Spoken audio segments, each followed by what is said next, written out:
known in private life as Dr. Samuel Kojo Boateng Asante. The enormity of tax at hand today convinces me that if there's any moment when brevity should be the true soul of wit, then it is now.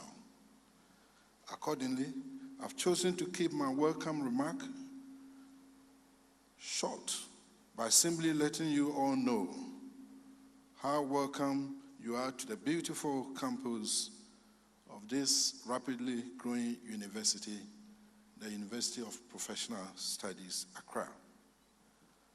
As Chancellor, I'm proud to lead this university whose pioneering roles in many initiatives have made it the leader it is among its peers.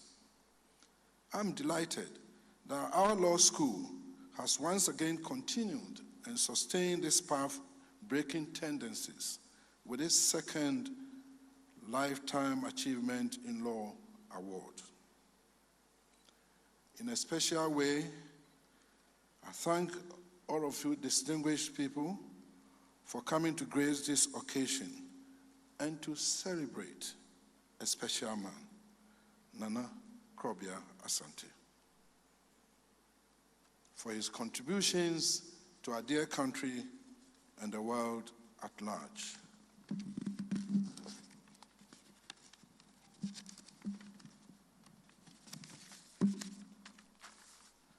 Nana is an excellent example to us all. His unblemished record in academia, public service, international adjudication, and traditional governance should make every Ghanaian proud. His sterling achievements can be summed up in the words of Maya Angelou, an American writer, poet, and civil rights activist, who said, and I quote, "When you learn, teach, and when you get, give," unquote. Once again, I welcome all of you to this beautiful campus of our special university. I wish us all a fruitful night of pomp and celebration. Thank you.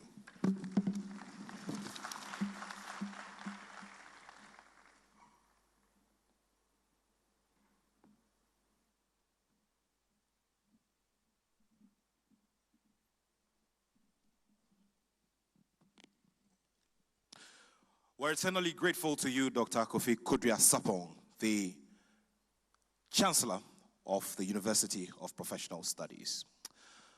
Your Ladyship, Nananom, distinguished invited guests, ladies and gentlemen, our good friends and loved ones gathered here from far and near.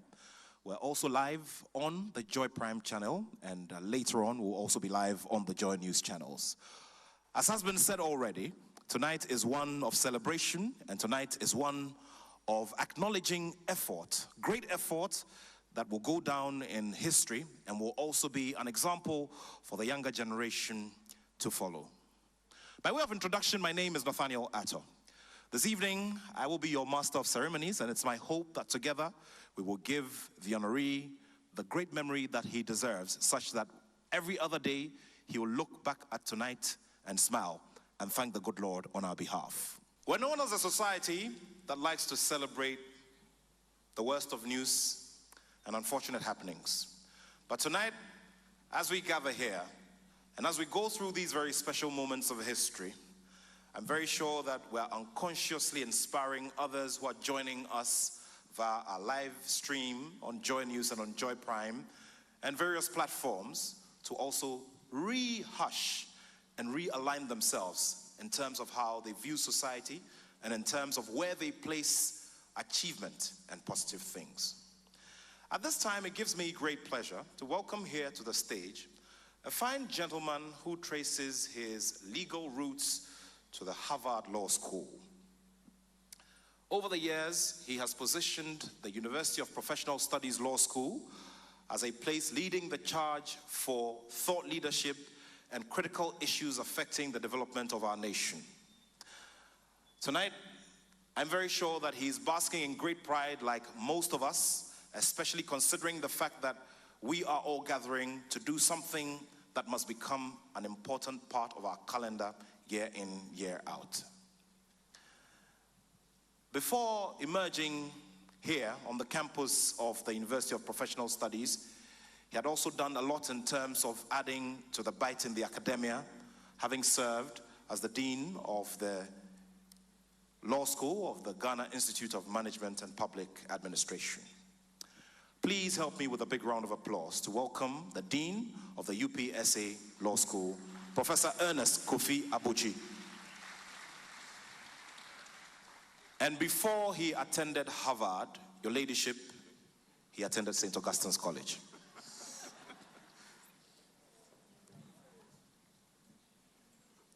Your Ladyship, the Chief Justice of the Republic of Ghana, the Chair of the Council of State, the Honorable Attorney General representing His Excellency the President of the Republic of Ghana, the Chancellor of the University of Professional Studies, Accra, the Vice Chancellor of the University of Professional Studies, Accra, representing the Vice Chancellor, Nananom Nime Name,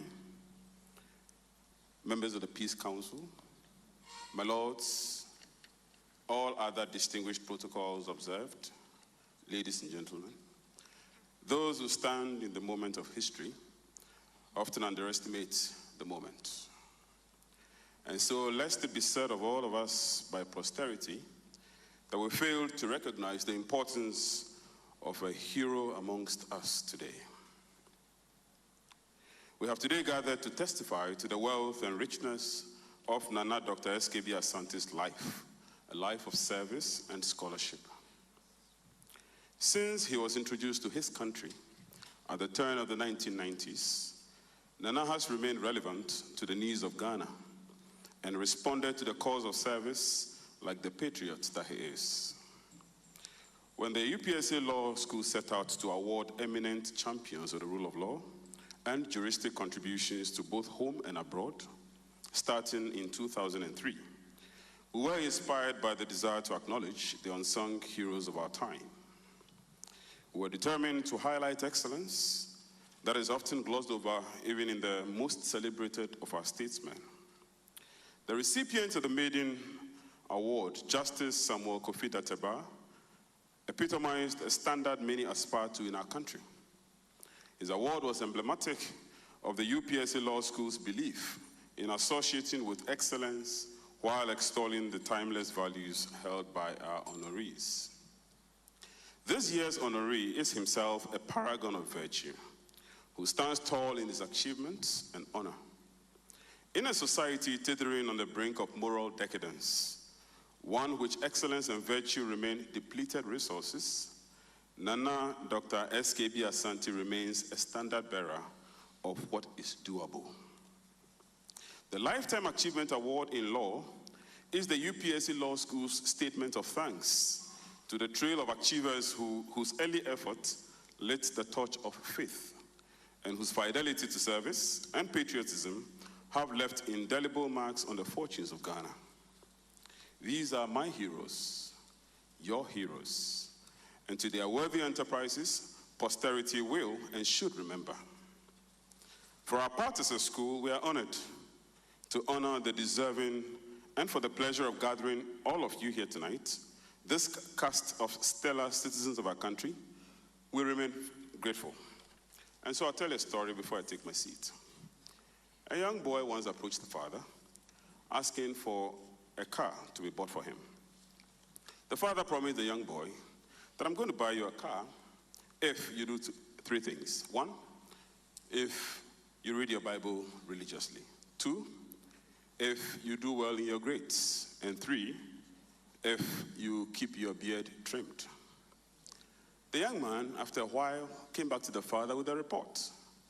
The father reflected on the report and commended the young man for doing well in his grades, and also commended him for also reading his Bible religiously after quoting a few scriptures. One of those scriptures included an anecdotal reference to people in the Bible who kept their beards. The father reminded the young man that having done so well in the two areas, he was disappointed at the fact that he has kept his beard. And the young man said, I just reminded you of people in the Bible, from Samson to many others, who kept their beard. As part of reading my Bible, I've learned the lesson, and the lesson is to keep your beard. And so you asking me to trim my beard was inconsistent with the instruction to read the Bible. The father asked him, did you also realize that all those you refer to in the Bible walked and never sat in a car? The young man quickly was reminded of the reality of how age and experience will always be ahead of knowledge. If you ask me the moral of the story, I do not have a moral of the story for the occasion. I just thought that I haven't gathered all of you here tonight, all of you here to celebrate our eminent honoree. I would just like to thank you in these humorous words, if you found it humorous enough. But more importantly, to say that as I began, today indeed is a moment of history. Thank you.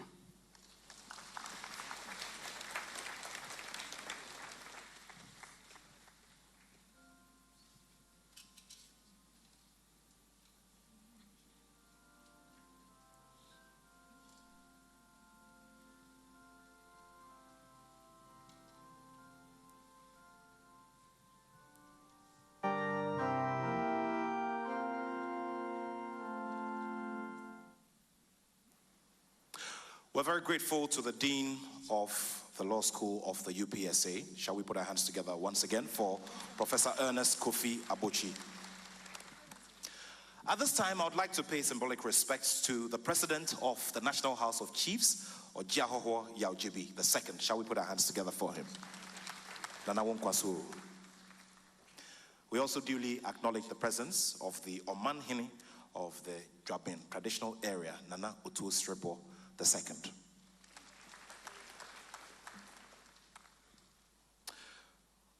We very much adore our guest of honor, our Chief Justice, for many reasons. But it is also important to note that behind every vibrant, strong, and exemplary woman is a man of steel, and a man of energy, and a man of example. Distinguished ladies and gentlemen, I'd like to at this point pay my respects to Mr. Francis Kofi Tokonu. He's the husband of our Chief Justice. Also here to support our honoree this evening. I'd also like at this point to pay my maximum respects to a man who has paid a lot of dues to public life. Right Honorable Aaron Mike Okoye, former Speaker of Parliament of the Republic of Ghana. And he traces his roots to Presec Legon. Your Ladyship, distinguished guests, ladies and gentlemen, I would like to at this time also acknowledge the presence of the President of the Ghana Bar Association, Mr. Yao Achampomboafo. Seated next to him is the Chair of the Peace Council of Ghana, Most Reverend Professor Emmanuel Asante.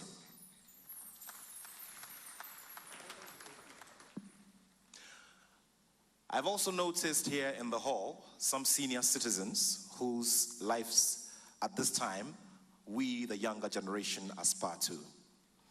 Please help me to acknowledge the presence of a seasoned economist and politician and a great inspirer of the younger generation, Mr. Kwame Pienim.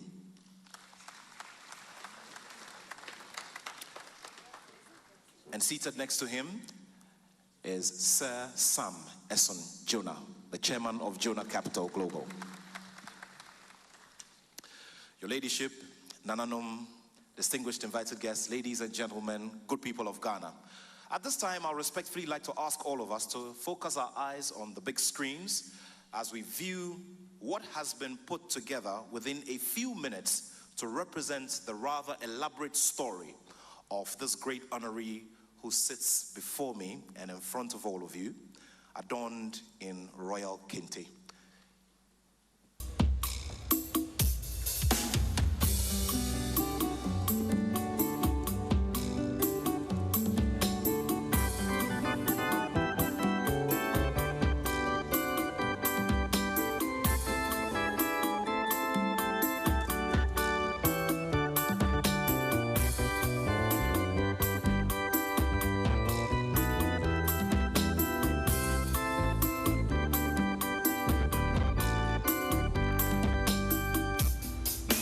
Let me start by congratulating you, Nana, on this outstanding award.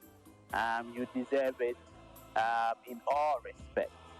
I first encountered Nana when I was a student at the Ghana School of Law, and I was recommended to him to be his research assistant when he was working on his J.B. Dankwa Memorial Lectures. Nana has made very significant contributions to the Ghana legal system and to Ghanaian law. He's contributed significantly to the development of arbitration as a field of practice in Ghana. He's contributed significantly to the rule of law and governance in Ghana. I think his most outstanding contribution in that field is certainly the 1992 Constitution of the Republic, in respect of which he was the chairman of the committee of experts that drafted the proposals for the Constitution. In actual fact, he is sometimes described as the father of the Constitution, and I think his legacy will endure for a very long time. So he's made very significant contributions, and once again, it's commendable that UPSA has seen it and is awarding him this award.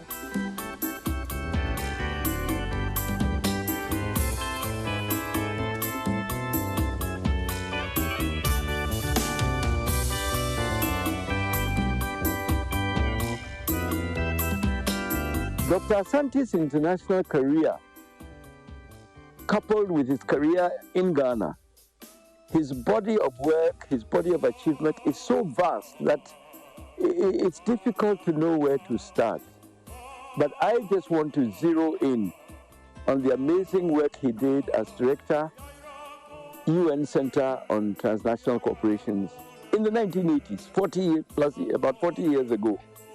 He was in charge of the effort to draw up some guidelines, a code of conduct, to help countries, especially developing countries, especially African countries, to know how to negotiate with them.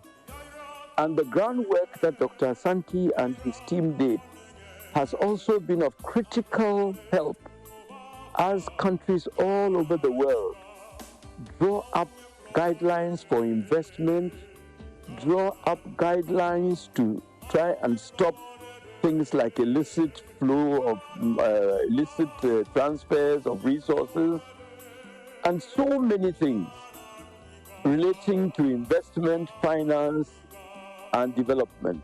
I just want to say a word of thanks and deep appreciation on behalf of all of us to Dr. SKB Asante for the great work he and his team did at the UN about 40 years ago, which has provided the basis for much of the progress the world has made in straightening out the relationship between these giant corporations and sovereign nation states.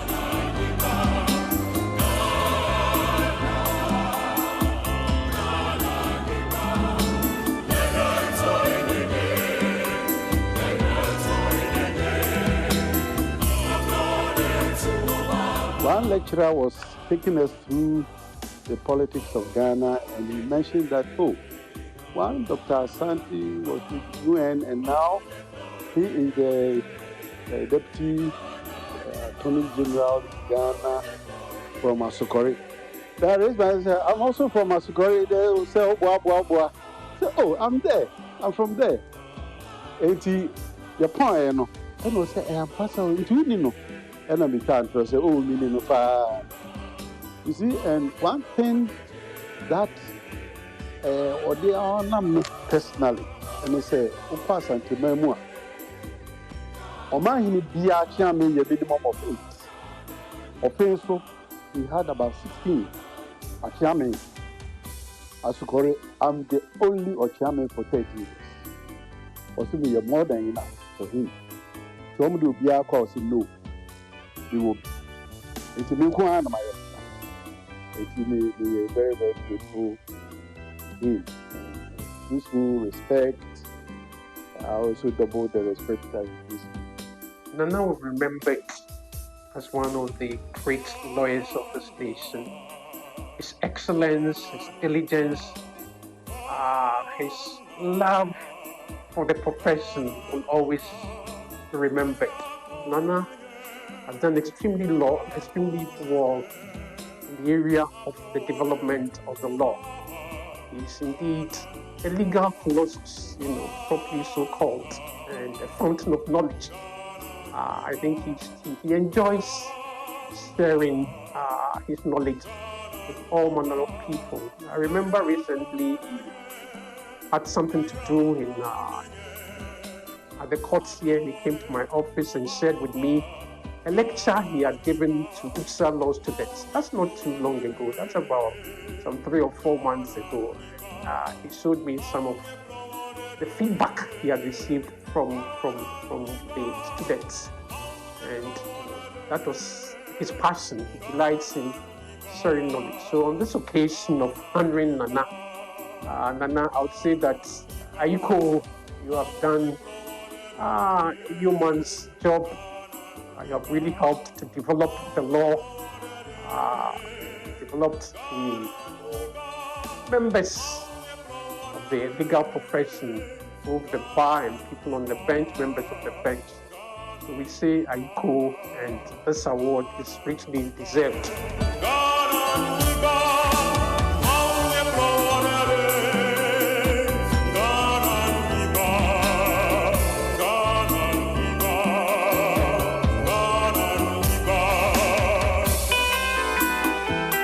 Daddy, I am honored to have this opportunity to tell you on behalf of the whole family that you are a diamond that we could never buy.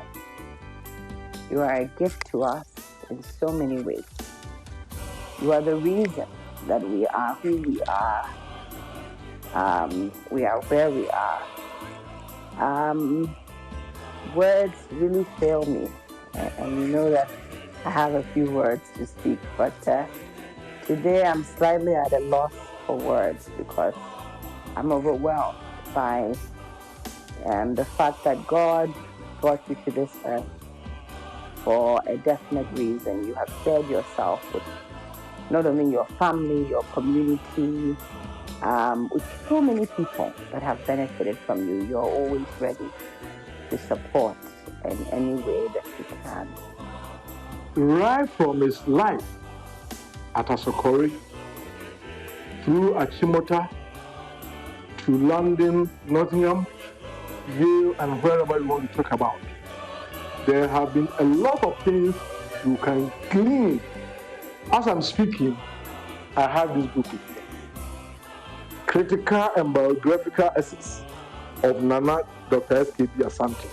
If you go through this book and series of his articles, you will know the man I'm talking about. Go to Asokori and see a college he has established, training thousands of children, modeling their life so that they will be somewhere.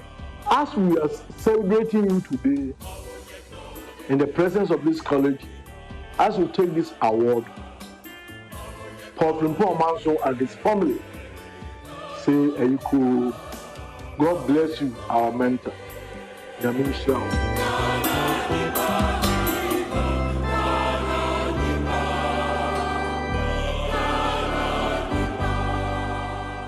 Our distinguished honoree tonight is a man who has also applied his Christianity to every part of his journey.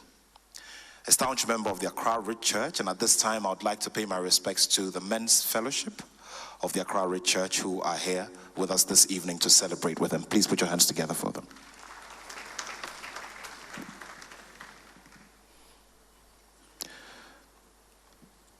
I'd also like to acknowledge the presence of a past Vice Chancellor of the University of Ghana, Professor Ernest Aite.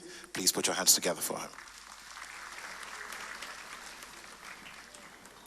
We also duly acknowledge our friends from the Ghana Academy of Arts and Sciences. Please do some applause.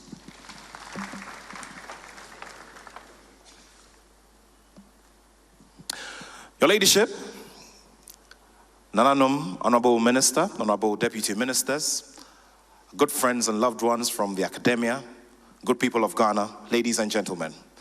I'd like to remind all of us that we're live on the Joy Prime channel and soon would also be joining our friends via the JoyNews channel. This evening, it's all about positivity and it's all about symbolically acknowledging a journey that has been traveled by calculation, by inspiration, and by the energy and the will to have excellence and make excellence a definition of the Ghanaian. We're preparing ourselves for the lecture, the much-awaited lecture on the life and work of Nana Dr. SKB Asante. It gives me great pleasure this moment to welcome up here a woman of substance down in history as the third to occupy the position of Chief Justice of the Republic. Extensive leadership and experience includes positions such as the Vice Chair of E-Justice Steering and the Oversight Committee, as well as Vice Chair of the Internship and Clerkship Program for the Judiciary. She has also contributed significantly to legal knowledge, authoring of several articles on interest rates and debt sustainability, commercial law, judicial ethics, and leadership. She also has history as the 15th Chief Justice of this nation.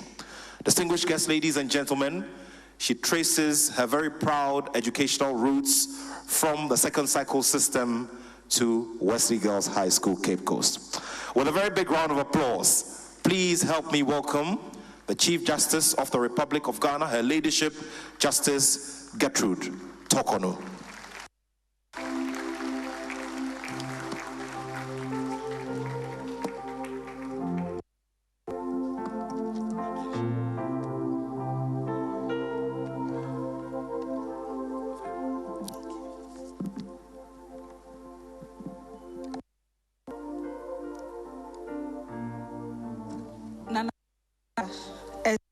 Asante, for tonight, Nana Oto Swebo, Chairman of the Council of State, Dr. K.K. Sapong, Chancellor of the University of Professional Accra,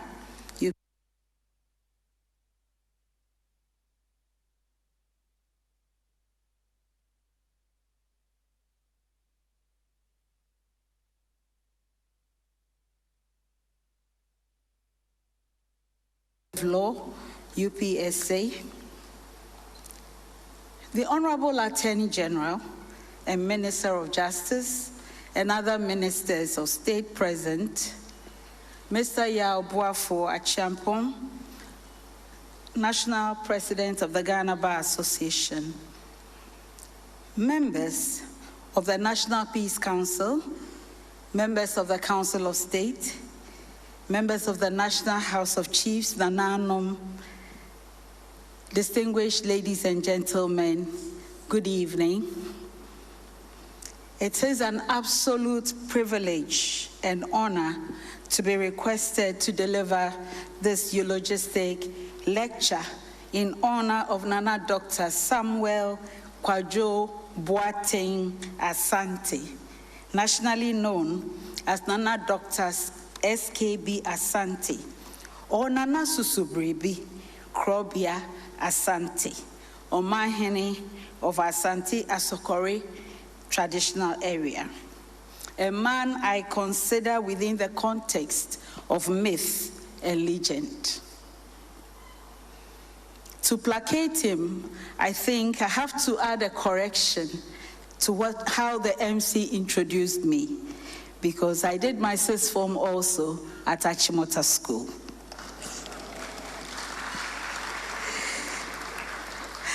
I was sure Nana would not be happy if that is left out permanently. I must confess, ladies and gentlemen, that I feel like a child invited into the bedroom of my father. A bedroom that is complete with white bed sheets, vanilla carpet, and glass vases. My first interest at this time, that all through this time that I'll be standing before you this evening, is to make sure that I do not smudge anything in the space of Nana's reputation or break any piece of treasure of his achievements with carelessness or inexperience. So Nana, if I go wrong anywhere, Nana, please forgive me. Nana and Professor Abochi, thank you very much for the honor of asking me to deliver this evening's eulogistic piece on our beloved patriarch. Last year, I had the privilege of speaking at the conferment of the Lifetime Achievement Award to Professor Justice Kofi Datiba, another illustrious son of the law in the land. This year, the selection committee of the UPSA Law School continues to display the highest standards of choice in the naming of tonight's honoree for the award. A set of books that I recall immersing myself in as a teenager was titled Makers of Civilization. These books presented the iconic people who defined the landmarks of history and civilization. People such as Marie Curie, the Nobel laureate, whose work in physics and chemistry, including radioactivity, earned her a place among, quote, women who changed science, unquote.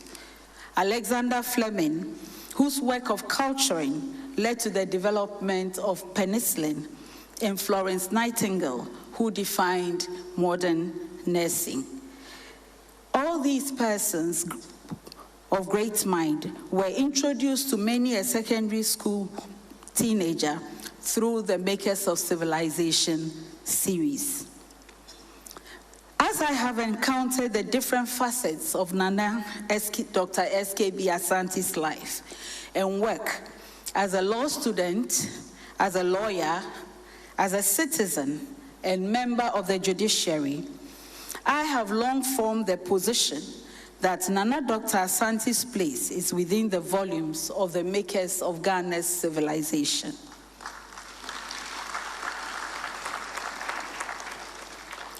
Should any historian oblige a waiting nation by continuing the narrative beyond the second edition of Professor Edu Boahen's topics in West African history, I believe that more than a chapter needs to be dedicated to Nana Dr. S.K.B. Asante.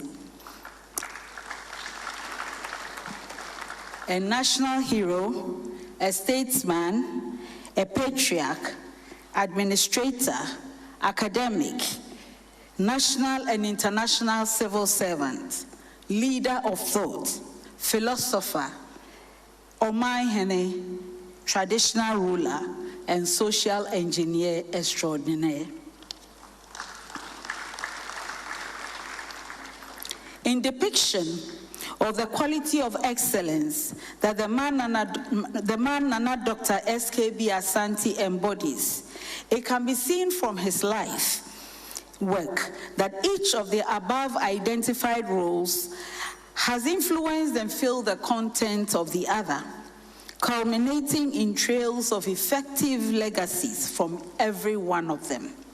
Through all of this, Nana has towered in ageless relevance and continuing quest for service to motherland Ghana. In his quote, Notes on My Journey to Achimota, unquote, Nana Dr. S.K.B. Asante opens his essay by describing, quote, his fate with Ghana with the words, by some historical quirk, various stages of my personal history coincided with some phases of the modern political evolution of Ghana. I went to elementary school during the Second World War, that is 1939 to 45. I actually started a year earlier.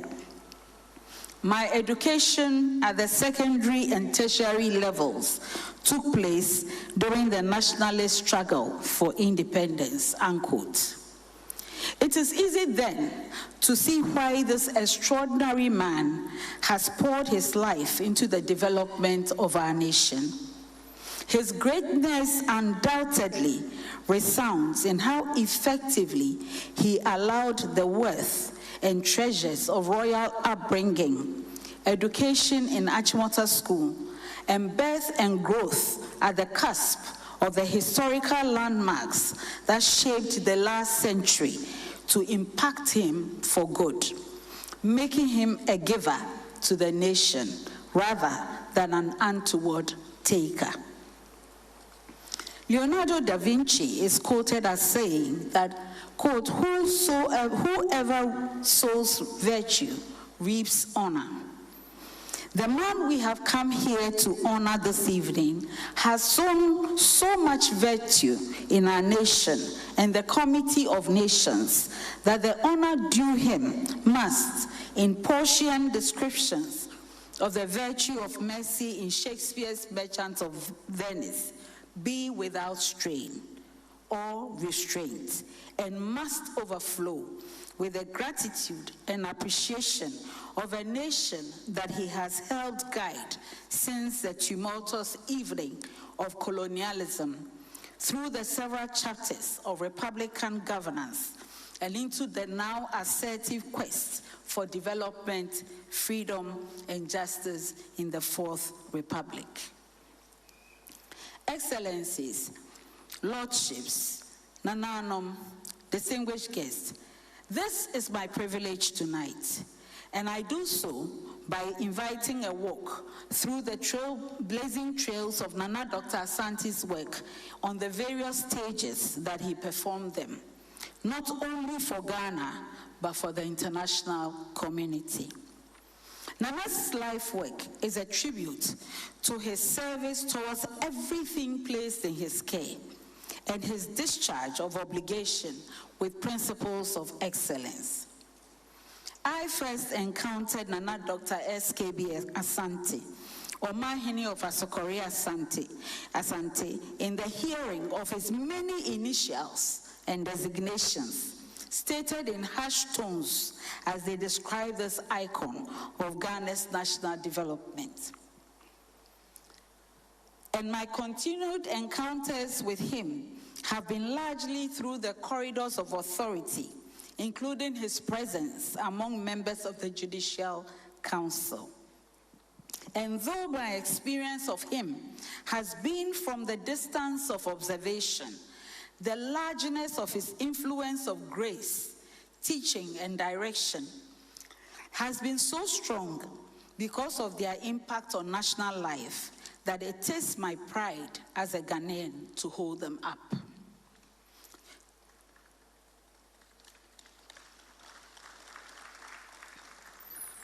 Law and Public Service. A pioneer lecturer at the Department of Law of the University of Ghana, Nana's natural aptitude for leadership is reflected in the fact that he became head of the law faculty in 1962, the year that I was born. A review of his life shows an active movement in different roles of public servant and scholar in the 1960s. After working at the World Bank for a period of time, Nana Asante returned to Ghana and became Ghana's Solicitor General in 1969. He later rose to become Deputy Attorney General, an appointment that reflects the steady progression of life and career that he has consistently expressed. At the Attorney General's department, the records tell us that Nana's pivotal work included negotiating key projects for the country, such as the Pong Hydroelectric Project in 1974. In law, the trails blazed by the Honoree run through the disciplines of the law of immovable property in Ghana, constitutional law, investment and commercial law, international law, the law of international organizations, and the law on arbitration. Land law. In my early years as a law student from 1980, I was introduced to Nana's works on the intertwining of different concepts in customary law, land law, and the law of trusts.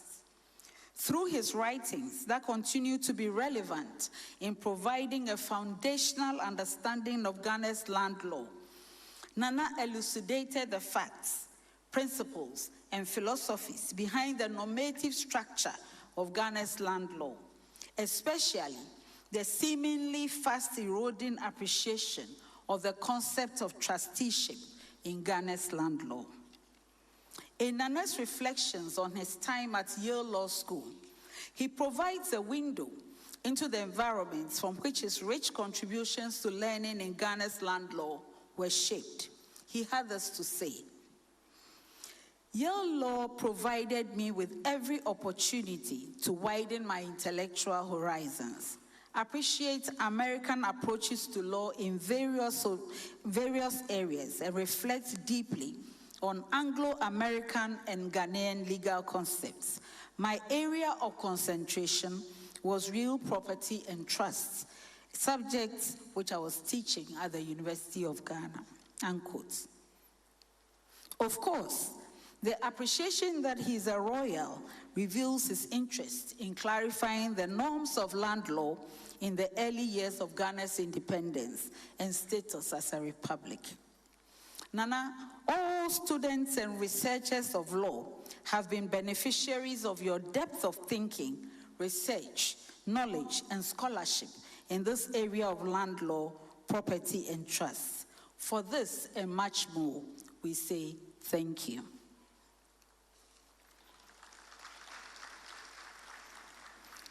Arbitration. In the landscape of arbitration, our honoree has participated in international arbitrations under the auspices of the International Court of Arbitration of the International Chamber of Commerce, ICC, where he was a member for 12 years, and the London Court of International Arbitration, the International Center for the Settlement of Investment Disputes, ICSID, the Permanent Court of Arbitration, Hague, and more. Crucially, his dissenting opinion in the ICSID case number ARB/87/3, Agricultural Products Limited versus Republic of Sri Lanka, delivered on 15 June 1990, attracted wide international attention for the sheer depth and breadth of his scholarship and jurisprudence, indeed much more than the decision itself. I thought you were going to clap for him. Constitutional law. Nana's legacy in leading the committee of experts that formulated proposals for the drafting of the 1992 Constitution has continued to impact the Republican era of Ghana and beyond, and is noted in African governance reform history. It is a legacy that has continued to inspire similar models on the continent. For his faith in his country and his dedication to overcoming decades of failed experiments and willingness to brace the odds of speaking and contributing at every turn, Nana deserves the appreciation of generations gone, present, and yet to be born. Nana, for this and much more, Ghana is thankful.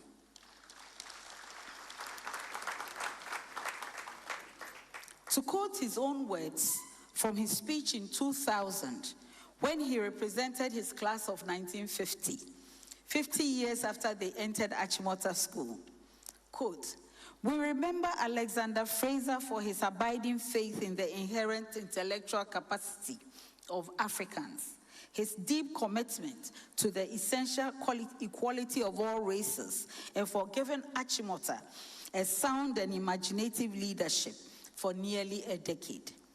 We honor Kwejer Agri for his towering intellect, his humanity and magnanimity, and his profound insights into education, particularly of women," unquote. Nana, your contribution to Ghana's moments of constitutional history resound in the same terms that you used for these contributors to the nation's educational history. Your abiding faith in the inherent intellectual capacity of Ghanaians to shape the slippery slopes of democracy, your deep commitment to the essential equality of all our ethnic groups to meld together in a kaleidoscope of a national life under one constitution, despite the diversity of customary laws on inheritance, marriage, land, property ownership, and traditional governance in chieftaincy, and your towering intellect, humanity, and magnanimity in adding your profound insights into how law can guide a nation of diverse people into a harmonious and prosperous whole has vastly and undoubtedly contributed to the national resilience that is leading the people of Ghana in a relentless march on to democratic excellence, no matter the odds and challenges we face. As current head of the nation's constitutional court and legal order, allow me to say thank you to you and the founding fathers of our nation from the First Republic to this Fourth Republic. Nana, for this and much more, Ghana is thankful.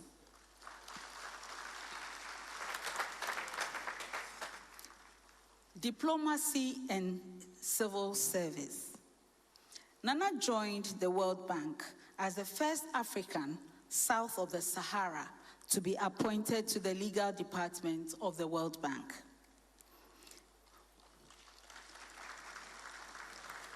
From this time on, Nana's work in commercial law and investment law shone in the legacy he has bequeathed on the stages of civil service. Described as, quote, an international civil servant, a well-known scholar of foreign investment protection law, a first-generation third world international scholar, and an observer of the unforgotten UN-based battle for a new international economic order, NIEO, of the 1970s and 1980s.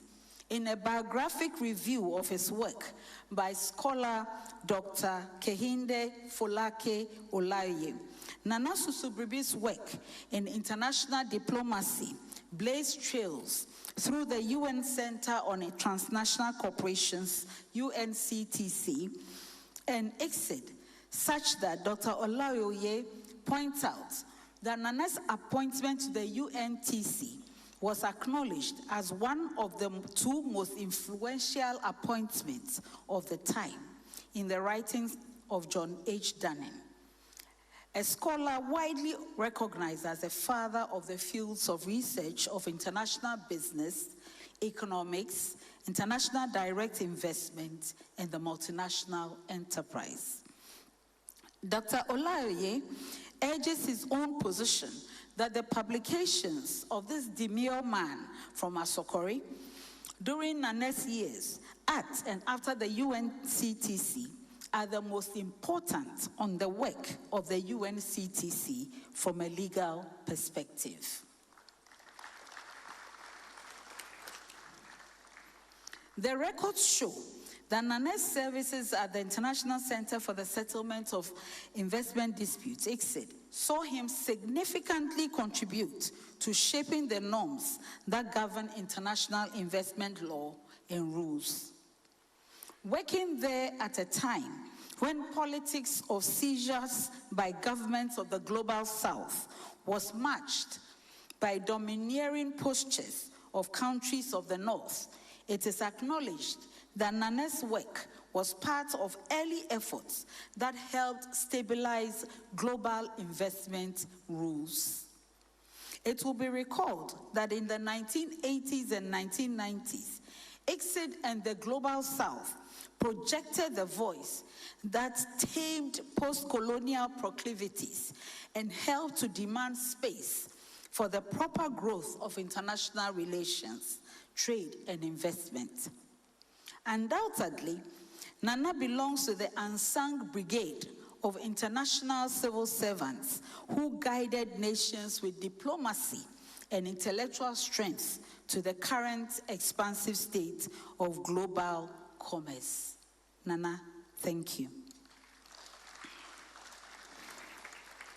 Also telling is his decade-long contributions at the United Nations Center on Transnational Corporations, UNCTC. As Chief Legal Advisor and Director of Advisory and Information Services at the UNCTC, the records reflect that Nana played many pivotal roles, including advising governments and leading teams to countries such as China to negotiate for the implementation of open-door policies for admitting transnational corporations.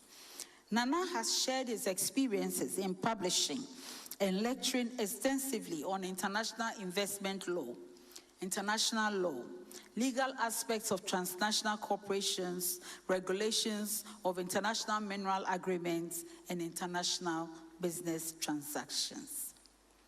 Academia. Nana's academic prominence is no less grand. The pen, the saying goes, is mightier than the sword. And yes, it is.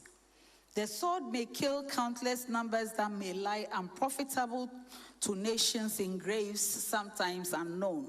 But any piece of writing preserved contributes to knowledge, learning, and the shaping of human life.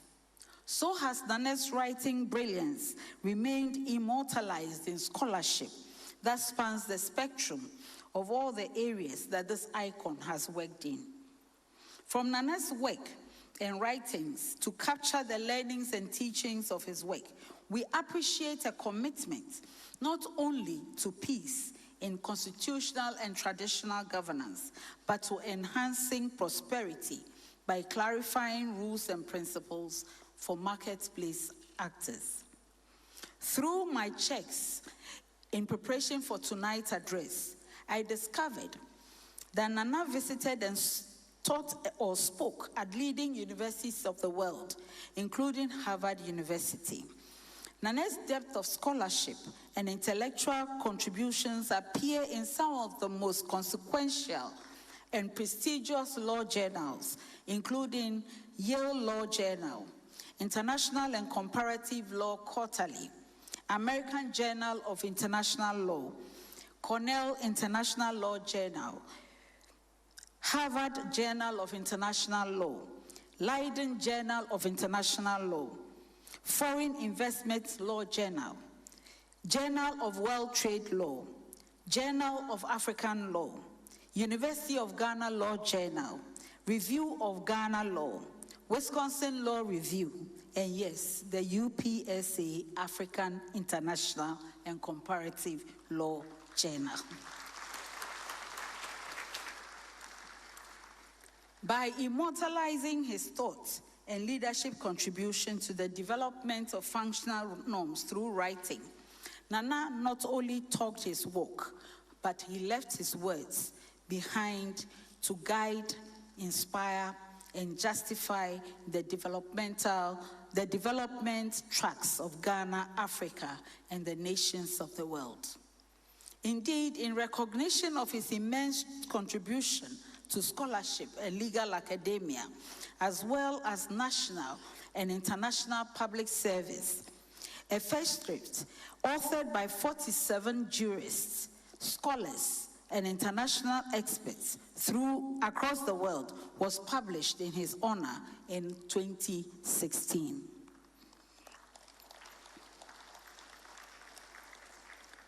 Nana's election to the office of President of the Ghana Academy of Arts and Sciences is the icing on the mountain of the scholarly standing, testifying to the satisfaction of his peers regarding the immensity of his contributions.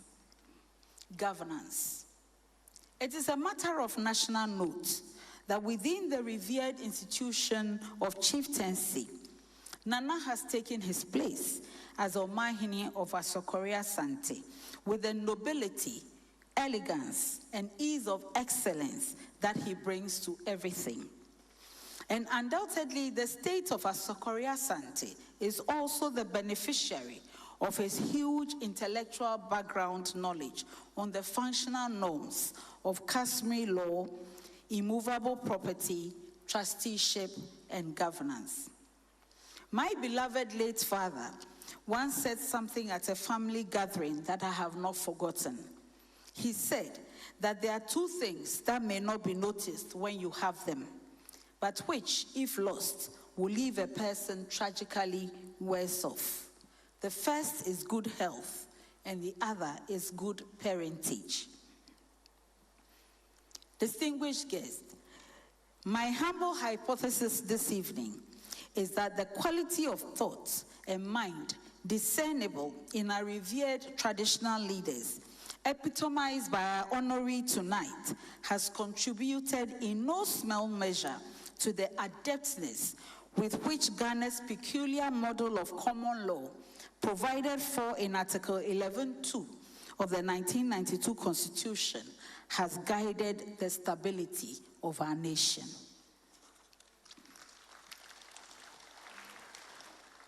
The judiciary and the Judicial Service of Ghana has been the beneficiary of the authority of Nana's office in his role as a member of the Judicial Council, pursuant to Article 153M of the 1992 Constitution. Through this position, Nana has also contributed immensely to the administration of justice in our country. Nana, for your direct contributions to governance and much more, Ghana is thankful. Conclusion. Distinguished ladies and gentlemen, please pardon me if I have been effusive tonight. Nana's service to our world has been extravagant, and it must be acknowledged in no less a quality. In surveying the life and times of great men and women whose energies and dedication have shaped our country towards freedom and justice, such as Nana Susubiribi Krobia Asante, the stark contrast in seeming prevalence of loss of love for country, loss of the values of patriotism, and loss of the social norms of courtesy, respect, and the elegance of nobility that contemporary society appears to confront any reader of modern materials with is thrown up.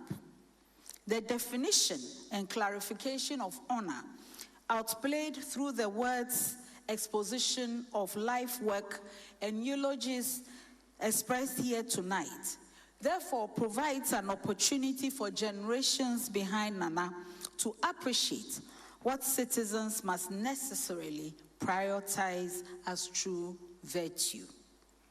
This award is therefore timely and opportune indeed.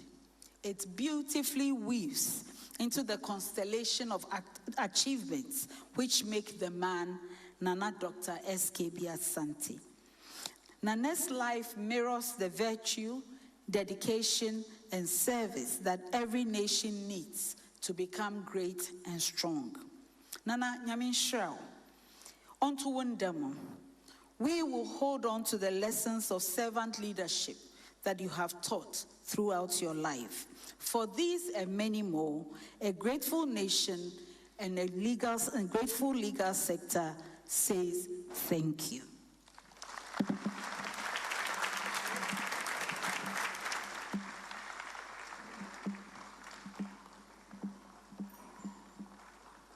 Family has played a very important role in this beautiful journey that we're celebrating today. It's in that regard that I'd like to acknowledge the presence of Nana Dr. S.K.B. Asante's daughter, actually his last born child, Ramangela Asante. Shall we put our hands together for her? She also serves as a presidential advisor on gender and development. And of course, not only the second generation, but the third of Jarius Susubiribi Krobia Asante Esa, Nana's grandson. Shall we put our hands together for him? And we do know that sometime later in life, he sure should be walking this path or a related one.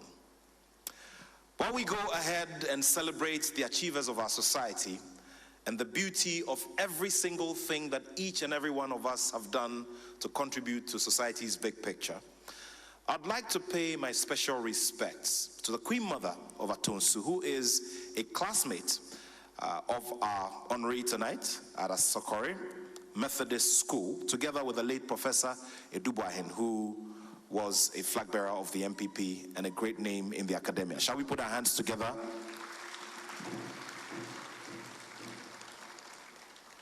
Also, Nana Kwejo Owusu, her son, who is also a chief in Atonsu in the Nsuta traditional area. Shall we put our hands together for him?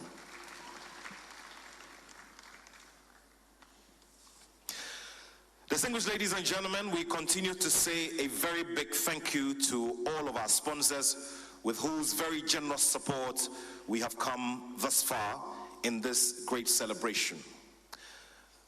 We will be listening to another round of celebration of Ghanaian culture in music and dance, and that will be preparing us for the main address of the evening, which will be done on the behalf of His Excellency the President of the Republic of Ghana. Distinguished ladies and gentlemen, with another big round of applause, please help me welcome Sikadang Traditional Troupe.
Oh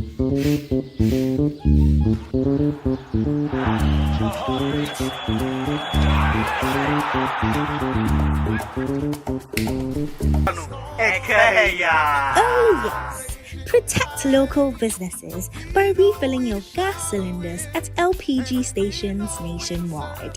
Hey, Della, are you sure you can carry both? This one there is Coco Cra. Yes. Star 712. Picture this. Coming on Greece. Yeah, and now you were back in Greece. To say why you fit a millionaire. Yes, the luckiest at the room. To say about from Massa man. Yeah. Now check this. Sister Abna, aka Kobe Hima. The luckiest at the room. Queen B. Yeah. Boss lady back up there. Let's go. Hold on to your seats, folks. Such anyway, be you smooth. Way and your friend will upgrade. Luckiest Adaroma. And the best part that with the luckiest, Obia or a shot to a good life. And I'm talking to you, me, your girlfriend, your ex, your neighbors, your landlords, and even Goro boys. And no one is over dialing with lucky number. Star 712. No. Coswato ticket to win in the community draw or the grand draw on the 30th of November 2024. The luckiest is regulated by the NLA on the Caritas platform, not for persons below 18 years. TNT.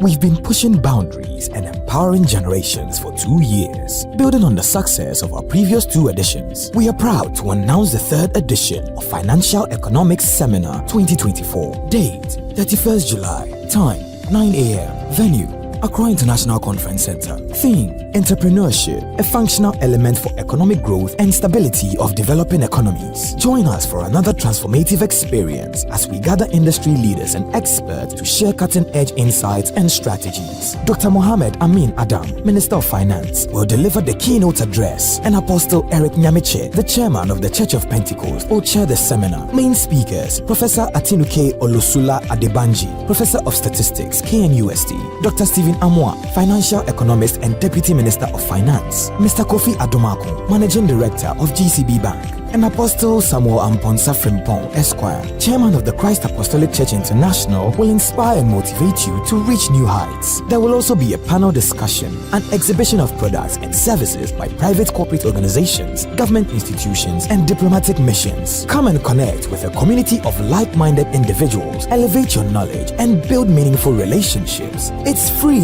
To register, call 030-294-1210. This event will be live on JoyNews. Your Ladyship, Honorable Minister, ladies and gentlemen of distinguished measure, at this time I would like to pay maximum respects to the Ghana Association of Former International Civil Servants, the membership who are ably represented here to support our honoree for tonight. Shall we do a big round of applause for the Ghana Association of Former International Civil Servants.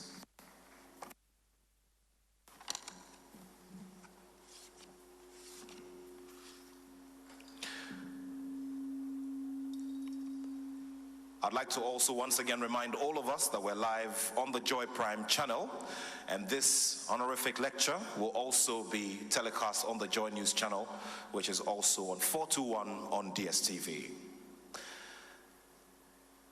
At this time, we're getting ourselves ready to listen to an address which would have been delivered by His Excellency the President of the Republic of Ghana. But as the everyday demands of the presidency will go, he's been pulled away by some magnets that also have equal importance. In his stead this evening, he has delegated a fine gentleman who traces his roots to Adesado College in Cape Coast. Since this evening, I'm referring a lot to second cycle institutions and our respective alma mater. Over there, they say, vel primus, vel cum primis, being the first or amongst the first. And at St. Augustine's, we say, omnia vincit labor, perseverance conquers all. Interestingly, our honoree this evening, who is a very worthy and respected Accra, has lived all of these virtues. So while he may trace his certificates to Achimota School, he has a bit of Augustine's Absunian blood in him, and maybe another degree of Santa Clausian blood in him.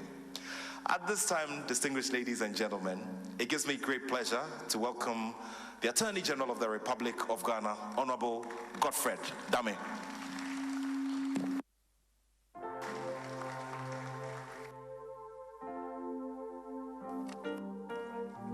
Thank you very much, Nat. And of course, indeed, you showed that you did not go to Alessandro. Even though it's a V, it is pronounced like a W. Well, primus, welcome, primus. Indeed, this is a rare occasion on which I get to speak after the Chief Justice. Your leadership, no contempt whatsoever. And it can only happen when I walk in the borrowed robes of the President. And I must convey the President's sincerest apologies for his inability to be here. Indeed, he accepted the invitation to attend this program, but at the last minute, he had to be pulled away to Liberia as the special guest of honor at the independence celebrations of the Republic of Liberia. So, Nana, the President is very sorry. And indeed, he conveys his warmest felicitations to you.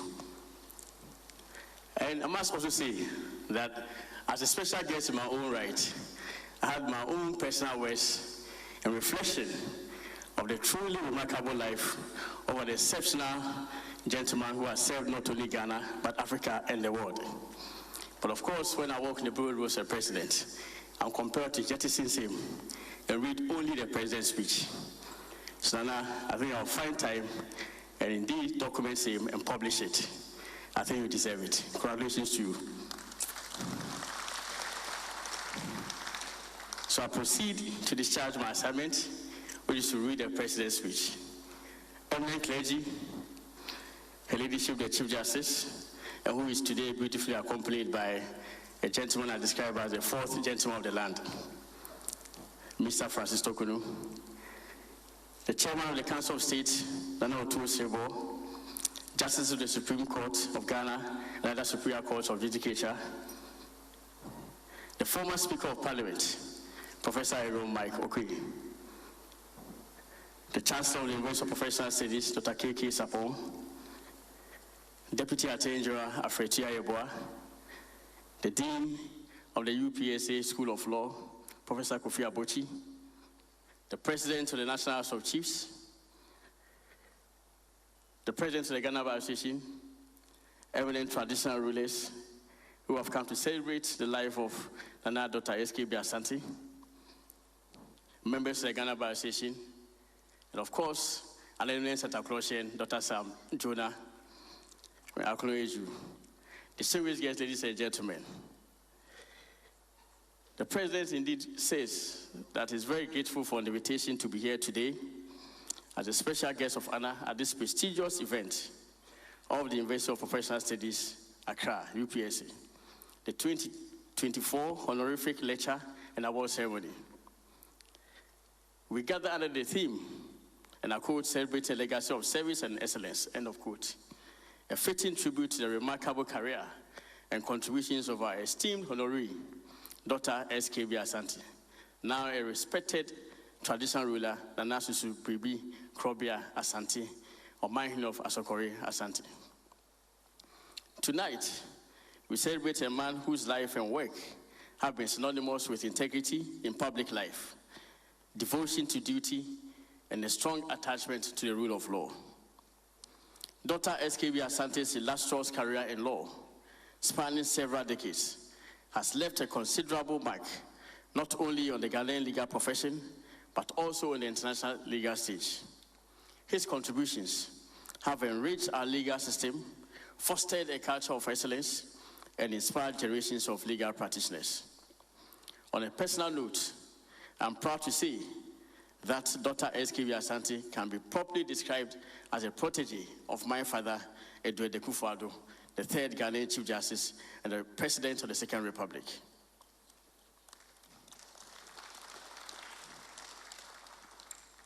Indeed, my mother, that is the president's mother, Adeline Ekufuado, Auntie Adeline, to daughter and Mrs. SKB Asante, cut the cake at their wedding.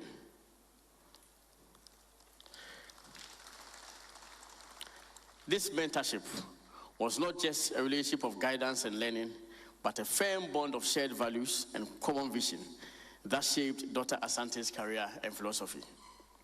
They both accepted in full as valid the liberal democratic postulate that the most productive and progressive societies are those of free citizens regulated by the rule of law. I believe it was under my father's mentorship that he honed his legal skills and developed a deep-seated commitment to justice and public service. So as you can see, I've known him most of my adult life. Dr. Asante's journey is evidence of the power of perseverance and the pursuit of excellence. From his early days as a student, he exhibited a keen intellect and an instinctive appreciation of scholarship. These attributes quickly distinguished him as a formidable legal mind, capable of navigating the complexities of both national and international legal frameworks. His academic achievement, coupled with his practical experience, positioned him as a leading figure in the legal profession. He was, in fact, a much-admired Solicitor General in the Progress Party government of Prime Minister Dr. Kofi Abifabuzia. Throughout his career, Dr. Asante has demonstrated a fierce attachment to justice and the rule of law. He has been a champion of human rights, advocating for the protection of fundamental freedoms and the equitable treatment of all individuals. His work has shaped legal precedent and has also influenced policy and legislative reforms aimed at strengthening our democratic institutions. In addition to his legal practice, Dr. Asante has made important contributions to academia. As a scholar, he has authored numerous publications that have enriched legal literature and provided invaluable insight into the evolving nature of the law. His teachings have inspired countless students, many of whom have gone on to become prominent figures in their own right. Through his mentorship, he has cultivated a legacy of intellectual rigor and ethical practice that continues to guide the legal community.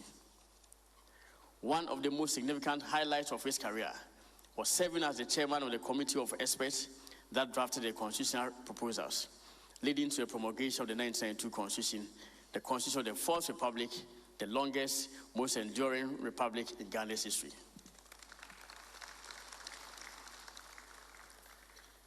Dr. Asante's leadership was instrumental in crafting a document that has provided a stable and robust framework for governance, ensuring the protection of the rights of all Ghanaians and the proper function of our democratic processes.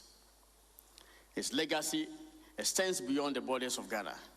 His work with international organizations, particularly the United Nations and the African Union, has positioned him as a global advocate for justice and good governance.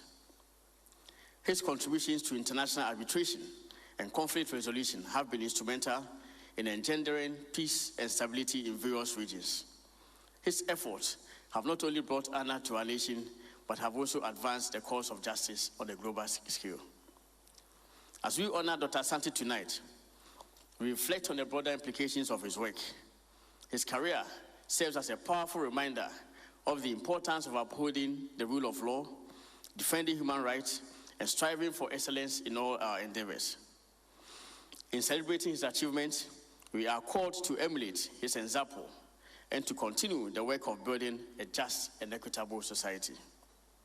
Ladies and gentlemen, tonight's theme, celebrating a legacy of service and excellence, resonates deeply with the values that Dr. Asante embodies. His legacy is one of devotion to justice, integrity, and the pursuit of knowledge. It is a legacy that inspires all of us to strive for greatness and to contribute meaningfully to the enhancement of our society. As we confer the Lifetime Achievement in Law Award on Dr. SKB Asante, we not only celebrate his past accomplishments, but also look forward to the continued impact of his work. His legacy will undoubtedly inspire future generations to pursue excellence in the legal profession and beyond. We are deeply thankful to him for his contributions and are happy to recognize his outstanding achievement. In closing, let's all take a moment to express our heartfelt gratitude to Dr. S.K.B. Asante for his tireless dedication and exemplary service. His work has enriched our nation, strengthened our legal system, and advanced the cause of justice. As we celebrate his legacy, let us also reaffirm our adherence to the values he has championed and strive to build a future that reflects the principles of service and excellence. Congratulations once again to Dr. S.K.B. Asante, Nana B. Krobia Asante, on this well-deserved honor. May your legacy continue to inspire and guide us all. May God bless Dr. S.K.B. Asante, Nana B. Krobia Asante, Omanhin of Asokwari Asante, and us all. And may God bless our homeland Ghana and make her great and strong. I thank you all for your attention. Thank you.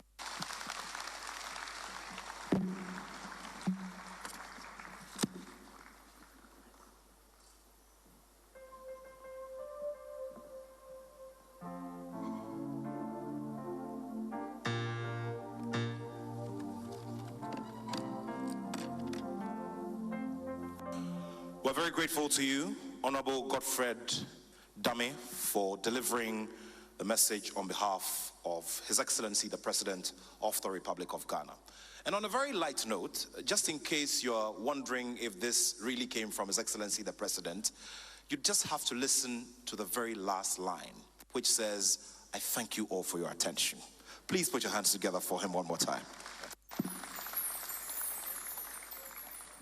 At this time, once again, respectfully, I'd like to welcome up here to the stage Her Ladyship, the Chief Justice of the Republic of Ghana, Justice Gertrude Tokonu, ably supported by the Honorable Attorney General of Ghana and the Dean of the UPSA Law School for the special right of the conferment of the honor for tonight. Shall we do a big round of applause as we get ourselves ready?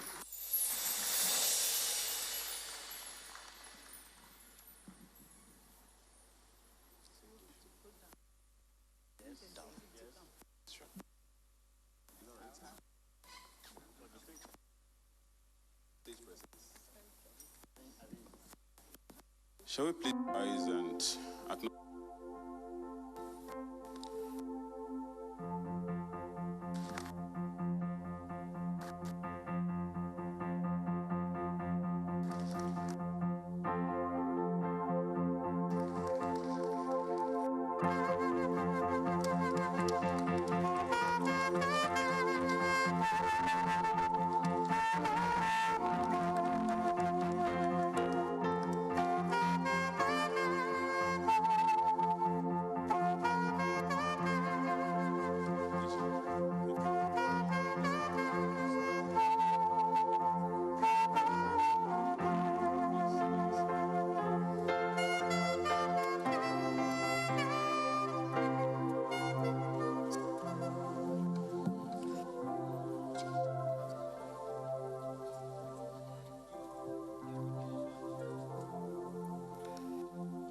This stage, yes, we are where we'll confer the award and to do distinguished Lady Chief Justice and distinguished. The contents of and we read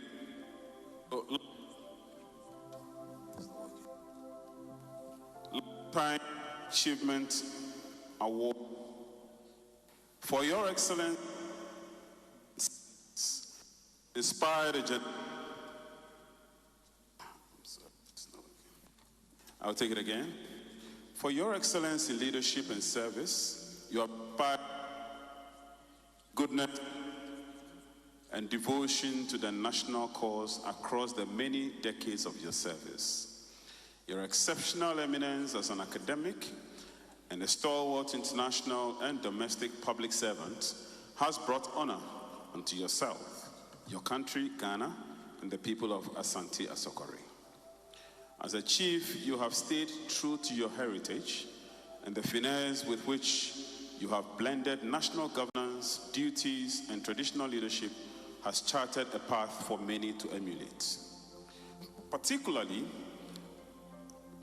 noted for your indelible contributions to building the structures and juristic pillars of national arbitration and transnational corporations law, your work has helped define an age and remains a tribute to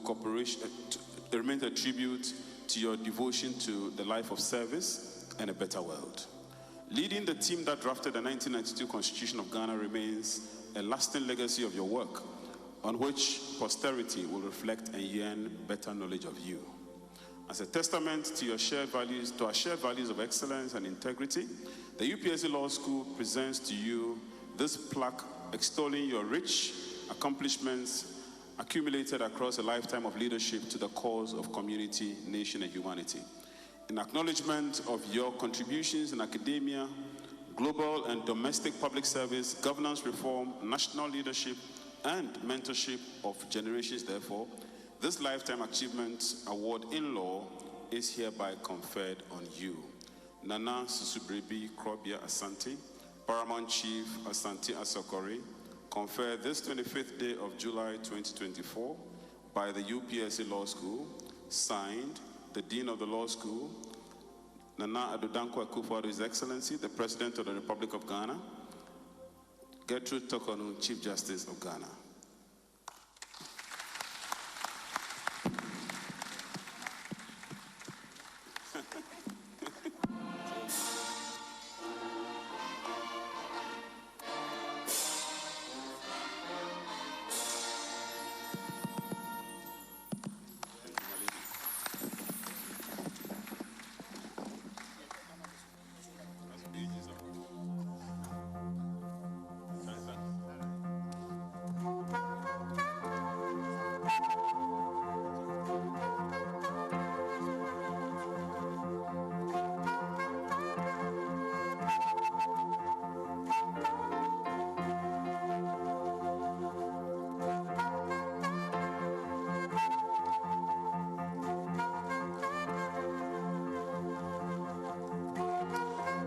And now, your ladyship, lords, ladies, Nananom, distinguished invited guests, ladies and gentlemen, it gives me the greatest pleasure to hand over to our very worthy honoree for tonight, a man who is an example of servant leadership and a man who surely has written a script which will be followed by generations after today.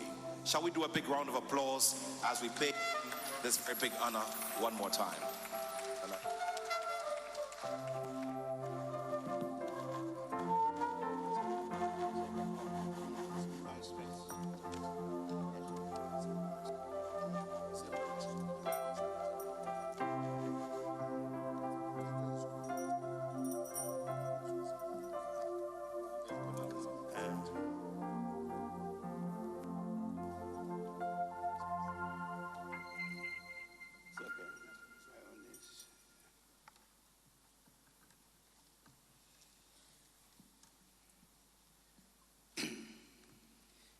Your Ladyship, the Chief Justice, the representative of the President, Honorable Attorney General, and Notorious Ribor, Chairman of the Council of State, and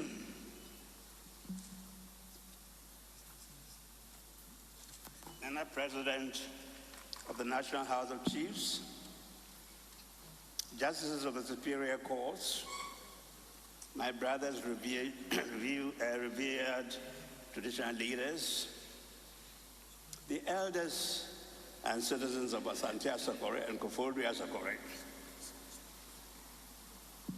President and members of the Ghana Bar Association, my dear colleagues from the Ghana Academy of Arts and Sciences, the Ghana Association of Former International Civil Servants, my very devoted friends of the Men's Fellowship of Accra Red Church, distinguished religious leaders, eminent members of the National Peace Council, students from both schools, all schools represented here, particularly Achimota and Akraka.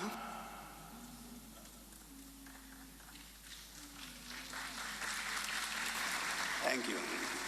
We say blow, eh? I would distinguished ladies and gentlemen. Sorry.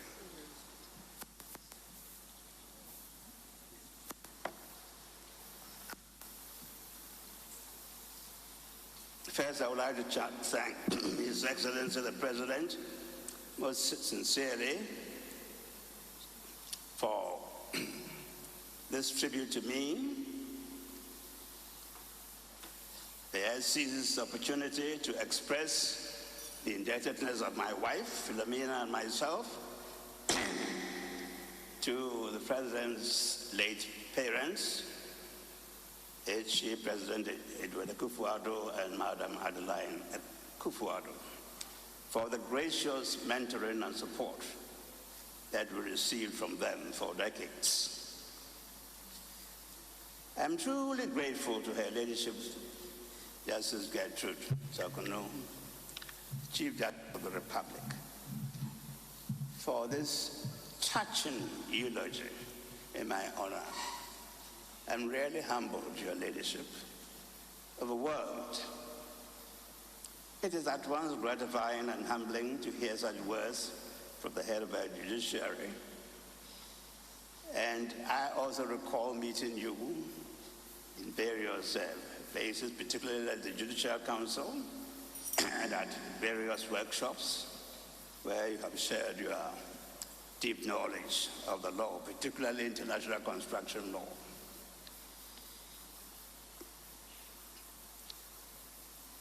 I thank the Honorable Attorney General for performing this role and thank him in advance for such words that he has in my honor. I'm profoundly grateful to Professor Kofi Abuchi and the management of Absa Law School for conferring this great honor on me.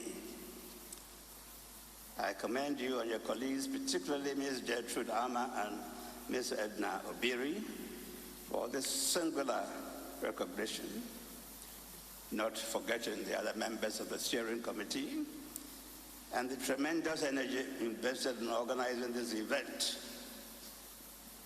Absa Law School is emerging as an enviable and dynamic center of learning. The establishment of this Lifetime Achievement Award in law, the publication of an international law journal, and its insistence on rigorous research and the introduction of imaginative methods of legal education are worthy and laudable traditions. I've been associated with the jurisprudence class of this school through an annual lecture which I deliver at the instance of Dr. Atta Kesson, and I'm happy to receive this prestigious award, which will no doubt reinforce our relationship. My thanks are also due to the Honorable Dano Twist-Ribor, Chairman of the Council of State, Nanana Manimes, revered religious leaders, representatives of various organizations, students, all of you, for attending this event. I'm grateful to the sponsors of the event, Ghana Commercial Bank, Stanbic Bank, ABSA, Bensi Enchel, Lesa Anankoma, Ghana Arbitration Center, the Nationwide Medical Insurance, United Pensions Trustees, Ghana Association of Chinese Societies. May God bless all of you for this remarkable expression of support. Ladies and gentlemen, I've often referred to my, quote, improbable journey from my Ghanaian village school at Asokore to a professional and academic career in both national and international arenas. Looking back over my education and career, my pervasive and dominant feeling is one of deep gratitude for the historical changes and the divine and human interventions that made this incredible story a gratifying reality. I'll tell you a story which I've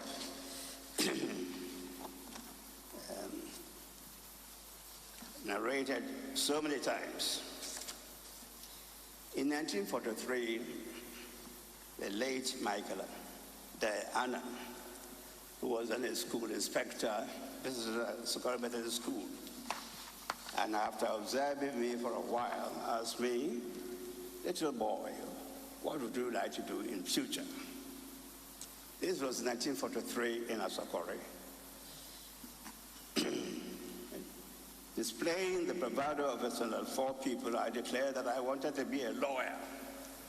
This provoked a roar of dismissive laughter from my classmates, and their reaction was understandable, because in 1943 there was no university in Ghana, there certainly was no law school. Only affluent families could send their wards to England because the government did not offer scholarships. In fact, even the step, preliminary step of going to secondary school, was a rare phenomenon. But against the cynical admonition of the senior students who thought that it was impossible to go to Achimota from a village school in Asokore, I was inspired by my headmaster, J.S. Koba, to apply for a scholarship to Achimota, which I won in 1945.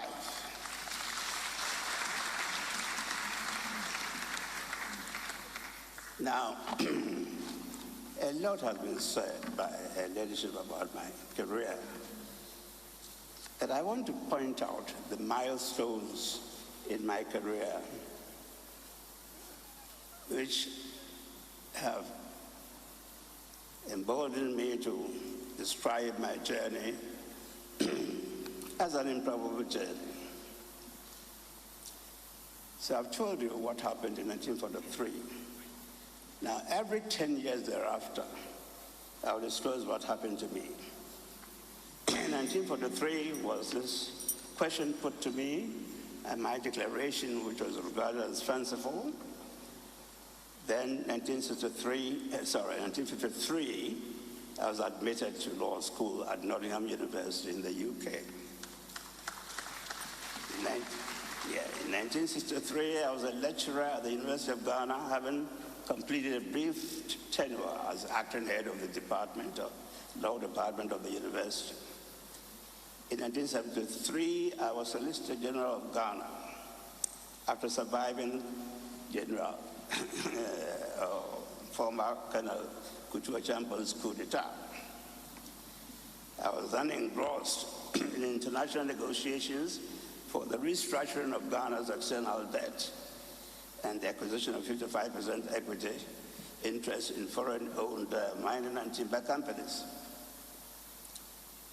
In 1983, I was appointed a director of the United Nations Center on Transnational Cooperation in New York. In 1993, the 1992 Constitution, which I helped to craft, came into force. The year 2003 saw my election as president of the Ghana Academy of Arts and Sciences. In 2013, I was a traditional leader, paramount chief of Asokore, and I accompanied Otumfuo, Setutu, together with my brother, and Outwest Tribute, on his trip, on the Otumfuo's trip to South Africa, where we visited President Mandela. 10 years after that, 2024, here I am, receiving an award from you.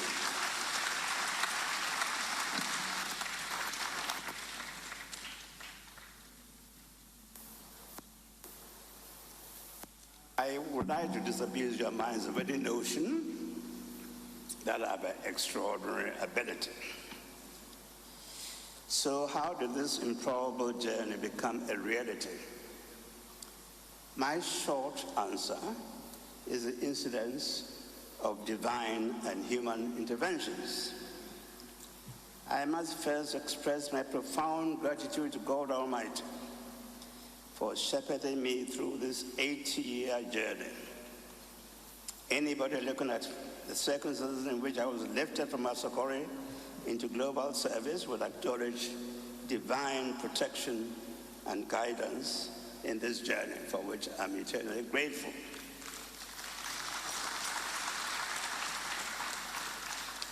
God operates through human agents, and the list of my human benefactors is long and cannot be exhausted in this short address. There's a whole chapter in my recent book, which is incidentally available outside the door for anybody who wants to explore further. I begin with my parents, particularly my mother, Obapeni Yawisi, who took the consequential step of taking me in January 1938 to a skeptical teacher in Asokore Methodist School to begin my education. Sending children to school was by no means the norm in those days. My grandmother, Nana Amasewa, was a stabilizing factor in my childhood. Though my mother provided the resources for my education, my grandmother raised me and taught me all the virtues of traditional life when my mother frequently traveled around the country on her business. The list continues. My father, Daniel Asante, supported me later. Nana Yajima the first, Omangene of Asante Asokore, was a great patron of education who contributed £3,000 sterling in those days to the establishment of the Asokore Methodist School, hence the name Impimsadine. My school teachers, J.S. Koba, Ebenezer Adam from Tamale, J.K. Boafo, the father of Kwame Boafo Esquire, and grandfather of Yao Boafo, the current president of the Ghana Bar Association. I must acknowledge J.S. Koba's special role in my admission to Achimota.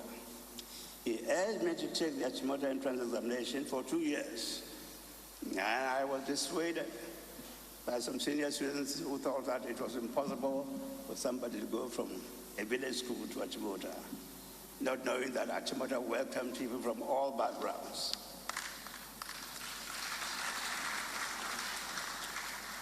So I could go through my teachers at Achimota, Liberia from Emu, P.J. Rendell, and so forth, students who were my seniors like Seth Owusu. I come to the eminent Edward Akufo-Addo, later Chief Justice and President, who chaired the scholarship board that interviewed me for a law scholarship tenable in the United Kingdom. So my contact with him actually started in 1953. There were my numerous law teachers, Harris Street, J.C. Smith, who will be familiar to most of the lawyers here, and so forth and so on. I could go on and on. But I have something which I call unexpected blessings, and I would like to cite a few of them. I have already mentioned my mother's role in launching my education and J.S. Koba's inspiring advice, which led me to my admission to Achimota with a scholarship. The other examples are winning the scholarship board, law scholarship, which was as a result of an interview by a board chaired by Edward Akufo-Addo. Going to Yale Law School was another divine intervention. There was a conference at Legon on law in Africa in December 1961. The assistant dean of Yale Law School met me and said, well, you've had 2 degrees from Law School. How about coming to the United States? I said, I would think about that. He offered me forms for application to the school and forms for winning a fellowship. I filled those forms when I was there, when I was told subsequently that I had been admitted to Yale Law School with a fellowship, just like that. Again, my going to the World Bank was a result of a fortuitous intervention of a friend called Strain. I was exploring the possibility of a job as, of all things, Valco in Ghana. And he said, oh, there's no legal department in Valco, but have you thought of the World Bank? I said, no. He collects my CV, sends it to the management, and I get appointed to the World Bank. B.J. Darocha's recommendation secured my appointment as Solicitor General. When there was a coup d'etat in 1972, my position as Solicitor General was very tenuous, but it was through Ambassador Moses Deborah who pointed out that I was a civil servant and led to my survival and subsequently my promotion to the position of Deputy Attorney General. Now then, my service with the Judicial Council and the National Peace Council was a result of Otumfuo Setitu II nominated me as a member of the delegation from Ashanti House of Chiefs, the regional House of Chiefs in Ashanti to the National House of Chiefs. And the National House of Chiefs, under the leadership of Professor Nabila, now Professor Nabila, then elected me to serve in the Judicial Council and also the National Peace Council, and also in the group of experts in the Land Administration Project. My election as President of Ghana Academy of Arts was totally unexpected. Furthermore, there was no election. Can you think of an appointment, an election? There was no campaign, I beg your pardon. Can you think of an election without a campaign in this country these days? I have benefited from many, many advisors. I've mentioned Zedek Kufuado, Justice Fred Apaloon, Justice Nia Maoleno, Patrick Henning, Professor Alex Papon, and so forth and so on. I've also benefited from my association with a number of important groups or societies. The National House of Chiefs, the Men's Fellowship Accra Red Church, the Ghana Academy of Arts and Sciences, the Ghana Association of Former International Civil Servants, the Ghana Arbitration Center, which I had a hand in founding, the Public Utilities Regulatory Commission, Schauber Consulting, and Krobia Santi Technical Vocational Institute in Asafari. I want to acknowledge those who have honored me by writing about me. Stephen Ante, who is an administrative assistant at the Ghana Arbitration Center, he wrote his thesis, and MA thesis on my life. Then Dr. Eugenia Datiba and Dr. Akosia Edu and Barbara Pong, who authored Garrick's book on some outstanding personalities. And we heard the quotation from Dr. Kahinde Olai, a Nigerian scholar based in Hong Kong, who wrote a special article on my contribution to international law and international service when she was stationed in the City University of Hong Kong. In my academic and professional life, I've collaborated with people like Justice Professors S.K. Latiba, Professor Richard Frimpong, Dr. Kwekwadia, Professor Yao Bene, and Kofi Akpabile. I'm also grateful to the Ekona and Suasa family of Asapore, with Busia Penin, Ba, HM4. I'm particularly indebted to Chumfo Popular II, Chumfo Sage II, for their guidance, support in traditional leadership, and for their tremendous contributions to the institution of chieftaincy. Nana Otuesribo, Manhen of Jabin and chairman of the Council of State, has been my supporter and brother, an insightful counselor before and during my tenure as a chief. I acknowledge the spiritual counseling of my ministers at the Crown Ridge Church, such as the Right Reverend Samson Kweku Jabin, Reverend Ojawo, Reverend Frank Kisi, Right Reverend Samuel Osabite from Jowolu, Right Reverend Nato Brown from Jowolu, Reverend Reno Poko from Jowolu, and the Right Reverend Kenneth Otindapa, Bishop of the Fiduasi Diocese, Methodist Church, the Reverend Alberto Apia, and Superintendent Minister of the Methodist Church in Asapore, and most Reverend Professor Emmanuel Asante, who has been my counselor. I also acknowledge my fellow worshippers in these churches. Two eminent social anthropologists, the late Professor Myers Fortis of Cambridge and Professor Barbara Ward, formerly of Clare Hall, Cambridge Universities, served as my lifelong mentors and benefactors for over 40 years, and I'm profoundly grateful to them.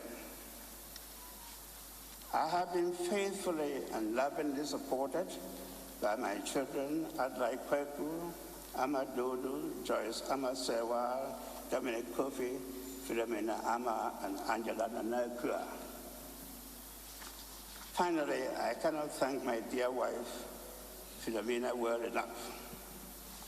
She has endured the burden of my national and international endeavors and has followed me faithfully, often at the expense of her own profession or business, to numerous places around the world. She has been my dedicated partner and an abiding and unfailing source of inspiration for over 60 years. She cannot be with us, but fortunately cannot be with us this evening because she's not been well. But her love has sustained all my endeavors from my student days in London, my academic and professional career in 3 continents, and finally during my retirement. And I dedicate this award to her.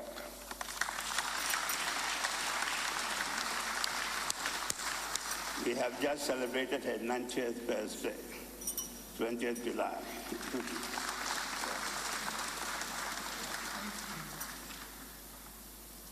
I have some reflections on law and development, but quite frankly, having listened to the very, very erudite and eloquent speech of her leadership, I think it would be unnecessary, be superfluous to go through all that.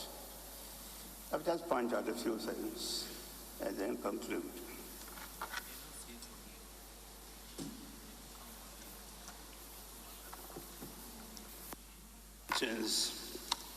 And professional life, I have been preoccupied with the implications of law for development and the relationship between law and other phenomena.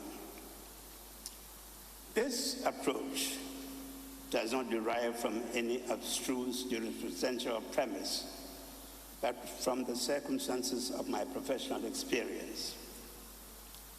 If I may echo the words of Oliver Wendell Holmes, the renowned American jurist, quote, "The life of the law is not logic, but experience," quotations close. The popular conception of law that it is a system of prohibitions against antisocial order. That is a popular conception. But it is rarely seen as an instrument of development. And I have tried to focus during my professional life and academic life on the developmental implications of law beyond the obvious imperatives of law and order. But I tell you that in all the roles that I've played, which have been so eloquently recounted by her ladyship, I realized that law was a key factor of development. Both at the World Bank, the United Nations, in Ghana here as Solicitor General and Deputy Attorney General, in my work as a chief, as chairman of the Public Utilities Regulatory Commission, and so forth and so on, it's clear that law had a role.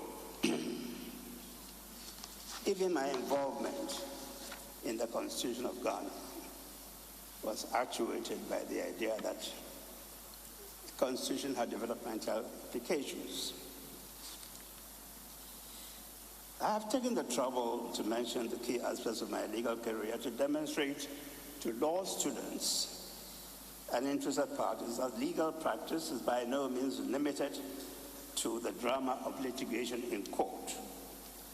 There is also the exciting field of non-contentious practice involving the structuring, negotiation, drafting, and administration of development agreements or international business transactions, or the drafting of legislation for governance of the country.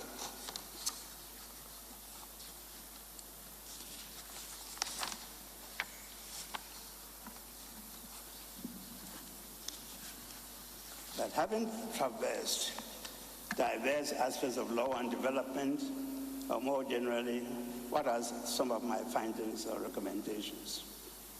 I've advocated law reform because our legal heritage, both the domestic and international, challenges us to re-examine and restructure our institutions and law to achieve our development goals as well as economic and social justice.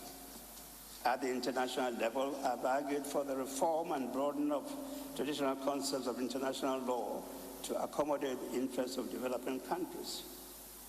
However, ladies and gentlemen, I've realized that law has its limitations in reforming society. Thus, for example, our attempts to reform our succession and family laws have not been entirely successful because we have not realized that our legislative efforts cannot be effective unless we have carried out in-depth studies of the social and cultural impediments to the introduction of what we perceive as progressive ideas. And also we have launched imaginative education and we have not launched imaginative programs to facilitate the reception of these ideas. A legal system is not a self-executing mechanism. It has to be implemented by human beings in a particular social context. Passing legislation is not enough without a proper social and cultural environment marked by deep-seated religious and cultural views. Similarly, our passionate appeals for an equitable international economic system will have no impact without determined strategies for developing our technical capacity for negotiating and operating international business transactions and the display of impeccable integrity and commitment in performing these tasks. Any lawyer involved in such operations would appreciate the critical relevance of other disciplines such as finance, economics, industrial, or agricultural expertise.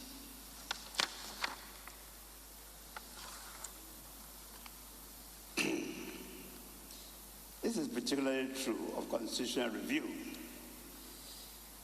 No subject illustrates the difference between constitutional and legislative text and implementation more graphically than the large canvas proposals for the review of the 1992 Constitution. However, before adverting to the debate, I'll point out some lessons that we can learn from our traditional heritage. In our traditional system, at least in the account system, once a contest for chieftaincy ends with the election, nomination, and installation of a chief in accordance with customary law, no member of the traditional council is excluded from the governance system.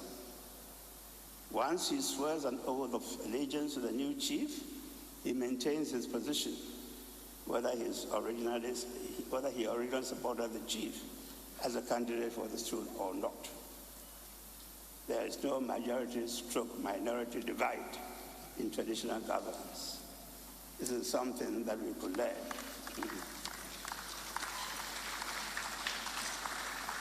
There are other things, but I don't have too much time. I'll just say a few things about the Constitution and then conclude with my advice to the younger people.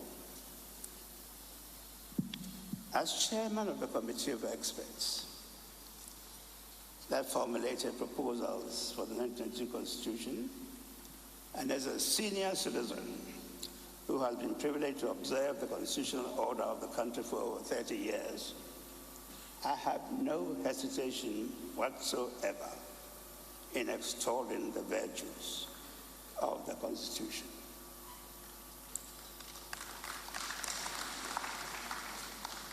I noted that your applause was not strong enough.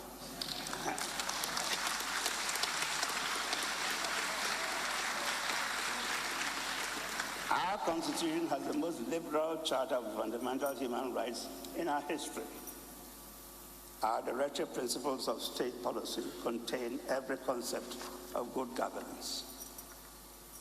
Ghana's main international reputation as an oasis of stability and constitutionalism in a turbulent region is based on the efficacy of the 1992 Constitution. This reputation has reaped economic benefits, leading to Ghana serving as a preferred investment destination for international enterprises. The Constitution, the 1992 Constitution, has been the most enduring basic law for our country in our history. We have not been called before an international forum to defend our constitutional system. If there are lapses in constitutional conduct, that, in my submission, is not the fault of the Constitution. This does not mean that the Constitution or the operation of the Constitution should not be reviewed.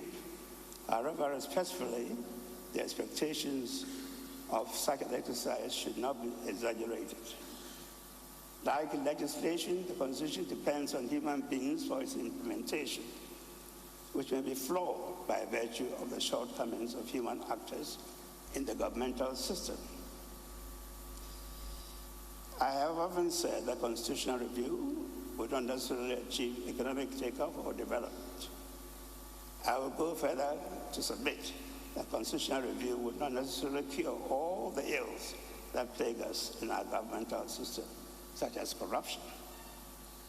A change of the text of the Constitution would not necessarily result in constitutionalism, because that would not necessarily eliminate any deficit in the constitutional or democratic values of individuals. Constitutionalism, the rule of law and democracy, cannot be achieved by a regime of rigorous constraints alone, but by the inculcation of a culture of restraints and certain core democratic values. I will quote a Nigerian constitutional law to conclude my points. This is what he said. Experience has amply demonstrated that the greatest danger to constitutional government in emergent states arises from the human factor in politics, from the capacity of politicians to distort and vitiate whatever governmental forms may be devised. Institutional forms are, of course, important, since they can guide, for better or worse, the behavior of individuals who operate them. Yet, however carefully institutional forms may have been constructed, in the final analysis, much more will turn on the actual behavior of individuals, upon their willingness to observe the rules, upon a statement's acceptance that the integrity of its procedure should transcend any personal aggrandizement. Quotations close. Now, my concluding remark on the Constitution is that constitutional review or reform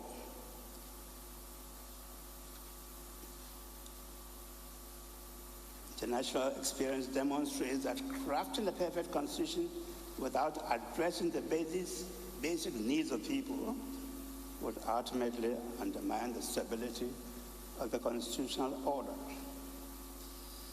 So, I now conclude with the usual advice to the younger generation whenever I give a talk.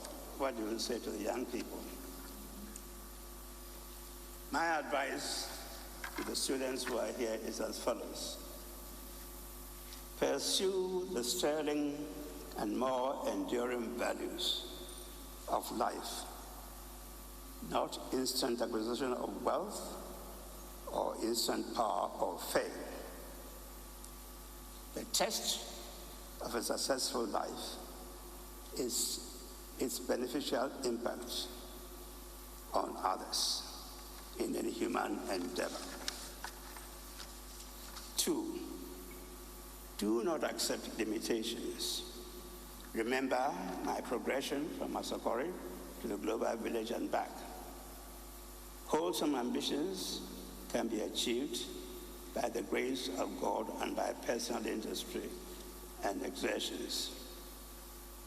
3, do not consider a setback or a diversion from your fixed ambition as an impediment to success. Consider setbacks as opportunities for other achievement. I can tell you the story. Before I retired from the United Nations, I was a candidate for 3 times for election to the International Court of Justice. The campaign failed. I've written about it in the book. But when I came back, I found myself doing useful work at the Ghana Academy of Arts and Sciences, at the Judicial Council, at the original governing council for Ghana College of Physicians and Surgeons, membership of the National House of Chiefs, and finally, as Paramount Chief of Asante Asokore.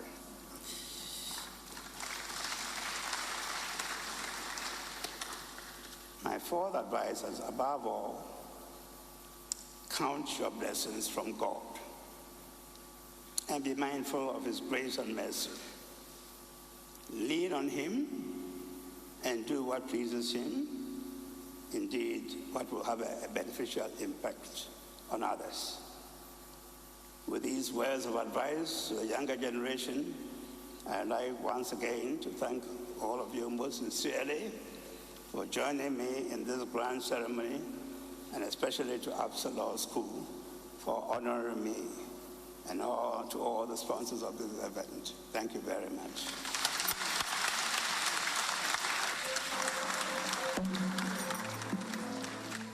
The representatives of Brekum are here. Brekum Traditional Council, Acting President of the Brekum Traditional Council is here. It's related to Asokore. The Omahine of Brekum is my traditional nephew, and the chief of Koforidua Asokore is my younger brother. Thank you.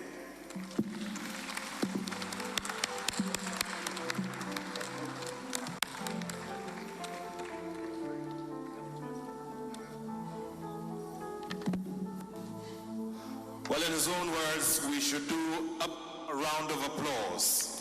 A bigger round of applause. And I respectfully ask that we keep it going as he makes his way to his seat. Nana Oscar SKB Asante tonight, as we all stand and accord you your respects, we salute you and we're grateful for your journey.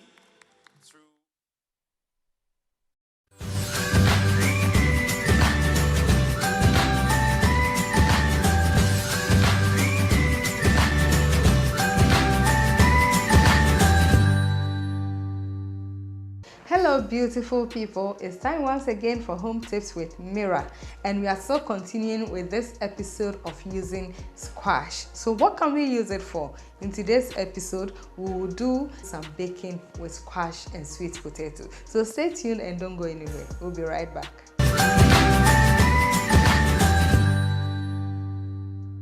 We'll begin by boiling the sweet potato. So I'm going to cut it to sizable pieces, and then I'll set that one under the pan and also cut the squash into pieces, and I'll overlay it on the sweet potato. You remember we shared that the best way of keeping your squash is to wrap it in a rubber foil and keep it in the fridge. And don't forget to use it often. Yes, this is the remaining of mine and I'm using it.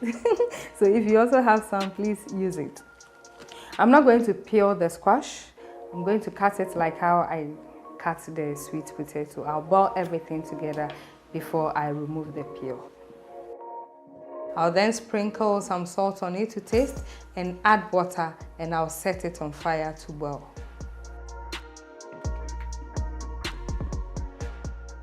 It's been like 7 minutes and our potato and squash is ready, so I'm going to bring it down from the fire. We don't want it to be overcooked. We don't want it too soggy. I've drained the water. So here it is. Now we have to let it cool so that we can remove the peels. Now I'm going to peel all the potatoes and the squash.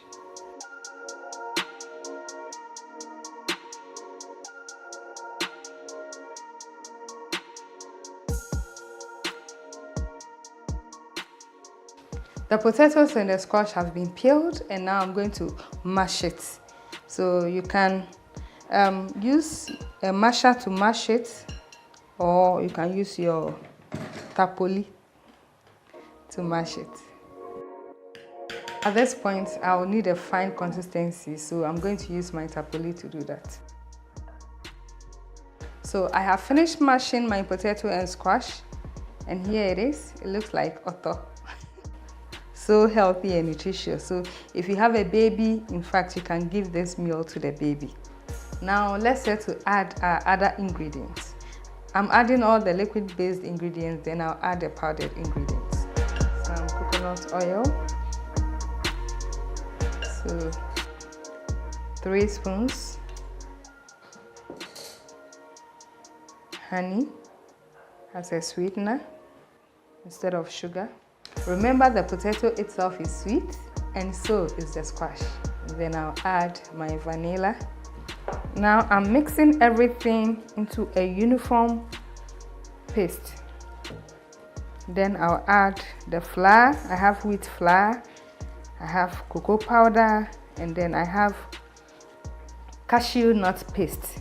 I'm adding a spoon of the cashew nut paste.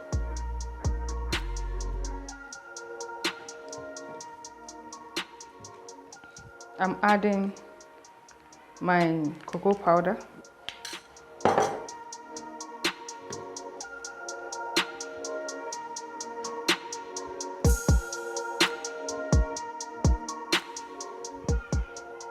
So at this point, I'm just adding 2 tablespoonfuls of flour to it. In fact, the flour is optional. You can decide to do away with it, or you can decide to add it.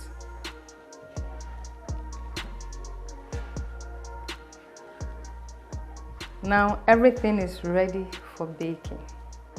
Before I put into the baking dish, I have to coat the base with oil. So that's what I'm doing now.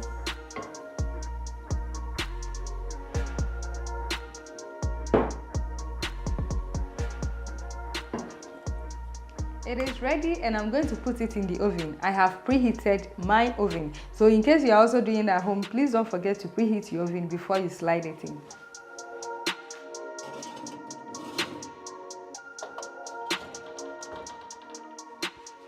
So I bring it out and I dip toothpick into it and it's dry. Our squash and potato cake is ready. So let's do a cutting and then I'll do the tasting for you as usual.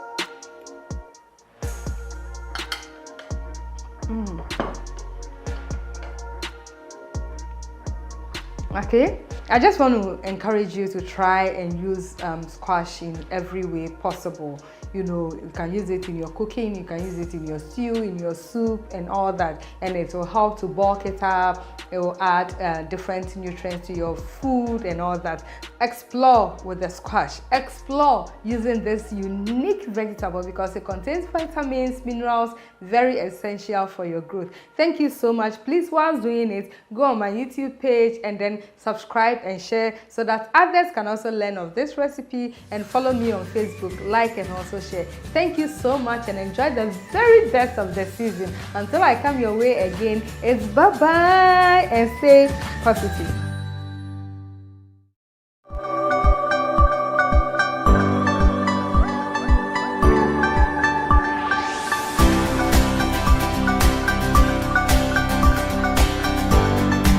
My name is Dr. Justina Wachukweku, and on this episode we are going to talk about male urethritis. So what is urethritis? Urethritis is an inflammation of the urethra, and the urethra is the tube in the penis where semen and urine flows through to the outside. That is the urethra. And several things can cause this inflammation. Most commonly, it's usually an infection, and less commonly we can have other things like trauma, catheterization when you go to the hospital, or when you have prostate disease and you have to put in a catheter.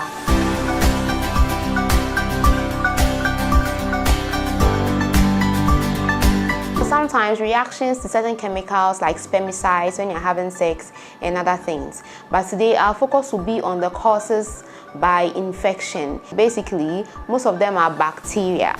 The commonest is called gonorrhea. I'm sure we all know about gonorrhea, and the organism that causes gonorrhea is called Neisseria gonorrhoeae. Followed by that, we have one caused by Chlamydia trachomatis. Then less commonly, we have the Mycoplasma, we have the Uroplasma, we can have Trichomonas. But we are going to focus more on the gonorrhea and then the Chlamydia. Now, these inflammations, when it happens, or this infection of the urethra, usually have a urethra discharge. What is a discharge?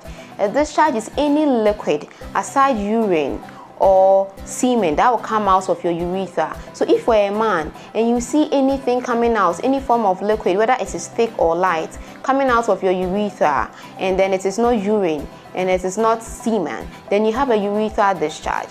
Most of the time when you have discharge, you can have some burning sensation or pain on urination. So when you have these things happening, then you're having a urethritis. That is an infection of your urethra.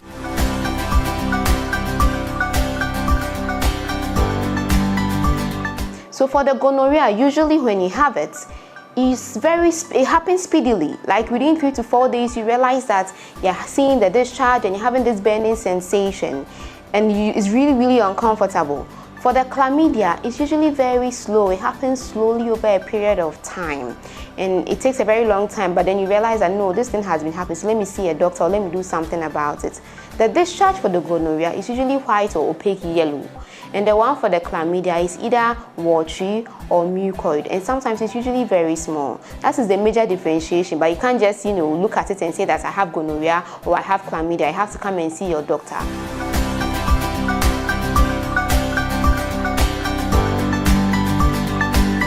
Now, these infections are STIs. That is, they are sexually transmitted.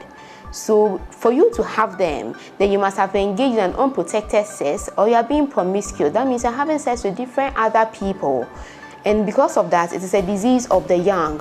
Most commonly, people around 25 years or less. they are the ones who usually get these kind of infection. Others can get it, the older ones can get it, but you realize that it's very common in the younger ones and people who have very bad sexual habits. So now when you realize that you have a discharge and you have painful urination, then you should know that you're having an STI. And because it's an STI, it is very likely that you can have other STIs happening like HIV, herpes, syphilis, and all others. So when you come and see your doctor, the doctor will try and eliminate the other causes or other type of STIs as well.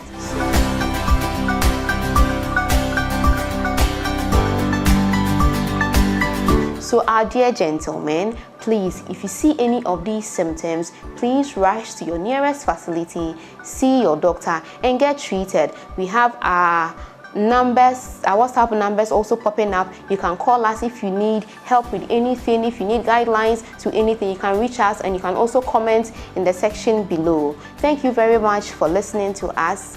God bless you, and don't miss any episode. Thank you.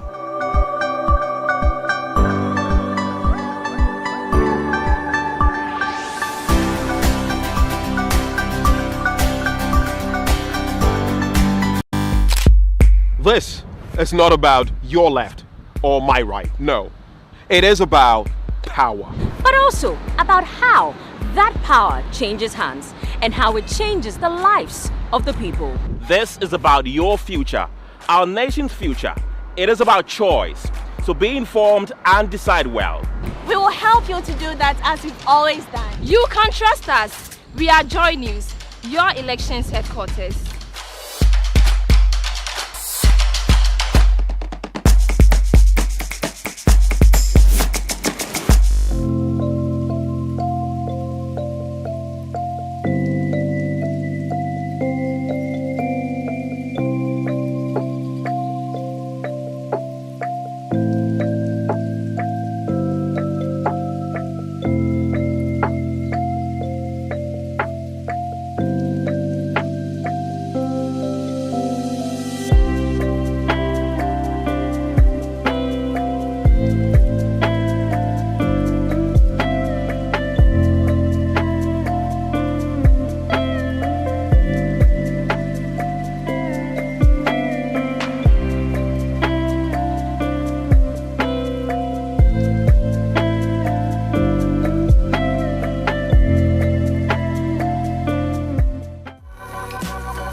Charlie, what's up? This is Santasi, right? Yes, Santasi. And this is where y'all talk you up. Yeah, like y'all talk, you know, they Patasi. Oh, he's moved to Patasi? Yeah, Patasi, yeah, he moved to Patasi. Is it far from here? Like, it's far from here, but you can find him here. Okay. Yeah, I grind for the big pick. Big moments like I'm a big fish. Big stage G with the day one stop this. Grind for the money, not girls, no hoes. Came out the food and 10 so. Found the place, and it's right here. Yeah, I'm making mama, yeah, I'm making mama. Yeah, sorry. Yeah, sorry. Yeah, sorry. Yeah, sorry.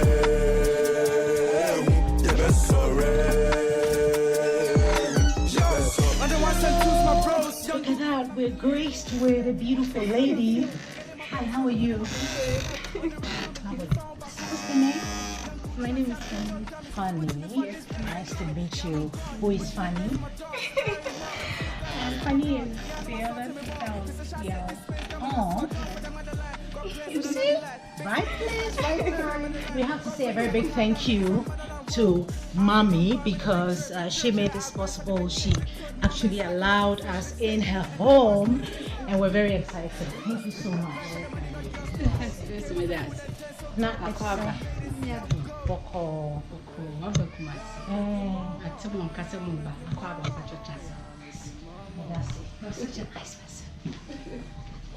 All right, so we're finally here.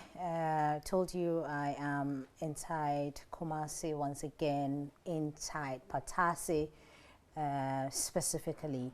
We're here to have a conversation with Yao Talk. The journey to the top is a long one.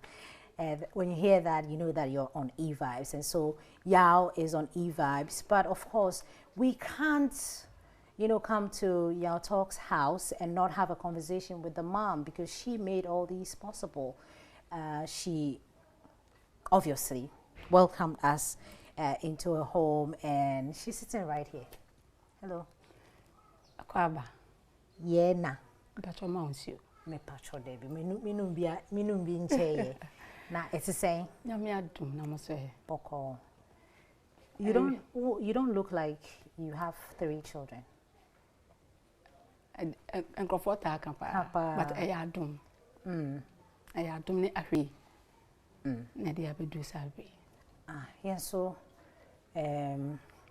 akwa na you free free see ye ba be hwe bibia Yao Talk na obia bonidin the popular song ye be sorry ye ba be hwe bibia o free ni nipa onim nipa no na ye ne mame nti no ye ni age me ni age say ene ye ne obedi nkomo before ye benya Yao Talk kwa ne na kasa no ye ne obedi nkomo nti na ye ba ye no mesima ni age pass me homo am be busa me banase e me de pepe nti oba no na wan kasa unim say na wan kasa otonyom me ntonyom da ye fi obi antonyom da nti no na at what point na who say ne nije enyom to ho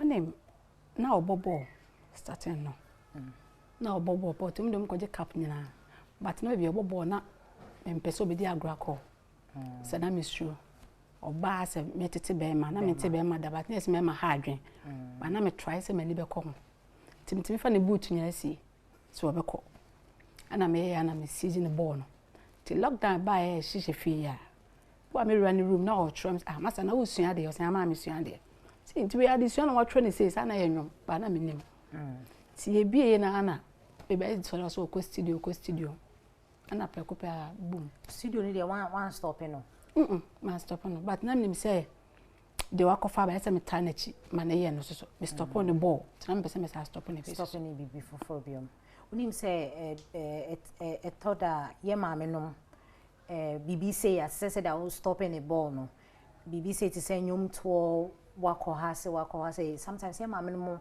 omompe but then Kenya wa say o we dey was say me supporting and because oye be man into and as I will sure say maybe obeye akona boni same is that the reason why unim na me ko asori na me ko asori be say akwa no me ba no be star but me be free ti wade started born no mo yesa no na me say be be free ho but na be okona me odi agona me mpe ho na ode ba anyum to mo no ana me tena ase ho say so be star de a ma stop ne ba kwa de na me nja ne we na me mfa me mpa ebo ene bibia nta na chi na de we bia me monitor na me hu de nya me be ye no nti monitor na me di a kire na me gusu a me monitor and me be pie na on ba metimi afra o be tenta wo ana nam kwa abubufu this wa be du fi ansa ma ye okay ansa na mada esa de a se me to me frɛ wa ba bia wo bia me frɛ nti omo kan sa obey star omo ka kire me frɛ de one no so akro mo hye ne ho kom be almost 10 years but na me nim se nwom to na e be ma no ayesa asa o ya kola ben sa say ye see ye gina ye nim se ya odin foforo ne din a different na ya na ya Osu. Ya Osu. Tostin Osu Jima. Tostin Osu Jima. And ne to Germany. Oh, okay. Ti di and different na no. Ti me call sorry be am na me man e ko me nja me ba we fie. Ti mpa bo Sunday school na ototo nwom kakra Sunday school no mo ye ne ma. Ene. O dia be ya talk. Nti onyi no na o ya kwala ben apart from born na o didi agro de call baby o di kona wo mpe no na o ye calm or obian obia obre ne ho ase on pese obe hu se my star na se bia on pese obe hu se mesu ti o ya ade me ka se yawo aha de me pese obe yese me nko obetima se nti na oye obia oben me onim ba bi efrint me ka asem bia to ne trim na so aye kan de bia na o hye ne de se bia wo pia ko studio na akobobo omo ya he omo ya miensa and Matthew on a boy last one. On no last one, na first born. Ono susu ye ono your ba, ono Antonium. Debbie. Na second one susu Antonium. Omo na Antonium. Obi Antonium. How does it feel like having a public figure ewo fi? Say mostati na nipa bebre nim oya kola ne sane mano ba se sia no eni aba moso. How is it like for you as a mother? And yeah, easy, but Simon, you wanna obey nimi yaw. But nena, for be who ya na I need abba more. Timedian some pie one I'm the tenant. Who handle the same? I'll call marketer or share to say maybe a sorry squares or be showing to say, oh, mammy win and ne buy out of some okay. Me mbonyo se me chi obi a me bonyo me shop o santase na obi tim be gina ohwe me se obi so hu ya talk maame obi tim dem be kire me se ya talk maame na to ntimi fro obi nyam se mpa twa da ma obi o se da bi na ye hwe ya talk mo so onne wona ba be na me se ya mba cho me ya me ni se ma wona wo ya talk na ai simple sam se ai you fit it an ye tie ntinya afi na me be ye se Debe na enyumben sa ni nyom no ye sure say or quite a number of songs de when hina wan kasa we ni jon pa sorry na ba na me ni je ho pa e be sorry no na fake ex ni so ba e me de fake ex yeah the fake ex ni so e me de o bro I me feel say ya ofa wa home brase no o fi say hono me e free ye ahombrase do the free kwalabre manti me amenim say me side na how obe ja to me say one so na otete no ma ne yes yeah me na because o kasa mu no ka say se won pa o ka kire no men ka se mbi nchiro woni se man kosua ya no am de hwenhwen da se me boniria okoba bi ne mani nje ho se obekọ me kana ma matemi nko bi na next time bi bana mu so asa ka obi ma mitimi kotoko se ya no na me de ko me se wa me sa me bodi obe refe me hwane ma de me di me de sa hwenhwen na ntema ne ka fie mu ti achi no hu se sa kosua no se eh mami de wa ya me no na me se ya ma anya se bia nka wo say that time no okay ene wa when ya awards bebre ena wo debe na obe pese wiase hu wo banimu ogusu a oyenyum. I don't know whether I'm putting the question right, but me say what do you want the public to or the view say the opesa omo perceive wo na onimo ba ebinimu outside o mbefi say oh ono onye ni papa maybe oshiwi or yewe or koni say but wono the assemble said ni mama assemble na obeka say obani ye ema you know the public me ba tosin start ye be sorry no guys ono mo nyina nante no obi anim no but me ba menim so siti na woni ba bi ofri to no mo nyina betena se adi nko ba obi obeso refi ho aba onfa bi nkana no ti menim se me ba no sa na ema ne de onye bi da your pictures me buy me hu pictures me hu in color be pictures bia obeche me bia na we de me hu bi wo ha say me hu bi wo internet ne so and na wan kasa so no won so no I me so oba penyin na on say my kese me wa onye kese bia e onye kese na we say me ne ya one no ni na one My sister. My sister Wakra. Okay. Now, Musa, say Hana, Yaw, and you was Santasi. Santasi and Eti. I had a buy and check. Or say, no pressure, Nessun. Say, Ube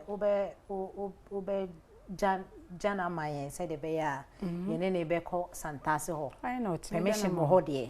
And no crying, say, or say, Juma way and tell me man of crying no coaching. No coaching. Now, or shall they but you're showing to my friend, and my yoba.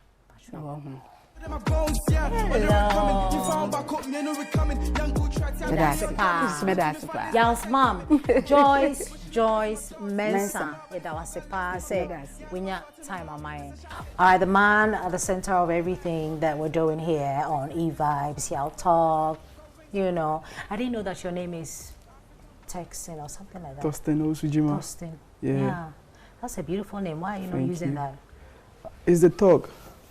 Tostin Osujima. Toxin. Osujima. Toxin. Yeah, the Tostin starts from T, O, and the Jima G, so talk. Oh. Yeah. So I'm using Am I the first person you're telling this? No. That doesn't make me very special. What will make me special is that you take me to Santasi. I want to visit Santasi. I've never been there before. Okay. I understand that you grew up there, you had to move here. Between Santasi and here, which one is your favorite? I think here is very quiet and Santasi is very noisy. Yeah. I understand. I know Santasi is, noisy, of course, because you've become a global star now. Can I call you a global star? No, that's what I'm looking at. Because your mom, at a point told me about the prophecy. Recently you mentioned in an interview as well. And I'm looking at global, and so you become a global star and Santasi is becoming, smaller. This is more quiet. Apart from here being, extremely quiet for you, you still love it there? Of course. I sometimes go there play football and stuff. Okay, football that you're not supposed to be playing. Yeah. Mommy told me. Enjoyment, with my people. I hope I get to play football too. We're heading towards Santasi. You need to stay with us. Just nice. Nice setup there. Hopefully you have a lot more here. Let's see that. Okay, I have no idea about this one. I think this is Ashanti Music Awards. Ashanti Music Awards. I know this one. Ghana Music Awards, US. And the same Ashanti Music Awards. I think it was Hip Hop Song of the Year or something. Hip Hop Song of the Year for the Sorry song. Yeah, Sorry song. And this is the Foresight Music Video Awards. I think Best Discovery Video. Ghana Music Awards UK. Yep. This was just recent. Yeah. I think this is Ekoso, me and Kofi Jama and YP. Yeah, I remember I was there. You didn't show up? Nah. Okay. Oh, yeah, I remember this one too. Yeah. I think my first YouTube 100,000 subscribers. Yeah, that was you my have first. a lot of money here. Does it come with a lot of money? A lot of people are on YouTube now. Yeah, true. That's the reason why. When you get the numbers, or when you have the numbers, you get money. Of course. And there's VGMA, Best Hip Hop Song 2020. Sorry. Yes, sir. Sorry did a lot of magic for you. Of course. Wow. I'll break through something. Yeah, you know. Are we having another? Sorry. Oh yeah, of course. I have plenty. I think plenty of release songs is out there. I'm told you have an in-house studio. Yeah, let me. Let's go. We have an in-house studio. I get to see in-house studio. Another trap season. Yo. Yeah. Oh, hello everyone. Yes, sir.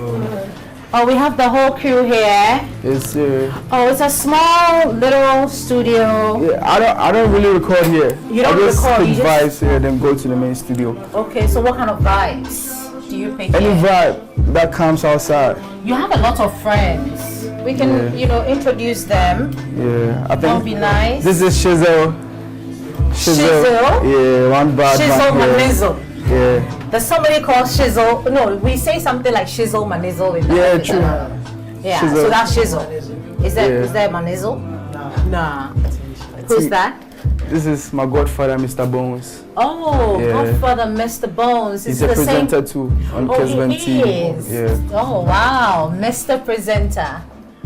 Is it the same Mr. Bones in Mr. Bones movie? No, like this one is made rated, born of nothing, excelling with zeal. Say that again. Say it loud. Made rated, born of nothing, excelling with zeal. Damn! Can we say that on radio? Damn. Yeah, I do that. You say damn on radio? Well, I said damn on TV. Yeah. And this is my bro from day one, like my kid. Let me say my senior bro, but from day one. A brother from another mother. Say hello. What's his name? Freeman. Freeman. Yep. But he hasn't been free. Yeah. He doesn't look like he's free. Nah. This is yeah. Timer. Timer. Yeah, my big buddy. He times you or something? Anywhere I go, protection. Oh wow. Yeah.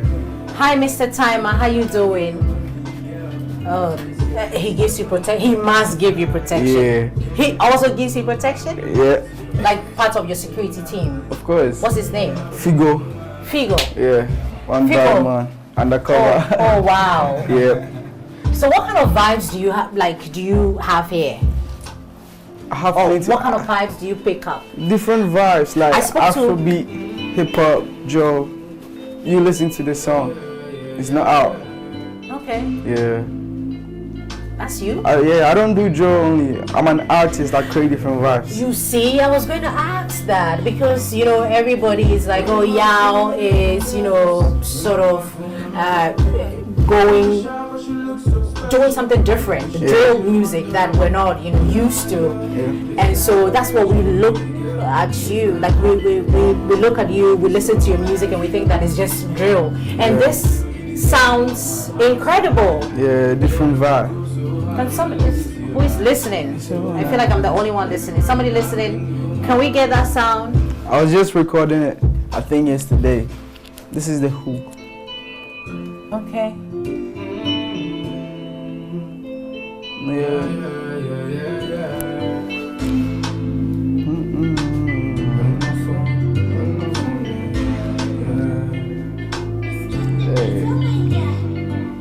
Bring my phone and a few levels. Bring my phone, I'ma come quick. Don't be shy, cause you look so special. Don't be shy, you the wonder. Yeah, so okay, only songs. So. Yeah, you're talking about a girl in this one. Yeah. Definitely. Yeah. What inspired this one, and when is it coming out? Very soon. Very soon. Yeah. But it's something inspired this Yeah, particular of course, of course. Tell me about it. I'm a boy.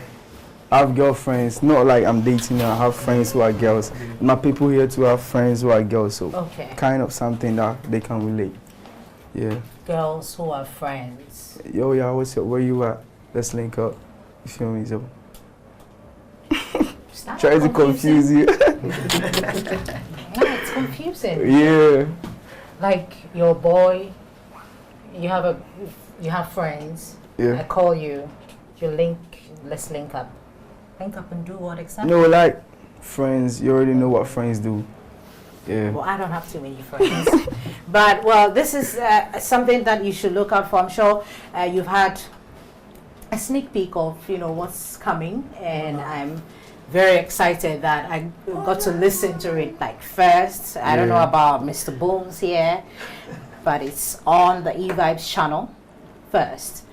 Yeah. Yes, sir. I think it's time to take it outside. Yeah. Yeah. Going to Santa America. Santa America. Yes, You sir. actually put that you put Santasi on the map with, of course, me and my your brothers. collaboration with Stormzy as well. Yeah, of course. We'll talk more. So guys, are we going together? Yeah. All right. The whole gang. All right, let's go, my people. I'm a good one. Are you I not don't saying like that? talking. Are you not saying that because you're on camera? No. Well, naturally, your mom said that you were a cool kid. Yeah. You're very respectful and all that, Yeah. and it looks like it's showing. And you're a calm type. Yeah, very, very calm. Very calm. But loud around my people. So should I bring your people so you become? Oh no, not these bar. I'm trying to say my team. Okay. Yeah. But when you're with your team, you get louder. I don't kill a vibe. I always bring a vibe up with my people. So Okay. I don't kill their vibes so they don't kill mine too. Okay. Yeah. Okay. My vibe is to talk about how you transitioned, Yeah. you know, from a footballer to that young, calm guy who used to play football here to Yao Talk. True. How did it happen? Did you foresaw anything like this going on? No, I think the first day I loved football, like the first day I wanted to play football, I did it on a forced way because my mom was like, no, relax, but I did it. And one day she came here talking blah, blah, like people, she was standing, I think here, saying I should go home, I should stop playing. I said, okay. I was a shy type, so I said, okay, yeah. I went, so from that day, that's where I started listening to music because I was lonely, doing nothing at home. After school, I'm in the house. I said, no, let me do something. So that's why I started writing music. Okay. Yeah, I think through Kwesiata. Yeah, you listen big to inspiration, him. of course. Okay. Every day. And how did the song, the popular hit song, come about? You know. Sorry. Yeah. It just all of a sudden one day we woke up and Sorry was all over the place. Yeah. Oh, there's a new kid on block. Yao Talk here. Everybody calling. Who is that kid? Yeah. And then. The miracle that everybody saw was that somebody out of Ghana, Stormzy, said, okay, I love that kid. I want to jump on the song.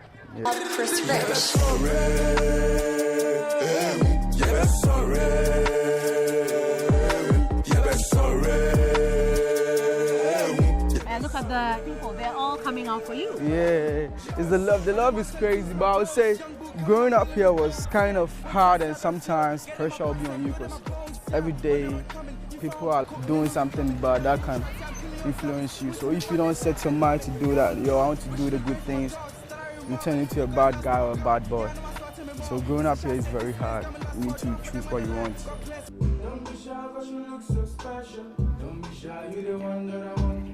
What inspired this one and when is it coming out? Very soon. I'm a boy. I have girlfriends. Not like I'm dating now. I have friends who are girls. My people here too have friends who are girls. So kind of something that they can relate. Guys, a friend, I was a friend. Hey, and he ever say, and he ever say, yeah.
The race for the Flagstaff House is beginning. Ghana is at a crossroads. It is time again for the people to choose, and the world is watching. We will do this because in a nation where every vote counts, where every voice matters, there's one name you can trust for your election coverage: JoyNews, your election headquarters. Our team of seasoned journalists will bring you up-to-the-minute updates, unbiased analysis, and the stories behind the headlines. I am Anas Sabit on the principal streets of Tichiman, and this is Joy News. Independent, fearless, and credible.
MTN. Bank of Africa, as strong as a group, as close as a partner. Where Duraplas goes, water flows. PS Industries has introduced a new roofing system known as ColorLink Plus. Flamingo paint, simply superior. Syntax tank, are you strong? Are you tough? Cherry Tree Properties. We develop spaces as though.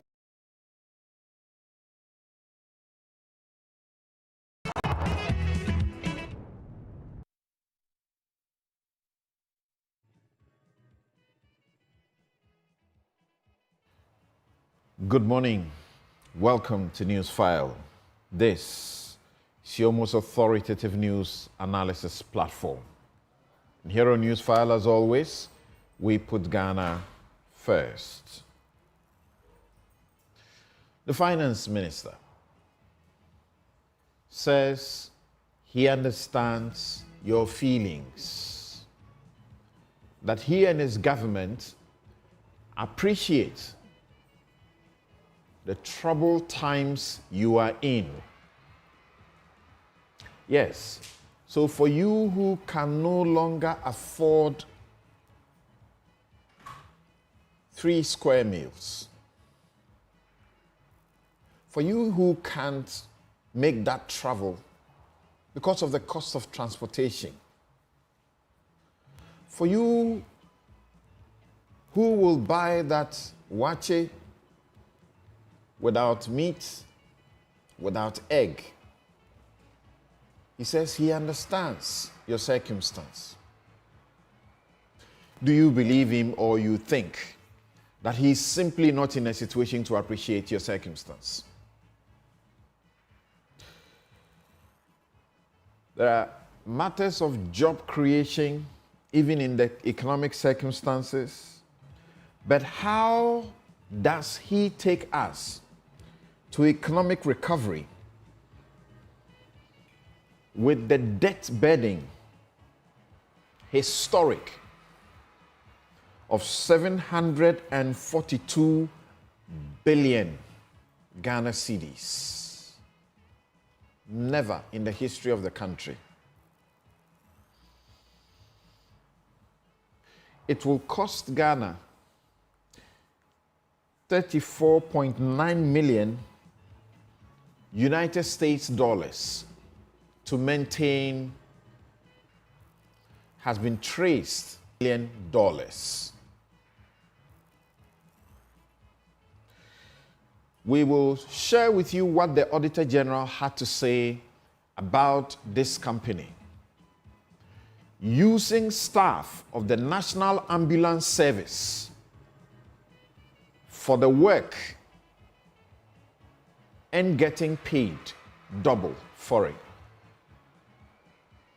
The National Ambulance Service engaging a person as an employee, paying the person's salary, and the person working, doing the job that he has to do, and getting paid extra as a private entity. Will there be a presidential debate? Will President Mahama debate Dr. Bawumia? The NDC insists he should engage the media like President Mahama did first. We'll be right back to deal with the vexed matters. I'm Samson Ladia Yanini.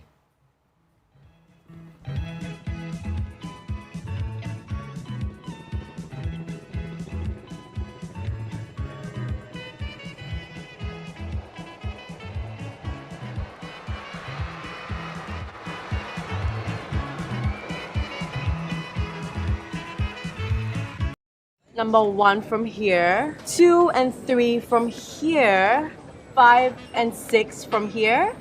For now. Yay.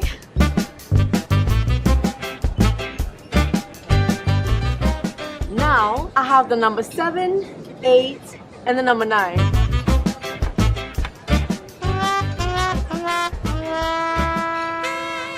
You need number 10. Please, I can't eat anymore. I mean, number 10, liver salt. The effective liver salt for the relief of stomach upset, heartburn, hyperacidity, and indigestion. Would you like to try number 11? What? JJ. Number 10 liver salt. Refreshing relief fast. Manufactured and distributed by Ernest Chemists Limited. This advert is FDA approved. Kaprenu eya enu tine me tufu se abribiere o twadia onsa nkotono mprelu na me kanfo SCP ama SCP ewo tema shahel e na factory kese no esi edie na apɛ pavement blocks ankasa na die edisi dem biara no okɔ shahel SCP ebema obi se wo pese wo siw dan na pete ogu concrete enya fida koto cement akopa bo akopa nwia ofre SCP a the concrete ya messing that with quality cement warm on babe good kama amount so whatever afienya dodowa aflawo bon any impatem ho nyinara your office I was Printers Road ya ni papaya restaurant in the dinhwedimu for SCP was 0501 672 608 and our toll free number 0800 626 262.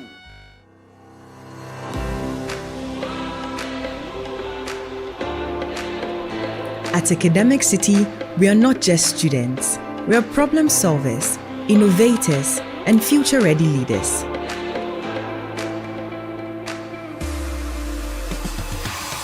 We power the future and create groundbreaking technologies ready to tackle real-world challenges head-on. In a world driven by technology, we shape the digital landscape, transforming challenges into opportunities. At the core of strategic thinking and decision-making, we thrive in the dynamic realm of commerce. We evolve into leaders who not only speak, but stand for what's right, forging narratives and stirring the conscience of the world. Embark on a journey with us, where innovation meets education. Academic City, educating future-ready leaders. Yeah, Bongo. Hey, again.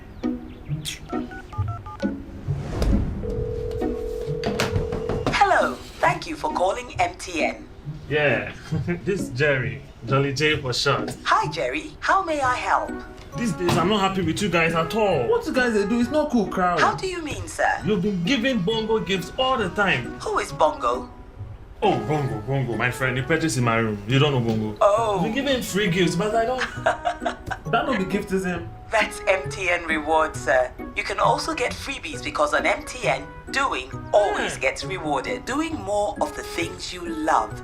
Talk, text, browse, and more, and you get to redeem free call time or data by simply dialing *550#. Oh, sir. Yes, and on Fridays, you can even get extra special rewards like food vouchers, shopping discounts, and much more. Papa didn't tell me anything, no. He will move out. Doing gets rewarded, eh? Hey, but your voice is really nice, so... would you like to know how I got the name Jolly J? That won't be necessary, Mr. Jolly. Calling customer care service doesn't give you points. I'm gonna call my mom. I'll call my grandmom. I'll call my ex. That girl can talk, Papa. Hello, Mama. So what's the topic for today? MTN. Customer. Nada bena minka me twa papa. Me try 10 Ghana. 10 Ghana. 10 Ghana cedis. No dia, send na obenya. 10 Ghana cedis no. Me dia. Me di 54,000 Ghana cedis. 54,000. 540 million. Here. Pay 2 pounds. Ebia me ma dompe soft. Ebia how the one na me twa me di ehun skasa. Yeah. Ene na giga kika dey tena we. Tena wa boki. Draw no na asase no e. Mami me volume. Wait. Okay. Customer. What?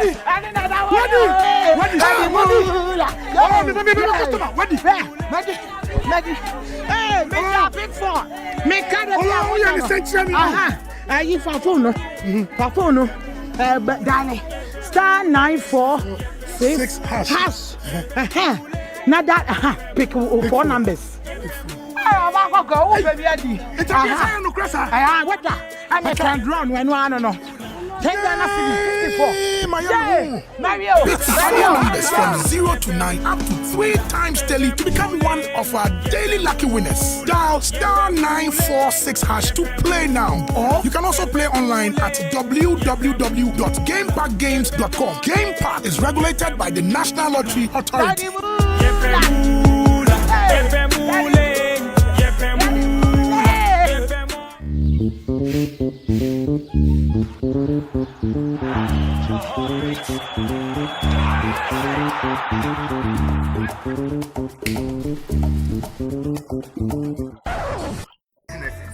Oh yes!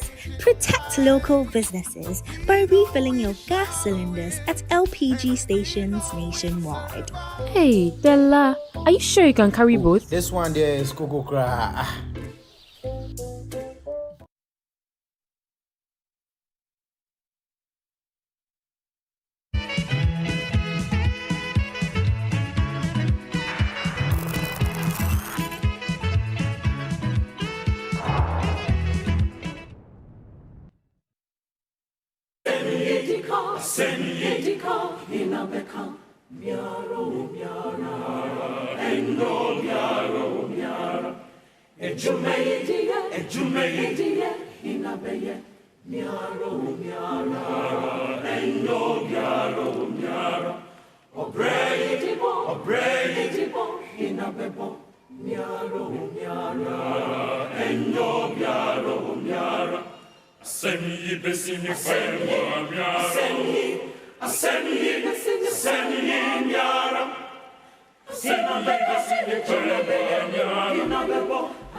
Welcome back. And here is Samson's take. One seared conscience, tone deaf about the very same things, or even worse, that is going on within this government, and will rather suggest that someone has something against the government or a party, or that they may have an interest in one party, or that they may be influenced. For some of us, you know, and those of you, your leaders within your parties know, that some of us, we are beyond being influenced by you. You can't feed me. You can't. It just doesn't work. I don't need a dime from you. If you can't hear from us and take caution, at least listen to Justice Sophia Akufo. She spoke once, she has spoken twice, she has spoken again. Listen to her. As far as she's concerned, the Botch Snit Hotels deal, the Snit people, the persons in authority, run down the institutions. They do sweetheart deals and distribute among themselves. That's what is going on. She says, if you think that there is no law, Brian Champong, and all of you who support him, Elizabeth Ohene, all of you who support him, the people in this government who see nothing wrong, because you say no law has been broken, she refers you to the law before the law. The Bible. Most of you are actually Christians, right? You would have known the Bible before you got to know the law, correct? Why are you elevating the law beyond the Bible that you know, the Quran that you know? Why are you elevating it beyond your conscience? She says, the fact that there is no law, you have not broken a law, it's not enough an excuse. She refers you to the scriptures that says, not all things that you are allowed to do that you should do. Common sense. And she's very blunt and forthright that this thing smells bad, it's stinking.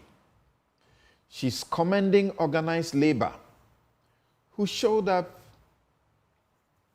and showed their power a little bit late, but could have happened in a good time. Commended them for showing that they have power and they can always use this power. The law is not everything. Everything is not about law.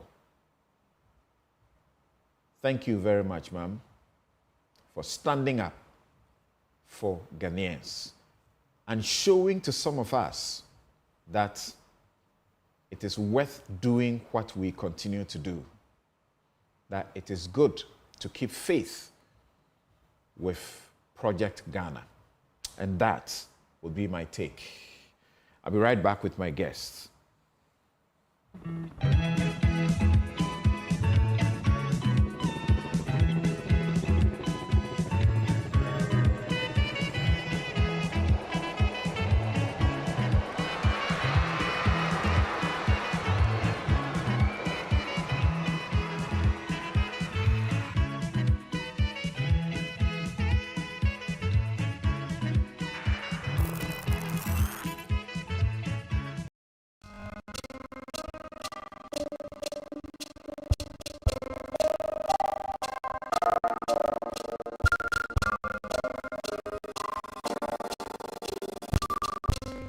Bongo.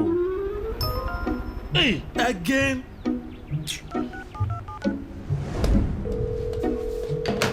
Hello, thank you for calling MTN.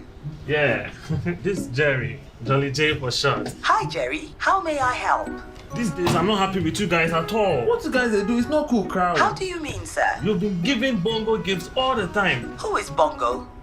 Oh, Bongo, my friend. You purchased in my room. You don't know Bongo. Oh. You've been giving free gifts, but I don't. That not the gift is him. That's MTN rewards, sir. You can also get freebies because on MTN, doing always gets rewarded. Doing more of the things you love. Talk, text, browse, and more, and you get to redeem free call time or data by simply dialing *550#. Oh, sir. Yes, and on Fridays, you can even get extra special rewards like food vouchers, shopping discounts, and much more. Didn't tell me anything, no. He will move out. Doing gets rewarded, eh? Hey, but your voice is really nice, so. Would you like to know how I got the name Jolly J? That won't be necessary, Mr. Jolly. Calling customer care service doesn't give you points. I'm gonna call my mom. I'll call my grandmom. And I'll call my ex. That girl can talk, Papa. Hello, Mama. So what's the topic for today? MTN. Aye, malaria's remedy is Lonat. Therefore, we're gonna use Lonat to recover. You have malaria? Yes, please. Are you shivering? Yes, yes. You got chills? Yes, Take Lonat. Lonat. First day. Lonat. Take Lonat. Second day. Lonat. Take Lonat. Lonat. Third day. Lonat. Take Lonat. That's all. Lonat scatter malaria. Lonat it scatter malaria. This advert is FDA approved. This is a house that I have built and I have not even moved into. The roofing that was installed less than a year ago has already faded. I recommended DBS Industries to you, but you said that already asked your nephew to take care of it. DBS Industries has introduced a new roofing system known as ColorLink Plus. So you mean all these beautifully roofed houses were done by DBS Industries? Let's go to DBS Industries. My brother, I understand DBS Industries has installed roofing system that does not fade after installation. Sir, it's true. It's ColorLink Plus. It is a special roofing system that DBS has imported from Europe. When installed, it does not fade. And due to the faith we have in them, we give our clients a 20-year warranty. 20 years warranty? Look, my house was roofed by a certain company. The sheets have completely faded. If DBS has this unique roofing system, then please uninstall the old one. If it means spending twice on a durable material, it's worth it. It also leaves your room very cool. Yes. Star 712. Picture this. Coming on Greece. Yeah. And now you were back in Greece. To say why you fit a millionaire. Yes, the luckiest at the room. To say about from Massa Echeman. Yeah. Now check this. Sister Abna, aka Kobe Hima. The luckiest at the room. Queen B. Yeah. Boss Lady Baku Pay. Let's go. Hold on to your seats, folks. Such anyway, be you smooth. Way and your friend will upgrade. Luckiest Adaroma. And the best part that with the luckiest will be our shot to a good life. And I'm talking to you, me, your girlfriend, your ex, your neighbors, your landlords, and even Goro boys. And no one is over dialing with lucky number. Star 712. No. Coswato ticket to win in the community draw or the grand draw on the 30th of November 2024. The luckiest is regulated by the NLA on the Caritas platform, not for persons below 18 years. TNCs are... Let me see. She's never had a toothache before. There might be a cavity. Don't you use Pepsodent? We used to, but I'll try the new one. Ah, that's why. But doesn't every toothpaste give cavity protection? Not really. Pepsodent's Cavity Fighter repairs tiny invisible holes to give 10 times stronger teeth. Will you trust Pepsodent? Definitely. Pepsodent. 10 times stronger teeth. Use Pepsodent's Cavity Fighter. 55-278-4097. Think wood, think Fernart.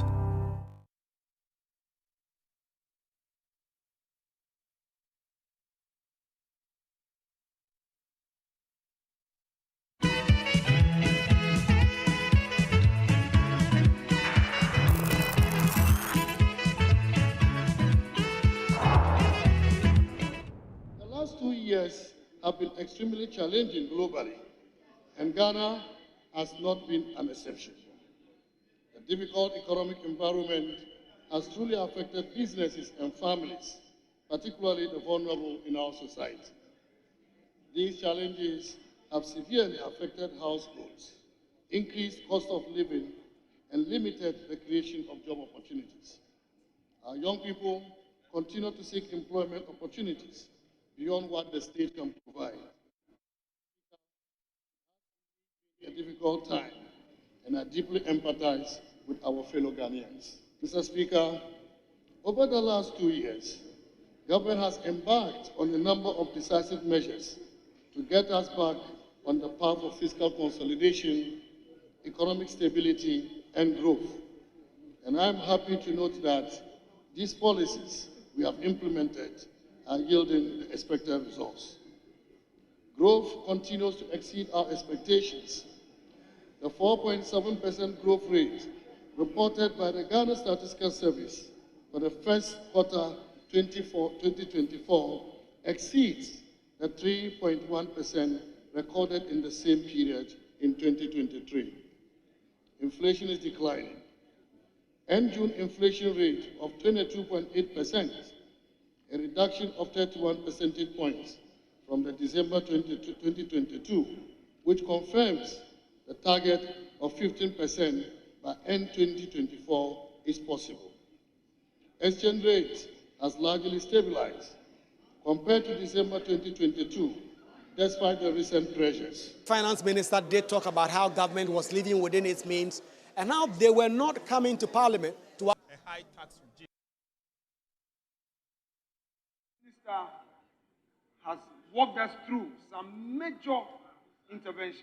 One, that the school feeding program which was previously being patronized by 1.6 million Ghanaian children, is now being patronized by 4 million Ghanaian children. In other words, 4 million Ghanaian vulnerable children are benefiting from the school feeding program. Mr. Speaker, again, the minister has simply told us that today, 2024 budget, 6.5 billion has been allocated for the NHIS, as compared to 1.6 billion in 2016 by those who are in opposition today. I mean the John Mahama government.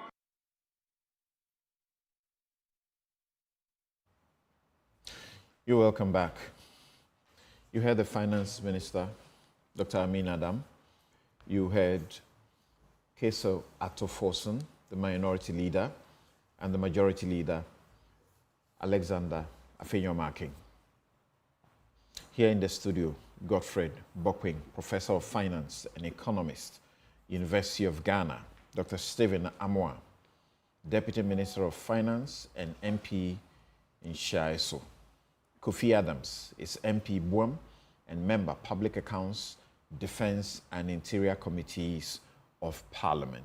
Gentlemen, thank you very much for making time to join us this morning. And I start with Dr. Stephen Amoah. The minister said that he empathizes with Ghanaians about the difficulties they are going through. I have heard you also repeated this by saying you appreciate the difficulties. You are not discounting that there are difficulties that people are going through in this country. How does this budget demonstrate that the government empathizes with Ghanaians in these circumstances? Sorry, what did you say, please? How does this budget demonstrate that the government empathizes with Ghanaians about their current difficulties? Thank you very much for your important question to us.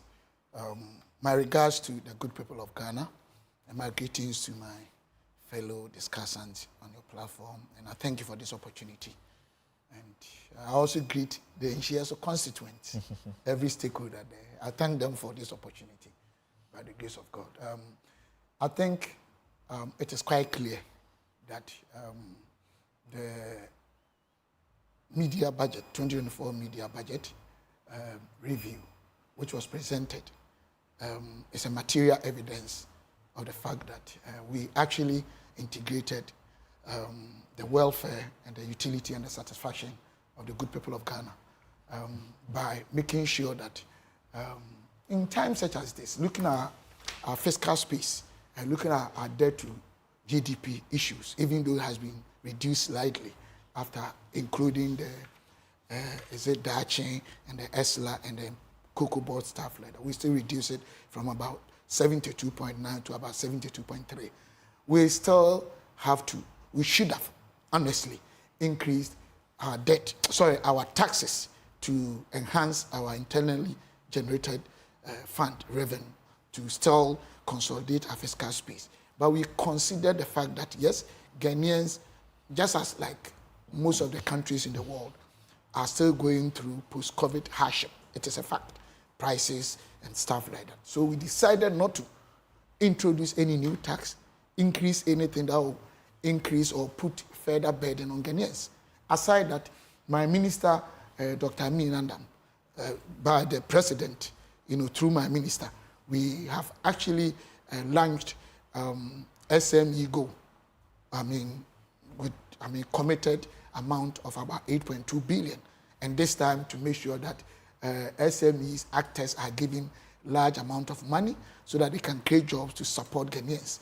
If you look at social intervention policies, looking at the cash and non-cash in terms of redistribution policies, we've done a lot to increase government commitment by allocating a lot of funds in the area of LEAP, school feeding, in the area of even the national health insurance and all those things. So these are clearly evidence or indicative of the fact that the government is highly committed to the welfare of Ghanaians. And the minister emphatically, just as the president also said, and I also stand by it, that we all show empathy And because of some of that, we've been very disciplined in managing our fiscal space. If you look at the primary macro indicators, which probably time will allow me to expatiate, because I have to stay within your question.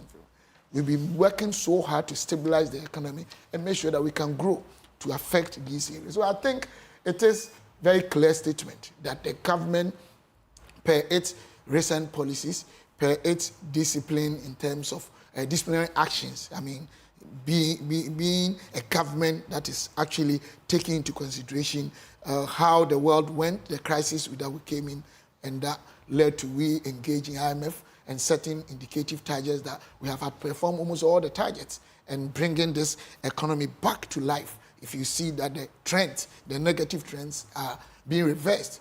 I call it speed and accuracy. So you look at all these facts. These are material facts in terms of numbers. They were the same numbers that were a few years back, a couple of years back, people were insulting the government, saying all sorts of things. Some were even calling God and other things. And now we see them gradually coming back. We stay within our budget framework in terms of our revenue and expenditure, not adding non-concessional loans. So all these things are clearly showing the position of this government today, how we care about the ordinary Ghanaians, how we care about the suffering of Ghanaians, and how we are mitigating the impact that the world crisis had on the Ghanaians. Kofi, so deliberately, I need all of you to cast your preliminary comments or overview of the budget against the comments or the assurance that the government or the minister empathizes with Ghanaians as far as the difficult circumstances are concerned. How can you tell, using the budget, to demonstrate that that statement is accurate? Well, thank you, Samson, for the opportunity, and let me say good morning to Prof. and my colleague, Honorable Dr. Stephen Amoah, and of course, our viewers out there and my constituents. And let me take this opportunity to wish my party members who are in Tamale very well. Today, we're launching our campaign that would drive us to victory 2024 come December 7th. And so I wish all of them well.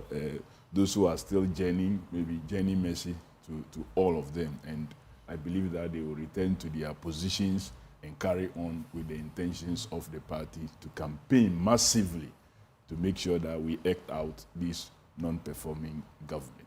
Having said so, you see, we vote governments to work and deliver development for our well-being. We don't vote them to come and just give us words. Words that you cannot relate to action. Words that you cannot relate to activity. Words that you cannot actually relate to the daily occurrences in your life and in the performance of that government.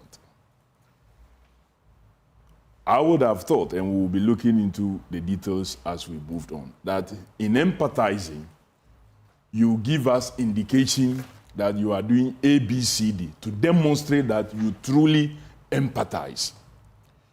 You don't empathize with me, Samson, if I have lost a relation, and at the same time, you are laughing and smiling all over around. When you are empathizing with somebody who is going through a certain situation, your behavior will tell whether truly the words that you used, you mean them. The budget does not reflect austerity. The budget does not reflect that. The budget, the government policies, the budget that was presented does not reflect that. Show us how.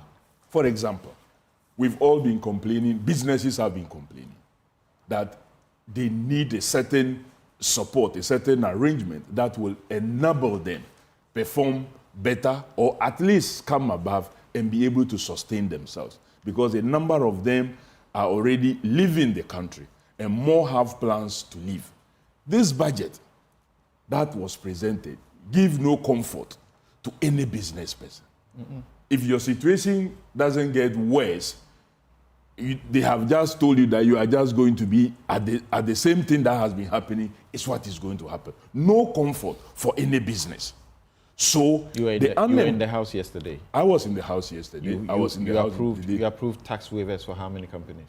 Well, yesterday we did not approve tax waivers. We did not approve a tax waiver. What we did was more of a tax substitution. So government now acquire shares. What was before you was tax waivers. Well, and you approved it originally, and it is intended to cushion some of these companies. No. So that they don't leave the country to the other places, like you said, correct? Since you have asked this question, it's not part of my presentation. It was before us. It's a bauxite arrangement. The bauxite company, I think, being run by some Indians before, and then they were selling it. Government originally had 20% shares. This company was asking for a 38-point-something million tax waivers, and we opposed it. So following our opposition to it, negotiations went on and on and on, and they agreed that, okay, instead of a waiver for them, a complete waiver for them where they would not pay it, they were willing to convert it to what? Shares. So they did the evaluation of the company and brought the value of the company, which gave Ghana additional 2-point-something% shares. Then the value that they brought was disagreed upon. And so the Ministry of Finance went further to do an independent evaluation. That increased the government's share or Ghana's share to 3%. So as we speak now, instead of the 20% that we had, the 38-point-something million tax waivers has given Ghana an additional 3%. So it is not a waiver as we know it in the past, but it's more like tax substitution. So we've gotten shares for. I think we are talking about two different things. No. You go on with the budget, because I don't know what you are talking about, because that was the only thing we did yesterday. That was the only thing we did in relation to tax yesterday. The approved tax waiver amounts to 1.5 million euros for the supply and installation of e-learning laboratories in senior high schools across the country. This is in the list of what I'm referring to. Well, what I know we did yesterday, I'm a member of the Public Accounts Committee, as you said earlier. We had our sittings in the morning. I'm unaware that during the morning sitting, any tax was considered. But we considered this bauxite. Unfortunately, I don't have my other paper here to be able to refer to it directly. But what we did yesterday was a 38-point-something million tax issues in relation to a bauxite arrangement. But that one was a tax substitution. That's a different thing. So that's what I know of. I'm not aware of this one that you are talking about. All right. So thank you for your preliminary comment. Let me come to him. You took my preliminary away from the real things that I wanted to say to the issue of. But anyway, we'll have opportunity to come. Exactly. You are coming to it. But one correction that I wanted to also make, that I'm no more a member of the Defense and Interior Committee. As a result of the realignment, new changes. I've been moved to the Security and Intelligence Committee, a committee that I now ranked. Okay. So I'm no more with the Defense and Interior Committee. Yes, Professor Bokwin, from where you sit, this budget is a reflection of the empathy that the government has for Ghanaians because of the difficult circumstances. No? Good morning, Samson. Good morning. Good morning, Prof. Good morning, the good people of Ghana. Well, I think government is trying to be smart and identify with the ordinary Ghanaian, but the document doesn't align with that totally. We can understand that from two perspectives. If you look at where we came from, especially 2022, and where we are now, we've made some progress. Yes, some level of recovery, but that recovery is not people-focused. It's a recovery that has left millions of Ghanaians behind. So you can't look at the macro numbers and say that, okay, once we've seen this recovery, then all is well with Ghanaians. Actually, there is a big gap between the macro level development that the government is talking about and then micro household level development where Ghanaians are still going through a lot of challenges. And that is consistent with, you see, when you create economic disruptions, the cost of correcting that can be huge. So, Samson, if you look at it in our history, I want to situate this within our history. This is probably one of the most expensive and pricey economic recovery in our history. Pricey and expensive because of the sacrifices Ghanaians have to go through. And the price that we have to pay are coming through 3 different channels. Fiscal consolidation through higher taxes. And something, since 2015, if you look at the number of tax adjustments and new tax handles on the continent, no country compares to Ghana. And then beyond that, if you look at what we call the official tax rates, and then the backdoor approach that government has adopted in the last couple of years to collect more money from businesses and households, sometimes through treating the straight levies differently from the VAT. So for instance, if you compare Ghana's standard VAT rate, it will come across as though it's one of the lowest in Africa, 15%. But actually, the effective incidence of the VAT is 21.9% because if you look at the straight levies, it quakes like a duck, and you just have to call it like that. So by treating it as straight levies, you create the impression that your standard VAT rate is very low, but actually the effect, or the cumulative effect of all of that takes the incidence of that tax handle together with the straight levies to almost 21.9%, and it's counterproductive. You don't need a prophet to tell you if your standard VAT rate or the effective VAT rate at the end of the day goes beyond 18%, it's counterproductive. So that's another level. So something overall, we say that yes, we've made some progress at a very pricey level, very costly, but we are not out of the woods yet. If you look at it from the perspectives of the way we will look at economics, macroeconomic stability, as we are talking about, is not the same as development. It's not the same as transformation. It's just a means to an end. To talk about economic transformation and inclusive productivity growth, you first need to guarantee macroeconomic stability. That's the dominant view in economics. It will take a while, and the consistency is very important before this macro level development will translate to micro and household level improvement. And I can give you specific examples. If you look at the data from the World Bank, actually poverty at the lowest end has been increasing from 2021 through 2022, 2023, and the forecast all the way up to 2025, 2026 is projected to increase. The other interesting thing to bear in mind, and what I spoke about, international poverty at 2.15 USD in 2017 purchasing parity terms was 24.8% 2021. It's gone up to 25.8% 2022, 30.3% 2023, forecast 2024, 32.9%, 33.2%. But something, this is where probably you have captured. Lower middle income poverty rate is rather high, 47% in 2021, projected 50.2% 2022, 55.3% 2023, and by forecast, 58.7% 2020. That is lower middle income poverty. When it comes to upper middle income poverty, it's even high, 76.7, 78.9, 82.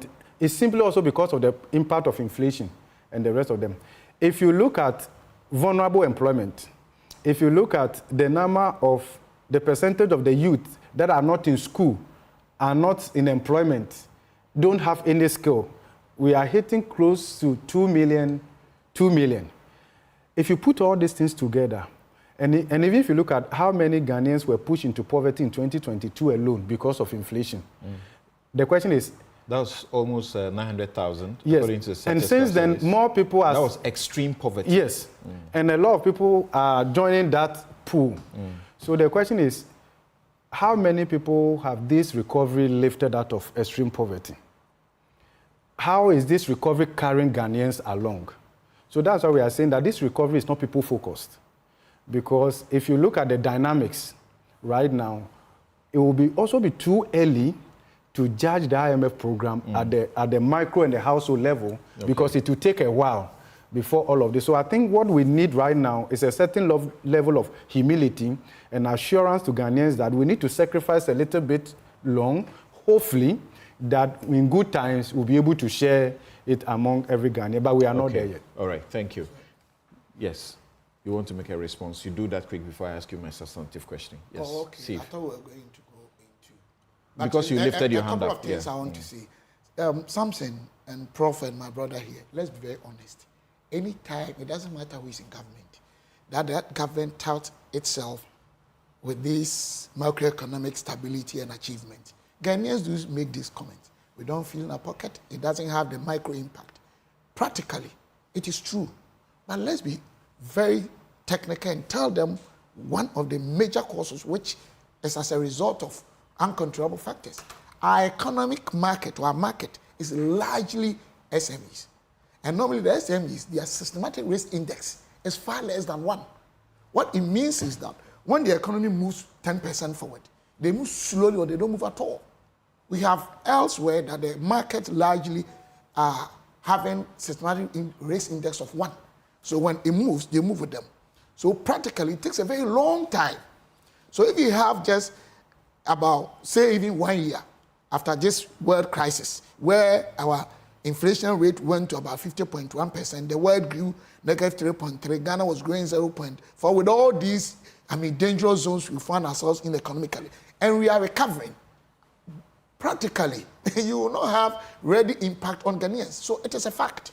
But let us appreciate it, not as if probably the giant achievements or attainment of the managers of the economy, where we are reversing this negative trends, are showing clearly that yes, there's hope and there's future. And as he said, we have to be humble and then also let Ghanaians understand that things are getting better. If your child is not well, vomiting, not eating, growing lean, and you see, oh, now he's not vomiting, the temperature is still high, now he's eating but not as he used to, then you have hope.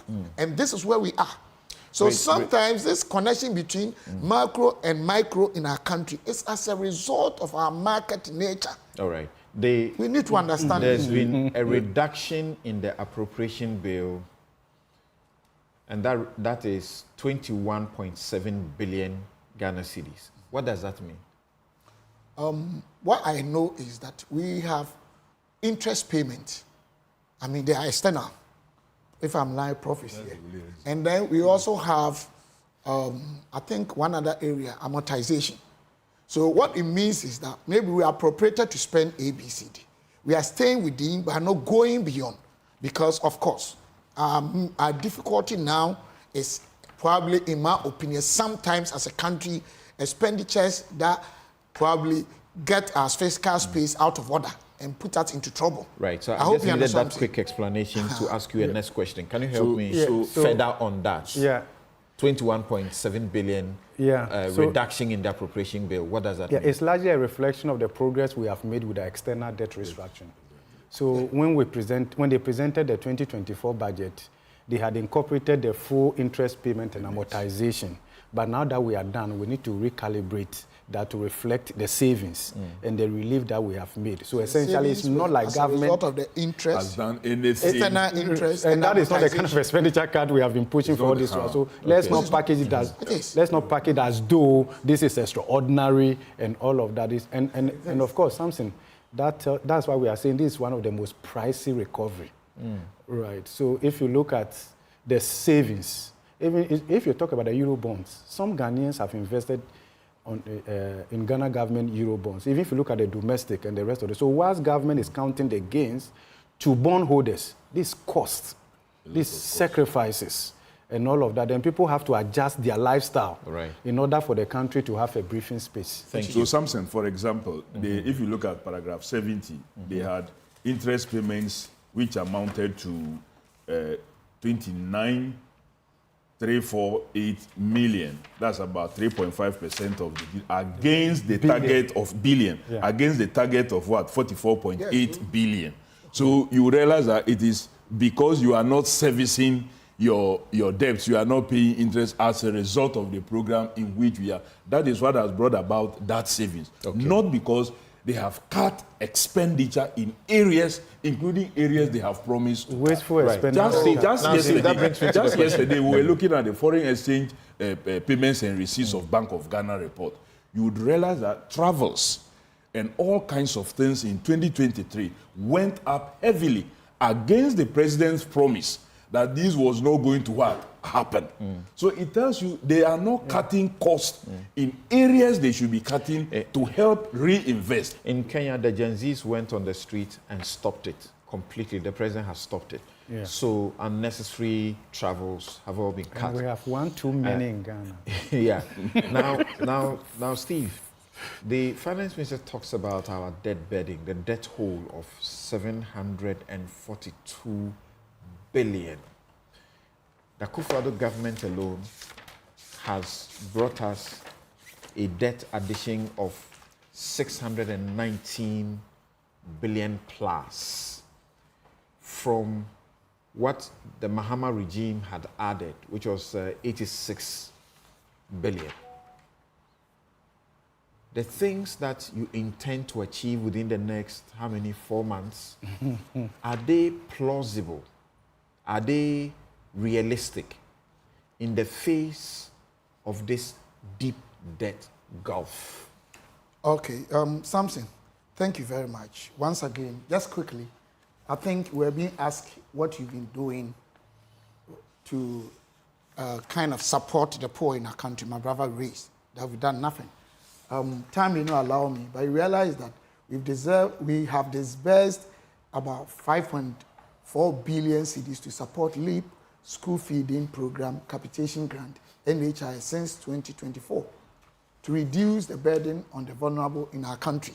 I mean, I can read on and on. You check all of them, 1.5 billion cedis to support which you would not have disbursed. They are all there. Which you would not have disbursed, but for the difficult situations. Is that what you mean? Disbursed that we've done. So, I'm coming. So it doesn't, they shouldn't paint a picture as if we are not thinking about the poor. We've done a lot. No, you.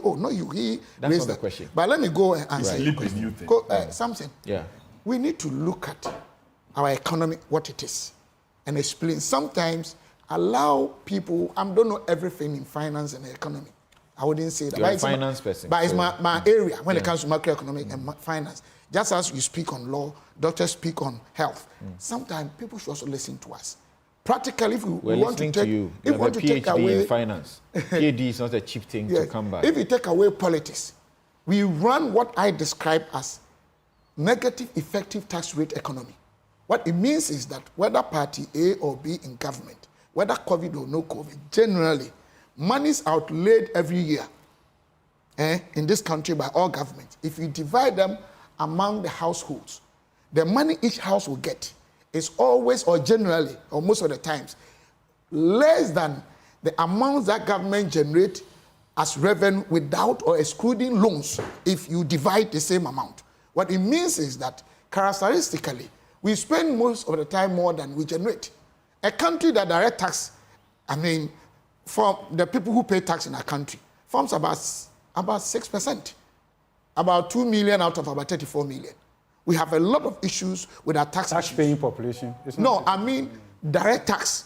Go and check. I said direct tax. Like you pay, I pay, Kofi and something, those who are in the corporate sector. You can go and check. So we have issues with that. And then we came to a point, that this country had to stop working, but people were being paid. This one, nobody wants to listen. Has never occurred in the history of this country that people were asked to stay home, but they were paid for some months. And even when that came to an end, it was extended for about 21 months, where 10 people were working, 5 will come for 2 weeks, other will come for 2 weeks because of these post-COVID issues. And they were being paid. Listen carefully.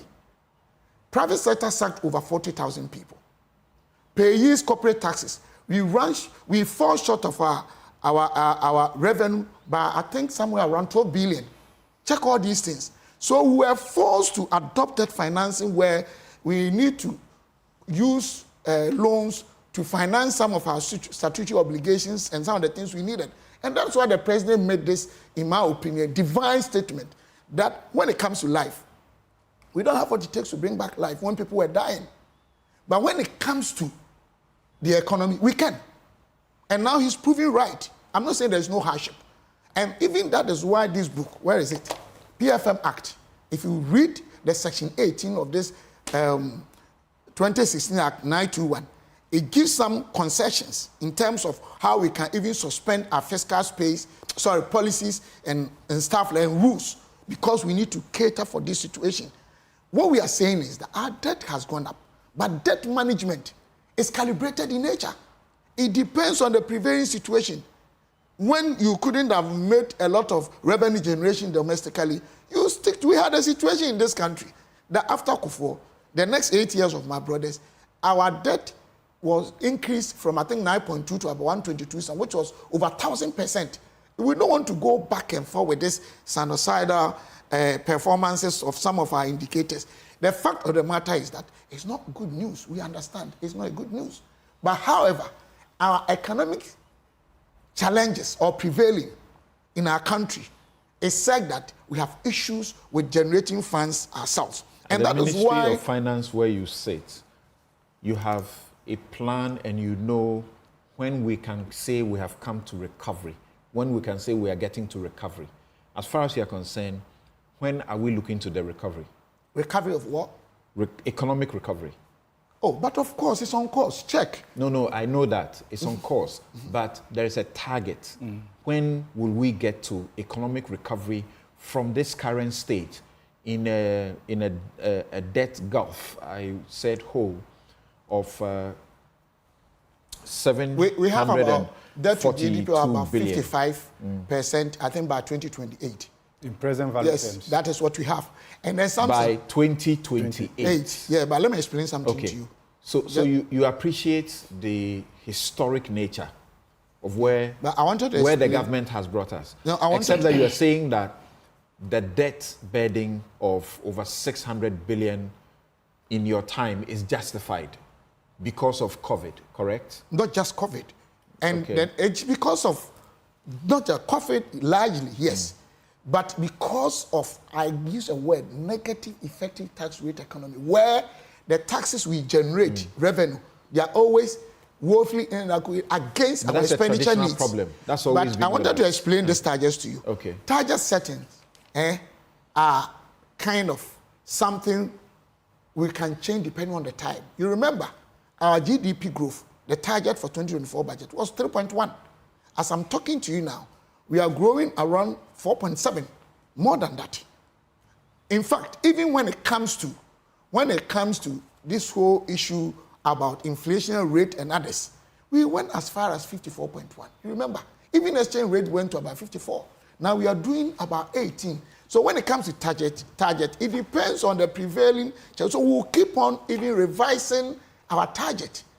We had about, 1.5, we went to 2.9, they grew 1 to 3.1. So we keep on changing. Right. But what I can say is that... I'm coming to you, Kofi. What I can say is that even the indicative targets that were set between us and the IMF, most of them, check, we outperform all of them. Thank you. Most of them. Now, Prof. It is a fact. Prof, I'm coming to you. And then lastly, I'll get to Kofi. Our debt portfolio, we have included Dachi, you remember, part of the cocoa board debt, and even the ESLA, that initially we did not. And even with that, we've been able to reduce our debt to GDP, not remarkably, but you from also about acknowledge that there are other 7.9 things to 72.9 to about 72.3. Other experts, including the minority, say should get into the debt burden, and you don't want to add into the debt burden.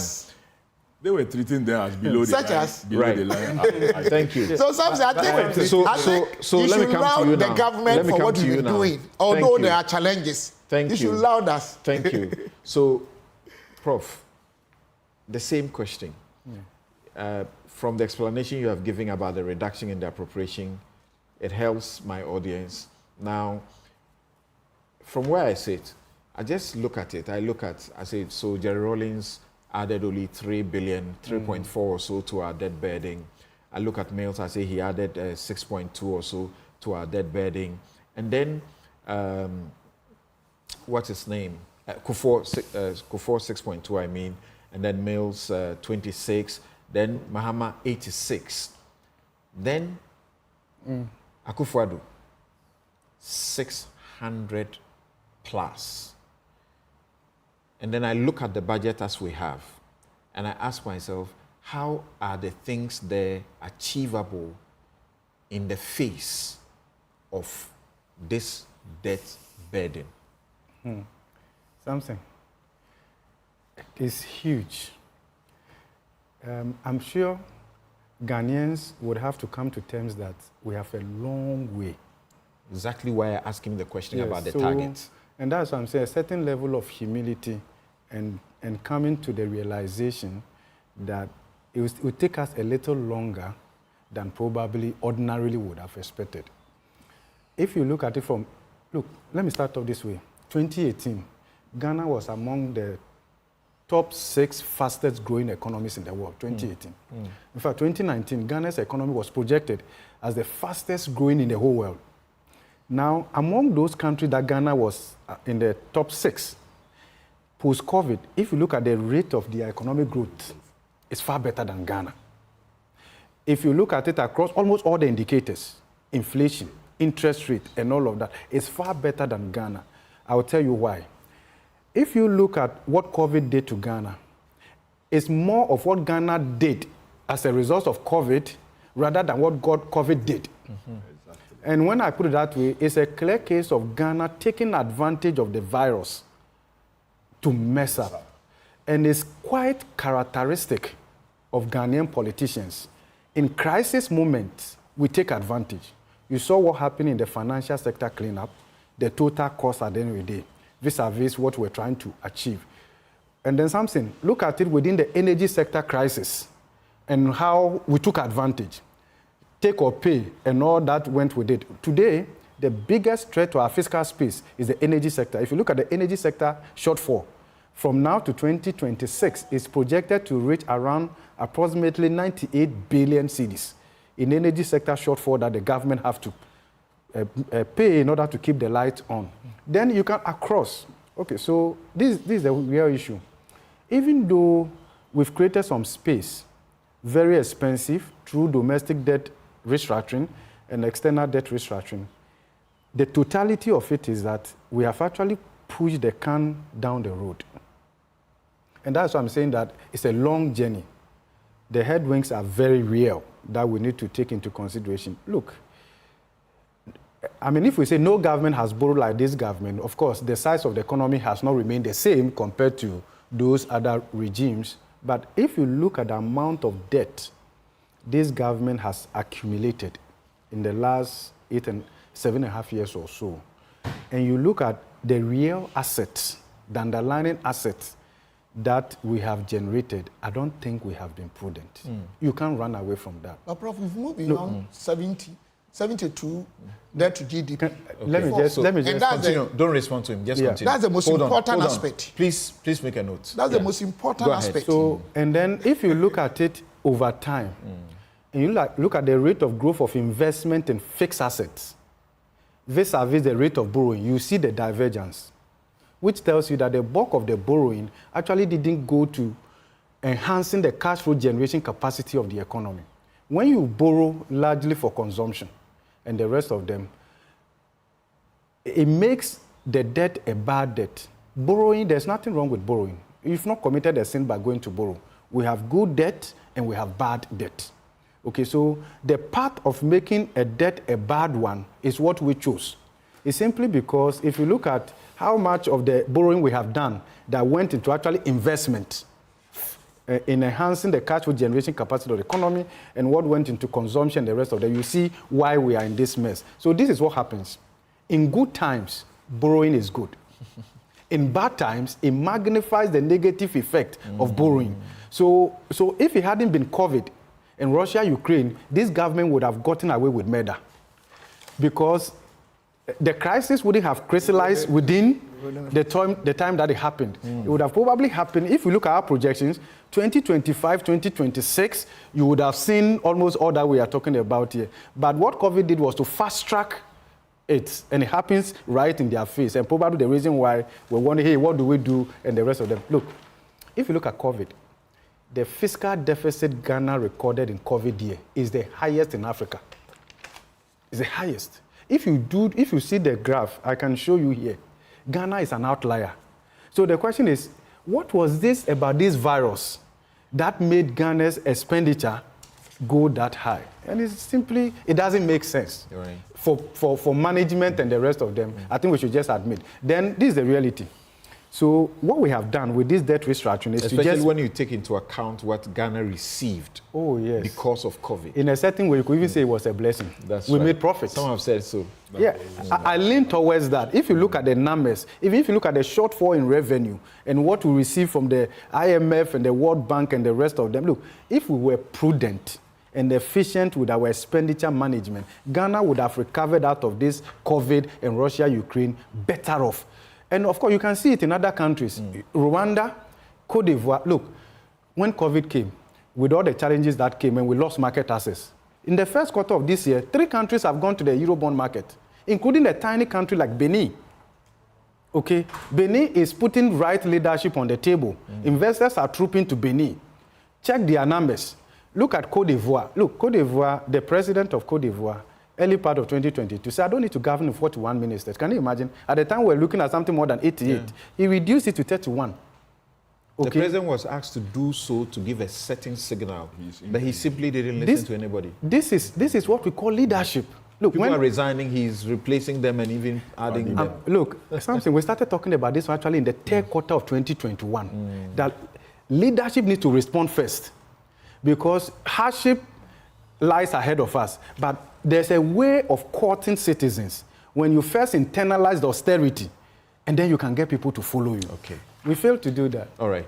Kofi, so still on the debt. So you allow me to hold on. Kofi, on the debt. Yes. You wanted to even come in before I invited you. What do you see? Do you see beyond 2028? Do you see the midterm or mid-year budget making any impact in the face of the debt burden? Well, Samson, clearly the mid-year review will not have any impact beyond what the debt exchange program has had, because clearly it won't. But you see, when I listened to Dr. Stephen Amwa, the Deputy Minister for Finance, talked about revenue challenges. And here you have he and his government, in the midst of having revenue challenges, decide a clear line of revenue that every country that we all know rely on, road tolls. You decide to say that you're not taking road tolls. And you hear the argument that it is not bringing so much, it's just bringing 98 million Ghana cedi. And that instead of putting more efficient measures to rake in more revenue from such sources, you rather decide to clear it. And you come and sit here and talk about revenue not being enough when you are throwing away sources of revenue that every country, tell me which country that you have traveled to that don't rely on road tolls. But Samson, like Prof said, the problem we had with COVID was not the virus COVID-19, but it was how we managed the funds that came into the system. And this report of the Auditor General, even as many persons even questioned some of the issues that was raised in the Auditor General's report, still tells you a very, very bad and precarious story of how we manage COVID funds. And the Public Account Committee this week have been looking into this report. And they are unable to provide answers to how they spent our money.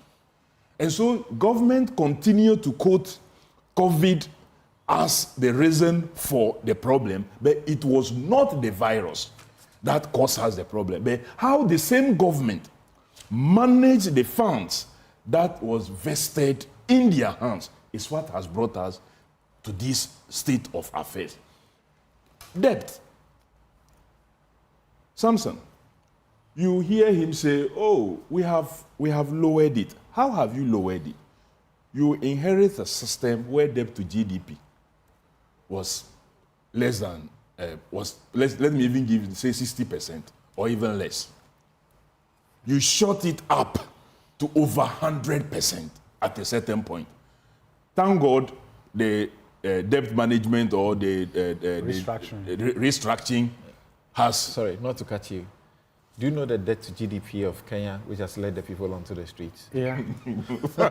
And India inflation is less than 8%. Even less than 8%, yes. Something. Let me tell you that what Kenyans are going through is less than 1/4 of what Ghanaians have gone through. We are all convinced. Allow me to also speak. Okay, Say that in a they second. didn't go on demonstration because of debt to GDP. Okay. It was, purported introduction of new taxes they didn't want to pay. It's not the debt to GDP. That's what what is different? I've had conversations with Kenyans. But of course, we have various former Chief Justice of Kenya. Just in the last Do we week. also consider all the pro-poor policies we are spending a lot on compared to other countries? It's not your 10 Are we doing that? It's not your 10 yet, yes. Not compared to Kenya. You don't have to ambush one person. That is not correct. Samson, if you ask them, they will tell you, oh, we have paid so much into LEAP. We have paid so much into school feeding. These are things that existed pre. So they are not new things that you have what? Introduced. Indeed, the coverage has actually even reduced. It is just because the amount has been adjusted slightly, and that is why you see a certain quantum spend in that area. Not because you have even covered more vulnerable persons. So you cannot sit here and be quoting those things. Of course, we also hear recently the Auditor General's findings about the school feeding issues and what is happening in there. So it tells you that even what we are celebrating, again, there's so much rot in that sector. And we need to completely deal with this. Government is refusing to reduce size. There may be a trigger, but there are many underlying issues that could have triggered the people to go on the street. And we are doing the same thing here. Reduce size. Côte d'Ivoire, they have done the same. When they came out of COVID and realized that there's a need to manage their system, what do? They reduce the size of what government. In our case, we are actually even appointing more ministers of states for sectors that already have substantive ministers. You have a minister for local government. You have minister for sanitation. Then you have minister of state at the office of the president for local government. When you are reducing responsibility, that ministry used to be responsible for sanitation, responsible for local governance and all issues. You have broken it down into pieces and have substantive ministers and their deputies, and now have a minister of state responsible for just a small section that used to be run by just one minister and two deputies. Well, Bawumia says you do 50. But John you see, Mahama says you do but you 60. see something that lies my worry. Yeah. You remember, the reframe was that, and the president have told us he brought Dr. Bawumia to help him deal with the economy. I have not heard Dr. Bawumia himself or any of his spokespersons say the president doesn't listen to him. The argument they were advancing at a certain point is that the Minister of Finance doesn't listen to him. Okay. Then now, there was agitation. So the Minister of Finance get removed and introduce someone we all know will listen to Dr. Bawumia. Dr. Bawumia, before the introduction of this minister, was already preaching some economic policies that he thinks will work, including e-levy that must go, so many things that must go. Now the one who listens to you comes in, and still we have all those things there. All right. You think I should believe you? Okay. Steve. I think so it will be fair you allow me time to respond to you. I just Because mentioned the two of your them name. are I saying just almost the mentioned same your thing. name. You need to relax. Yes, sir. Okay. So, and you are going to have the last bite on this. Then we'll move on to the next topic. If I said all of you have spoken twice, and so you should end, you crucify me. So I'll just give you the opportunity to make a little reaction, and then we'll move on to the next. Yes, sir. Prof is neutral. He is my opponent. And he's saying things that people like Prof can confirm, the experts can confirm. There are times I like to listen to my good friend Ben Avle break these economic issues down. And the Cote d'Ivoire examples they are giving, I've heard Ben explain them in a way, even in relation to the tax exemption issues, where we are giving away just too much. I have some instructions to do a case in that, so I'm trying to understand it better. And I'm getting an understanding that gets me ask the question, what exactly are you doing? So it is not realistic. In the face of this debt burden, what you have put before us as a mid-year for the next 4 months will not do anything. It's going to be business as usual. Samson, you've asked a long question. Allow me to answer this clearly. The question is the last In the part. first place, let's all be understanding the fact that to recover from what the world went through in Ghana, it's a process, it's not an event. And even some of the very indicators, the reason allowing some of the comments and statements are far better than even the year 2000. By June 2016, we are growing 2.7%. This is a fact. 2.7%. I don't want to keep on, because if you do that, then we don't want to be honest with the situation. If you do that, it will not be sustainable. Something. You allow them and to you flow. will like it. Can you also allow me I don't allow them to flow. I interject when I feel it is necessary. When we make a little intervention, you guys simply take an offense. I'm not offended, but you ask a long question. Can you allow me? I didn't ask a long question. It was a very brief question. Okay. In the face of this circumstance, what you have projected in this mid-year budget won't make any impact. That's the question. And what I'm telling you is that it will. In the first place, where we're heading towards, the figures are showing that, yes, now there is hope. It's a process. That is a fact. It is a fact. But they also made certain comments that it would be good on my part, prudent, to also let people know. You are not restrained from responding. Exactly. For instance, have we also thought about the mortality rate during the COVID? Have you also considered that?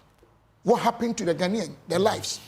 2, on your own station, I've been saying this, you remember, we keep on mentioning predominantly the Francophone countries. For Christ's sake, Kenya is not a Francophone. Can I finish? But Ghana is doing a lot of things also better than Kenya. Do they also actually give out the same pro-poor policies, the same free SH? We check all those things. So I believe in continental average, global average. Because if you take each country, you have some of the indicators Ghana is doing well. Others too, they are also doing well. And indeed, if you look at today, things like budget deficit, things like GDP, they are all even better than 2016. That is a fact. So I agree that there's hardship. And we need to, in a way, find a way to let Ghanaians understand that there is hope. If you're talking about taxes, something, let's be very honest, debt to GDP, not until we recalibrated our economy. ND system, check 2013 to 2016. I don't have the figures of head, but they were having debt to GDP, some of them 76, 78. I can send them to you from here. No, we can check, I have them. After this, if I don't send them to you. Don't have. No, I said that in Parliament, you couldn't argue. But I didn't know you were raising this. So but I'm telling you, between 2013 2016, until they did that, this whole economic, time they do rebasing, the debt to GDP was about 76. It was over 70. So that, rebasing is part of the economic so the point, modeling. No. You are also using the same rebase to do the calculation today. When he was interjecting you, I stopped him, so you to allow him. Today, agri is growing higher than agri sector. Industry is growing higher than we are growing. So I agree there's hardship. But the indicators that were making us get scared, most of them are performing even better than even 2016. All right. Not to talk of how we are performing. Thank you. This is a fact. He says industry is growing better. Industry is growing at negative 1.2%. No, that is not. This is your media review statement. No, we are saying that the 4.7. And it is contributing 31.7% to the structure of the economy. The 4.7 GDP growth. The greater part. Please. We'll take a break here. When we return, negative 1.2. We have 2 other topics, and you guys are going to be here to help us do this. So should I do the same thing to him? Thank you very much. We'll be right back. This is Newsfile. No.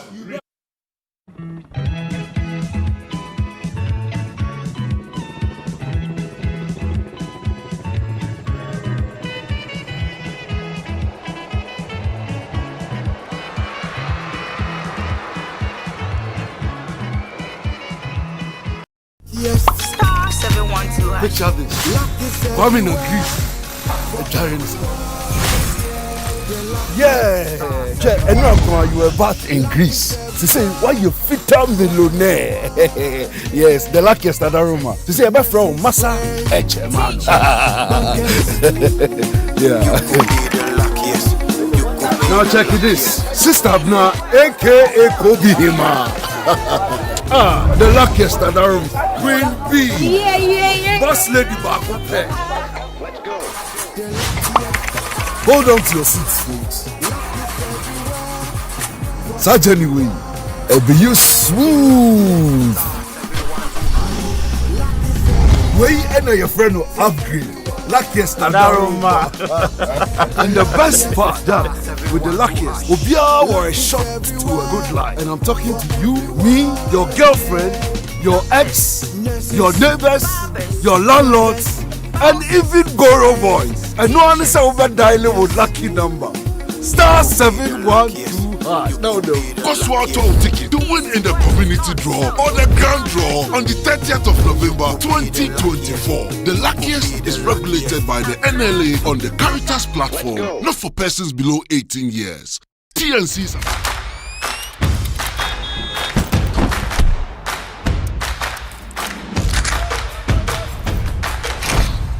In a fast-paced daily life, we all need to breathe a little. Day by Day Women's Skincare enhances your skin with long-lasting effects thanks to their active cosmetic ingredients. It is time for yourself. Discover the new Day by Day Women Body Lotion.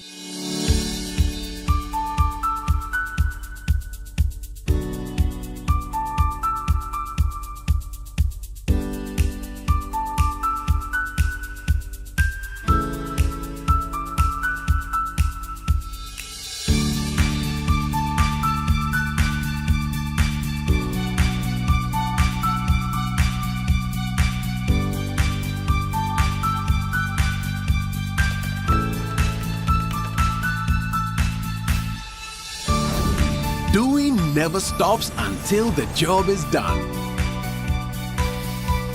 Turn your home and business into an internet highway and experience the revolution of working and playing without limits. Visit broadband.mtn.com.gh to sign up for MTN Fiber for home and business today.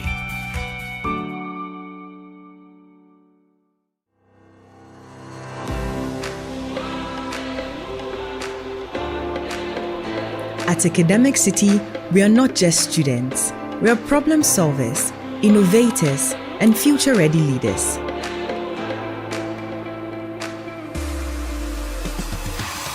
We power the future and create groundbreaking technologies ready to tackle real-world challenges head-on.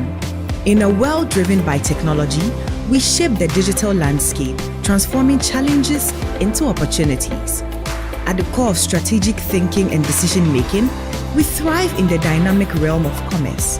We evolve into leaders who not only speak, but stand for what's right, forging narratives and stirring the conscience of the world. Embark on a journey with us, where innovation meets education. Academic City, educating future-ready leaders. Kina dujina, fika na chijina. Mena nyanko jiga, kwenya jeshi danu yung lodi chung chinya le voters register man. Inkoka, register ka. Electoral Commission amachato ofe depa jadrado wawade 2024 amachacha wanangwa. Voters register vuga dadi na vai ji onko akpo to blaragbe 20th August basere blaragbe 27th August 2024 tonti gandram basere troga dama gbasiagbe. Kajaba ma imagine nyanko fifila. Jilo, ji onkolo. Ejepe na ji wo jeshi danu yung lodi le voters register man. Eye na hia be wo wodododo wa. Ejepe na nya wo kodafe polling station. Atenwa titrede ama yo panko majabo no kodagbala mo. Wo fumato yo magavalio. Ejepe wo do panko da le voters register man. Ejepe mo ba ji nyunko la gbala ma fifilai. Jilo. Gake ejepe na nya gbe magbe plaga fofoma me. Jilo. Ji okolo.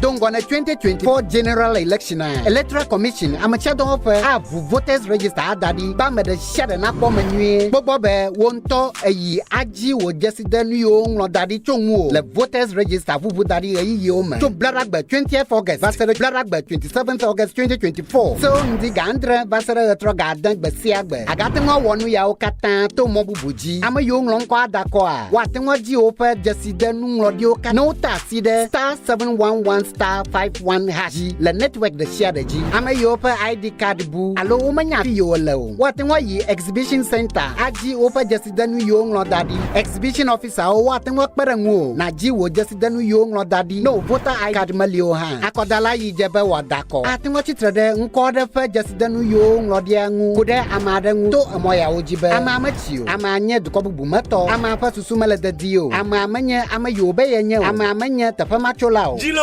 ji wokodada yenye wo chome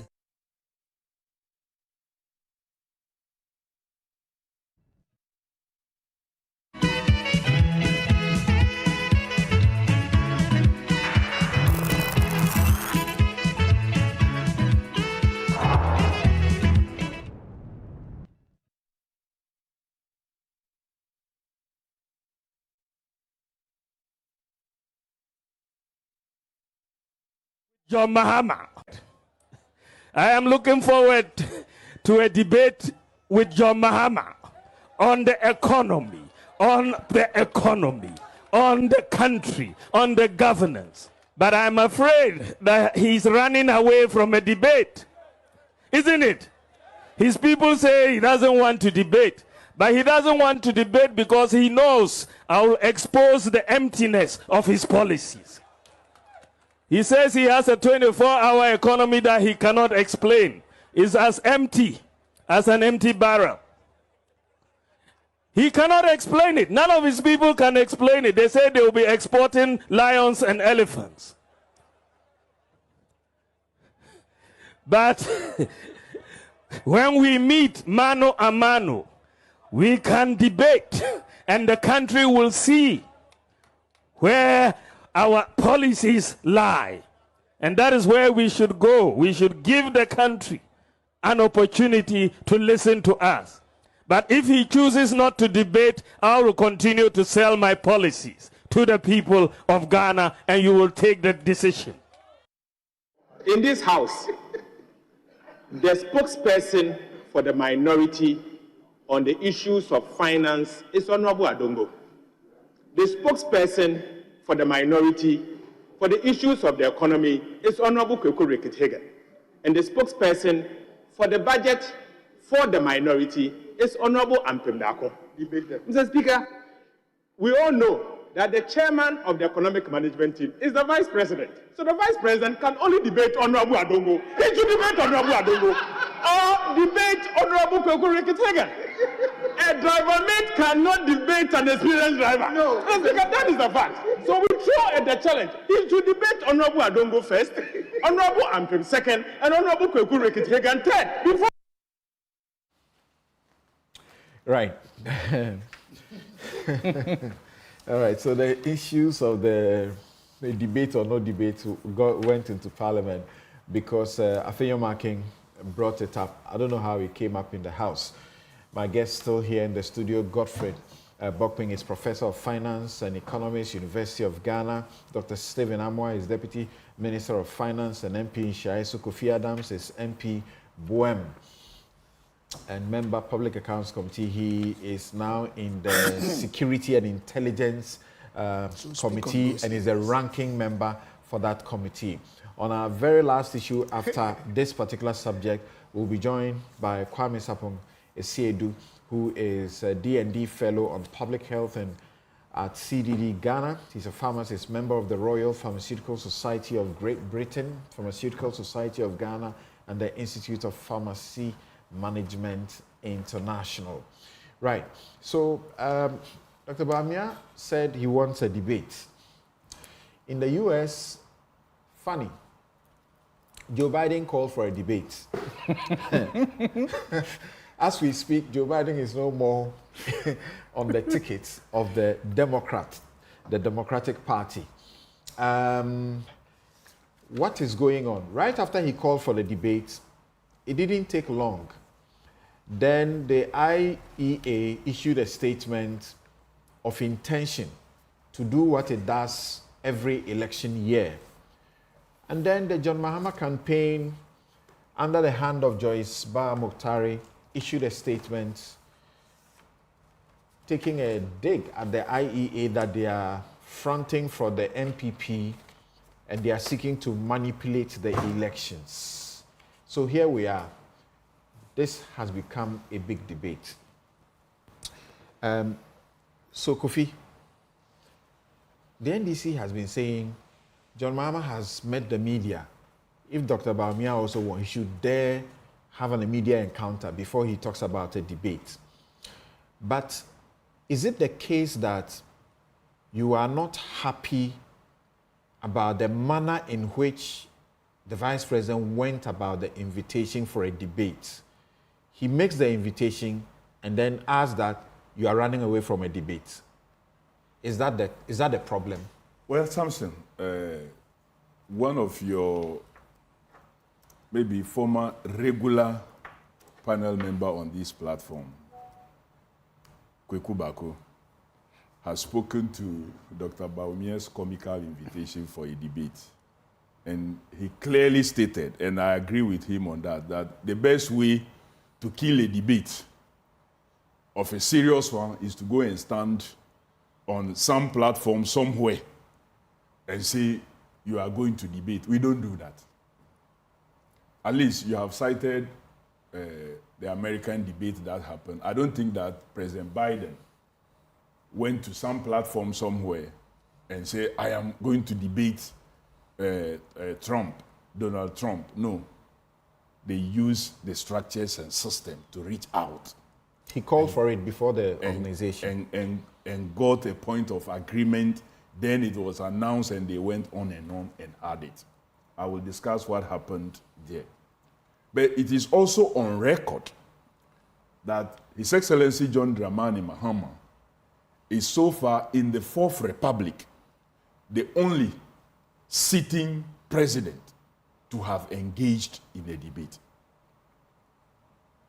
In 2012, when the debate happened, he took part in the debate. So he is not someone who will run away from a debate.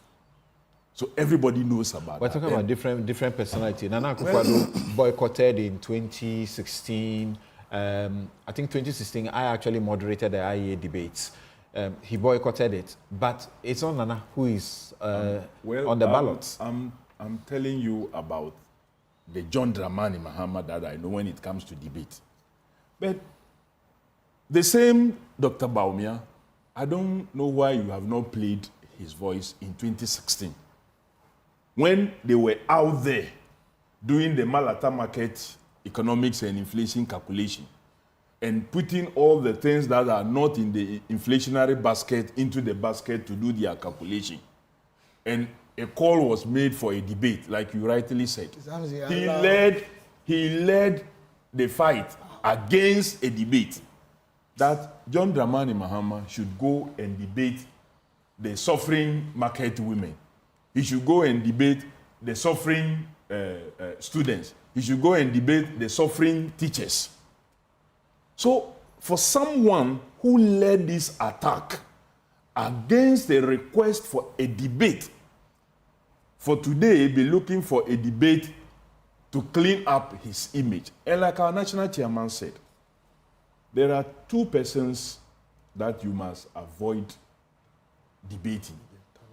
And that is, in making this, I will introduce the American debate that happened recently.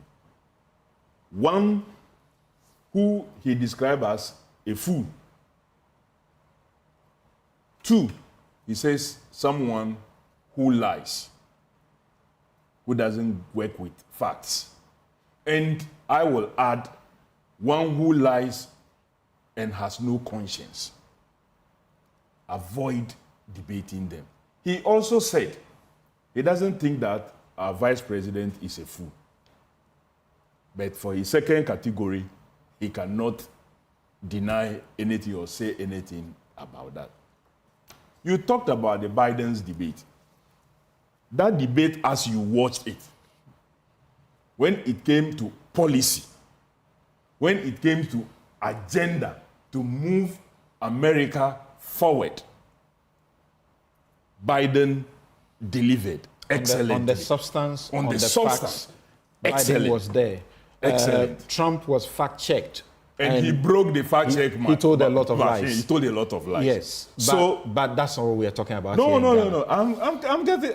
I'm making my point. It's a bit novel that an opposition leader will not be in a hurry to embrace a debate. Well, that is so. If you had allowed me to continue, in a country where they have effective, efficient, fact-checking system in place, and like you said, Trump broke the fact-checking machine because he told a lot of lies. In some instances, he avoided the questions completely. And yet he won. They repeated the questions, still he avoided it, but yet he was declared as the one who won the debate.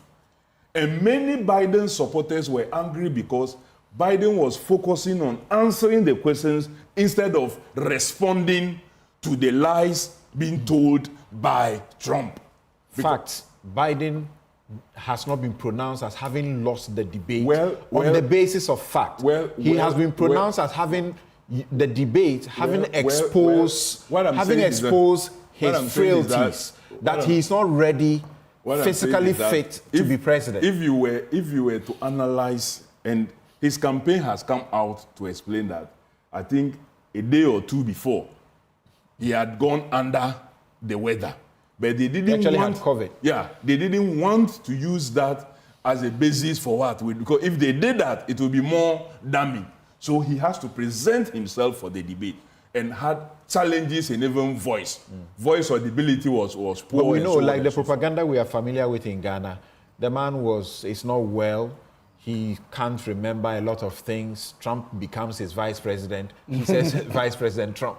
And introduce Putin as a president. Yes. All of that. And yet they kept denying until the debate exposed him that he wasn't ready. So probably the debate achieved something. All that I'm trying to say is that in debating a person, beyond, as for physical strength of these candidates, we all know that the John Mahama is physically strong, he is sound, savvy, and everything. He met you, the media people, recently.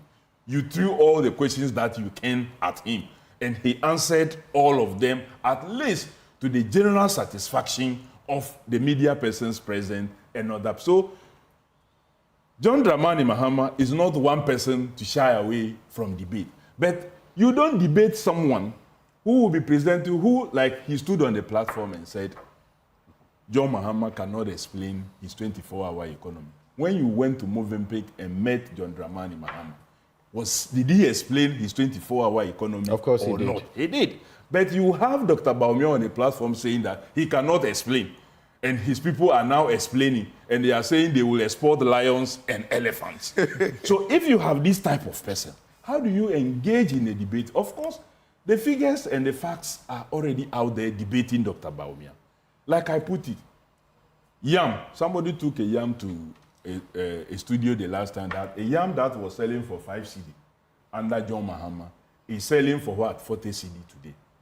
That is what Dr. Baumia should go and debate.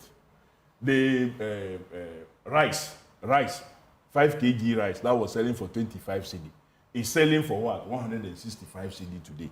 That is what Dr. Baumia should go and debate.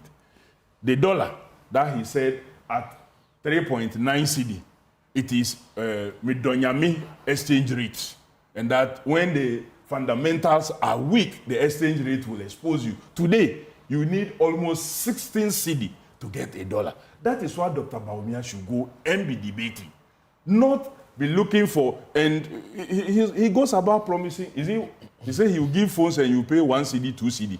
That's the policy. But you need the two frontliners, so to speak, at a debate so you can test their policy propositions and all. That's what is done in a growing democracy. We need to have that. What do you want to test again from these two that you haven't seen?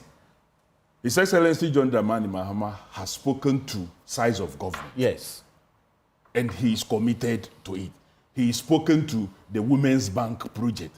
and he's committed to it because he knows women need empowerment to be able to improve the lot of every other person. He's spoken to the big push agenda, and he's committed to it and has proven it in the past. He is spoken to what? The 24-hour economy, and he continued to explain it anytime he had the opportunity that it is going to be a deliberate policy. Right. We've heard all of that. You have all this. That. The question that is being asked is that we've heard of. The question that is being asked is that you say if Bawumia appeared before the media, he'll be embarrassed. Why don't you take that opportunity yourself? Let him face him and tell him the cost of tuber of yam. Let him face him and tell him what he said about 4 cedi to $1, which is now 15 plus to $1. Let him meet him and do that with him. Why won't the media excellently do this, just like the way they did to John Why can't he also do it? Like they and collapse Dr. Bawumia's campaign. So we are you don't like that opportunity? No, we are asking that we want a situation where multiple persons will ask questions than just one person asking questions. And in some instances, you may not even get a follow-up. In some instances, the person will avoid the question. So I think that, look, the debate have already happened out there. The economic situation is debating Dr. Bawumia, and that is why he goes about making promises. So we shouldn't wait to hear from John Mahama himself. He won't do a debate. Well, I'm telling you my view. He won't do a debate. I will wish that he doesn't bring himself low to debate. I don't know his position. He is the flag bearer. He is the leader of the party. When what he says is what we work with. In 2012, many Ghanaians are saying they want the debate. Will he listen to that? In 2012, he's looking for votes. Many Ghanaians say they want a debate with Bawumia. Will he do it? Would you listen to me finally? In 2012, Professor Mills was our candidate. The campaign had taken a position that he was not going to partake in a debate. Unfortunately, he passed on. John Mahama became our candidate and leader. Even though that decision had been taken earlier, the campaign he headed and led as the flag bearer reviewed and took a different decision. And I am saying today, my position is that there is no need he debating. But if he decides, as a leader and as the flag bearer to partake in a debate, we will go ahead. Thank you, Dr. Stephen Amoah. Let's start from this point. The question some have asked is, Bawumia may be to blame for the posture we are getting from the NDC. You are calling for a debate. At the same instance, you say somebody is running from a debate. You don't do that. At least you should have asked for a debate, hear the person's response. But you don't hear the person's response, and then you go and say he's running away from a debate. Samson, thank you very much.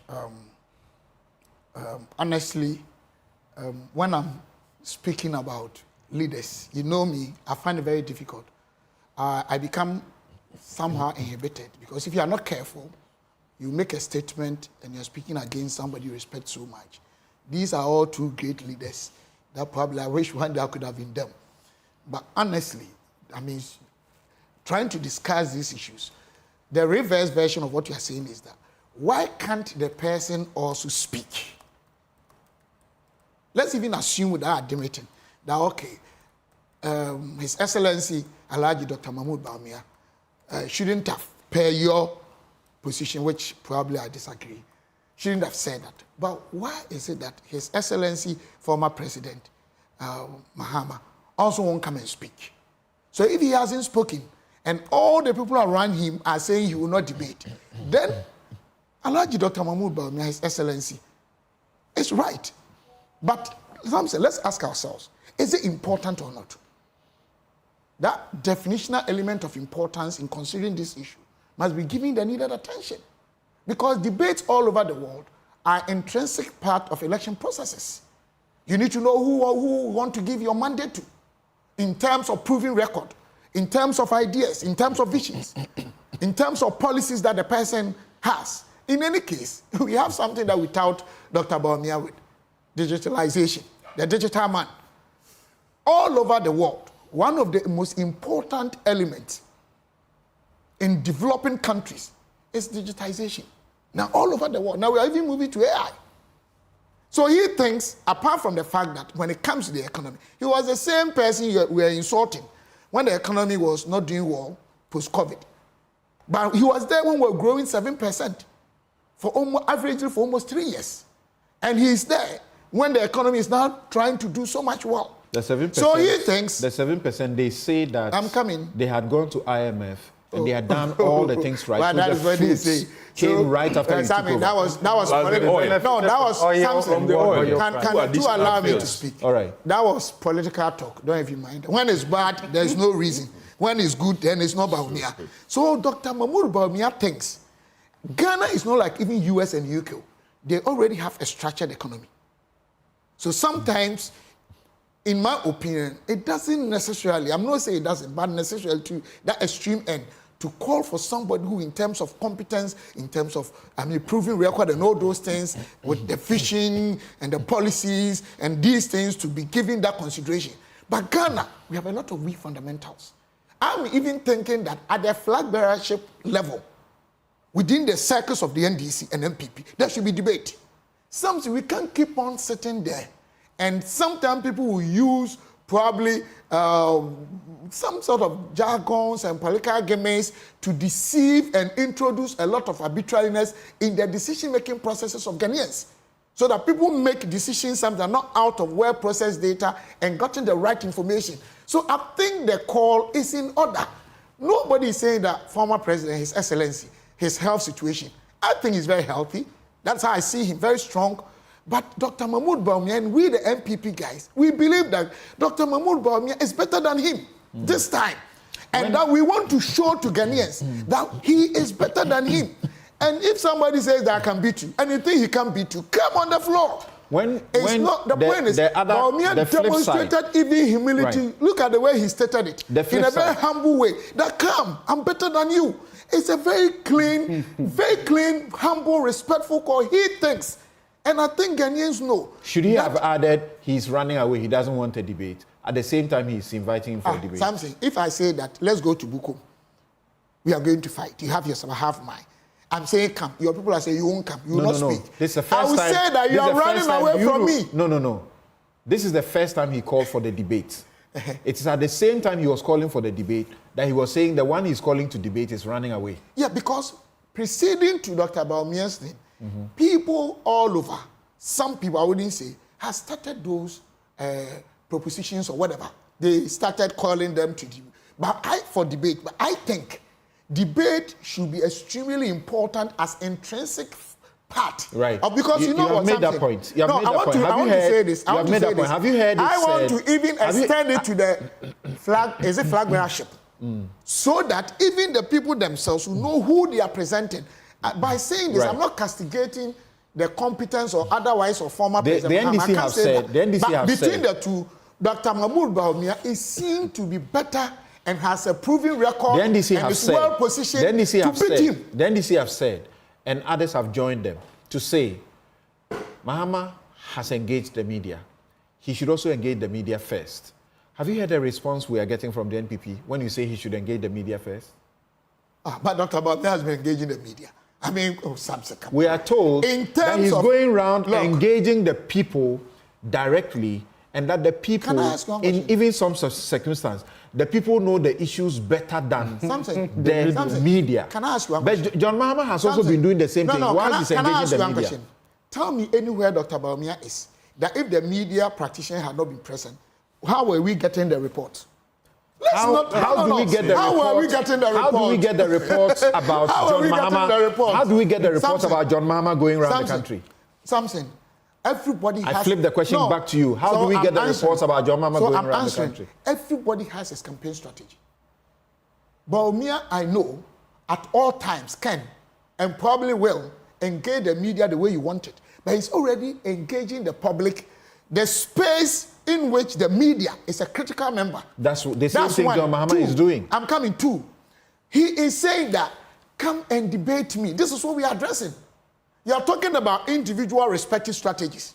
How maybe somebody want to do it abroad and narrow it to the media, or the narrow from the media and up. And even the broader media forms significant, remarkable component of it. But we are talking about somebody saying that when it comes to the economy, when it comes to digitalization, when it comes to managing even the peace and the tranquility, the infrastructure aspect of this country, I am better than you. Your Excellency, former President Mahama, come and let's demonstrate to Ghanaians. Okay, so Stephen. He hasn't done anything bad. Stephen, I think it's so clear. Here. This is so clear. You are convinced. I see your face. You're very happy. All the presidential candidates. Steve, can I ask a question? Yes, please. All the presidential candidates, all the presidential aspirants, including Alan Shermanting and the rest of them, they are going around the country. All of them, the media is covering them. All of them are doing the same thing. Bawumia is doing exactly what Mahama is doing around the place. Mahama engages the media at a national level. That's what we call media engagement. Which Bawumia has done before. He's not done it. Bawumia has never engaged the media. Media engagement is different from coverage by the media that, in this when country, you're going around. He's one of the leaders we can all attest to the fact that he has no fear. He's not controlled by cowardice. We are not talking about in that. Engaging the media. Can I ask you a question rather than be put in a place to debate you? The kind of engagement that is being asked for, Bawumia has not done it. What kind of engagement? What John Mahama did at least Movenpick Hotel, Kempinski Hotel. Sorry. Called the media. Everybody was invited. What is the importance? Throw questions what at is me. The importance of this question in the topic you raised right now? Well, tell me. Let me also know. I won't ask you questions. You're asking me questions back when I ask you questions. So I need to understand the importance of it. You understand? You just don't want to answer. I'm not against it, but I want you to understand. You understand? Yes, because Bawumia has already been engaging the No, media. he hasn't done what is what you want him to do. We are talking in a context. Can we keep the context? Yes, the context is he's calling for a debate. Or you don't get my point. The context is that he has called for a debate. The former president says, the former president's handlers say he has engaged the media at a national level. You to do that first, at least. Okay, Will he do it? Can I answer you? Will he do it? No, I'm answering you.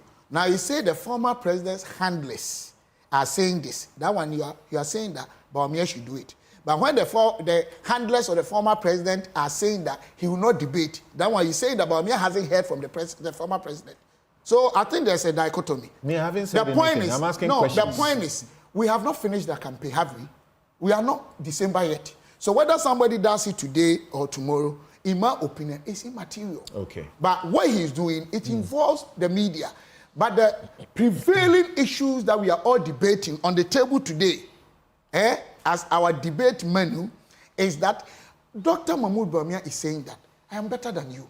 I can be a better president. If you are better than another candidate, when you are actually in government, you have a more constitutional obligation to be subjected to the kind of debate, the kind of interaction that John Mahama, his people are calling for. But should meet the media. But who told you already he's meeting the media? He's not. I don't think Dr. Mahmoud Bawumia is addressing empty space. Wherever he goes, the media reports. That is coverage. You see online, that is coverage. Radio, newspapers. That is coverage. So what is the difference? The difference. If the media presence is not there, how did they get the information? That's different. So how different? Okay, thank you. And in any case, December is not there yet. All right, thank you. I hope you understand what I'm saying. Dr. Bawumia will do the media encounter in December. Is that what you're saying?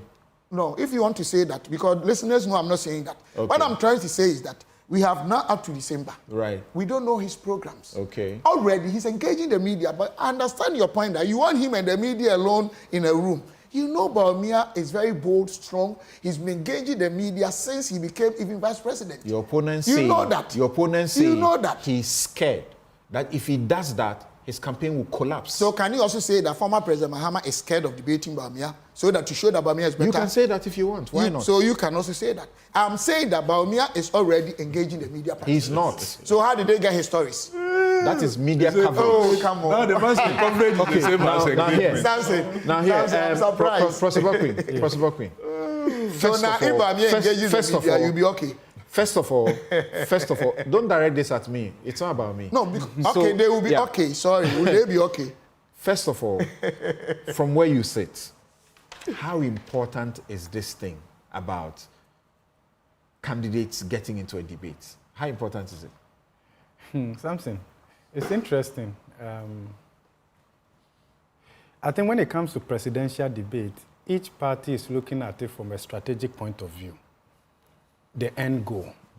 And I'm not a political scientist, but following the space for a while now, between the MPP and the NDC, we've had instances where they choose and pick whether it aligns with their strategic goal, with it further, and the rest of it. So in all the instances, you tend to see that based on the projections, if you see that probably I'm trailing and I need this to make a case, they front for it. If you look at the projections concerning the 2024 election, you can see that Bawumia needs to do a lot more to prove himself and to the people of Ghana. I'm sure he's aware of that. Yes, and for that reason, a presidential debate will fit into that plan. So you will call for it. His people will call for it. If you look at the projections and all of that, and where it places the NDC, really, they don't need that to achieve the end goal. So, independent of the fact that presidential debate is good for entrenching our democracy and the rest of that, the neutrals can say that. But between the two main political parties, they are looking at it more from a strategic point of view. Would this be a lever for me to get to where I'm going? If it will not, and we can trade it off without substantial price, then they will choose that. On the other hand, I mean, to be very honest with you, I would have loved a debate. I would have loved a debate. Not because I lean towards Dr. Bawumia.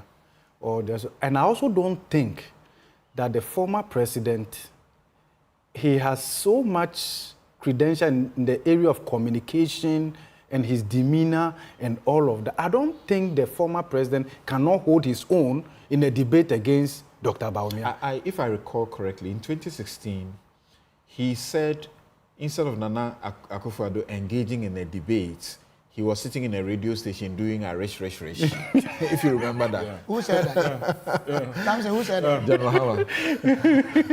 Okay, so I don't think that the former president, Mahama, I have a lot of respect for him. They have said so. In as much as I have a lot of respect for Dr. Bawumia, I don't think the former president cannot hold his own in a debate against Dr. Bawumia. But I believe that they are all doing their mathematics. They are all looking at the calculations and all of that.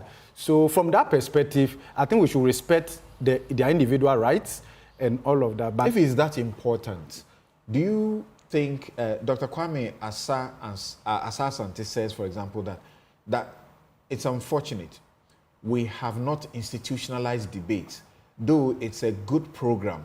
Since you have not institutionalized it, you can't force anybody.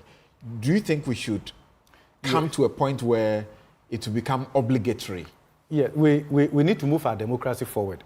And now I will lean towards that. That's why I said I would have loved a debate. It will help us for some clarifications and all of that. But I don't really think that in the circumstance and from now to December 2027, a mere debate would change the outcome of the election. I could be wrong. I could be wrong. Prof, I beg you. No. Even the undecided? No, because you see, if you look at every single projection and analysis and where it's pointing towards, it tells you why the MPP, the Dr. Bawumia has to do a lot more, and again, pitch himself directly with the former. But I think that again, if you look at IEA and how it's been done over the years and the procedure and all of that, I think that if we want to institutionalize it, let's have the conversation. Okay. So that we know that it's part and parcel. Are we having it once or maybe did twice? Did IEA do anything wrong by making the announcement that it's going to do presidential candidate and vice presidential candidate debate, which is something it has done since, 2012 or so? Yeah, I don't know the level of analysis based on the past presidential debate they've organized. Because we've had instances where some flag bearers didn't participate and all of that. Probably I would have preferred that before they came out with the announcement, there would have been some level of consultation that would have also shown respect and accommodate the views, try to find out what are their challenges. Okay, you are interfering. But I think that we should not fault the NDC if they say they will not participate. each political party is looking at it from their strategic point of view.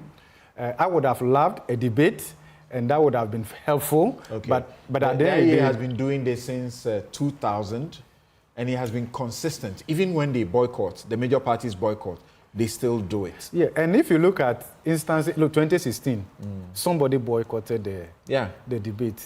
Did it change the outcome of the election? That's why I'm saying that these political parties... boycotted and won. Yes. They know what they are doing. They look at it from a more strategic fit. Look, they are not, I don't want to use the word that they are serious people. They have strategies, they do all the analysis, the back office, they feed the flag bearer and all of that. So at the end of the day, so if you see Dr. Bawumia calling for it, he needed it more. He needs it more. He needs to, because there's a lot of... But you say it is necessary, we should have it. I think that it would be helpful. We should have it. I would have loved Okay, that. I'll share some of the comments coming in from our viewers with you.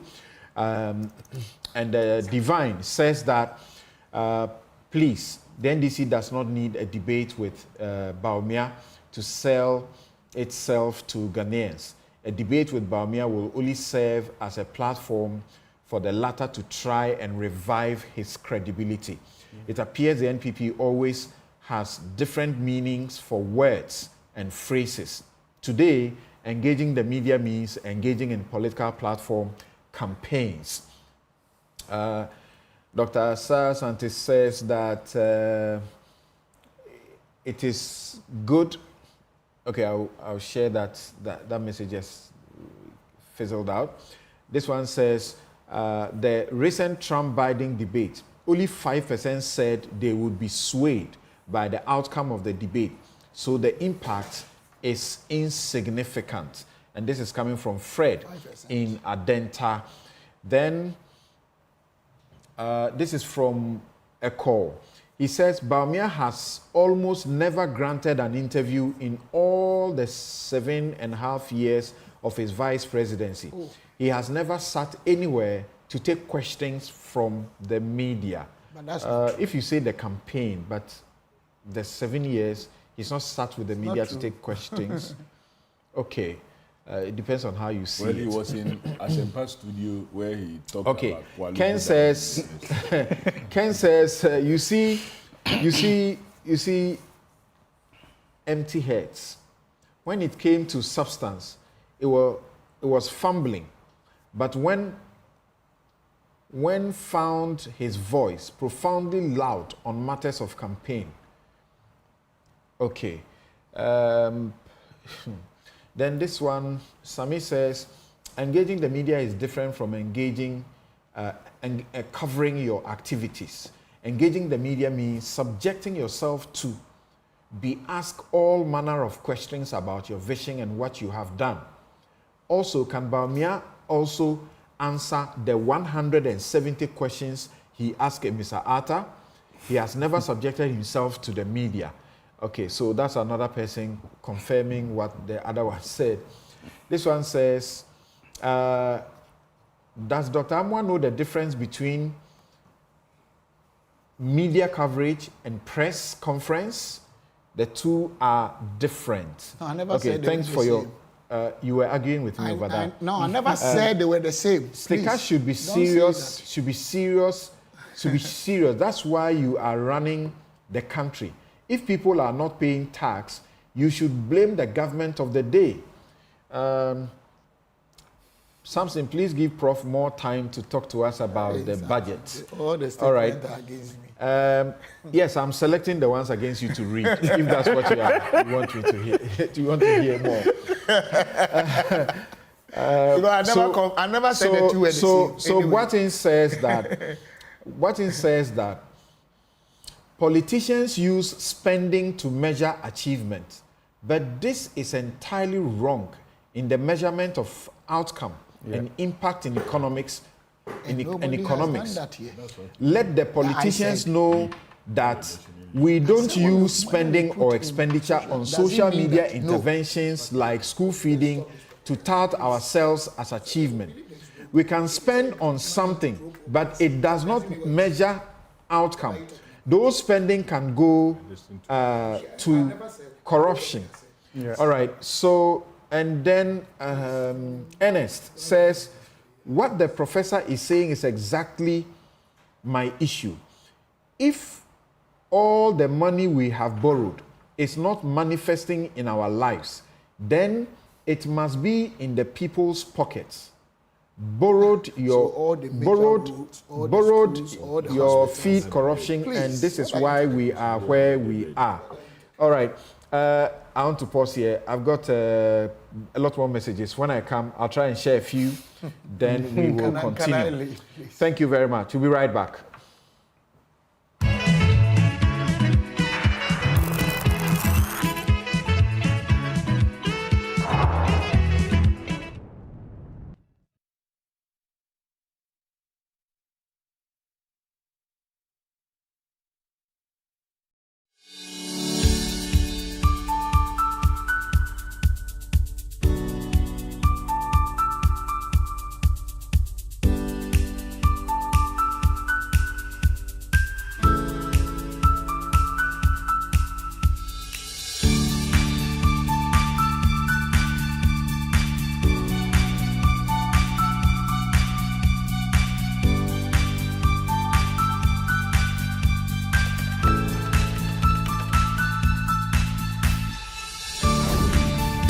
Never stops until the job is done. Turn your home and business into an internet highway and experience the revolution of working and playing without limits. Visit broadband.mtn.com.gh to sign up for MTN Fiber for home and business today.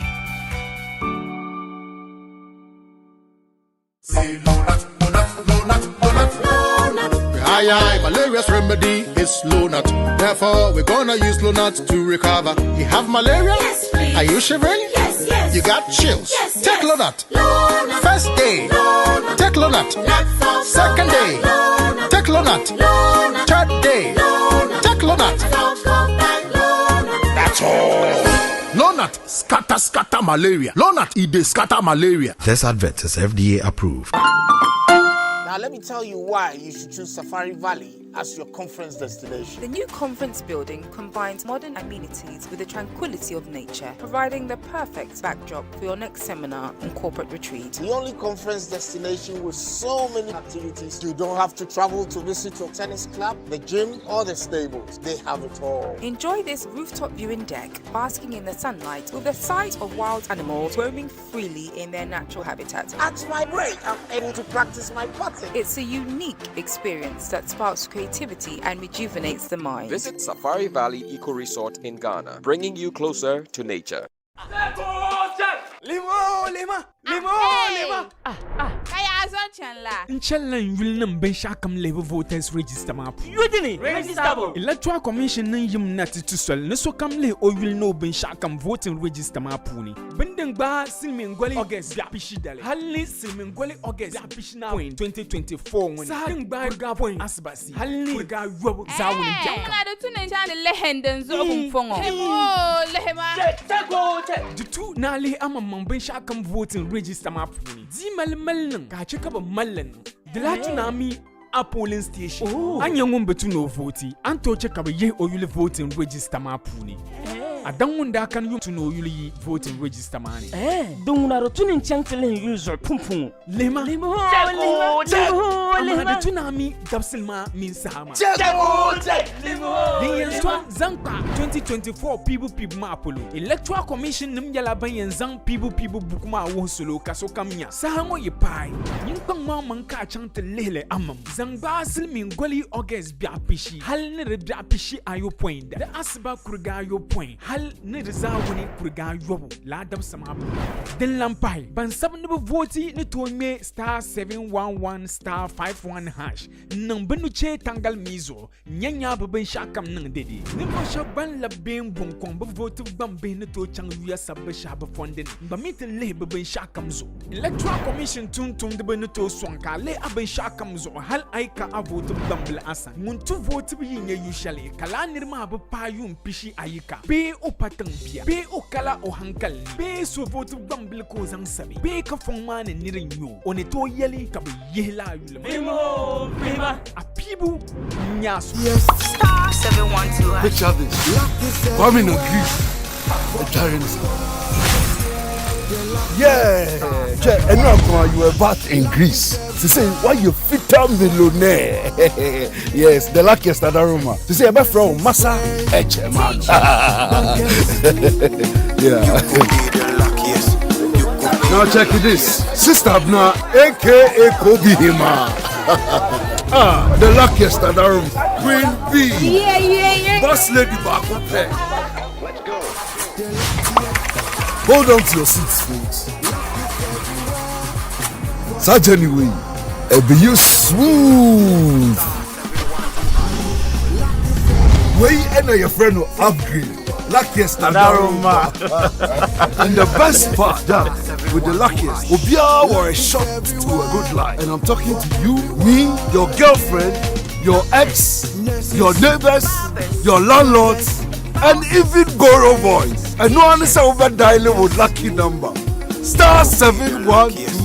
No. Coswato ticket to win in the community draw or the grand draw on the 30th of November 2024. The luckiest is regulated by the NLA on the Caritas platform, not for persons below 18 years. TNC.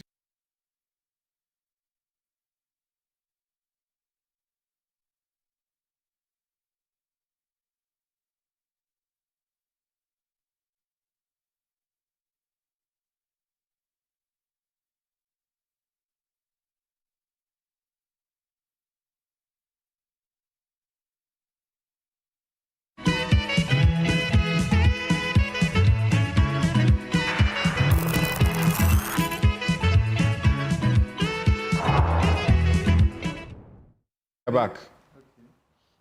You're welcome back. This is Newsfile. It's your most authoritative news analysis platform, and here on Newsfile we put Ghana first. And my guests you have been listening to so far and watching: Godfrey Bokwing, Professor of Finance and Economist, University of Ghana; Dr. Stephen Amoah, Deputy Finance Minister, who just taking leave of us as we go to the next issue. He's the MP for Nshai. So, and for his sake, let me make this statement. He's unhappy, Stephen is unhappy that I confirm or corroborate the text message by somebody that he has interpreted or he defines coverage to be the same as engagement with the media. He says he didn't say that, and my confirmation of it to the texter is wrong. To that extent, I withdraw the confirmation. Play the footage and listen to it for yourself, whether he said engagement and coverage of the media are the same. Kofi Adams is MP Boem, and he we now are joined by Dr. Kwame Sapong Esiedu, D&D Fellow on Public Health and CDD at CDD Ghana. Thank you for joining us, Dr. Kwame Sapong Esiedu. Hello, Kwame. Can you hear me? Great, I can hear you. So let's go straight into this issue. And I don't know whether I should say, here is your stone, take it. I remember my interview with you when the ambulances were brought. Your major issue at the time was maintenance.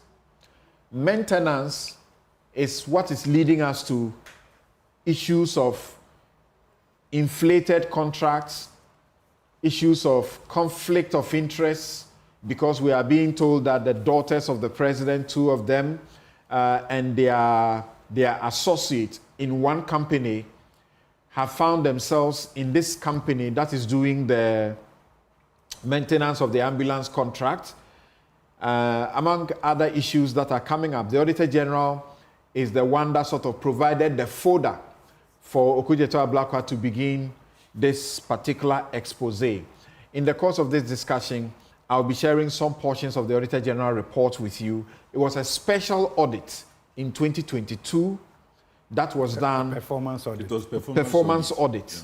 Yeah. In 2022 that was done on this subject and has brought up a number of issues. The company was using staff of the National Ambulance Service when it had itself, in seeking the contract, contracted to use its own staff to do the work. It was using National Ambulance Service staff, and then payments became a matter of double issues. Right. So, Kwame, let's begin with you. What does the expose say as far as you are concerned? Thanks, Samson. And let me say good morning to Prof. Bokpe and Honorable Kofi Adams as well. It gets me very worried. You are right. When this whole ambulance thing came, I said on Newsfile and I said on the Super Morning Show, as well as on other stations where anyone would listen, that I was concerned that there was no indication that we had a maintenance contract or a service contract for these ambulances. And I said so because ambulances, as they stand, are not just common vehicles. They are medical equipment. And for medical equipment that you buy brand new, they always will come with a service contract because they have to be under warranty. And for a product to be under warranty, the supplier or the manufacturer, which in this case is Mercedes-Benz, would want there to be a service contract so if the product becomes defective under the period of the warranty, you can exercise your rights under the warranty either for it to be repaired or for it to be replaced. And in fact, when you buy medical equipment that are under warranty or are supposed to be under warranty, and you don't take the warranty, some medical service providers wouldn't even sell to you. In fact, I know one whose CEO is, West Africa CEO is in Ghana and a very good friend of mine. He wouldn't sell you medical equipment unless you take the warranty. Others would sell you the medical equipment, but they would remind you that if you don't take a service contract, the equipment are not subject to warranty. So when it came and we didn't have anything like that, it made me very worried because we have a poor maintenance culture in Ghana as it stands. And we had seen that with the National Ambulance Service, there were ambulances prior to these ones which had broken down and we were failing to repair. And I felt that having spent this amount of money, we didn't need to allow these ambulances to suffer the same fate. So I kept asking, only for us to find out that as of 2019, just as I suspected, there was no service contract. And we went into a contract with this company. Well, according to the Auditor General, we started giving them work without them being a registered company in Ghana. So we could not have said to have been in a contractual obligation with them. But then the point is this. We buy products from Mercedes-Benz. Mercedes-Benz have local agents in Ghana. Why were we taking a company with no track record? The next thing that flags up for me, like I said, is ambulances are medical equipment, and they have their own service regime. If you remember yesterday, I shared something on my Facebook wall, which is just a box standard service contract for a standard ambulance. I just did a quick search using, ChatGPT to try and find out what the standards are, one. And you clearly realize that the equipment on there, be it the oxygen tanks, be it the defibrillators, we don't have time so I cannot name them all, have their own servicing routine. And more importantly, they also have what we call their standardization and calibration routine. Because those equipments must meet the required standards of the Ghana Standards Authority. So I started asking myself more questions that if we had a service contract now with this company, did they have the skill mix to service just the vehicle or the medical equipment that was on the vehicle that makes it a medical device? Then I read and I picked up that they were using National Ambulance Service staff. And that rings an alarm bell. Why? Because if you look at standard service contracts for ambulances, you realize that some things have to be done daily, some things have to be done monthly, and calibration normally is done either quarterly or half yearly. So often, the company that supplies you with the ambulance will train staff of the Ambulance Service Authority to be able to do some aspects of the calibration and other things. So I then felt that Mercedes-Benz may have trained some staff of the National Ambulance Service to actually do some aspects of the calibration, but ultimately, the Ghana Standards Authority would have to verify whether the calibration still retains the standards as permitted by our laws. Then I find out that, okay, if we have provided this training for these people to be able to provide some of the standard, servicing and maintenance for the ambulances, why are they being paid by the taxpayer and then working for another company, which then bills the state? So it's like they are being paid twice. What I don't get is, was the company paying them as well? So were they getting double salary, or the company was using them to fleece the state? The Auditor General says they had over-invoiced. And I'm asking myself, so how did we get into this contract even with them? What sort of due diligence did we do? Because yes, I can see the argument that people would say it was a new company, they might not have a track record. But I also know that someone might form a new company, but if the employees or the leadership of the company have the track record, because maybe they work for other ambulance service companies and have the track record and have their own licensure, they could be given the contract, because that would not take away the fact that the expertise is there. I don't see that from this company as well. So by and large, I think there are a lot more questions that are being asked. And that was why yesterday I was saying, I worry because we are treating these ambulances like just normal vehicles, where you change oil, spark plugs, air filter, and that. This is not. This is bigger than that. And therefore, we need to look in seriously, because have we even breached our warranties? Is that why, if you look at the cost of the spare parts that we are going to buy, some of them per unit for each ambulance is higher than buying a new ambulance. Is it because we breached our warranty, so it's costing us more? All these things are things that we need to look into. So I think that there's a lot more to this story. There's possibly a lot more rot than we actually see. Interesting. Now, you hold on. I'll come back to you to look at the other aspect of the Auditor General report itself about how the ambulances are used, including circumstances where accident and mothers who get into situations who are supposed to be ferried to where they need without being asked to pay money. The Auditor General found that they were actually taking money for emergency relating to road traffic accident, maternal and pediatric, as well as labor cases where they were not supposed to take money. There was a situation where they could ask the people to voluntarily, make a contribution to getting fuel.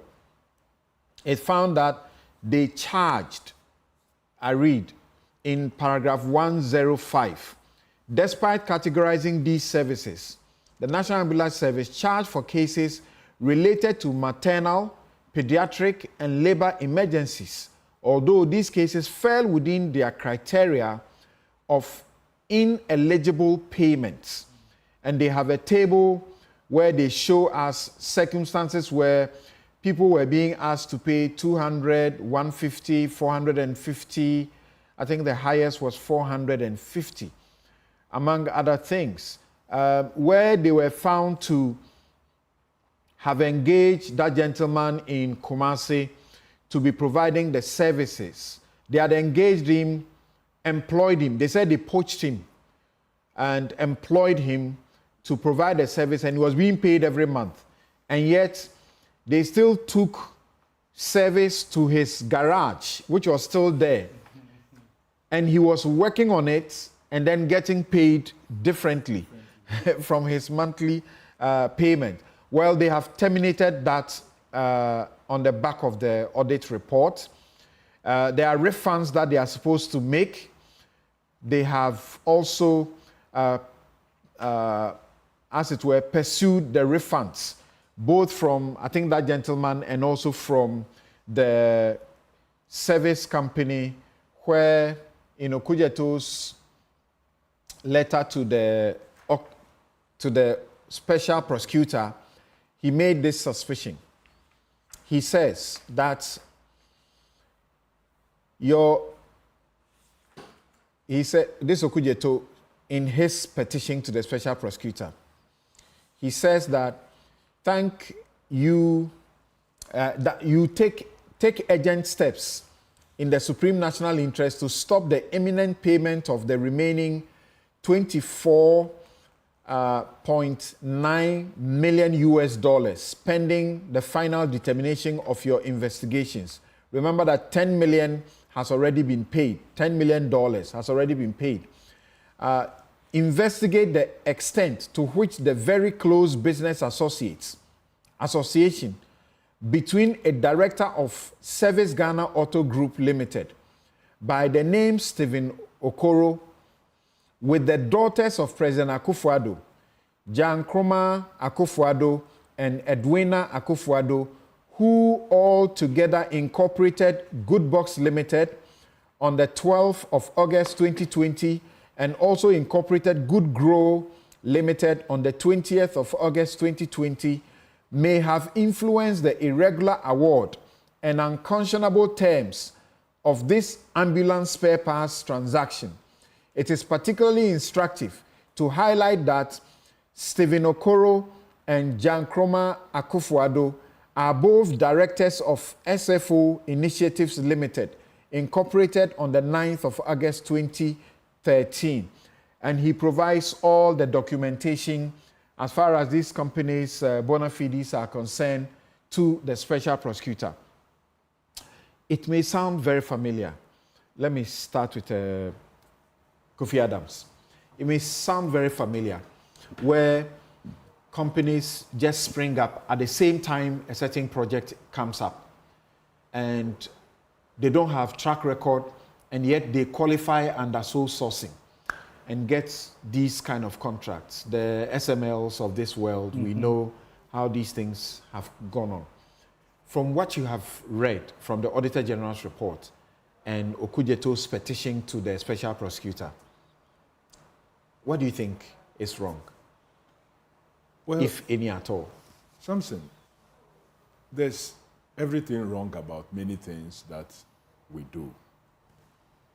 And it is high time that as leaders, especially political leaders, we come to the realization that we must not only be seen to be talking, but we must be seen to be doing what it is that we talk and we say. When it comes to words, I can give it to His Excellency Nana Addo Dankwa Akufo-Addo. And he makes very good sound bites that can really motivate you to think that we have arrived.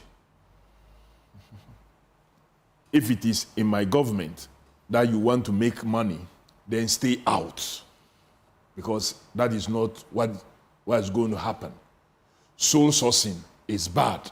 It's going to be, he classifies sole sourcing as being equivalent to what? Corruption. And that it will not happen, even though the law allows for what? Sole sourcing if you go through the processes. But this was seen as bad, as avenue for corrupt acts. He talked about many things.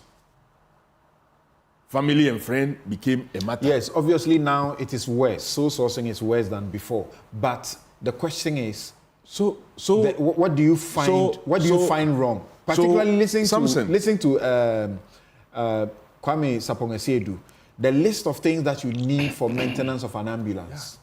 That is why I'm saying that if he succeeded in running away with all these things, the next, and I listened to Francis Poku, Honorable Francis Poku, when he spoke the last time, that former National Security Coordinator, that look, many Ghanaians are just having hope that the next administration will take the rightful decision to reset Ghana. And that is why many have not acted in some ways. Like Kenya. We will be found wanting, and it will be disastrous if we make a mistake from 2025.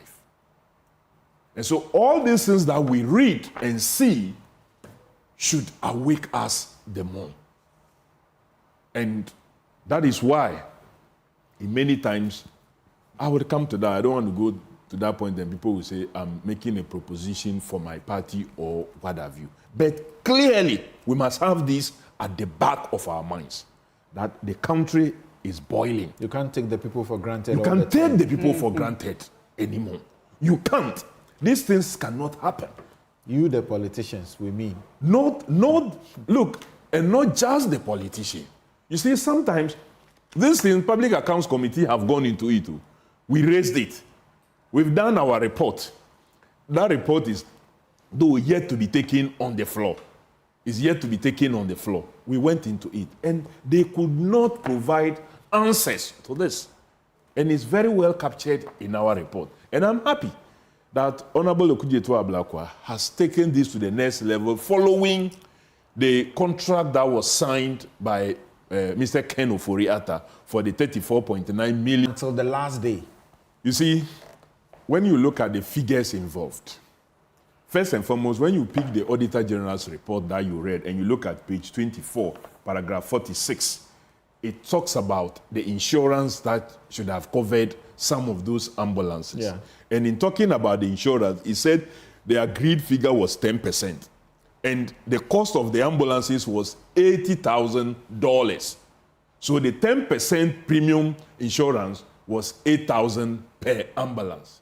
So if the cost of the ambulance itself is $80,000, why on earth will anybody sign an agreement for just services to be rendered to an ambulance which costs $80,000, and if you do your calculation, the cost per ambulance is almost about 125% of the real cost of the ambulance. It doesn't make sense. Straight away, it should raise concern. And for an exiting finance minister to be in a rush to sign such a deal and authorize payment, why? Was the earth crashing? By the $34.9 million, maintenance per ambulance will be $113,695,000 US dollars. Which is about 33,000 plus more than the cost of a new ambulance, which was quoted here as $80,000. So it should tell you something. You should be worried. Yes, he's in office. But if you look at the figures, and then you see the rush with which payment was made, and when you observe that many other companies are not being paid. Look, Indum's bank and the problem they had, is it not because a lot of persons they lent money to were not paid by government? Some of the contractors who took money from them were not paid. And so he suffered. Now he's lost his bank. If you look at the speed at which money was made available to this inexperienced company to service our ambulances, something was happening somewhere, and that is absolutely not right. It could be coincidence. Well, something then that they are lucky to be paid within a short time. Then the coincidence is just too much. Like yesterday, Bank of Ghana appeared before us when we were looking at the foreign exchange receipts and payments. We observed that in a particular table, the Gold Key company that was building their headquarters in both 2022 and 2023 received the highest payments when many other companies are receiving nothing. In 2022, they received over $35 million. In 2023, they received over $82 million. Meanwhile, Ofanko to Nsawam Road received nothing for 2023. So because they have control over the funds, they decide what to do with it. It is disbursed arbitrarily. That's what you are suggesting. That's what I said. Okay, and so that is what the finance minister sought to do because of the relationship that is being exposed now, the connection, the links. Let me take my final break and I'll come to Professor Bokwin. For those of you who don't know, you're asking, what's Prof. Bokwin going to talk about this here? He belongs to the Advocates for Christ. You should follow one of their programs one of these days. And you see the things they talk about. We'll be right back.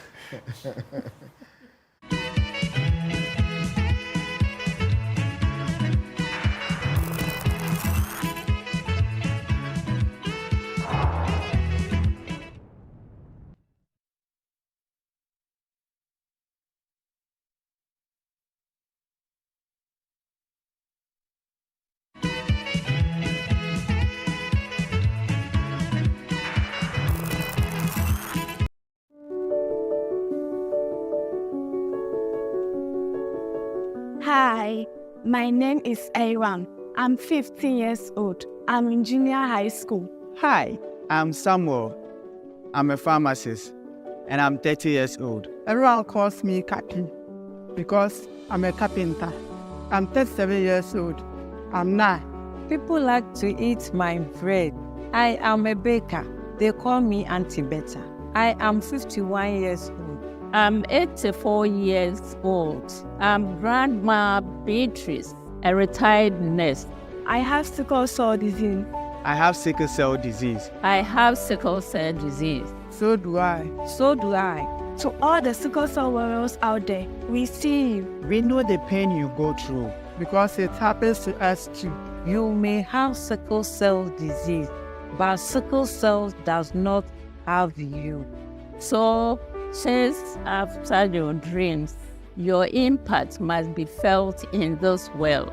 Don't be your own obstacle. Take care of yourself. Stay strong. You've got this warrior, so you are not alone. You are not alone. You are not alone. You are not alone. You are not alone.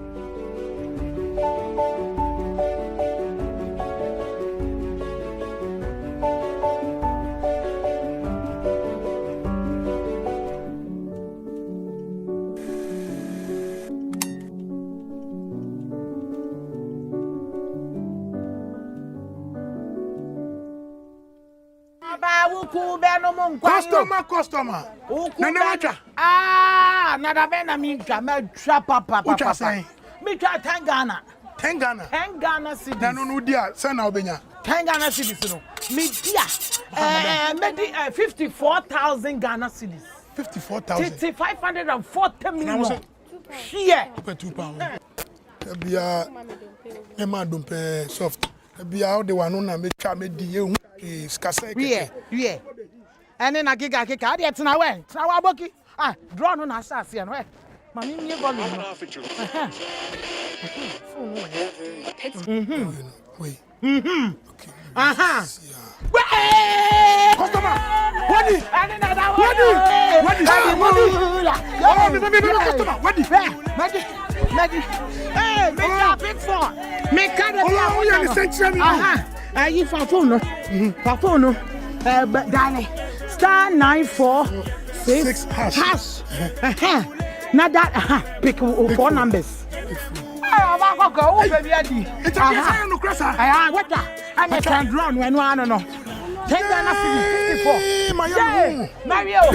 numbers from 0 to 9 up to 3 times daily to become one of our daily lucky winners. Dial *946# to play now. Or you can also play online at www.gamepackgames.com. Game Park is regulated by the National Lottery Authority.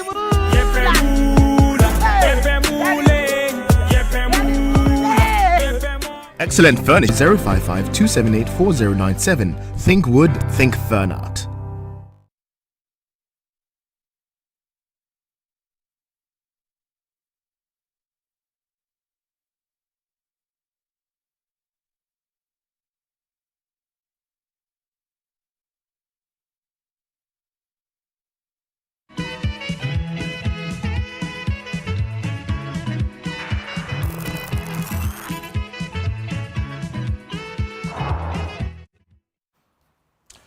You're welcome back. Now, let's hear from Professor Bokwing about this ambulance maintenance contract. And I asked the question to Kofi Adams, but I don't know if he actually got me.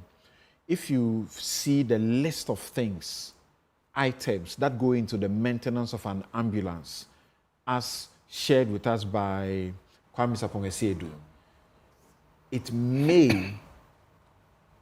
may be said that the amount for maintenance is reasonable. More than the cost of buying, then you might as well just throw them away and just go and buy and all of that. I mean, given the circumstance, it's very difficult to make that argument. But I'm also curious, reading the report, that between 2014 and 2019, 149 ambulances were lost within such a short time. I mean, then it means that it's going to be very difficult for us to maintain this ambulance and have them serve Ghanaians on a more sustainable level. But if you have followed development in Ghana, this ambulance story is not strange. It's characteristic of a lot of the things we see across different ministries, department, agencies. It's as simple as that. Whether you talk about the contract from GRA, many of them, because the reality is that there are quite a number of Ghanaians who can only make it off things like this. And they are always looking for opportunities.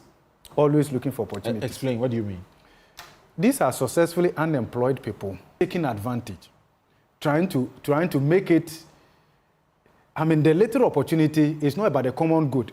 It's about how my interests can be accommodated. It's how I can take advantage.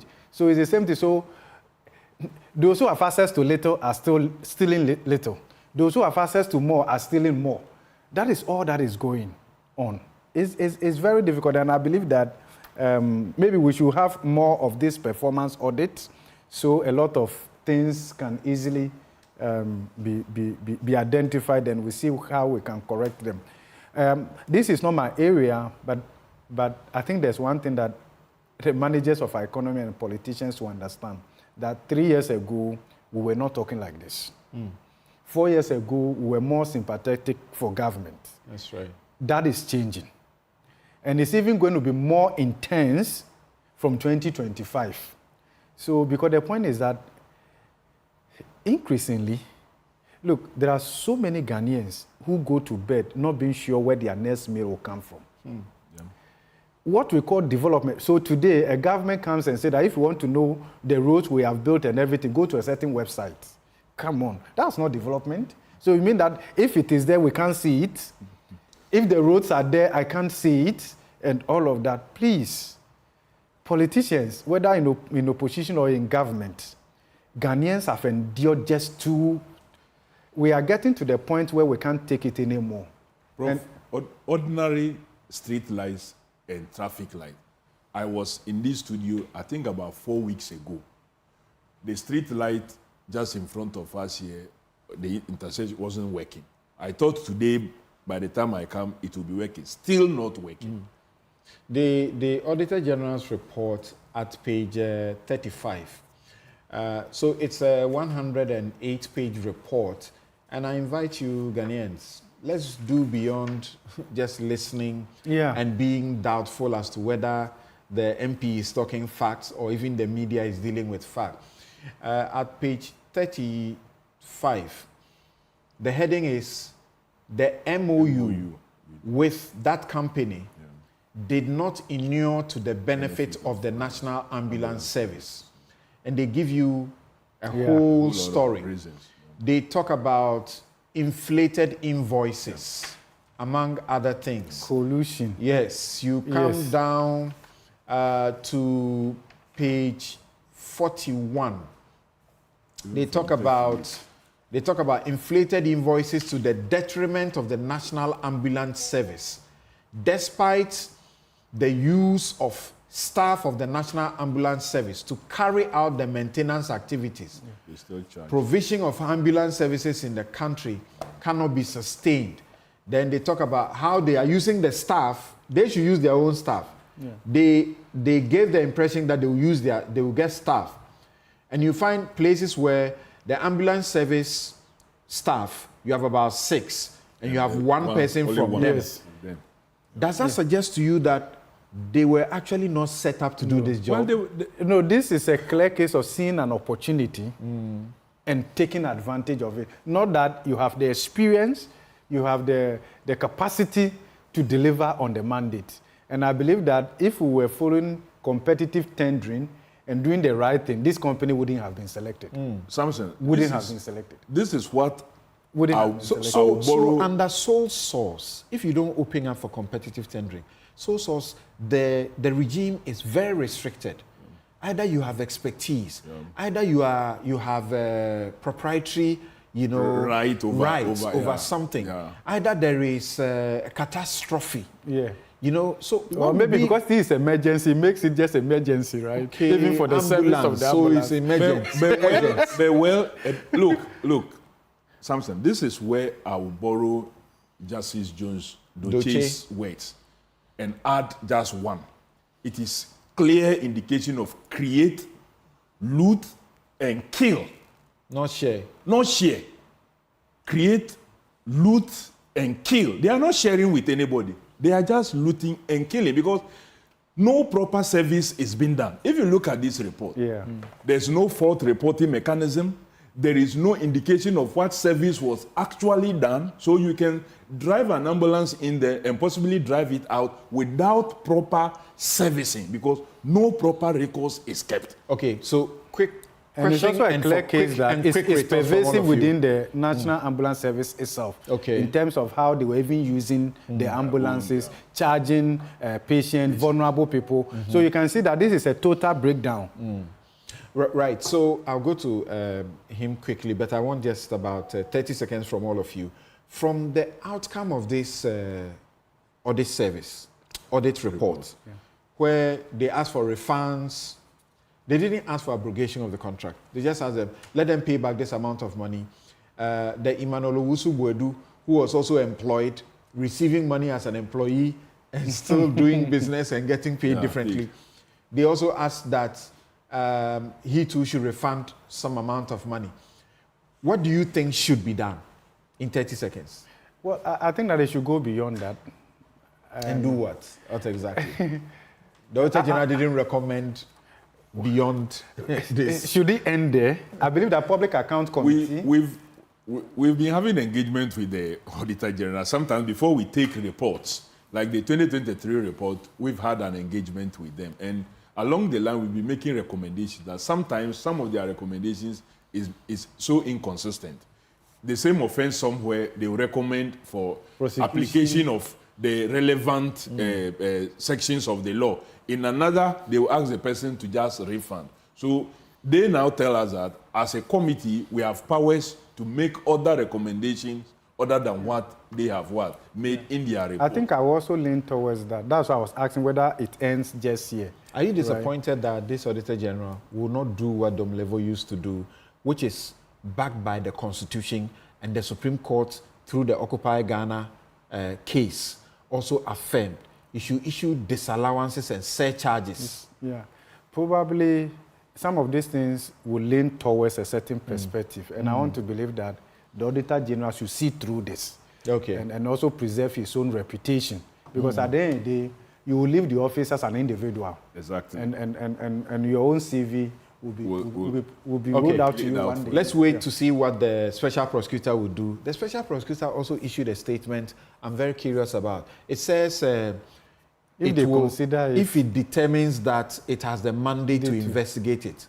You have the mandate to investigate procurement but and corruption-related matters. He's been minded by the language surprised. and actions that have been taken against I'm surprised. him in The recent special past. prosecutor should be upfront and say, this is in relating to procurement, and that is my job, procurement-related corruption. Samson, he held a press conference not too long ago, and he said he used a certain account term, Anko. Yeah, but we've moved on. If he thinks that he can't do the job because of all that has happened, then he should resign. If he resigns, worst things will happen. Yeah, but what I'm saying is that if you are there, let me give Kwame the last word. Kwame, when you read the report, I'm not talking about Kujeto's petition. You hear that the response time, they are doing averagely 20 minutes or so. They are supposed to do between 5 and 8 or so, if my recollection of my reading is correct. What do you say about such things and how some people can ask for fuel? There's fuel coupon given to people within the regions to distribute to those who are managing the ambulances. And some of them, it can take them weeks before they get the fuel coupons. So they can't also help, but asking the people who need the help to pay them fuel money. Well, Samson, I'll end it this way. This whole thing was deliberate. It was deliberately planned. Because it makes no sense that in 2019 we didn't go into a service agreement. If you go back to my last interview with you in 2019, I also talked about there being a lack of a budget line for running these ambulances. So all the things that the Auditor General has pointed out actually were pre-seen by some of us. We saw it coming because they had created those avenues. And the last thing I'll say is, you are talking about $33,000 more than the cost of an ambulance. Why? Because probably we are buying the parts. One, they are inflated. Number two, at higher prices because we didn't take a service agreement and are out of warranty. Okay. That is very, very deliberate. Someone somewhere sat down, did this, and wanted to exploit it. And that is why.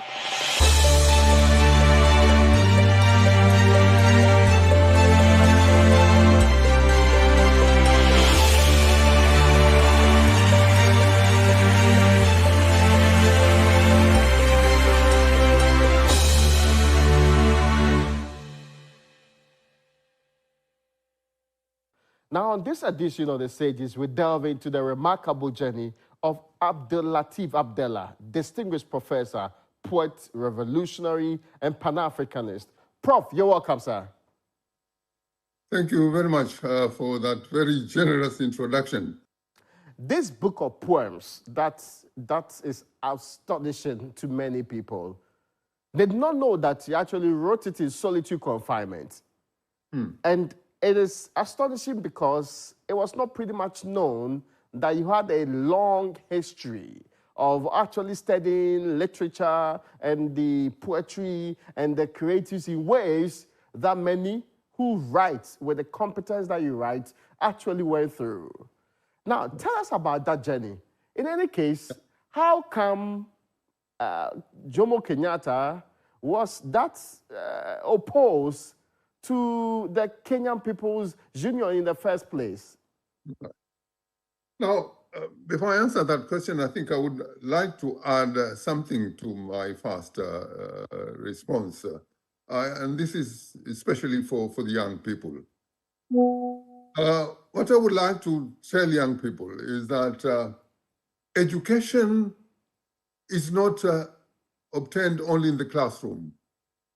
In fact, I've always been telling my students when teaching at the universities, I always tell my students that education, one gets education outside the classroom, not in the classroom. In the classroom, you're only given guidance on how to obtain that education. But you get your education outside the classroom by reading, lots of reading, that is. And that is how, as I said, that's how I I got my education through self-education, that is. So I learned most of what I know through reading. And this is why, therefore, I would urge and advise young people that they should not be satisfied with what they get in the classroom. Once the teacher has given you the guidance on how to go about your subject, once you are out, read more and more and more about what you have been taught in the classroom. Now, how did I come to fast? Let's say, because I wouldn't have written that book, so I think if I were not imprisoned. Now, perhaps I would not have. Now, I became interested in politics. I mean, there's no way, in fact, I could have avoided that, because I come from a family, a very political family. In fact, we have a long stretch of history in the resistance against foreign and local domination, or rather misgovernance. When I grew up as a youth, I grew up in that environment, even in the family itself. As I told you, my elder brother, who was my mentor, he himself was a political activist during the independence struggle. So after he got disappointed with what was taking place in the independent Kenya, he sort of passed the baton to me. Again, through what he gave me, through the books which he gave me to read, most of which were political. So it was as if he was training me to take that position which he left while he was in the independence struggle. Now, I became involved. I was politically aware already at the age of 19. And when Kenya People's Union was formed, KPU, and in fact, KPU was formed as a result of the dissatisfaction of what was the new government, the independent Kenyan government was doing. The founder and the leader of Kenya People's Union was himself the first vice president of Kenya. Jomo Kenyatta was the president, and then Jaramogi Oginga Odinga, who is the father of Raila Odinga, who is now famous in Kenya, he was the vice president. So he, while in the government, when we got independence, when he started to see things going wrong, he and his other colleagues tried to change things while they were in the government. When they saw that they were not succeeding, and Kenyatta and his ilk were not listening, so he decided to resign from the vice presidentship, and this new party, or the first opposition party, Kenya People's Union, was formed. He became the leader of that party. Now, I was attracted to the policy of this party. Kenya People's Union had socialistic leanings. I wouldn't say that it was a socialist party, but it had socialistic leanings. And it was more concerned about the people and how to lift up the lives of Kenyans, especially after independence, and so that Kenya can become truly free, and so that we can govern ourselves instead of continuing to be governed, or rather to be controlled by the former colonialists. Now, of course, Kenyatta and his group were of the different opinion. Later on, we came to learn. I mean, when we were fighting for independence, they were very militant about having Kenya free. But once they got the independence, they forgot all that and instead they in fact they were just continuing to do what the colonialists used to do. One of them was amassing wealth instead of the wealth being distributed to Kenyans generally to uplift them economically. This small group in the leadership started to amass wealth for their own personal benefits. Now, those were one of the things which Jaramogi Oginga Odinga was very much opposed to, because the wealth in Kenya, we believe that should be shared to the Kenyans, to Kenyans generally. Now, therefore, I became a member of this of this party after being attracted by its policies. Now, Kenya People's Union was formed in April 1966. That is 3 years after Kenya's independence. Now, it was a duly legally registered political party, but the government didn't allow it to operate freely. In fact, its leaders were harassed. It was not allowed sometimes even to hold public meetings. Now, some of us young people then, decided that now we have to devise other means of confronting what is happening in our country. And we decided to start underground activities. Now, I became involved in that. Since the party could not reach the people through public meetings, so we decided that one of the means which we could use was to pamphleteering.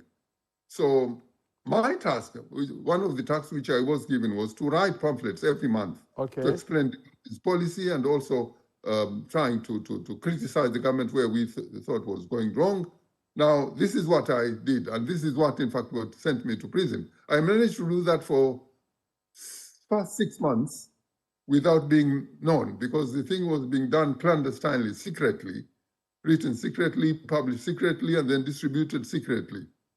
I managed to do that for 6 months, and then the 7th month, the 7th pamphlet, which I called Kenya Twendapi, Kenya, where are we heading to? That is the one which put me into prison. And it was mostly because of one of my colleagues, my political fellow activist, betrayed me. He is the one, in fact, who informed the government that it was me who was writing those pamphlets. And it was because of his evidence in court, the government could find me guilty. So I was in prison because of that. Now, I faced 7 counts, 7 charges, in fact. The first of which was the conspiracy to overthrow the government by force of arms. And if I had been found guilty on that count, the penalty was death. Oh, it was a treasonable offense. But thank God, I don't know how I managed to do that, but I won 4 of those counts, of those charges, including the main one. And I had to defend myself because the government intimidated all the lawyers not to defend me, so I had to defend myself. Oh, so you represented yourself in court? Exactly. I had to defend myself. I knew nothing about law, but I just don't know where I go to. I was able to dismiss. I was able to dismiss 3 counts, including 4 one counts. That could have given you a life sentence or even death anyway. Yes. So they found me guilty on three counts, and they sentenced me to prison. Yeah. I mean, that's an interesting episode in your life. When you look back, would you have still been interested in doing something like that at the risk of your life fighting for a cause? Yeah, and this is very important. I think I would like the young political activists to take note of this. One of the most important things when you are involved in political activism is that you have to believe in what you are doing. That what you are doing is right, and also you have to be ready to face the consequences, whatever they might be. And here again, I was lucky. This elder brother of mine again, when I was involved in these activities, especially when I wrote this last pamphlet, because I used to give it to him, being my mentor, to read it, to advise me on what I'd written. In fact, in this last pamphlet, he warned me. He told me, this time you are not going to escape the wrath of the government. So what he advised me was that, he said, change the language, change the tone of this pamphlet. This is going to land you into a big problem. So being a young man, hot-headed, I refused. I said, this is what I've written is what I believe. I'm not going to change even a single word here. So the good thing about him was that he was a person who he would advise you on what to do, but he would not force you to do what he wants you to do. So what he asked me was that, well, if this is your conviction, well, I'm telling you, this time you're not going to escape. You're going to fall into hot water. So, but this is what your conviction is, fine. But do you know what the consequences would be? I told him, well, I think I know. And then he wanted me to spell out exactly. He wanted to make sure that I really understood the consequences. So I told him, I think, well, if I'm not lucky, they will kill me. And if I'm lucky, they will imprison me. And then he asked me, are you ready for that? For those two consequences? I said, I think I'm ready. So his last word was that, okay, if that is your conviction and you truly believe in that, and if once they start putting you into problem, you won't abandon your conviction, then you have my blessings. Go forward. But if you have even an iota of doubt in your heart that once they start to put you into problems, you will abandon your conviction, then better abandon them, abandon it now. So that promise which I gave him being my mentor, that gave me a lot of strength, even when I was in prison and facing all those tortures and things like that. That gave me. So therefore, what important gave me the strength. Therefore, what is important is to believe in what you're doing. Mm-hmm. Once you believe in what you're doing, consequences don't matter. Really, they don't matter. They don't matter. You will have the courage and the endurance to persevere whatever you go through after that. Even when it included torture, like in your case. I'm sorry? I'm saying, you said the consequences wouldn't matter, and I'm asking, even when it included torture, like in your case. Right. Where did you get the strength to survive all the time in prison? As I said, I mean, one of the things I think which really helped me a lot was that I didn't have any regrets. I didn't regret at all for what I did. And in fact, I was telling myself that if I come out of prison alive, and if the situation has not changed in my country, I will continue with the activism. So I didn't have any regret. That helped me a lot. In fact, there were three things which helped me to endure and survive the prison life, which I was in through. The first thing is that my conviction that that I didn't have any regrets. I didn't regret at all what I did. Second was my Islamic faith. You know, in Islam, you are taught to fight injustice wherever it is. And that also in Islam, one of the biggest sins is giving up hope. Okay. Because by giving up hope, is that it means that even God himself cannot intervene, you see? So giving up hope in Islam is one of the big sins, right? Now, I didn't give up hope on that. I believe that one day things will change in my country. It doesn't matter how long it will take. And the third thing which helped me was this writing, my poetry. Okay. That was very therapeutical to me. It helped me a lot in going on and continue to survive what I went through there. So these three things really were the ones which helped me a lot. How long were you in incarceration? I would say that the biggest one was this, that I didn't regret. I didn't have any regrets. Very well.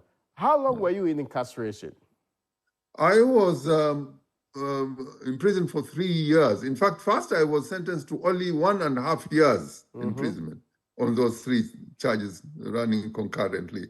But then the government appealed against the sentence, saying that it was inadequate. So I was sent back to the court. And then it was increased to 3 years imprisonment. Now, again, the Minister of Interior those days, he gave instructions to the prison that I should serve the whole 3 years, because normally I should have served only 2 years, because normally you used to get 1/3 remission of your sentence. Okay. But the instruction was that I should serve the whole 3 years and that I should be kept in solitary confinement. So I spent all those 3 years in solitary confinement, locked in a cell, no connection with the outside world. Even the warders who are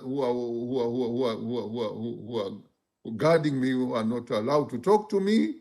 But later on, anyway, I managed to befriend two of them who became very helpful. In fact, they are the ones who used to smuggle my poems out of prison, to take them out of prison, and then they were kept, and then they were published after I was released.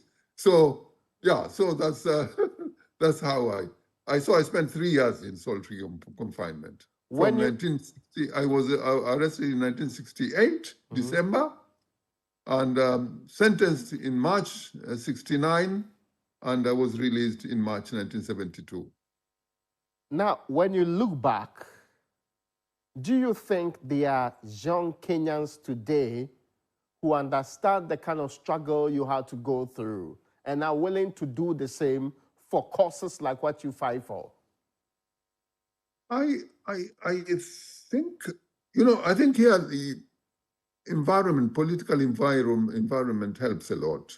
It depends upon in which political environment one has grown up.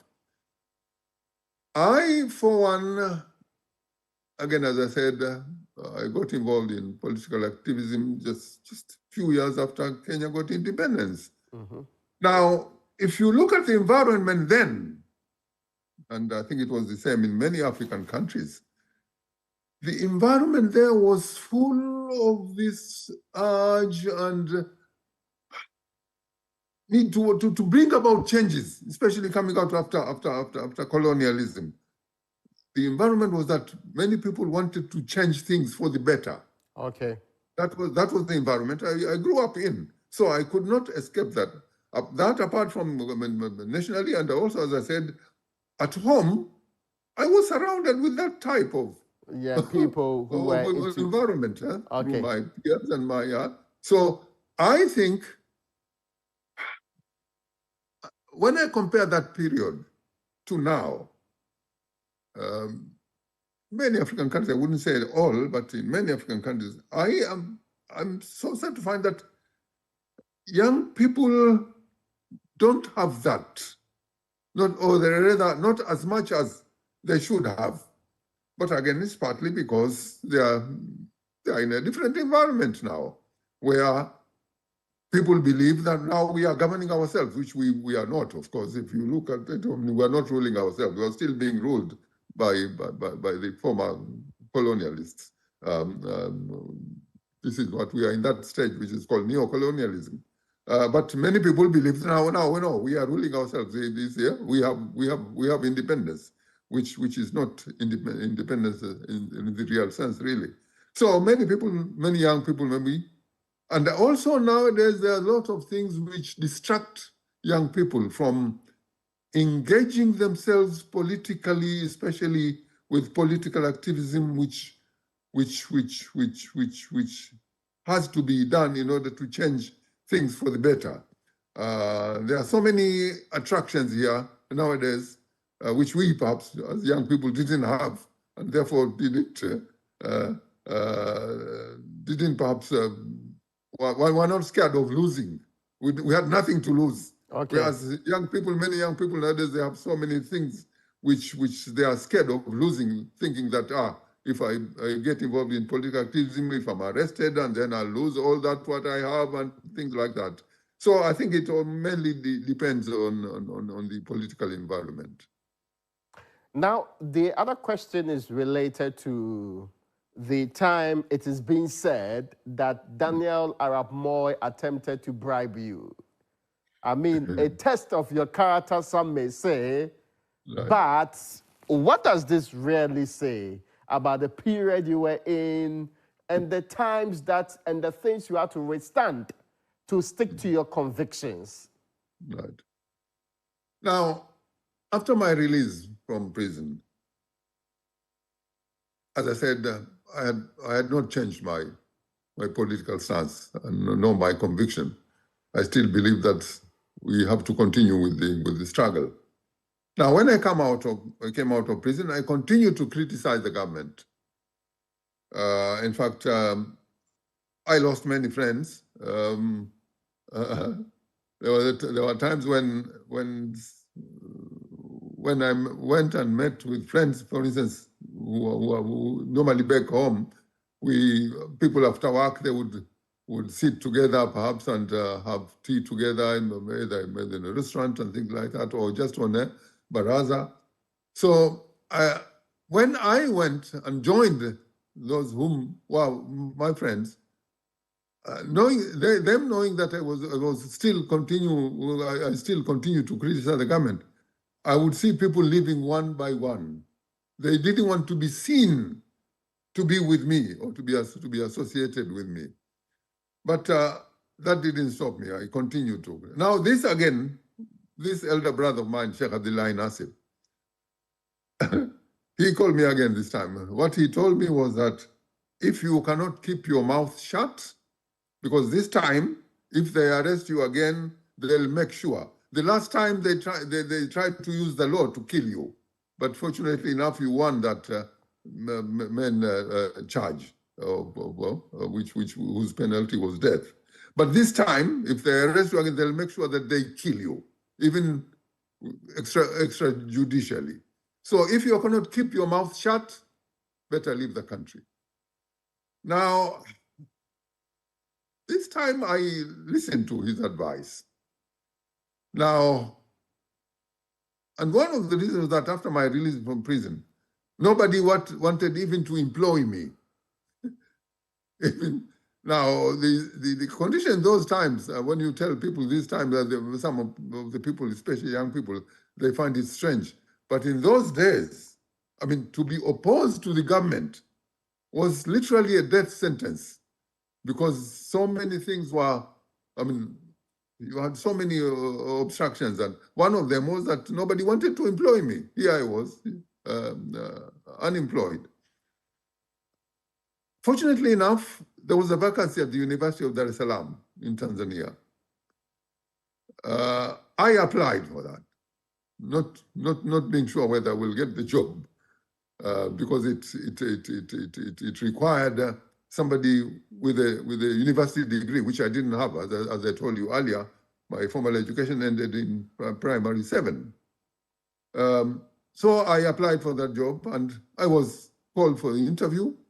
Unfortunately enough, I was offered the job as a research assistant in the Institute of Kiswahili Research. So I left Kenya I was released in March 1972, and I left Kenya in August 1972 to take this position at the University of Dar es Salaam. And so I worked there for my first 7 years of exile were in Dar es Salaam, in Tanzania. In total, I was in exile for 22 years. After I left Kenya in 1972, I could not go back home for 22 years because while outside, I continued to be actively engaged in opposition politics. Not so much while in Tanzania, so for obvious reasons.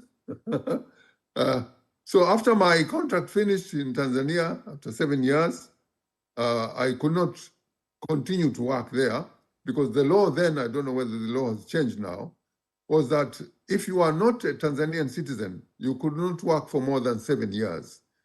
The university wanted me to remain there, and then they even offered to apply a certain Tanzanian citizenship for me so that I could continue to work there.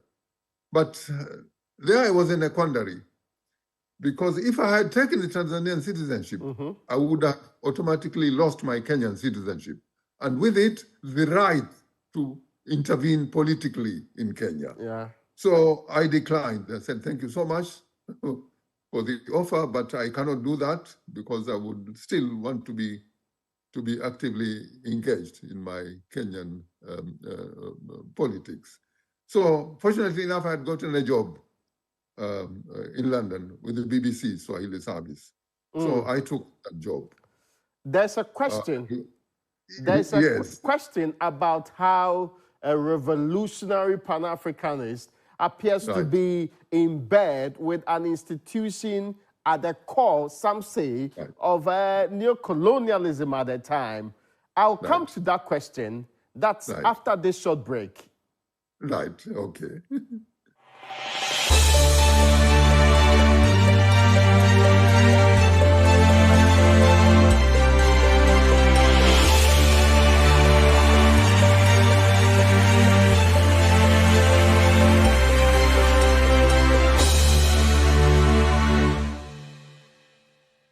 You're welcome back. My guest tonight is a man of extraordinary history. He's a freedom fighter, a Pan-Africanist. He's in the best shape of it. He went to jail for his convictions, came out of jail, was in exile, and still did not lose his convictions. Let's not get it wrong. He is a professor, but he's not one of those people who's beginning in education style on a rosy note. In fact, he left at primary school, it's a primary 7 or so, and never proceeded beyond that. I am having a conversation on the sages with Professor Abdelatif Abdallah. Prof, you're welcome back. Thank you very much. In fact, I forgot I should have corrected you right in the beginning when you were introducing me. I'm not a professor. You repeated that there. You cannot have a professor who finished just primary school. Oh, and didn't continue. You are a professor in our hearts. We believe in your competence and abilities, really. Now, let me put this in perspective. We're talking about higher education. Right. And it's important because, I brought in the BBC parts. How did a revolutionary end up with the BBC? Right. Something that on the face of it may sound contradictory. Right. Very valid question. It's true, the BBC, if you look at why the BBC was founded, after all, it was founded as a colonial entity, as a colonial instrument to control the thoughts of those who are listening to it, so that they shape their thoughts according to what the British government wanted. But the principles or the foundations of any institution can't be subverted. You can still use a particular institution whose goals and objectives are different from yours, but still you can use that. You can subvert the objectives or the goals of that institution to work for you. I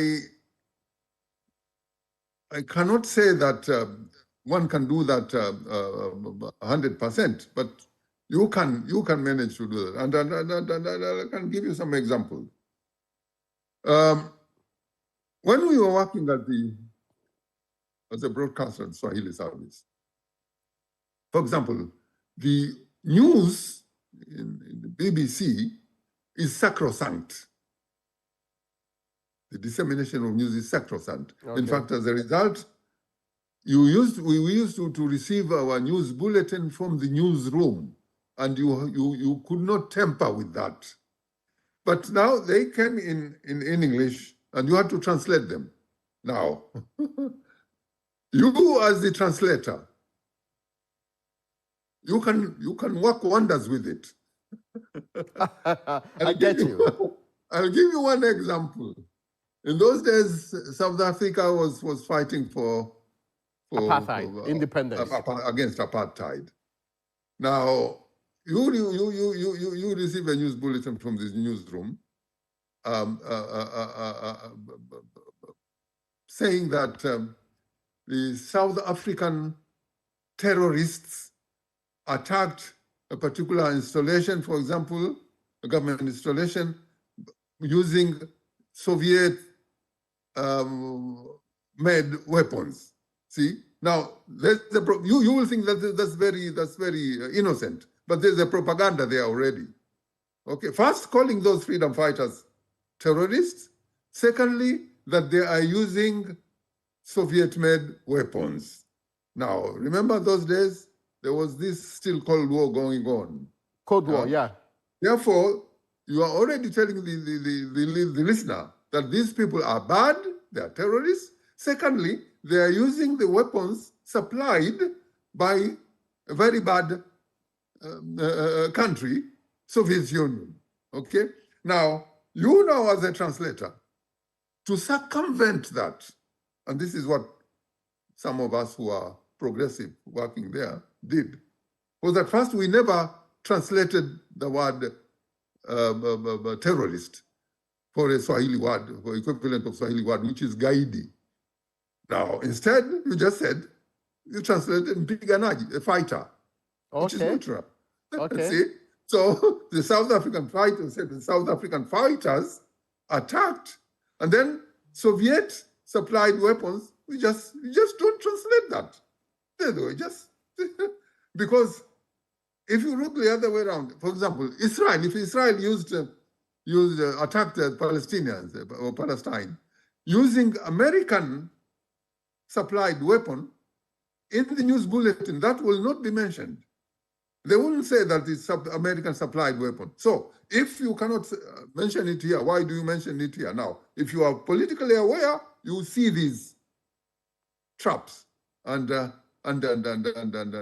propaganda. So you can navigate yourself through it. Secondly, yes. Secondly, we use the BBC a lot for our political activism in Kenya, because apart from being a newsreader, I also had an arts program for the 7 years which I worked there. I used to present an arts program which was divided by myself. So I could again influence by having the time of the kind of topics which are discussed in this and inviting personalities who share the progressive ideas and revolutionary ideas. So you can. I mean, if you are politically aware, you can still subvert that type of institution. I must admit that you cannot fully succeed there, but at least you can make some contribution for the good of the struggle, in fact.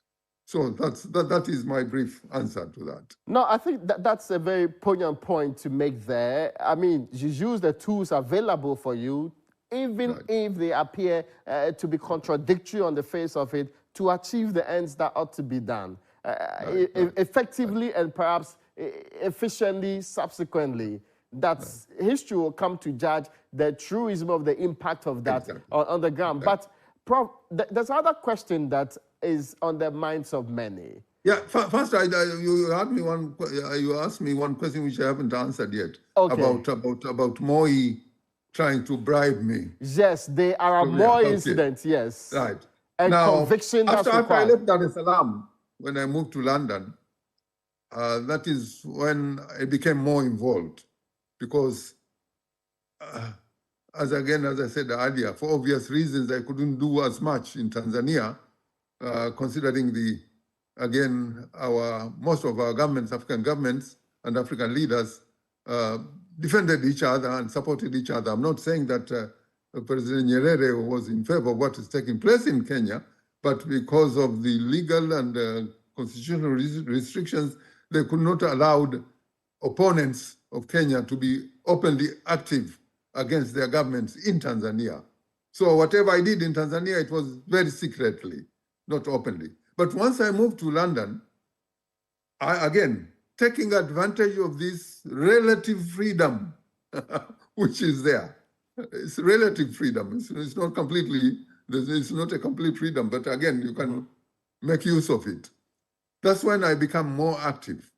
And especially after the coup attempt, the military coup attempt, which took place in 1982 in Kenya, whereas, thank God, the military didn't succeed, because although we were opposed to the government, but we didn't want to have a military government.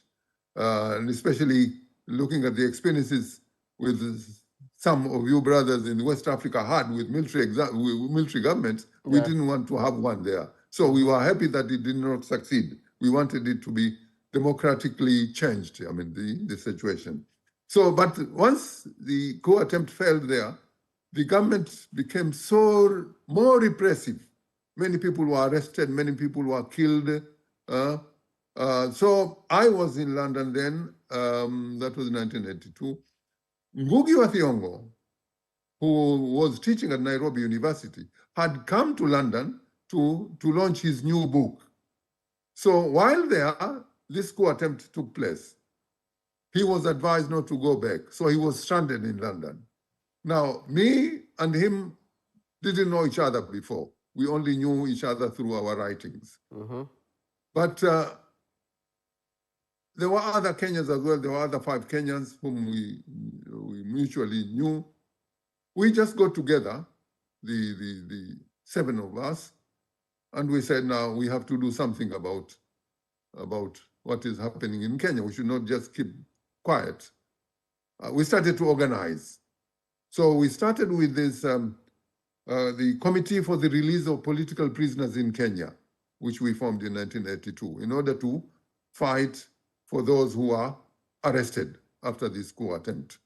Because, as I said, many university students, especially from Nairobi University, who came out in the streets to support the coup attempt, were arrested and killed. Many politicians were arrested, many journalists were arrested. So we formed this committee to fight for the release, for their release. Now, this committee was not solely of Kenyans. There were Kenyans, we Kenyans were the ones who came with the idea, but it was, the members came from different nationalities. Yeah. So we had that committee for 5 years, and we worked together for 5 years. After that, we thought now we need a political movement, because this was a human rights movement which had limits in what it could do to intervene politically in Kenya. So we thought now we need to have a political organization now, and we formed our first externally based movement called United Movement for Democracy in Kenya. Now, we who are outside, having formed this externally based movement, were in support of the internally based underground movement in Kenya called Mwakenya, which is an Swahili acronym for the Union of Patriots for the Liberation of Kenya. Now, during our activities, as I said, we were only 7 of us. But the government in Kenya thought we were so many, but we weren't. Because of the work we did, people thought that we were so many of us, but we were only 7 of us. Now, the government tried tried its level best to silence us. In fact, it even once sent the Minister of Foreign Affairs, Kenya's Minister of Foreign Affairs, to Britain to try and persuade the British government to expel me and Ngugi from England because of what we were doing. But the government refused that request because it said we were not doing anything illegal there. So now the other device which the government used was that to try and divide us now. So therefore, there was a time when an emissary came from Kenya government to London to talk to me and to try and win me away from these activities, telling me that first, because they played the tribal card first, because in those 7 people, 4 of them belong to one community, Kikuyu community. The 3 of us, the other 3 of us belong to different communities. Okay. So they came and tried and played this tribal card, that these Kikuyus want to overthrow this government because it's not the Kikuyu who is leading it. Moi was not a Kikuyu. And then they said that if you agree to that, if you won't continue with the activities, then the government will allow you to come back home, because as I told you, I was in exile for 22 years without going back home. And also that you just say what you want, and the government will be ready to offer it to you, if you abandon this. So I told that emissary, no, I'm not interested in that. I'm not in this struggle for any material gains. If the government changes the way it's running the government, running the country, and if we are satisfied with that, I mean, you won't have to tell us to not to continue with the struggle. We'll just stop. So when that didn't succeed, after a while they sent another person again, and this time it was somebody who was close to me, a relative of mine, in fact. Oh, I see. Thinking that he might persuade me, but again, even with him, he failed. So yeah, so it was that way.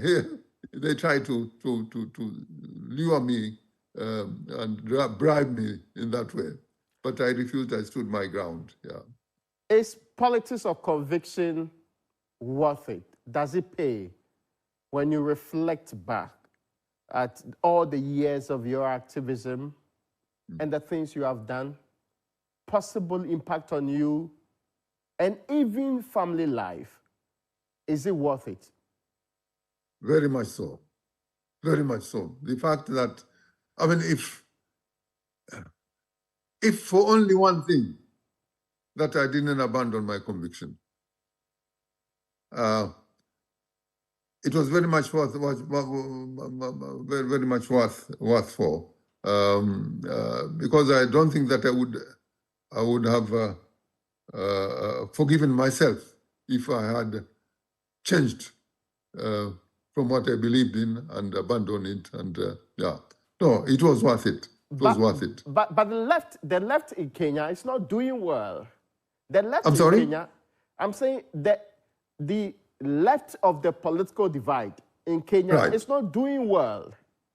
Yes. There isn't, it isn't. It is not carrying that torch of fire and leading Kenya the direction that's supposed to be. Why do you think that's the problem?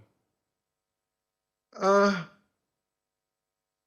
think one of the lazy answers is that I think the progressives in Kenya are not as united as those whom we are trying to fight against. Those who are in power and those who wield the means, the economic means in Kenya, are more united because they have something to defend, which they don't want to lose. Whereas the progressives, I think up to now, I'm sorry to say this, we have not managed to be united. And some of us, unfortunately, became co-opted into the governments which came after that, after all this struggle. There are many of our comrades whom we were together in the struggle. After the introduction of the multi-party system in Kenya in 1992, some of them joined or formed opposition parties. Some of them joined the government, and they're now talking a different language. I remember when I talked to some of them whom we were together in the struggle. I mean, they say openly, said, "Well, the situation has changed. We should now try to change things from within," which is a joke. I mean, those who are in power, they wield the power and they know how to preserve it. I mean, they won't allow any outsider to come in and change the situation. So it's a fantasy that. But anyway, that's how, unfortunately. And up to now, especially after the crackdown and after the introduction of the multi-party system, the left and the progressive became disorganized, and up to now they have not been attempts, unfortunately, to try and reorganize. And this is something which is needed, really, because there's still a lot of work which needs to be done in Kenya to achieve the objectives which we had set ourselves for in the beginning. That's not the only place there appears to be massive failure compared to the hope that was given so many years ago. Pan-Africanism itself on the continent, it's not doing as well as many would have thought. In all fairness, indeed, in Nkrumah's book, Neocolonialism, the last stage of imperialism. Yep. But even today, some will still argue heavily that Africa has not been rescued from the neocolonialist trappings that's still very much visible on the continent today. Right. Yeah. You mentioned Nkrumah, and the situation which we are in, vindicates Nkrumah, because as you remember, he very much advocated that we should form the African Union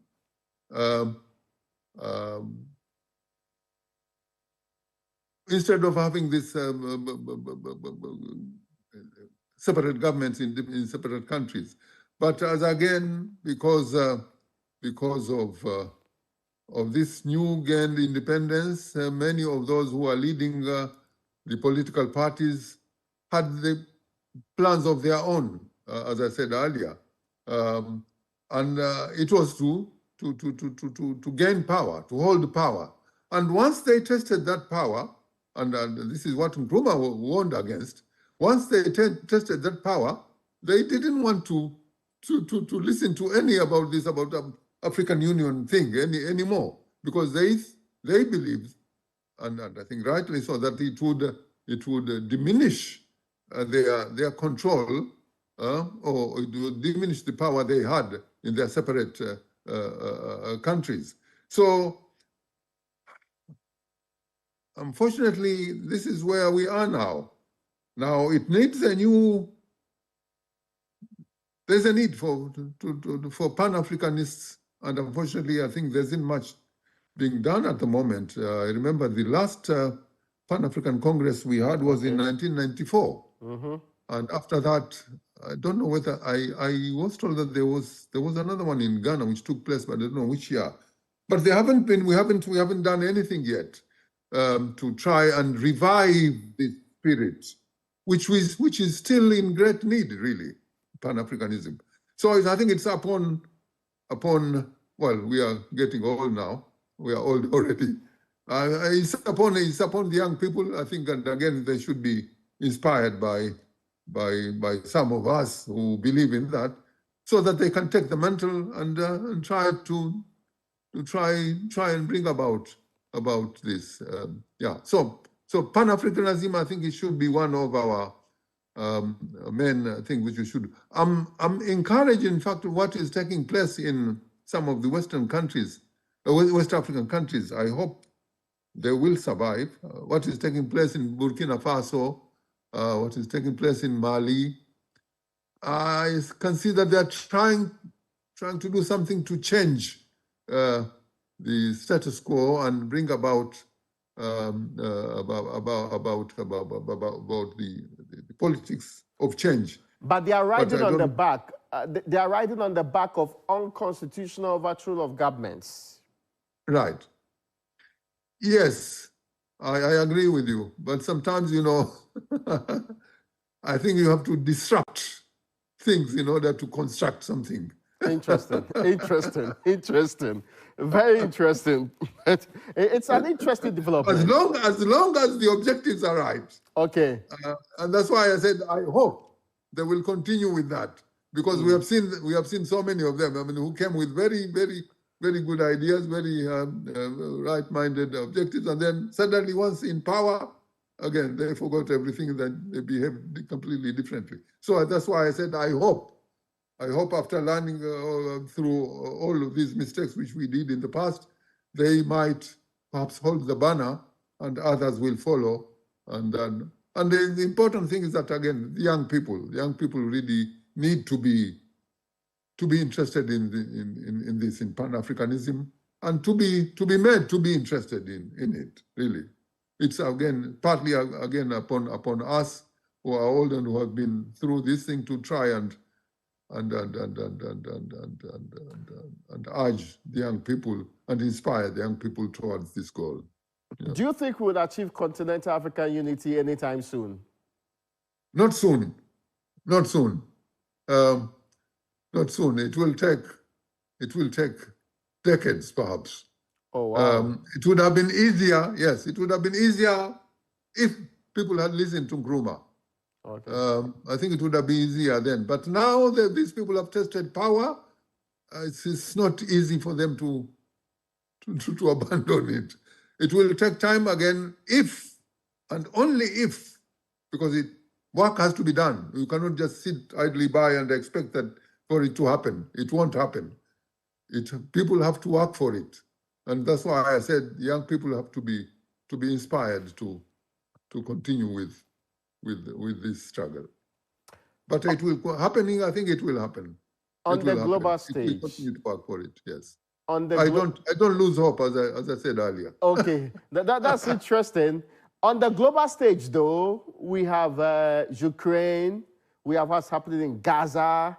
It appears that a lot of strife and a lot of difficulty around. Right. Is there a way forward for this world? Is geopolitics heading the right direction? Yeah. You know what? People thought that the Cold War had ended, but it hasn't. The Cold War is still very active. It has gotten hot, in fact, now. It's no longer cold.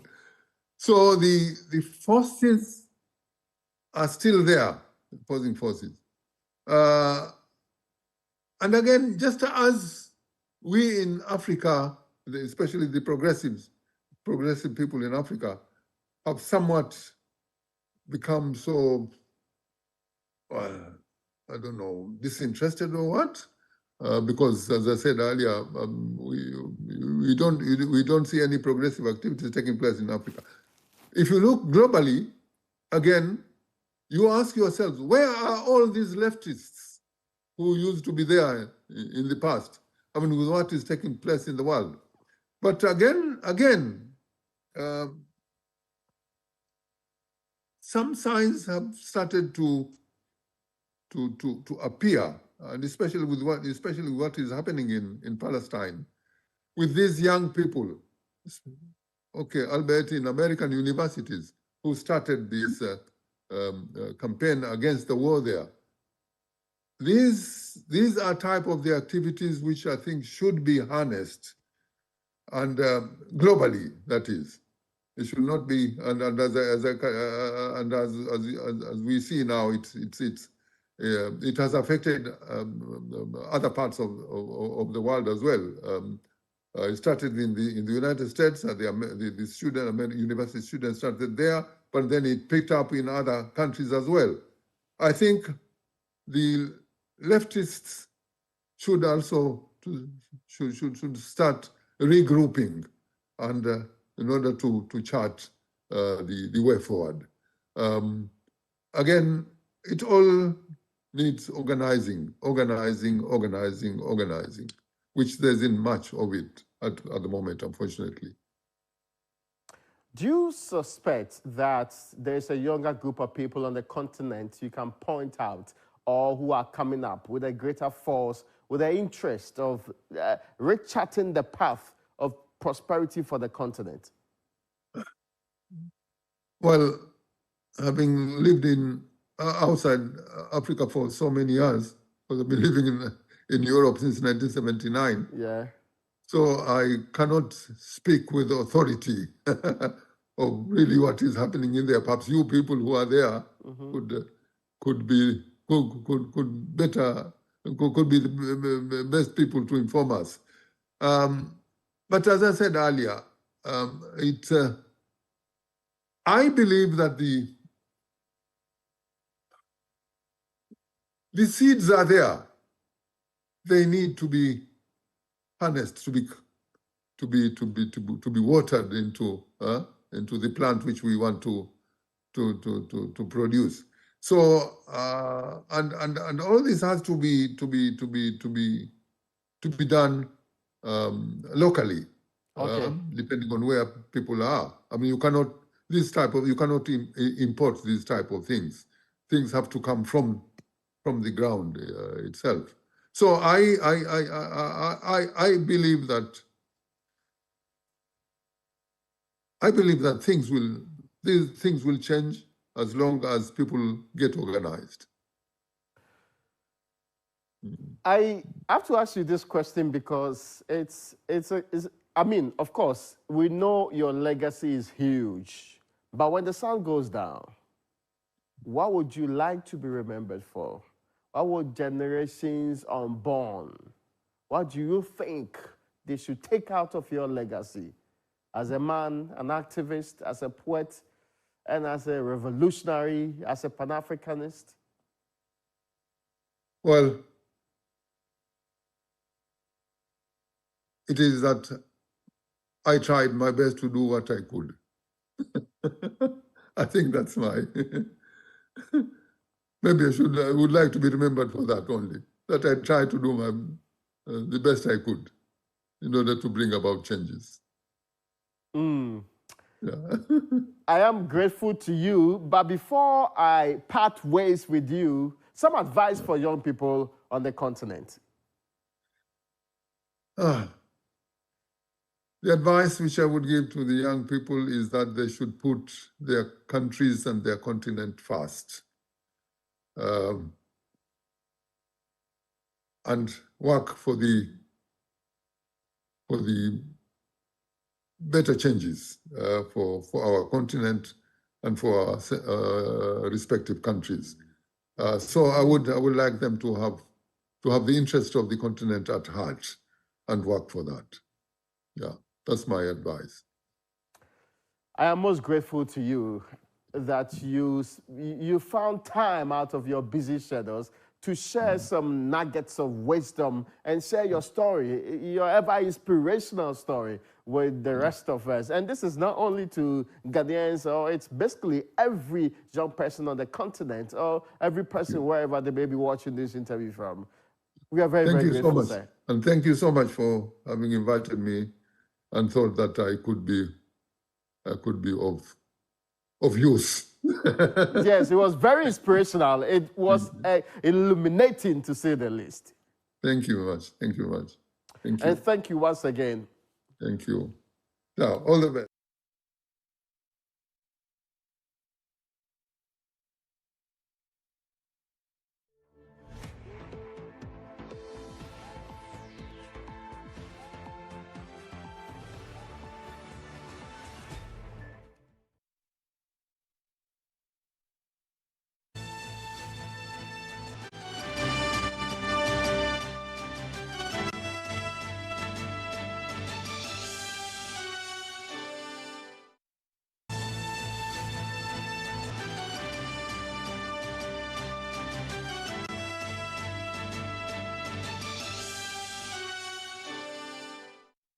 Good afternoon. Welcome to JoyNews. We're live on DSTV channel 421, GoTV channel 125, across all our social media handles. We're JoyNews on TV. We're also streaming around the world on myjoyonline.com. Coming up in the next 60 minutes, thousands gather at Jubilee Park in Tamale as the opposition National Democratic Congress sets the stage to officially launch its 2024 national campaign. We'll take you live to the grounds for updates. Also in this bulletin, the first of several tax waivers currently before Parliament, approved days after Kweku Kwarteng, accused of blocking the tax waivers, was removed as chairman of the Finance Committee. The request is in the right direction. The committee therefore recommends to the House for the adoption of its report and approve the request as earlier stated. My name is Faustina Safo. Please stay for details.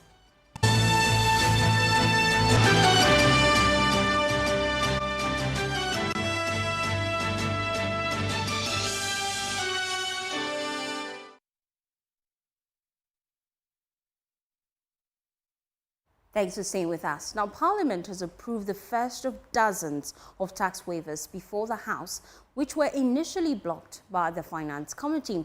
MP for Boise West, Kweku Kwarteng, who used to chair the Finance Committee, was accused of siding with the minority, blocking tax waivers worth nearly $400 million.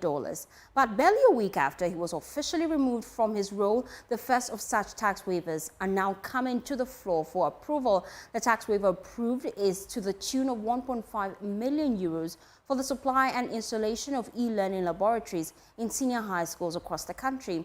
Listen to the new chair of the Finance Committee, Patrick Boama, on why this tax waiver is necessary. Of the benefits of the educational sector, how the educational sector stands to gain, as well as the immense socio-economic benefits to be derived, the committee is satisfied that the request is in the right direction.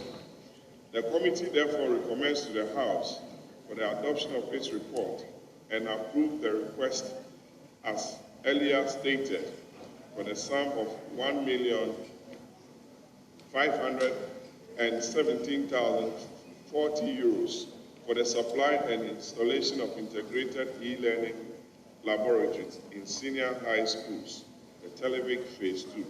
Respectfully submitted, Mr. Speaker. Well, meanwhile, the minority surprisingly did not oppose the approval. According to Minority Leader Dr. Keselato Forsen, this tax waiver is not controversial, hence their support. I just want to use this opportunity to commend the Minister for ensuring that the project covers nationwide and not few schools in certain parts of the country benefiting from that. Speaker, with these few words, I can only support that this tax waiver be made. Mr. Speaker, oftentimes impressions are created that we are against tax waivers. Yes, we are against the principles of waiving taxes. But certain taxes are important that we waive. But Mr. Speaker, these are schools that the country is buying ICT equipment such as laptops and desktop computers to assist in the learning. So you can only waive those taxes. But certain taxes that we have issues with, and when we raise them, it's not that we are against it.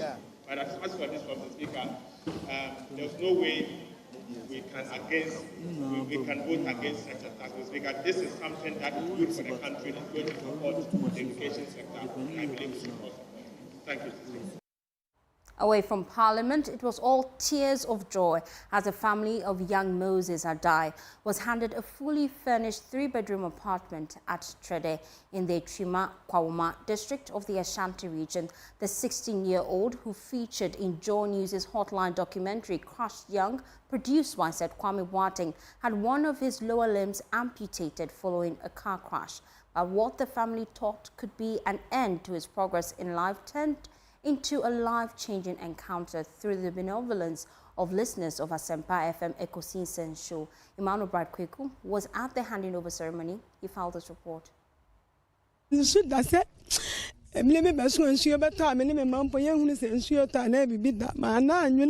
An emotional mother and her son, amazed at a moment they had previously thought would elude them. What they perceived to be a life of sorrow turned bliss.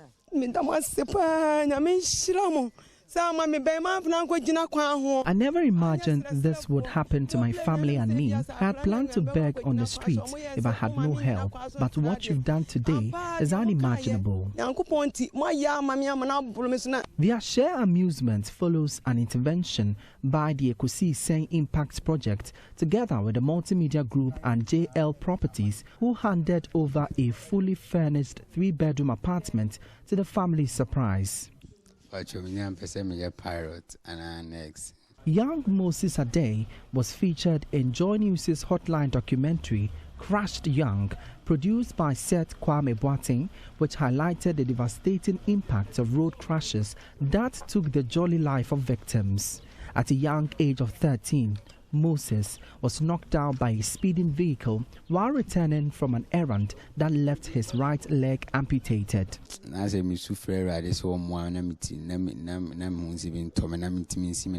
I was praying to God to allow me move on in life. I was worried about the bills. Moses is now a second-year student at the Adventist SHS Bantama. He has already undergone 8 surgeries and has 2 more to undergo. Moses is poised to actualize his dream of becoming a pilot. Because of the soul, I don't attend school regularly, but these items would really help with my studies.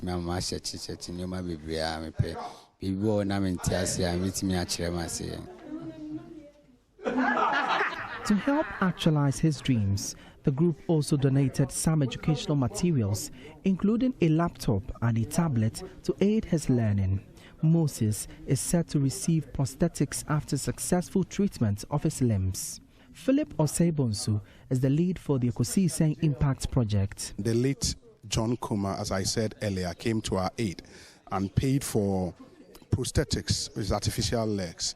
That would take him for the next 15-20 years, and that was some 70,000 Ghana cedis. So that has been deposited at the National Orthopedic Center in Nsawam, Ariane School.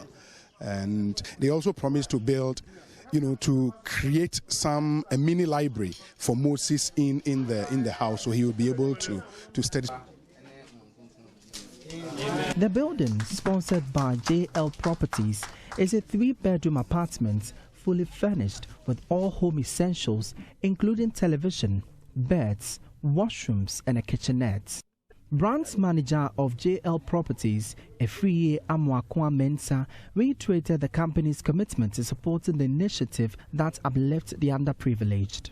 And so we are a real estate company. We develop homes for a living. So when this came, this fell right within our vision and then our mission, because in as much as we are in there to do business, we also like to give back to the society. A fully stocked mini-mart was also established for the family to sustain their well-being. Jimmy Agla is the general manager for the Kumasi business unit of the Multimedia Group. On behalf of the Multimedia Group, once again, I want to thank all our benevolent donors, charitable organizations, our sponsors, and everybody who helped to make this project a success. The gesture is one that will leave an everlasting impression on the family as they get to relive a joyous life and set out to accomplish their life aspirations. For JoyNews, my name is Emmanuel Bright Kweku. On Thursday night, a devastating fire razed a 3-story accommodation facility known as Father Hostel at the Kwame Nkrumah University of Science and Technology. The cause of the fire is still unknown, and it has severely damaged at least 9 rooms, leaving the victims overwhelmed. And students in the adjacent building fighting. Well, some victims of the fire outbreak are final year students who have lost their project works. Here's a report by Clinton Yawa. The devastating fire last night has gutted almost every burnable material here at the Father's Hostel in Kote, which is a few distance away from the KNUST campus. Just as you can see, all these materials belonging to students have been destroyed. There is a fridge here burnt to rubbles. A rice cooker here. You cannot even identify some of these things because some of them have been burnt into ashes. Victims recounted that the fire started in a single room before it quickly spread throughout the building, consuming their valuable items within minutes. One other unfortunate situation is that final year students were victims of this fire outbreak. And currently, such students have lost all their belongings, their phones, their laptops, and hard copies of their project works. I can confidently say that the only items that these students may have been able to pick during the fire were the clothes that they were wearing before that night. It was a moment of sadness, but we were able to engage some of the victims who have lost their room, not just their room, but also their valuable items. Yesterday we were in the room, you see, that room. So the opposite side of the room, we were just inside and we heard some noises going on. So we thought maybe just a fighting or something. But later on we just experienced some smoke and other things just entering the windows. So we quickly decided to open the door. When we opened the door, we saw smoke all over the place, and So the fire was just, so. And yet, like I know at that moment. Actually, who say as to the gas bill has put there, like it just through a film gig. A gas exploded, intensifying the impact. When we called the fire service, by the time they got here, the fire had already extended to the other places. And actually, mobile no not a shake a crap colony, but then quite to be a. And to mobile moment, like I'm connected to pipes in the course run. Yes, I shake. I have been speaking with the owner of the facility. He says he's only grateful that no casualty was recorded from this incident.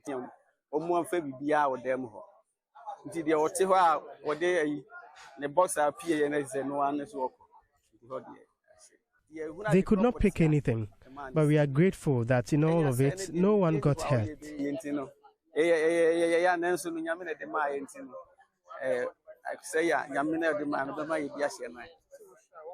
These are officers of the KNOC Fire Department surveying the impact of the fire. Although they declined our request for an interview, we understand that victims have received an intervention. The situation has left many of them out of place or homeless. But what we understand is that some of these students are perching with their friends. And we also understand that the SRC and student management have intervened and registered some of the affected individuals and relocated them to the SRC hostel, which is located on campus. This is to mitigate the current situation and the effect it has had on these students. From Kumasi, my name is Clinton Yabua reporting.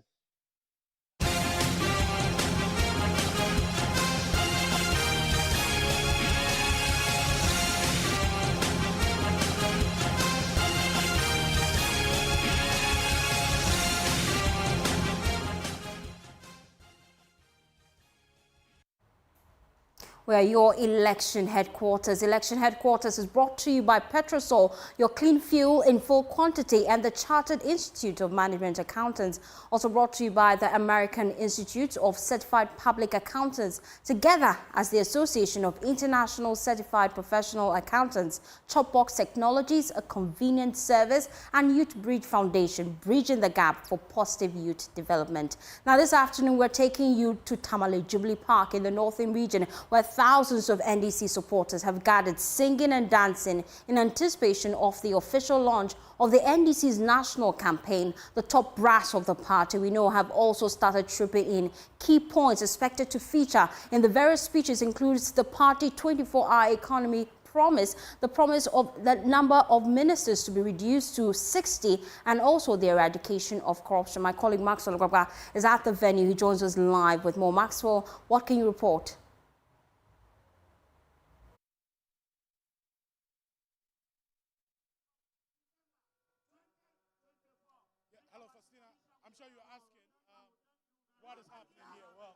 The launch has officially started with speeches from various interest groups. We've had the creative arts industry speaking, led by Baba Sadiq speaking.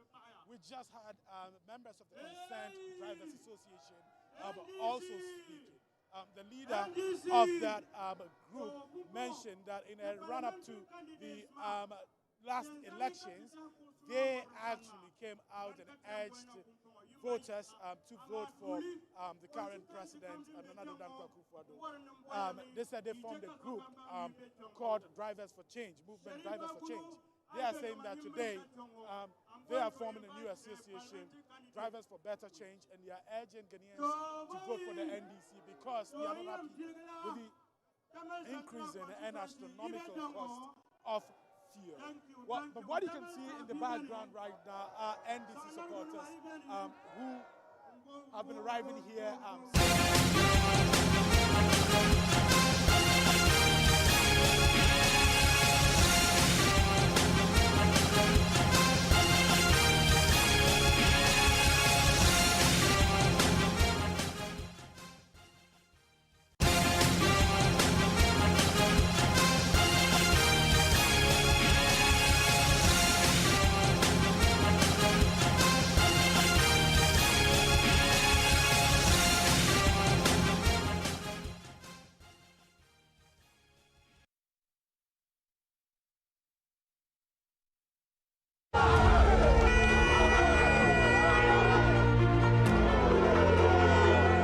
race for the Jubilee House is beginning. Ghana is at a crossroads. It is time again for the people to choose, and the world is watching. We will do this because in a nation where every vote counts, where every voice matters, there is one name you can trust for your election coverage: JoyNews, your election headquarters. Our team of seasoned journalists will bring you up-to-the-minute updates and biased analysis on the stories behind the headlines. The election headquarters for an informed electorate. JoyNews, independent, fearless, and credible.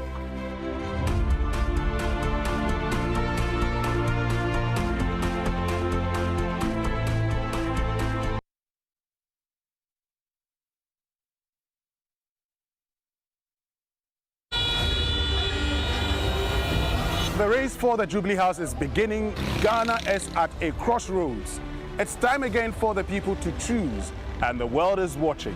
We will do this because in a nation where every vote counts, where every voice matters, there's one name you can trust for your election coverage.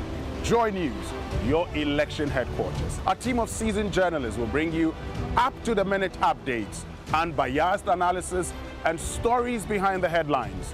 The election headquarters for an informed electorate. JoyNews, independent, fearless, credible.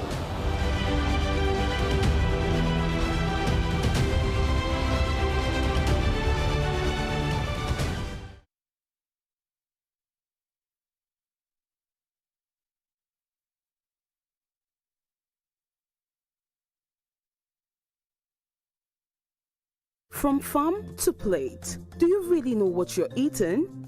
Any glitch in the circuit of the food chain can change the price and size of what you eat. Technology has totally changed the face of farming, but how is Ghana plugging in? Join Emma Davis and Prince Appiah on the food chain as they project startups in the agri sector, highlight the gains and plight of industry players, while engaging the experts for more insights in agri-related issues. Food chain, everything agriculture and more, airs during the Joy Business Report every Thursday at 1 p.m. on Joy FM and every Saturday at 6 p.m. on the Joy News channel, with a repeat on Tuesdays at 2:30 p.m.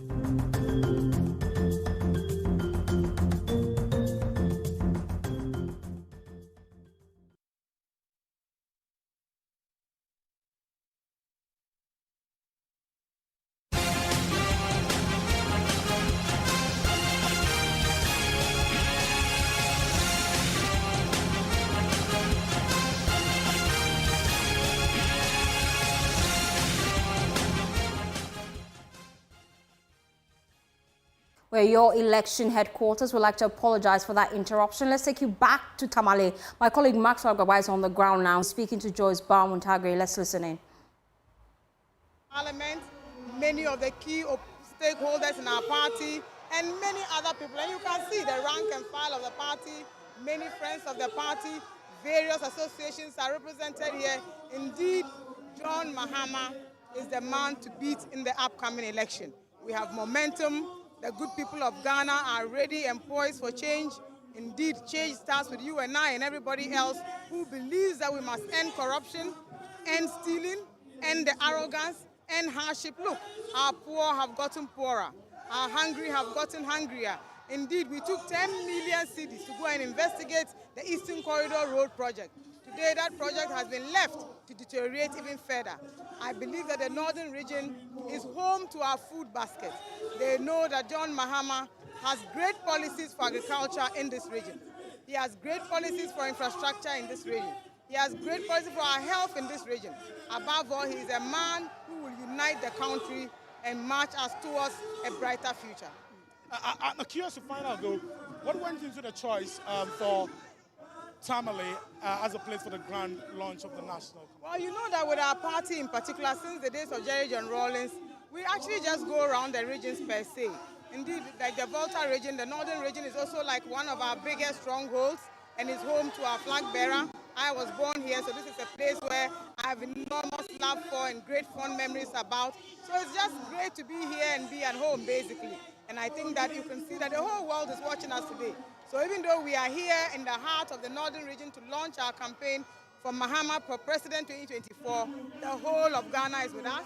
Many international people are following us. So genuinely, you know, these days the world has become very small. And I think that social media and the media and where you have it usually does it for us. So wherever we find ourselves, I think it's fantastic that we are here today. I've seen all of our great sons and daughters of the North who are all here with us, and all the others from various parts of the country. So I think that we have actually exhibited great unity.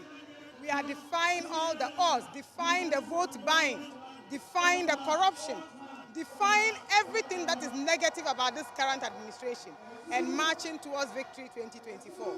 So would I be right to say that this campaign launch marks the beginning of the crisscrossing of the length and breadth of the country? Absolutely. We are kickstarting the campaign immediately. We will have one led by the flag bearer himself, one by the running mate, Professor Nanaje Nopokwa Jiman. We'll have one by the national chairman himself, the general secretary's team, and of course, our members of parliament will have various campaign teams. This time we are going to go back to Professor Mills's model for how to campaign and campaign effectively. We'll be doing the last 3 months we've been having amazing community engagements. You can tell that the euphoria here is mind-blowing. Look, let me tell you that God is good, God is amazing. This is just the day we were expecting. This is the momentum we wanted to gather. This is exactly how we wanted today to look like. Very soon we'll be receiving the flag bearer and, of course, his running mate. And I'm sure the euphoria will probably even be greater. There's a massive crowd out here. And, of course, certainly the welcome will be a huge, huge, huge one. Final question. Not to preempt the flag bearer's speech, though, but I'm curious to know what his speech is likely going to focus on. Well, we'll have many speakers, some of our members of parliament, some of our executives, and of course the running mate and flag bearer. You know, the running mate will be looking at the matters to do with gender, to do with social interventions, etc. Certainly the flag bearer will speak to all the negative things that are currently engulfing all of us. And then certainly he will also be speaking to the future that he wants to present to us. So we are all looking forward to this fantastic day, this great opportunity, so that Ghanaians can hear what the NDC has to offer. Thanks so much. Always a pleasure talking to you. You just heard Joyce Bar Bokhtari.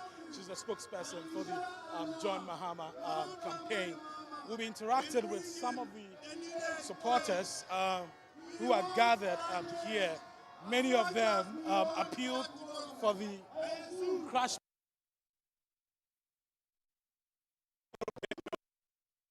Right now.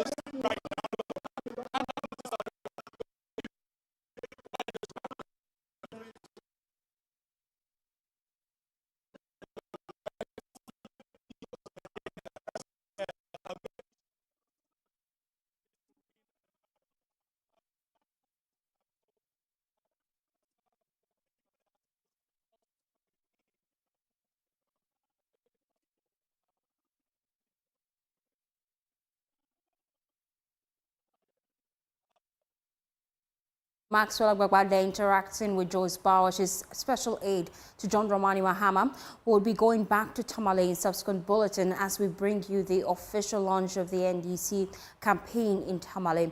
Let's do some politically related stories. The Volta Regional Chairman of the New Patriotic Party, Makafui Wanya, has emphasized that his party would experience an increase in electoral success in the upcoming December 7 general election in the Volta region. He mentioned that the people of the Volta region are increasingly recognizing the NPP as the best implementer of political development and improvement. Hence, they are aligning to the party. There's more in this report.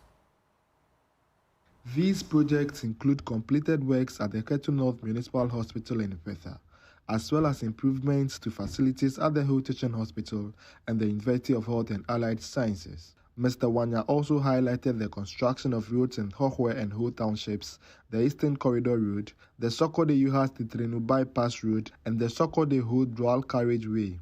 The true story of Sokode-Yuhas Titrinu Bypass is that it was never awarded. The initial work, cutting and culverts, was awarded to Usuya Ghana Limited, owned by the then National Treasurer of the NDC in 2013. Typical of the company, the project was abandoned. The second phase which is the construction of the road proper, including U-House internal roads, was awarded to First Sky Construction Limited by the President, Nana Addo Dankwa Akufo-Addo. Mr. Wanya also mentioned the completion of the E-Block projects initiated by John Mahama, as well as initiatives in the energy, agriculture, industries, work and sanitation sectors, among others. Mr. Wanya emphasized that these projects show government's dedication to the development of the country, particularly the Volta region, in contrast to the NDC. Since our independence, the NDC and its antecedents have had the opportunity to rule this country the longest. Not to mention the massive support they enjoy in the Volta region. The NPP is hoping to increase its voting pattern from 100,000 to 300,000 votes in the December 7th general elections. Fred Kwame Asari, Joy News. Oh. Well, let's take you back to Tamale in the northern region, Jubilee Park to be precise. My colleague Max Alagbaba. Now we have better connection to him. He's discussing engaging key members of the NDC. Let's listen in. NDC government would never have done that. And the other difference is that with the resources that has come into our fold when we're in government, that is the result of, for instance, the Tamale airport that I used this morning. That is the result of a lot of asphalt in the city we see here. That is the result of the Kotoka International Airport I traveled from to this place. But for me, what matters most is how we can turn the fortunes of our people for the better. I believe it is very, very necessary for us to put in measures that are actually, dealing with what I consider the most important problem in our country: youth unemployment, youth despondency. And I feel that NDC is also different than NPP because when the public speak, we actually take note. Currently, it doesn't appear that there's anything in our country that can scare the New Patriotic Party. Journalists, whatever you do, they just don't care. And I feel that we are different in many ways. We have done more in terms of social intervention. I hear people say, which social intervention have we done? If sending water to almost 80% of our people is not social intervention, I don't know what it is. If extending electricity to almost 80% of our people is not social intervention, I don't know what it is. I believe if you have GET Fund, that is supposed to provide a lot of intervention in scholarship and school infrastructure, is not social intervention. So we have done tremendous in terms of showing the difference between NDC and NDC. And we are going to do even more than that. Thanks. Thank you very much. We just had Governor Kwame Agoja, Minority Chief Whip there. We have Mahama Kofi-Boa, who is a member of Parliament for the NDC. Let's talk to him and find out from him what his assessment is and what he also makes of today's event. Mr. Amakofi-Boa, you're welcome to join us. Yes. You've seen the people of Tamale. You've been in Tamale for some hours now. Want to find out what's your assessment? Well, I think it's exciting. I think the energy, the enthusiasm, and the hope. It's obvious that we are all ready. And our people are ready. Seeing Member of Parliament, Honoree, former minority leader, Honoree, also arriving here at the ground. We'll be speaking to you. Exciting. We are looking forward, working hard, and making sure we reset Ghana. That is the word. To reset Ghana, to get Ghana out of this mess, to get Ghana out of debt, to get Ghana to be respected again, to get Ghana to be the leader that we have always been, to create the jobs for the teeming youth, and to bring hope to the people of Ghana. What do you think has been the biggest challenge of this current government, and what is the NDC as a party learning from this, so that when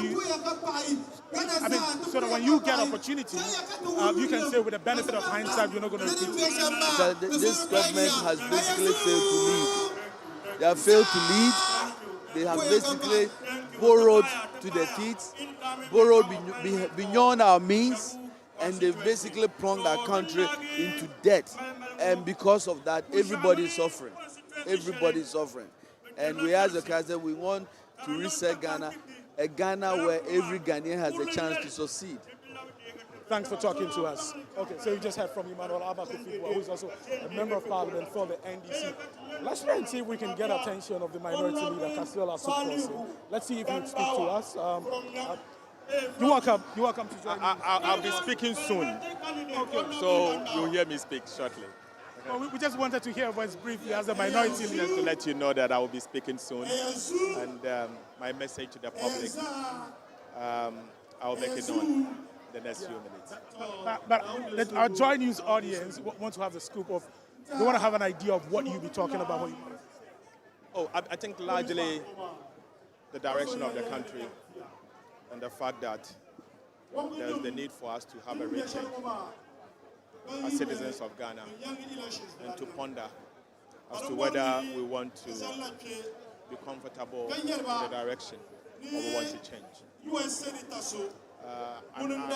I strongly believe that almost everyone out there, even the strongest of an MPP supporter, believes that the direction of the country is in a bad way, and there's a need for us to fix it. So, I think the NDC is the alternative. It's the party that we should all understand that we are ready with strong policies to fix it, and we want to commit that to the people of Ghana. And give a strong pledge that we are determined to fix the current mess.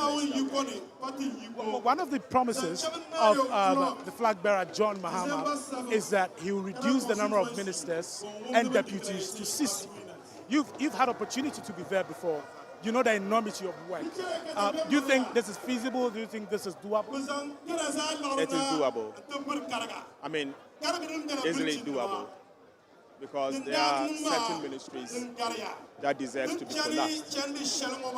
And we need to immediately amalgamate some of the ministries to existing ones. And of course, clearly, some of their functions overlap.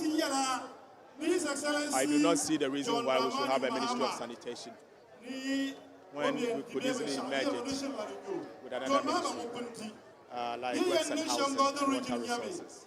It has been done in the past. For another key function that you should understand is that the number of ministers in certain ministries can easily be reduced downwards. Let me give you an example. Look at the Ministry of Local Government and Rural Development. We have 4 ministers as we speak. I mean, at the time that we have created additional ministers or additional regions from 10 to 16, I do not believe that Ghana needs 4 ministers and the Ministry of Local Government. The NDC was able to do that with 2. So why are we increasing the number or multiplying the number by 2? I think it's not right. The Ministry of Finance today has 4 ministers. We used to have 3 in the past, and many other places. So clearly, reducing this number of ministers, we have done that. We did not just announce the policy. We announced the policy based on our plan for the people of Ghana. And we can assure you that we'll do just that. Finally, before I go, just some weeks ago, Fitch Solutions, the UK-based research and data firm, predicted a one-touch victory for the NDC. It said the NDC is going to win, it's most likely to win the elections by more than 50%. I speak to a lot of your party sympathizers, and they tell me that they are not surprised. We have a current situation in Parliament, which is a hanged Parliament of a sort. How convinced are you about the performance of the NDC when it comes to the parliamentary elections? At least we've heard on the presidential side, your party supporters are quite optimistic about that. You as the minority leader, I'm sure that they don't want to hear from you on assurances about your hold on Parliament. I project a working majority for the NDC in the next election. I cannot see a hanged Parliament in the next Parliament.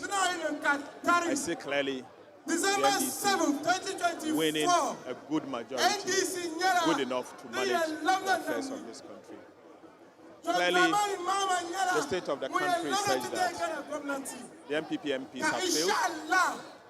Not only the MPs, but also their government. And the fact that the government has become so unpopular is certainly going to affect the MPs, because the MPs represent the party and represent the government in their constituencies. So I can comfortably project a good working majority for the NDC in the next parliament. Thanks so much for giving our audience the scoop. Thank you. Okay, so we had minority leader, Kasala Tufose. Now we have Wa Central Member of Parliament, Rashid Popo. Mr. Popo, you've seen the number of people here. Are you impressed with what you're saying? Very much impressed. I'm very impressed that people are getting the message for change and a message for restoration and resetting Ghana to make sure we are back on the ring, the source of process, the process of redeveloping Ghana. Yes. What do you think the NDC flag bearer's message should focus on today? What would you want to hear in the NDC flag bearer? I want to hear assurance of commitment of John Dramani Mahama, the same man who has helped develop Ghana, who showed distinction and commitment.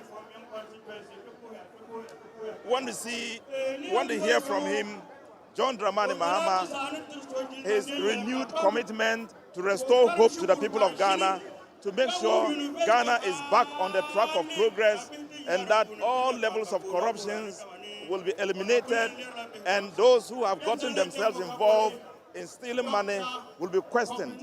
We want to hear that Ghana will be back on the Committee of Nations as a respected country and want to see much more progress and the confidence of people to belong to Ghana and to be Ghanaians will be back on stage.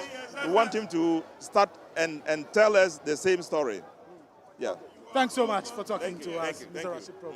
Thanks so much. So you just had Rashid Popo is a member of parliament for the NDC. I also have here with us Sagne Rugu, member of parliament, Honoree Ebio Fuseni. Let's speak to him. Mr. Fuseni, a lot of people call you actually as a man of proverbs. I don't know if you have some proverbs for us on a big day like this for the NDC. Oh, my brother, they say that if it will rain, you see it in the clouds. So the victory of the NDC can smell it in the air. And by the grace of Allah Almighty, on December 9th or 10th, it is going to be His Excellency President John Dramani Mahama, who will be declared as president-elect with a comfortable NDC majority in parliament, reflecting the constituencies across the length and breadth of the country. So I can tell you without doubt, it is not just that the MPP has symbolically and grossly underperformed, but the record of performance of President Mahama and the vision that he's pointing forward towards what this country is in terms of his coming to liberate the good people of this country is going to be the example, and that will stand him in good stead to win the election. So no doubt about that. His Excellency President John Dramani Mahama will emerge victorious and help liberate the country. Today, Dr. Bawumia was at the head of this, promising Ghanaians everything under the sun. That this country will be turned into a heaven. This country will flow of milk and honey. Never in the annals of our country's history have the people gone through such excruciating levels of suffering. This is the worst hardship that any government and a reckless, irresponsible government like that. Today, Dr. Bawumia himself has run away from the record of the NPP because he has declared himself that he was only a mate and that he doesn't take responsibility for what happens. Do you think if he was successful, he would run away from the record? It is a total mess. They have catastrophically mismanaged our economy to the point that today Ghanaians have lost confidence in them. So Ghanaians are going to reap confidence in President Mahama. They've been explaining there's a force majeure. They didn't expect the Russian-Ukraine war to happen, Russia's invasion of Ukraine to happen. They didn't expect COVID. All these are force majeure. They didn't expect. I am just referring you back to Dr. Bawumia when they were in opposition, and he said that if you go to our neighboring countries, the cost of living is lower than in Ghana. And that when we said that the external shocks that came as a result of escalating oil prices, he said that why did he jump Cote d'Ivoire? Why did he jump Togo? Ukraine-Russia war, how has it jumped Togo, Cote d'Ivoire, Burkina Faso, and even resource staff?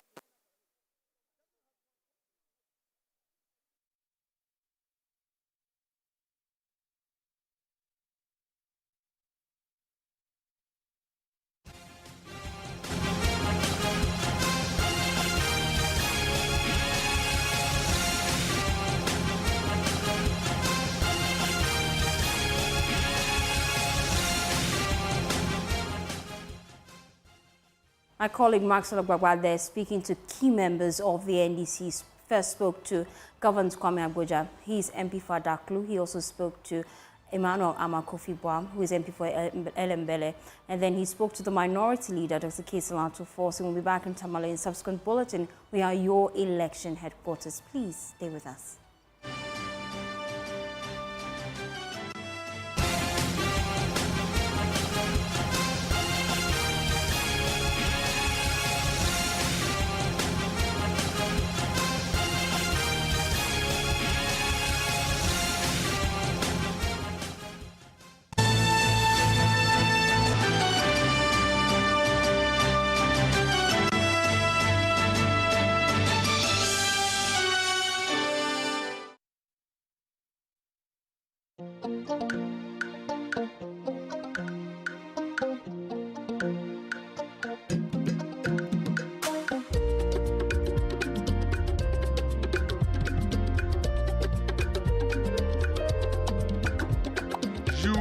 The star. The right. 1 to Iten Dayo. Yeah.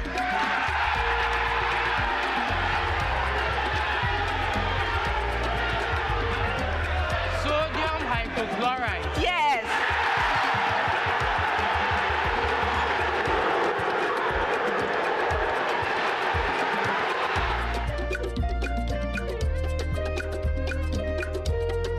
Yes, Selena. Coordinates. Of course. What else?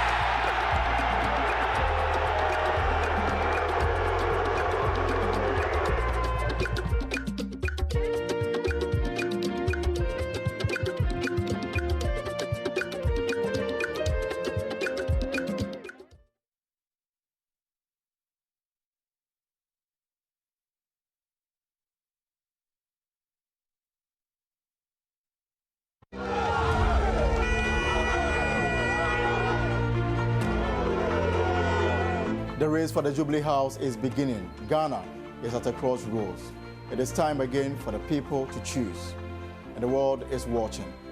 We will do this because in a nation where every vote counts, where every voice matters, there is one name you can trust for your election coverage: JoyNews, your election headquarters. Our team of seasoned journalists will bring you up-to-the-minute updates and biased analysis on the stories behind the headlines. The election headquarters for an informed electorate. JoyNews, independent, fearless, and credible.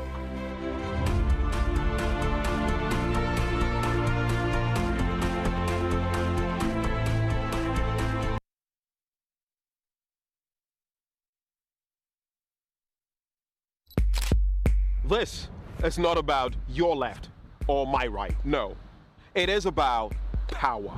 But also about how that power changes hands and how it changes the lives of the people. This is about your future, our nation's future. It is about choice. So be informed and decide well. We will help you to do that as we've always done. You can trust us. We are JoyNews, your elections headquarters.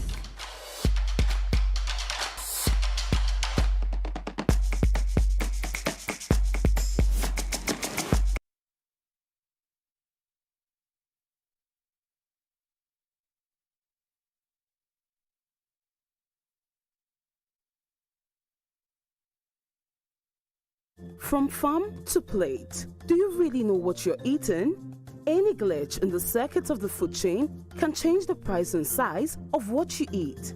Technology has totally changed the face of farming, but how is Ghana plugging in?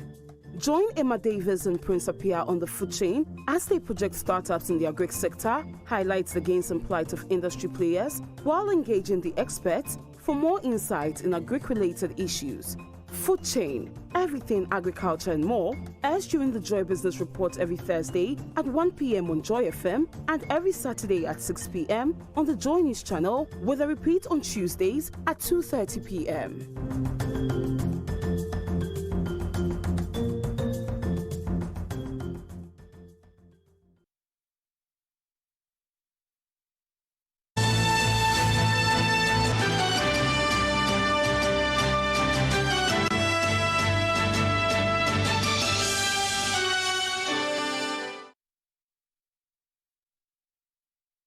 Thanks for staying with us. Now, head of gas at the National Petroleum Authority, Obed Crane-Wache, has praised the cylinder recirculation model for its potential to significantly improve LPG distribution.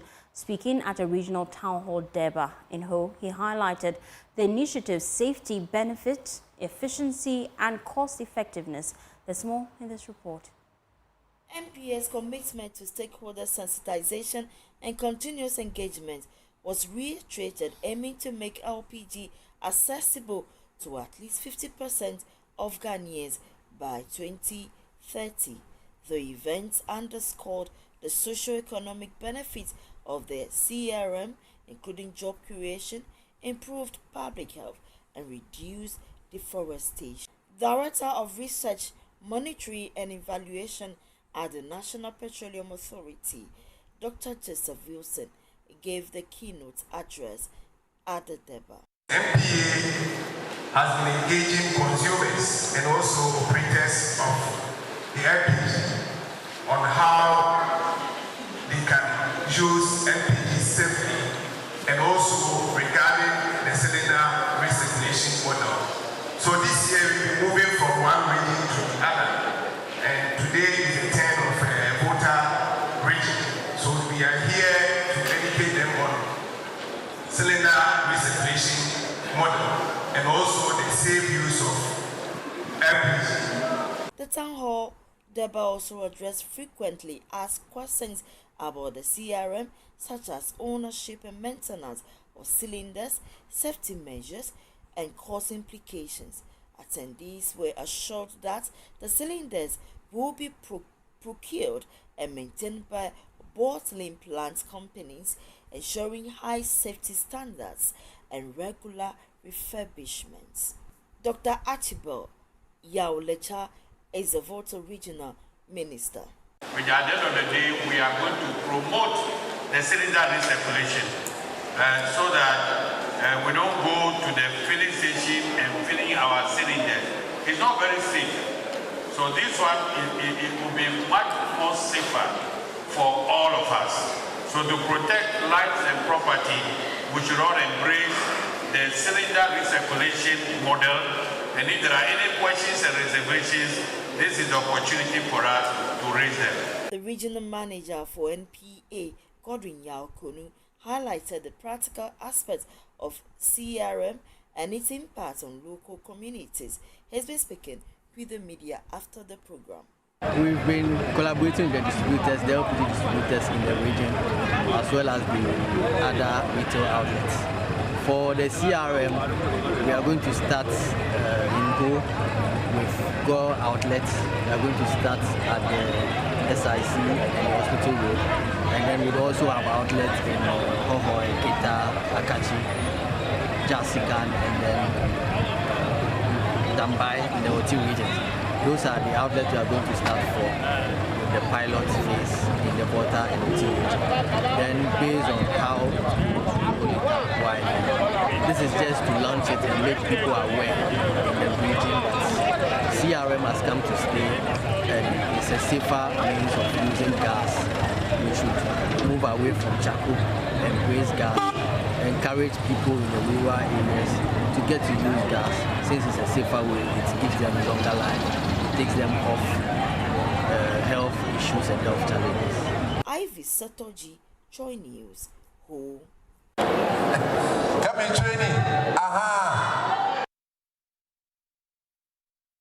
The Minister of Roads and Highways, Mr. Francis Asensupwache, has undertaken a two-day inspection tour of the Volta and Oti regions to assess the progress of ongoing road projects. The tour commenced with a visit to Atimpoku, where the minister inspected the 26-kilometer Atimpoku-Drapong Esikuma Road project.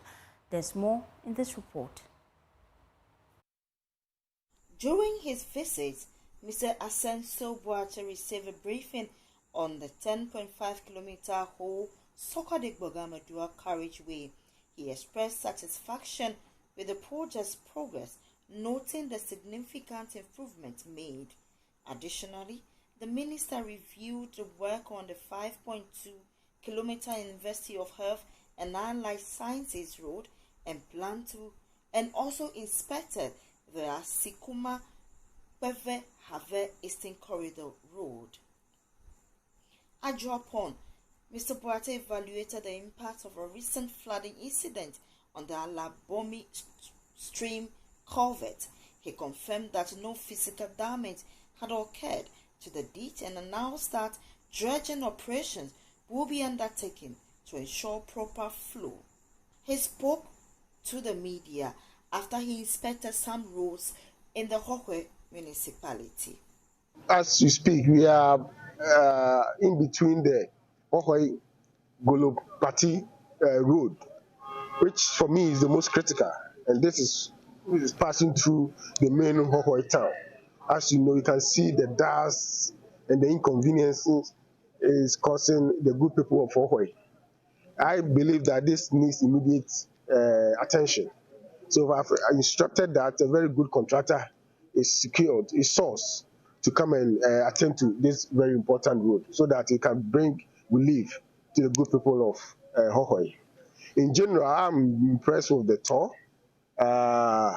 You see the interventions we've made from Timpoku to Sikuma Junction, and you saw the beautiful whole main road dualization, which has improved socio-economic activities.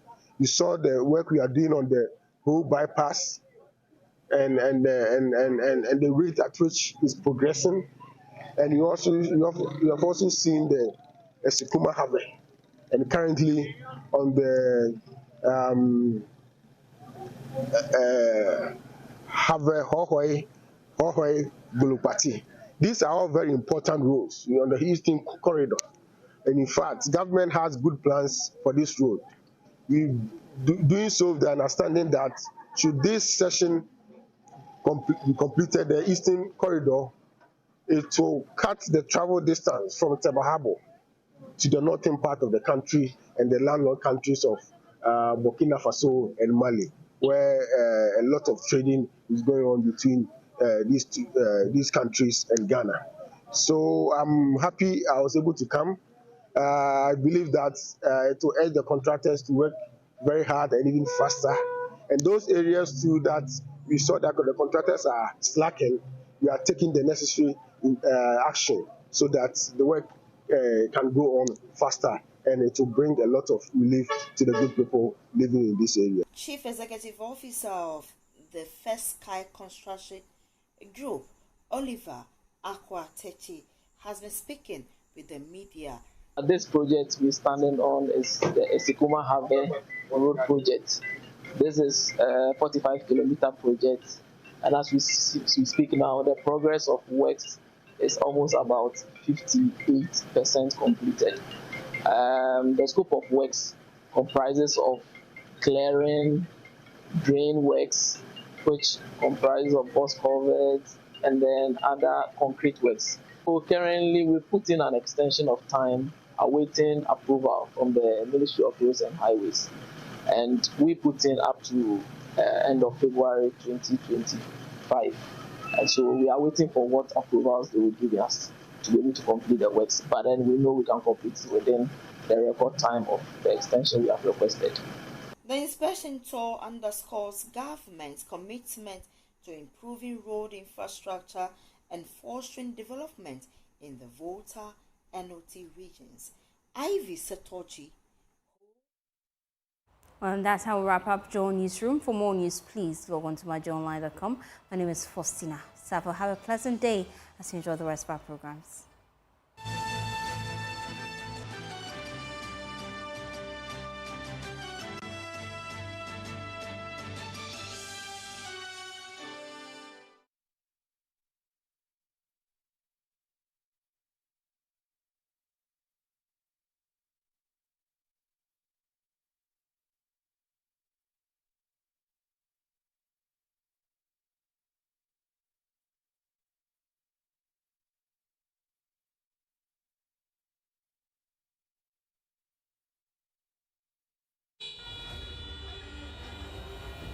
The race for the Jubilee House is beginning. Ghana is at a crossroads. It's time again for the people to choose, and the world is watching. We will do this because in a nation where every vote counts, where every voice matters, there's one name you can trust for your election coverage.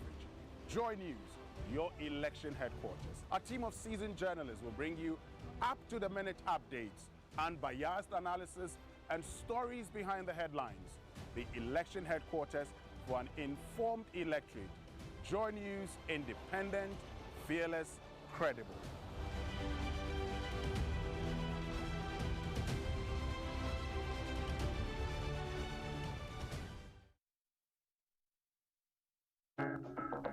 Illegal mining or galamsey continue to poison major rivers and streams across Ghana. Green forest reserves are being destroyed.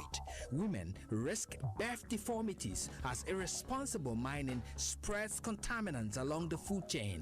The fight against illegal mining in Ghana continues. The Poison for Gold community tour enters Dinyase Huntado in the Ashanti region. On the 28th of July 2024, we joined the Dinyase Manhema Nana Aduchumwa Bonin III as we engage the people of Dinyase Huntado on the dangers of galamsey. Join Erastus Asaridonko and the team at the Methodist Church Huntado off the Kumasi Obuasi Road, Ashanti region.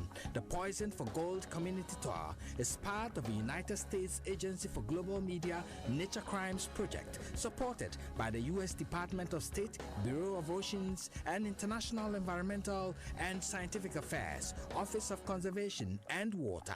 The project is in collaboration with the Multimedia Group Limited. The Poison for Gold community tour. Say no to galamsey.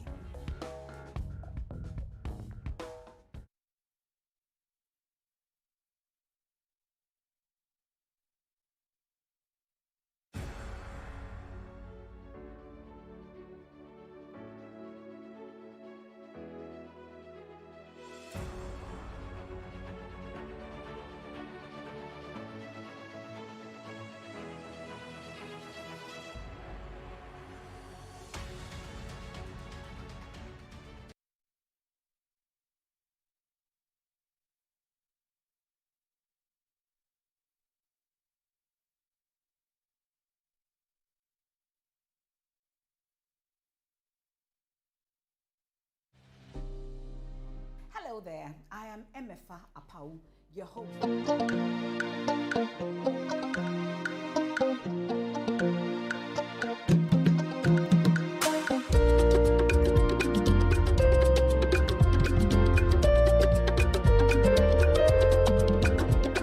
You are the star. The right.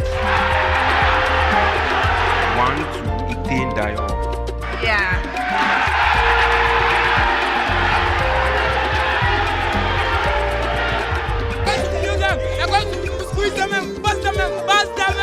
Front of it. False. Yes. No.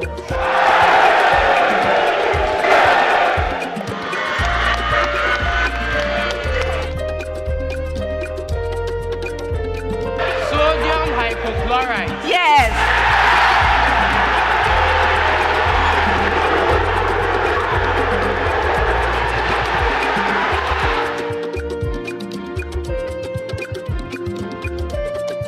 Yes, Selena. Coordinate. Of course. What else?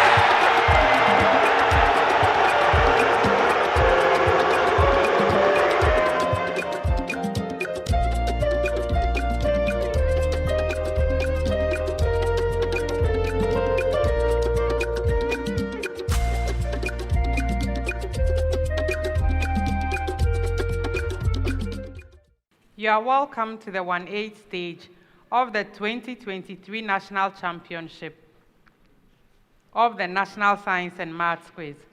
Competing in this 13th contest are Pope John Seminary and Senior High School.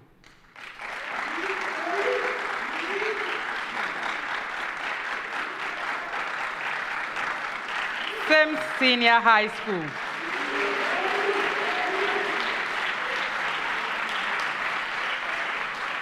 And Sunyane Senior High School.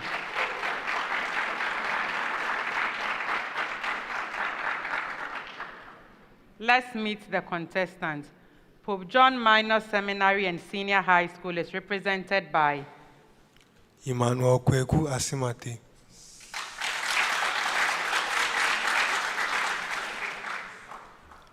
Irene Ostete Herman.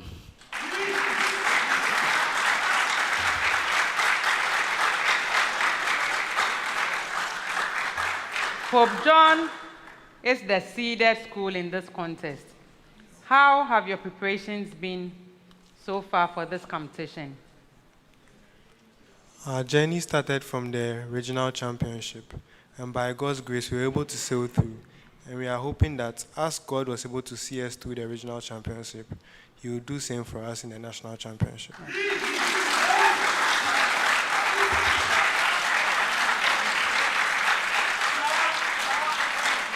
Best wishes to Pope John Minor Seminary and Senior High School. Same Senior High School is represented by Prince Onyenadia.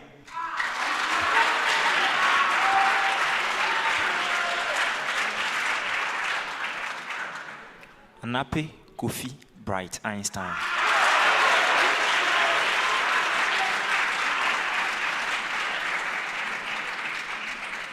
Same Senior High School. You started from the prelim stage.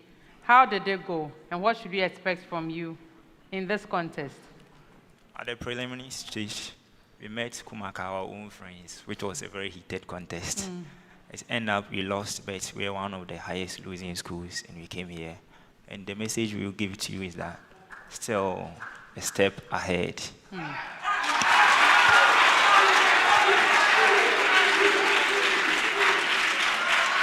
Best wishes to Sims Senior High School. And finally, we have Sunyani Senior High School. They are represented by Sechi Esel Fifi. Makati Abu. Okay. Sunyani Senior High School, can you tell us about your journey to the national championship? How did the prelim stage go?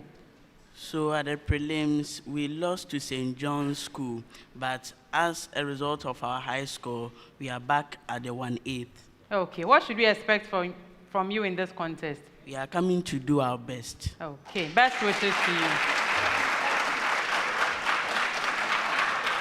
The National Science and Maths Quiz is proudly sponsored by the Ghana Education Service in partnership with Girl PLC and supported by JoyNews, AT, Prudential Life Insurance Ghana, Pepsodent Toothpaste, Better Mold, Ghanaian Academic and Research Network, Coronation Insurance, Accra College of Medicine, Academic City University College, Cowbell, Bell Beverages, GTP, Newmont Ghana, Africa World Airlines, and YFM.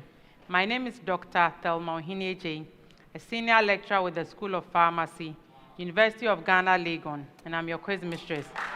This is a primetime production. To our competing schools, we'll have this contest in 5 rounds. We'll begin in round 1, where your knowledge of fundamental concepts in physics, chemistry, mathematics, and biology is tested. If a question comes to your school as a main question, you have 30 seconds to give an answer. A correct answer will earn you 3 points. If there are no calculations, you have 10 seconds to give an answer. If your answer is incorrect, there's no penalty, but then the question becomes available for another school to ring their bell for it if they so believe they have the correct answer. A correct answer to a bonus question is worth 1 point. An incorrect answer, however, is worth -1. So -1 from the marks you've already accrued. If you want to answer a bonus question, ring your bell when I have ruled on the main question or when the school has been belled out, and under no other circumstance, so that we can have a smooth contest. In this round, I'll begin with Pope John Minor Seminary and Senior High School.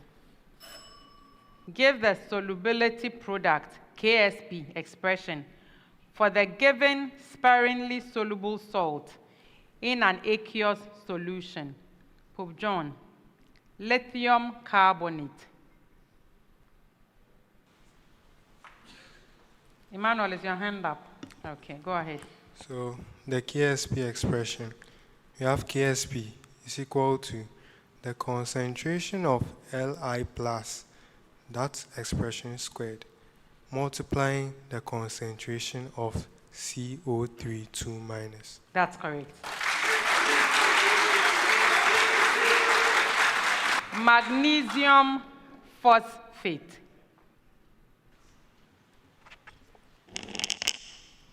The KSP expression is equal to concentration of Mg2+ to the power 3, multiplying the concentration of PO4 3- to the power 2. That's correct.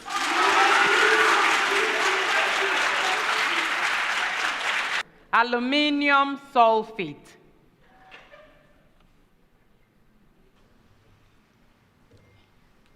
Yes, Fifi.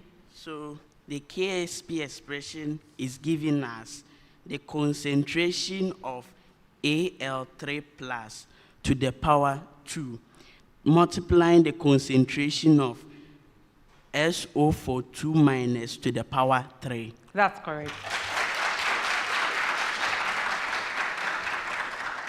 A preamble. State 1 of the 5 sections of the human spine. One section each. I'll begin with Pope John. Yes.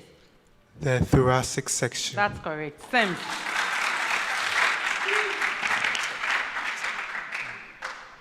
The lumbar section. That's correct. Kunyane. The cervical section. That is also correct. Another preamble.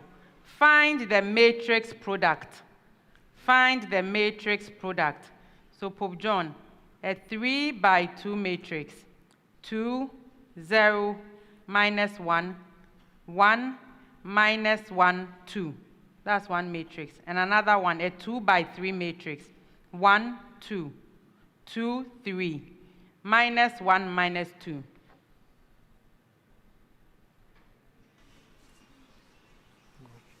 Yes, Herman. A 2x2 matrix with elements 3, 6, -3, -5. That's correct. Sims. A 3x2 matrix. 2, -1, 0. 1, -2, 1. And a 2x3 matrix. 1, -2. 0, 1. -1, 5. Yes, Prince. A 2x2 matrix with entries 2, -5, 0, 1. That's correct. Sunyani SHS. A 3x2 matrix. 1, -2, -1. 2, 1, 0. A 2x3 matrix. 2, 1, 1, -2, -1, -1. Yes, Fifi. So we have a 2x2 matrix. 1, 5, 6, 0. No. Yes, Pope John. A 2x2 matrix with elements 1, 6, 5, and 0. That's correct.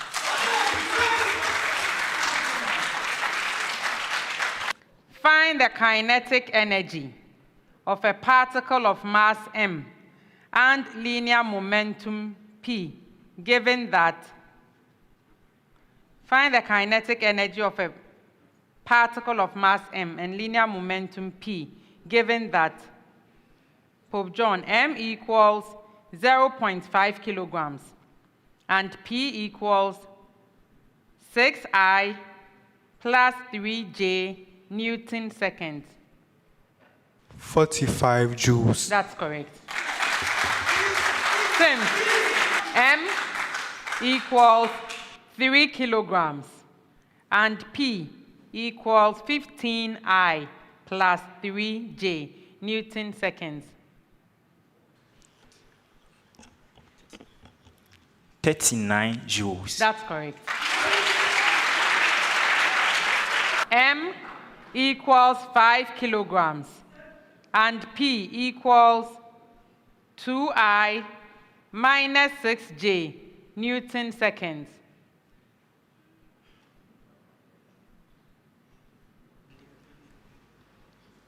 40 joules. No. Sims. 4 joules. That's correct.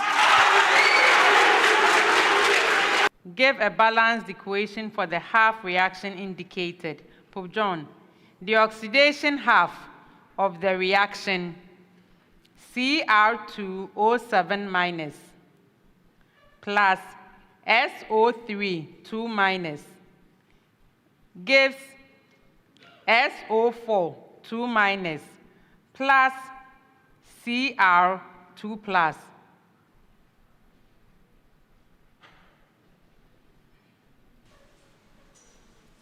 Yes, if you have an answer, speak into the microphone. We have SO3 2 minus plus H2O moving into SO4 2 minus plus 2H plus 2 electrons. That's correct. The reduction half of the reaction MnO4 minus plus I minus gives I2 plus Mn2 plus.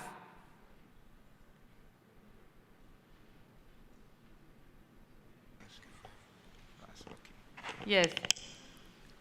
MnO4 minus plus 5 electrons plus 8H plus yielding Mn2 plus 4H2O. That's correct. The reduction half of the reaction Fe3O4 plus C given Fe plus CO.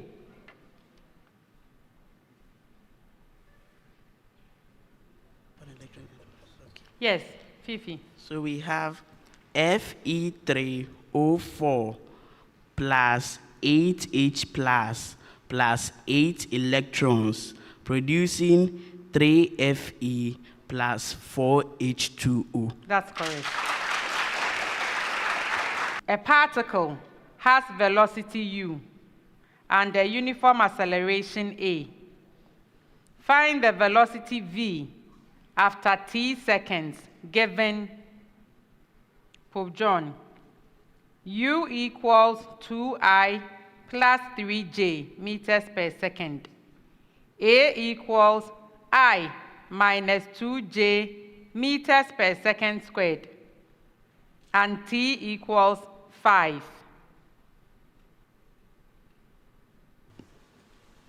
Yes, go ahead. 7I minus 7J meters per second. Yes, that's correct.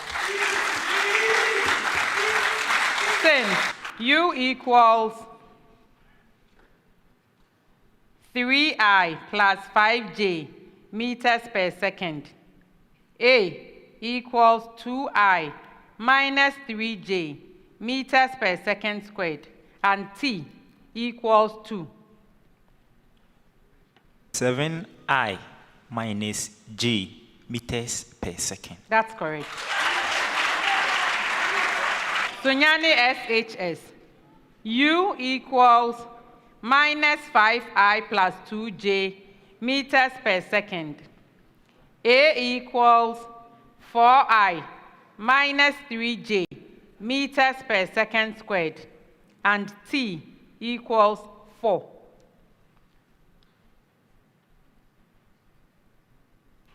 Yes, Fifi. So we have 11I minus 10J, all in meters per second. That's correct. Our last set of questions for this round. A preamble. a 5-kilogram particle collides with a stationary 4-kilogram particle, and the two particles stick together.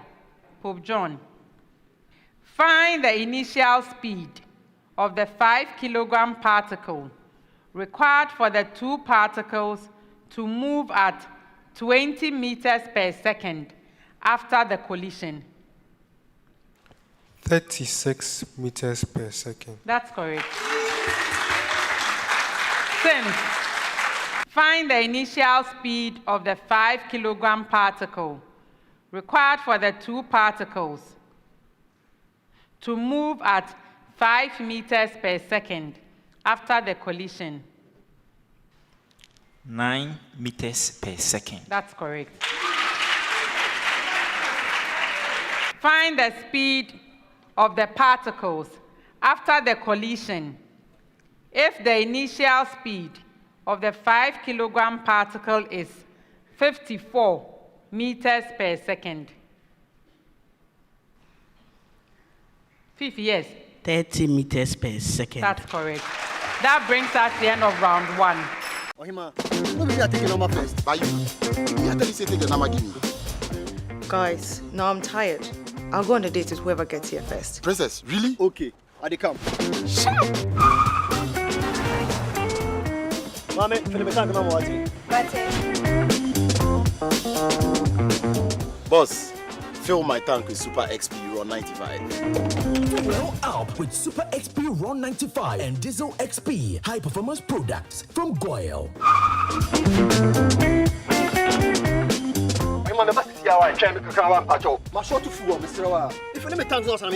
Sorry, Tony got here first, so I'm stepping with him. Oh, cut him.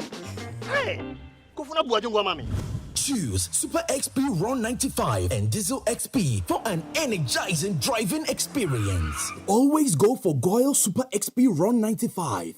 Goyle, good energy. Goyle is good energy.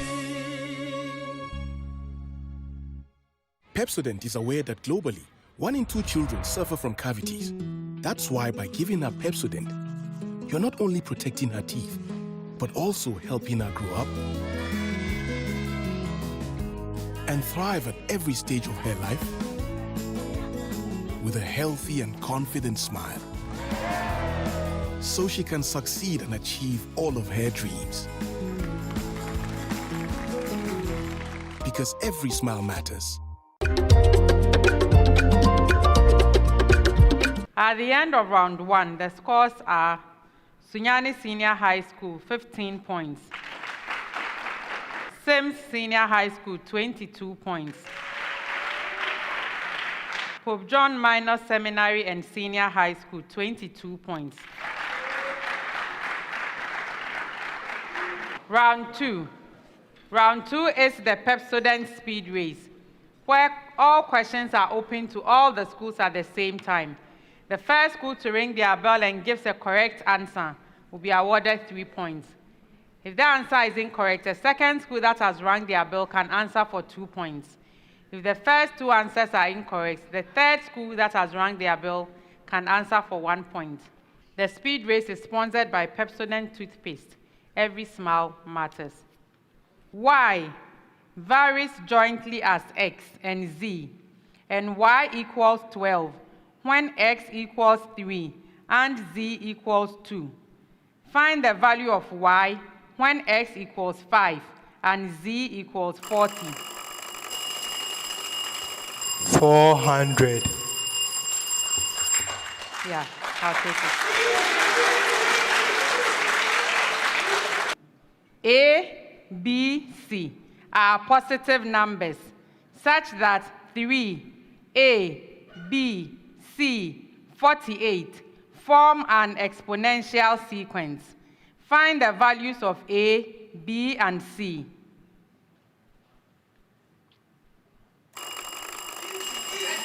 Pope John. A is 6, B is 12, and C is 24. That's correct. Find the current through a 14 millifarad capacitor At the instant, the voltage across it is changing at the rate of 5 volts. Pope John. We have 0.3 kiloamperes. No. It's changing at the rate of 5 volts per second. Same. 70 milliamperes. Yes, that's correct. Determine the kinetic energy of an object of total mechanical energy 800 joules when its potential energy is 200. Same. 600 joules. Yes, that's correct. A sugarcane farmer wants to increase the yield of sugar by increasing the length of stems of sugarcane in his farm. Gibberellins. That's correct. What name is given to the process in which earthworms are used to degrade or... Pope John. Vermicomposting. That's correct. Calculate the molarity of a 16 centimeter cube sodium hydroxide solution required to completely neutralize 42 cm cube of 0.12 mole per dm cube hydrochloric acid. Yes, Pope John. Pope John. 0.32 mole per decimeter cube. That's correct. In an experiment, a compound was found to contain 0.594 grams of element T and 1.41 grams of element G. Determine the empirical formula of the compound given the atomic masses. T is 32, G is 19. Yes, Sunyani Senior High School. TG4. That's correct. That brings us to the end of round 2. Pepsodent is aware that globally, 1 in 2 children suffer from cavities. That's why by giving her Pepsodent, you're not only protecting her teeth, but also helping her grow up and thrive at every stage of her life with a healthy and confident smile, so she can succeed and achieve all of her dreams. Because every smile matters. You know the now. You are living the now. You feel secure in the now. But what about tomorrow?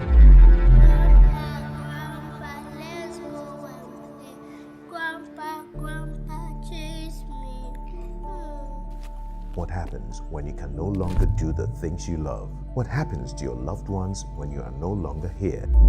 Get Mikakrawa from Prudential Life now and protect your future and that of your loved ones. With as little as 3 Ghana cedis, Mikakrawa covers you in case of death, total and permanent disability, or critical illness. Saga, Abrawe, Uncle Tabu, a dead and Danny, the plan of that 45 city, intimate Tordine. No sweet Miss ever bought that. 5 this year, Nadal, star 778 ash. Oh, I'm telling you this year. Come with this year. Come with this year. Make up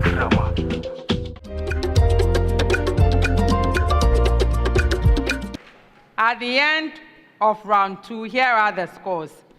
Sunyani Senior High School, 18 points. Sims Senior High School, 28 points. Pope John's Minor Seminary and SHS, 34 points. That brings us to round 3, where we have the problem of the day. And this problem of the day is a common problem whose solution is worth 10 points. This problem is presented to all the schools at the same time, and they will be given 4 minutes from the start of a bell to the ring of the bell to do the work on the screen. After 4 minutes, a bell will go, and immediately you hear the bell, it means you should stop work. I'll come over to the screens, evaluate the solution, award marks, and then when I come back to my seat, I would explain the solution as the consultant has given it, and then I would also explain the marks that have been awarded. At stake in this round is what we call the Prudential Life Insurance NSMQ Star, and it will be awarded to the school that earns a perfect score of 10. At this 1/8 stage, the NSMQ Star is worth 2,400 Ghana cedis, and this is proudly sponsored by Prudential Life Insurance Ghana, for every life, for every future. Now you can take your sheet so we read the problem of the day together. Give the names of 5 isomers of the compound with the molecular formula C6H13Br that exhibit optical isomerism. Start work.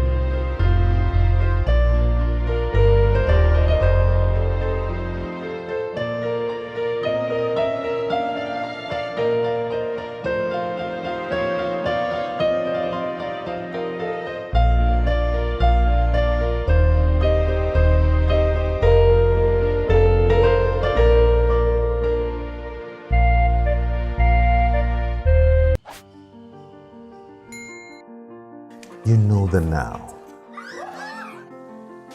You are living the now. You feel secure in the now. But what about tomorrow?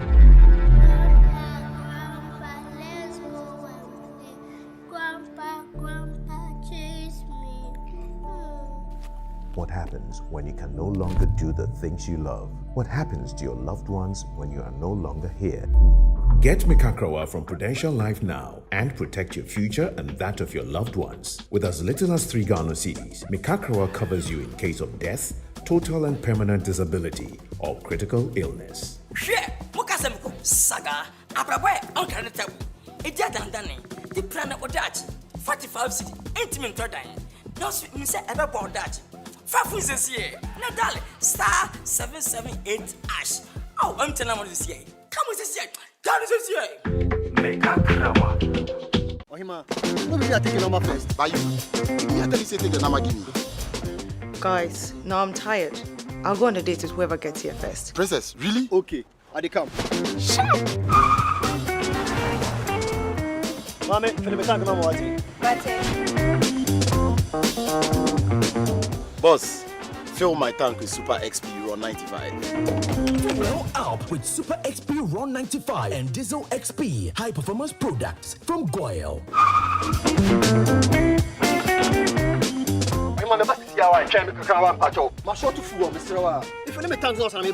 Sorry, Tony got here first, so I'm stepping with him. Oh, cut him. Hey, go for mami. Choose Super XP Raw 95 and Diesel XP for an energizing driving experience. Always go for Goyle Super XP Raw 95. Goyle, good energy. Goyle is good energy.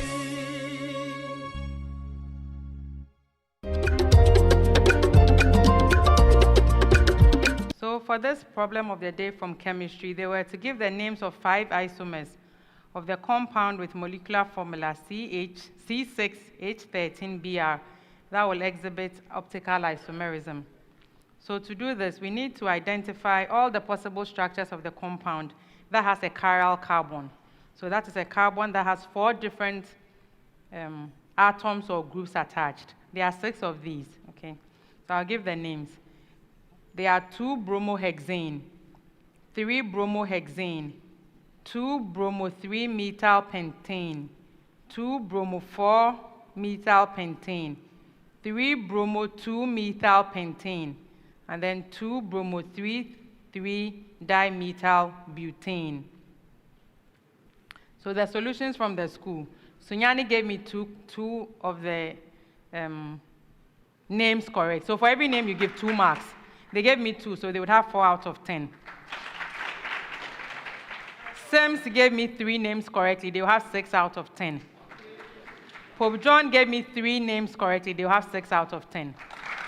That brings us to the end of round 3. We're live in 3, 2, 1. What's the announcement again? Airtel Tigo is now 18. Ah, okay. We go live in 3, 2, 1. It's here for Airtel Tigo is now 80. It's Airtel Tigo. Ah, it's okay. Say, see, no simple cry. It's now 80. Tell a neighbor to tell a neighbor that your favorite telecommunications network, Airtel Tigo, is now 80. Simple. New name, same affordable and reliable internet, clear calls, secure money services, and much more. AT. Life is simple. This is Linda. She's a doctor and a fitness buff. Good morning, Mom. That's her son, Kofi. Good morning. They really enjoy the new Cowbell Premium Milk because it's so creamy and high in protein. This is Blessing, a seamstress and Ephra's mom. She gives her family Cowbell Vitarich. Blessing loves it because it's so creamy and surprisingly pocket-friendly. Cowbell Vitarich is fortified with vitamin B9 and a blend of vitamins A, C, D, E, and K. Introducing the new Cowbell Premium Milk and the new Cowbell Vitarich. Now there's a Cowbell for you. Cowbell of creamy goodness. This advert is FDA approved. Round 4. Round 4 is a true or false round. In this round, for each question that is read out to your school, I expect an answer of true or false. If you answer correctly, you'll be awarded 2 points. If your answer is incorrect, there's a penalty point of 1. If you are bailed out because you decline to answer or for any other reason, another school can ring for your question. If they answer correctly, they'll have 2 points. If the answer is incorrect, then there's a penalty point of 1. In this round, no looking into the crowd for anything. Just looking at me and giving the answers. If you look into the crowd, the interpretation is that you are looking for answers and you'll be penalized for that. So no looking into the crowd. I'll begin with Sims Senior High School. Sims, the power of a lens equals the reciprocal of the focal length of the lens. Yes, Bright. It's true. Yes, it's true. Sunyani, the power of a lens composed of 2 lenses, L1 and L2, approximately equals the algebraic sum of the powers of L1 and L2. False. No, it's true. Pope John, a divergent lens has a positive power, whereas a convergent lens has a negative power. Yes. False. Yes, it's false. Sims, the amount of toxic substances in industrial wastewater decreases in the organisms at successive trophic levels. Yes. It's false. Yes, it's false. Sunyani, the microorganisms involved in biodegradation of organic matter in a sewage, polluted water body, deplete oxygen, and may cause the death of other aquatic organisms. Yes, Fifi. False. No, it's true. Pope John, algal blooms impart distinct color to water bodies. True. Yes, that is true. A preamble. A particle is moving in a plane. Sims. If the speed is constant, then the velocity is uniform. Yes, Bright. It's true. No, it's false. Sunyani. If the velocity is a constant, then the speed is also a constant. True. Yes, it's true. Pope John, if the acceleration is a constant, the velocity is a linear function of time. It's true. No, it's false. A weak acid and a base formed from the weak acid constitute a buffer system. True. No, it's false.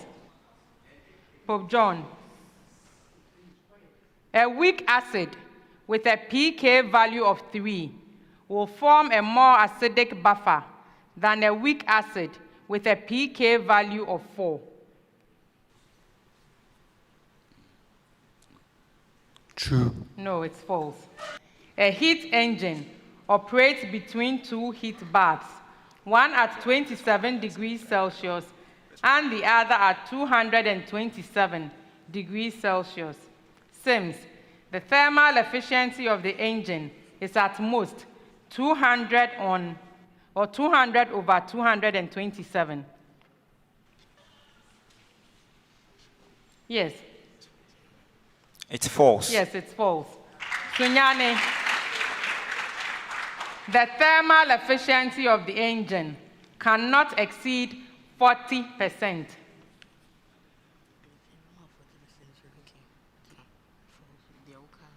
False. No, it's true.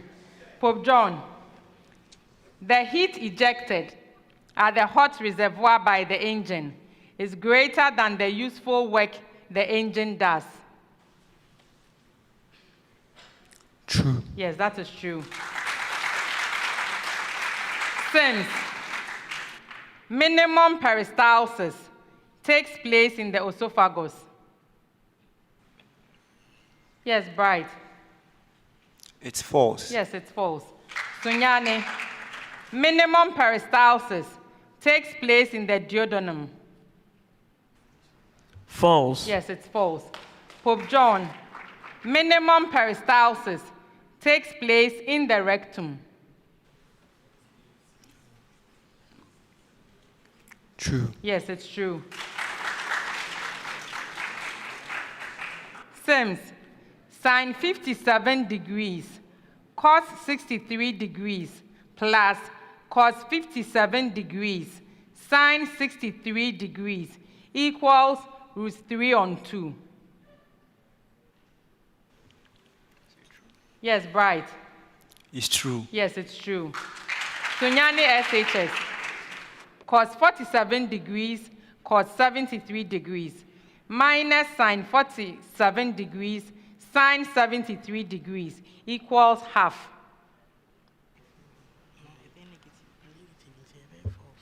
False. Yes, it's false. Pope John, the expression tan 59 degrees plus tan 61 degrees, that's the numerator. The denominator is the expression 1 minus tan 59 degrees tan 61 degrees equals √3. False. Yes, it's false. Our last set of questions for this round. Sims, if the oxidation number of a chemical species is 0, then it is present in its elemental form. Yes, Bright. It's false. Yes, it's false. Sunyani,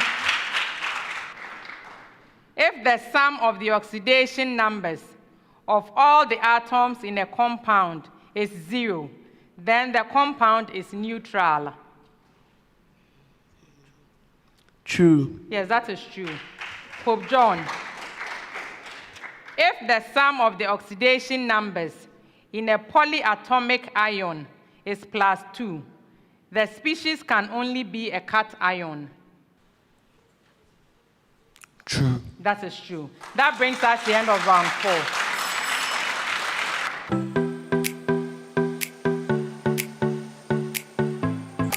Accra College of Medicine is the leading private medical college in the country, seeking to train doctors who are committed to excellence and have the heart power.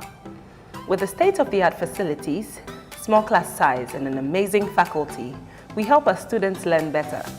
My dream of becoming a medical doctor is now a reality because at ACM, I am offered the best learning experience. We are accredited by the National Accreditation Board and the Medical and Dental Council. ACM is affiliated to the University of Ghana with mentorship from the University of Ghana Medical School. For those who want to pursue medicine, our doors are wide open. Accra College of Medicine is the place to be. Visit www.acm.edu.gh to apply now. Accra College of Medicine, producing the next generation of health professionals. Today, the question is no longer, why do we have problems? But rather, how can we spin those challenges into opportunities? This is the revolutionary mindset we, students here at Academic City, are driven by.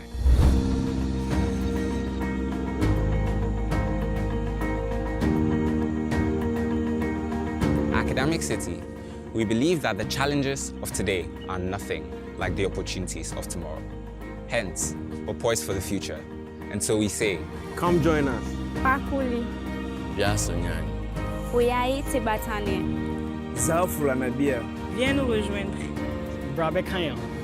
Ao, Amanasat Shame Hojao. As we lead the charge to empower the next generation of future leaders. Academic City University College, redefining university education.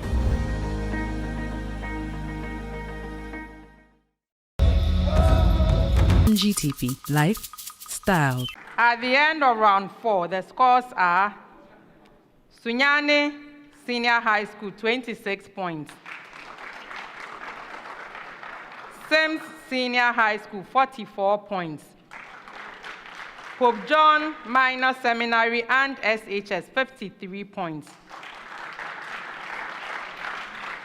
Round 5.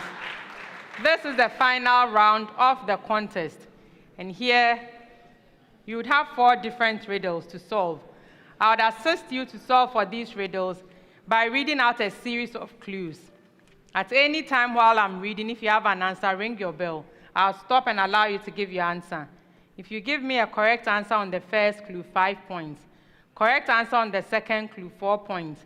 Any clue thereafter, 3 points. If your answer is incorrect, there's no penalty. You just stay out of that particular riddle and come back for the next. In this round, we have the Gore Riddle Bonanza.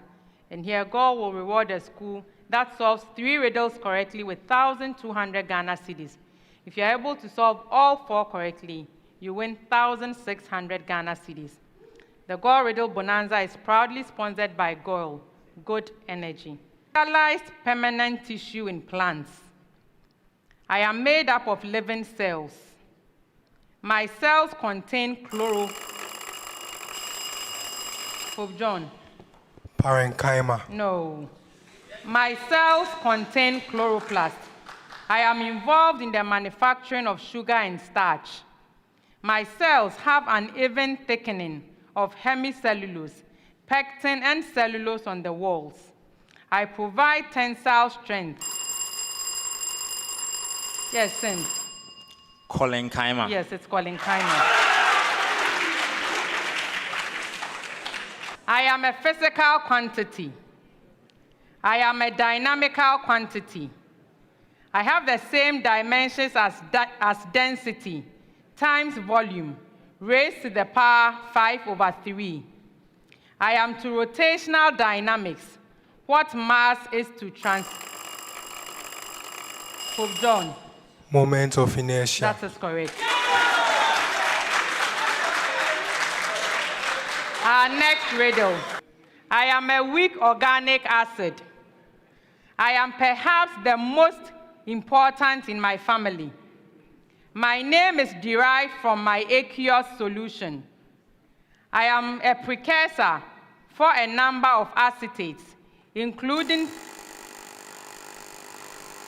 yes, ethanoic acid. that is correct.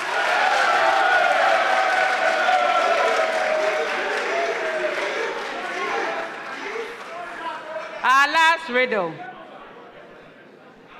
I am an expression. I have a theorem to my name. I am simply a sum or difference of two terms. I am involved in expansions bearing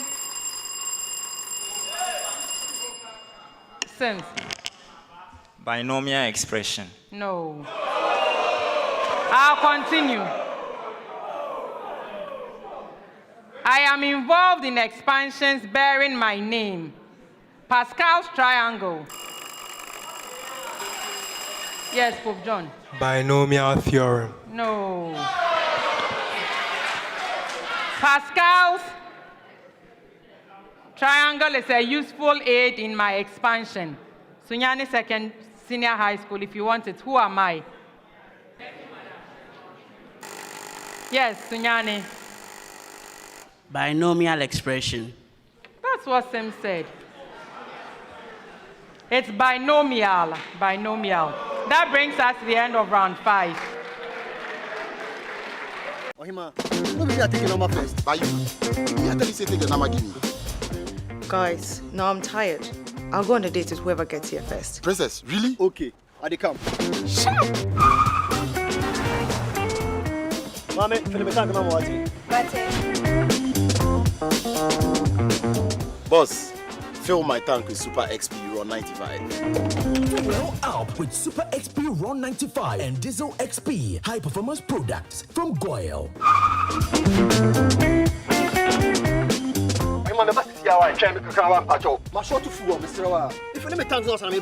Sorry, Tony got here first, so I'm stepping with him. Oh, cut him. Hey, go for mami. Choose Super XP Run 95 and Diesel XP for an energizing driving experience. Always go for Goyle Super XP Run 95. Goyle, good energy. Goyle is good energy. We're live in 3, 2, 1. What's the announcement again? Airtel Tigo is now 18. Ah, okay. We go live in 3, 2, 1. It's here for Airtel Tigo is now 80.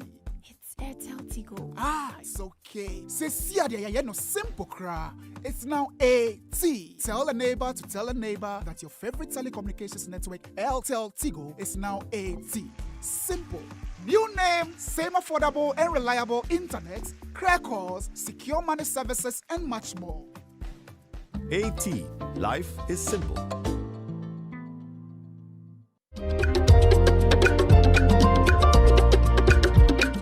At the end of round 5, here are the scores. Sunyani Senior High School, 29 points. Sims Senior High School, 47 points. Pope John Minor Seminary and Senior High School, 56 points. Congratulations to Pope John for winning this contest and qualifying for the quarter-final stage of the National Championship. Well done. If your score remains the highest for the day, you would also win the AT Highest Scorer Award. At this stage, it is worth 2,000 Ghana cedis. The AT Highest Scorer Award is sponsored by AT. Life is simple. Congratulations once again to Pope John Minor Seminary and Senior High School. Better luck next time to Sunyani Senior High School and Sims Senior High School.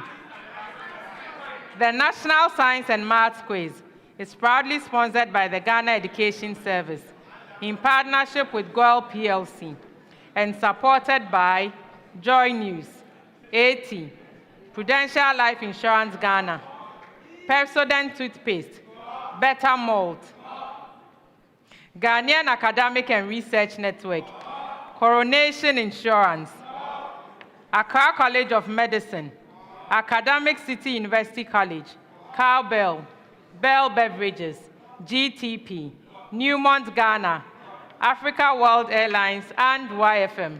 I am Thelma Hineje, your quiz mistress. This is a primetime production.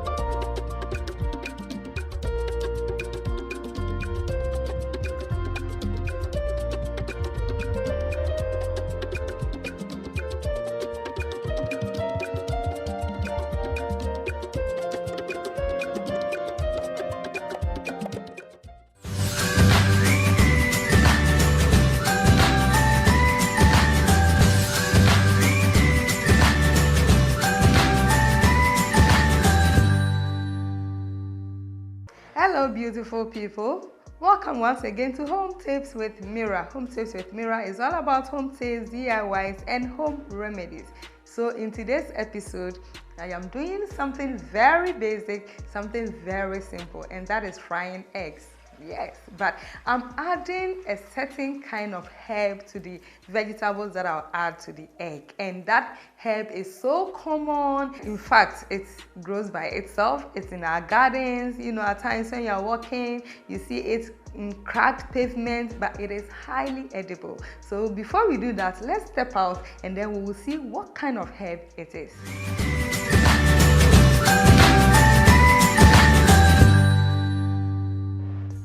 The leaves I'm referring to is purslane. I believe you have seen this before. In fact, it is not weed, it is a herb, and it is so high and so rich in omega-3 fatty acids, something that can be also found in fish oils like salmon. When you eat salmon, you get omega-3 fatty acids and sardine, and it is so rich in purslane.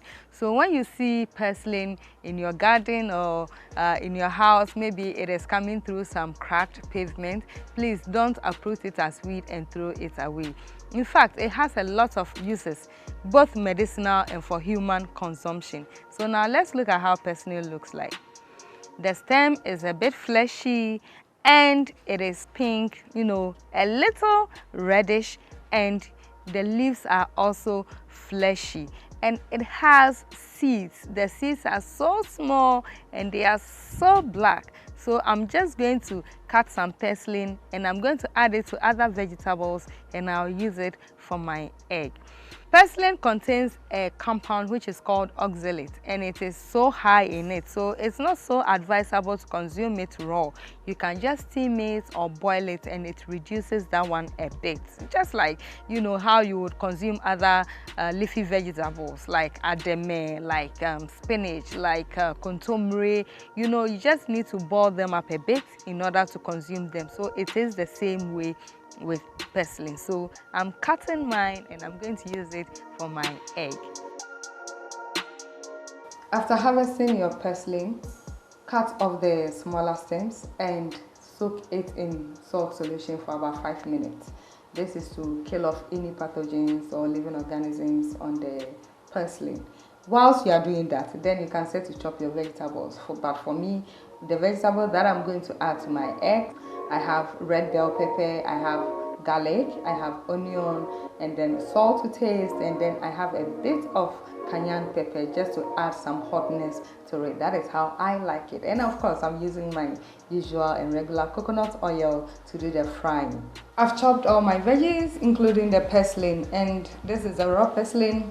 You know, some people eat it raw, but it is not so advisable, like I said earlier, to eat it raw, because it contains something called oxalate, and eating it too much can, you know, result in you having kidney stones, according to research. So we don't want to have any kidney stones in our body, so we have to subject it to heat a bit. But let me just share with you how it tastes like in its raw form.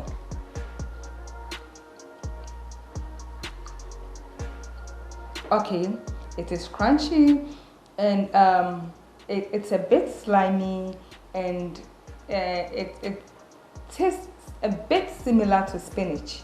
Yes, it's similar to spinach. So in frying my egg, I'm just going to put my oil in the pan and then add my chopped garlic just to, whip up the flavor, because I love the garlic flavor.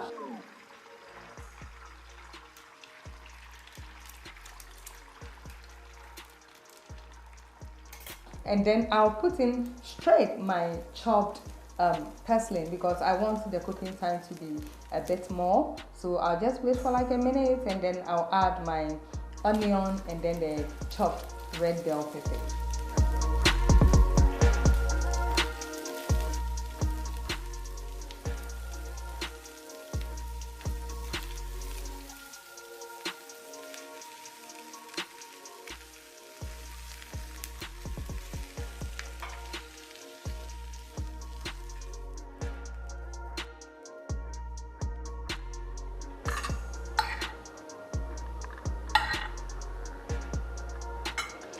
As usual, I always do the tasting for you.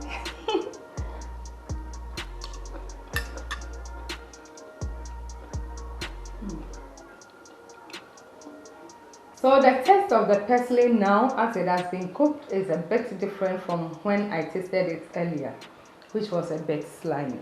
So always remember to subject your purslane to heat, because that is a better way of taking it. And please remember that purslane also is so rich in omega-3 fatty acids, which is good for your general well-being. It helps with your brain development, it helps with bone health, and it boosts your immunity. And please, when you are using your purslane, wherever you get it from, whether in your garden or by the roadside, be careful, because there's a probability that pesticides or weedicides has been used in that area. We don't want to ingest any poison into our body. So whilst enjoying your purslane, please go on my YouTube page to subscribe and share, and also follow me on Facebook. And remember to take very good care of your body, because that is all that you have. So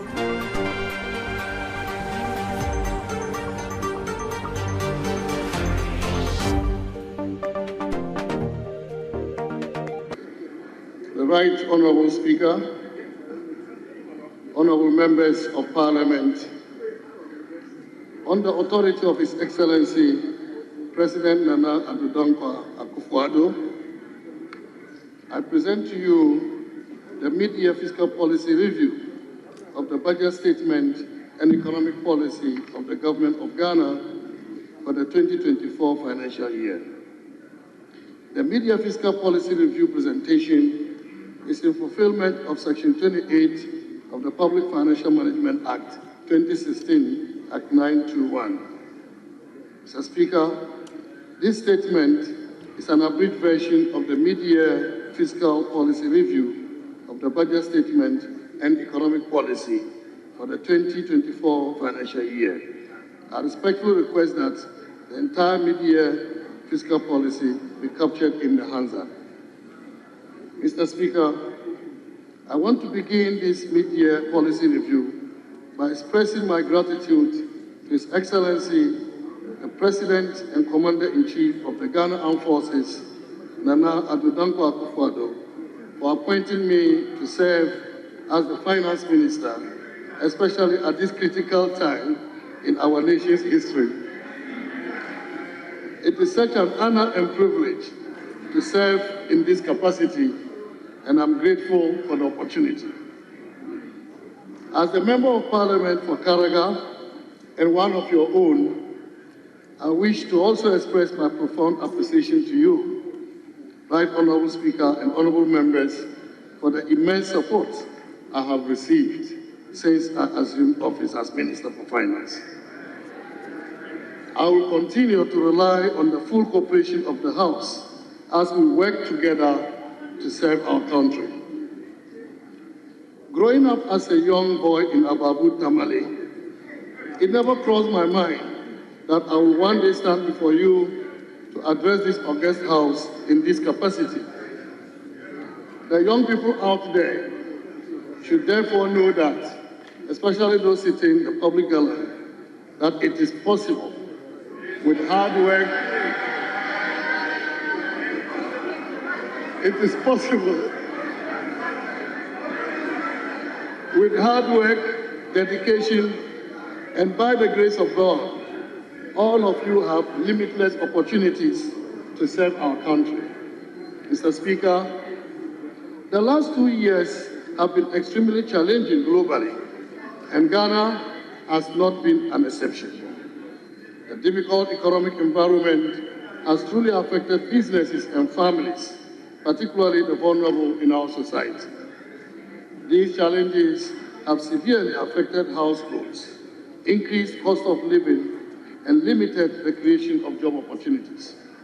Our young people continue to seek employment opportunities beyond what the state can provide. Mr. Speaker, it has indeed been a difficult time, and I deeply empathize with our fellow Ghanaians.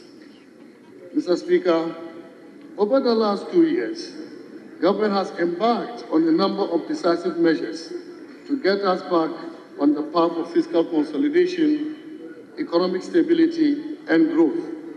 And I'm happy to note that these policies we have implemented are yielding the expected results. Growth continues to exceed our expectations. The 4.7% growth rate reported by the Ghana Statistical Service for the first quarter 2024 exceeds the 3.1% recorded in the same period in 2023. Inflation is declining.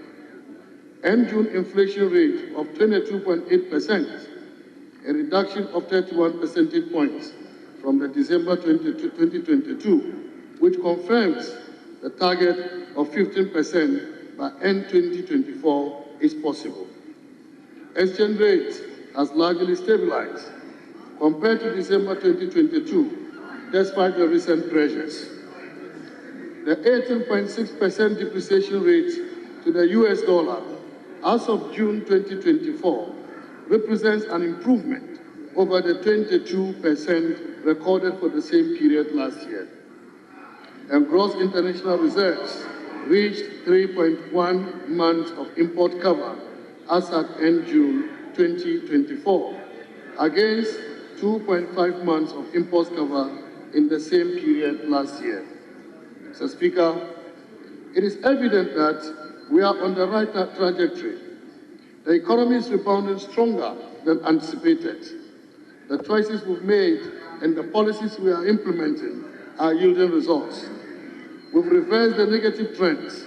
All the indicators are looking better. I want to assure you that we will stay on this path and continue to make the right choices. Our economy is recovering, and the recovery is fast and strong. Mr. Speaker, over the last 6 months, we've sought to bring some urgency and speed to the implementation of key government programs, and also swiftly provided the necessary support for growth-enhancing initiatives. I am again happy to inform this august House that with the support of His Excellency the President, Cabinet, and all stakeholders, we have successfully concluded the second review of our extended credit facility with the International Monetary Fund, which led to the disbursement of the third tranche of $360 million, bringing total disbursement to about $1.6 billion. We have completed the debt restructuring program with the Official Creditor Committee of Ghana, covering $5.1 billion, resulting in approximately $2.8 billion of debt service relief. This means that we will not service our debt to our official creditors from 2023 to 2026. We have concluded negotiations with our Eurobond holders, covering $13.1 billion, which will lead to a cancellation of $4.7 billion of our debt and provide debt service relief of another $4.4 billion between 2023 and 2026. We've concluded our negotiations with 5 of the 7 independent power producers, which will lead to a saving of $6.6 billion over the remaining lifetime of the power purchase agreements. We've reined in expenditure to ensure we are within the 2024 budget appropriation and exceeded the mid-year non-oil revenue target by 3.7%. In effect, Mr. Speaker, we are living within our means. Indeed, consistent with our programs with the IMF, we are on course to achieving a primary surplus of 0.5% of GDP by end of the year. We've cleared all outstanding bank transfer advice, BTAs, up to 2022, and working hard to pay BTAs from 2023. We've embarked on major reforms of state-owned enterprises, especially those in the energy and cocoa sectors, to be fiscally prudent and reduce their risk on the budget. We've launched the SME Go program to provide financial and technical support to SMEs. We've disbursed 5.4 billion Ghana cedis to support LEAP, school feeding program, capitation grant, and NHIS since January 2024 to reduce the burden on the vulnerable in our society. We've spent about 1.5 billion Ghana cedis to support 1,488,575 students under the free senior high school program between January and June this year. We've paid about 12 billion Ghana cedis to bondholders under our domestic debt exchange program since February to demonstrate our commitment to the program. Mr. Speaker, we've invested almost 10 billion Ghana cedis in the road sector since January 2024 to enhance transportation and spur growth. I can also confirm that government has secured equipment to complement the efforts of our local authorities in improving community roads nationwide. Mr. Speaker, in line with our commitment to infrastructure development, we continue to make progress on projects such as Conferment Teaching Hospital, Ofanko and Sawam Road, Keta Water Supply, Opichebi Lamte, and Flower Pot interchanges, the 3 bypasses on the Kumasi-Accra Highway, and the Tema and Pakadam Railway Line. We've completed the Prempeh the First International Airport in Kumasi and the Yakubu Tali International Airport in Tamale. And the 111 hospitals are at various stages of completion. We have completed the Afari Hospital in Kumasi and many other hospitals across the country.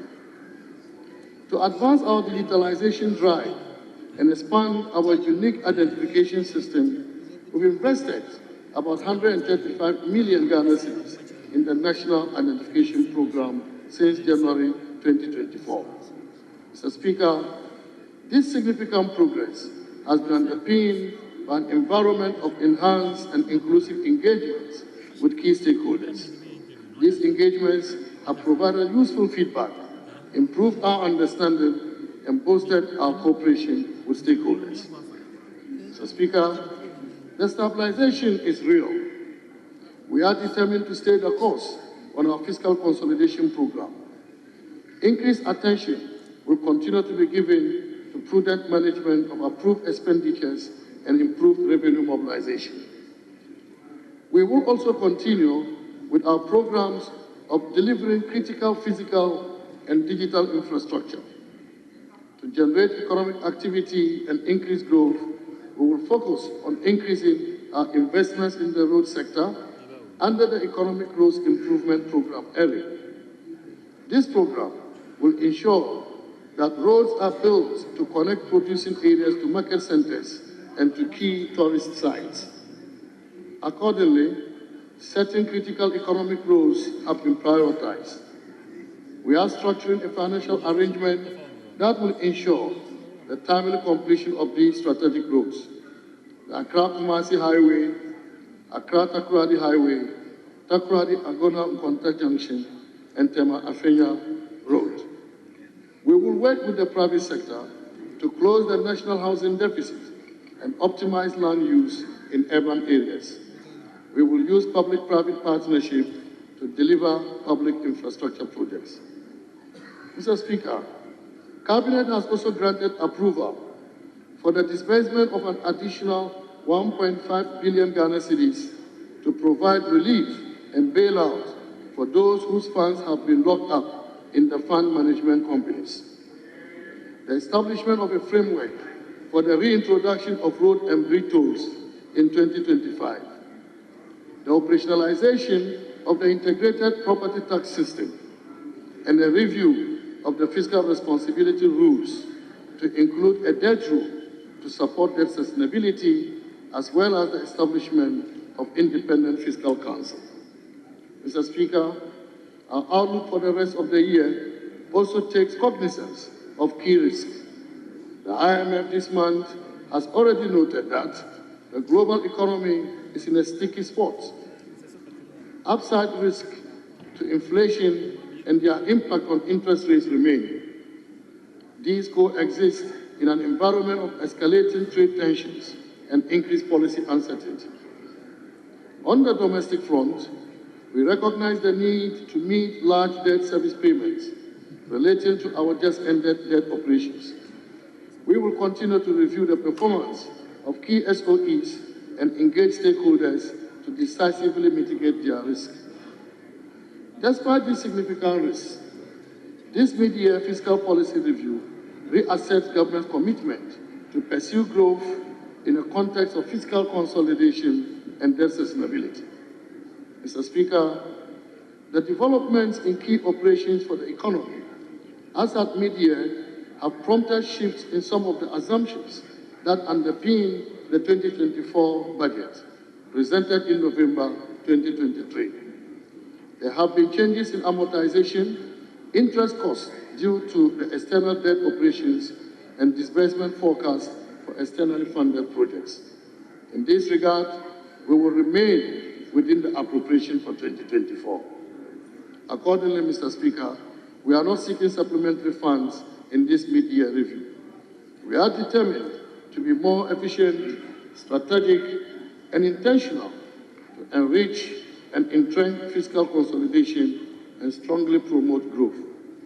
Mr. Speaker, in today's presentation of the mid-year policy review of government, I'll provide updates on the following key areas: an update on the macro and fiscal performance for the year 2023, a review of the implementation of the 2024 budget for the first half of the year, the current economic developments and outlook, progress made on the implementation of key government policies, particularly of the IMF-supported PCPEC, the status of Ghana's debt restructuring program, efforts at pursuing growth and development within a stable macroeconomic environment, and the status of implementation of government programs, among others.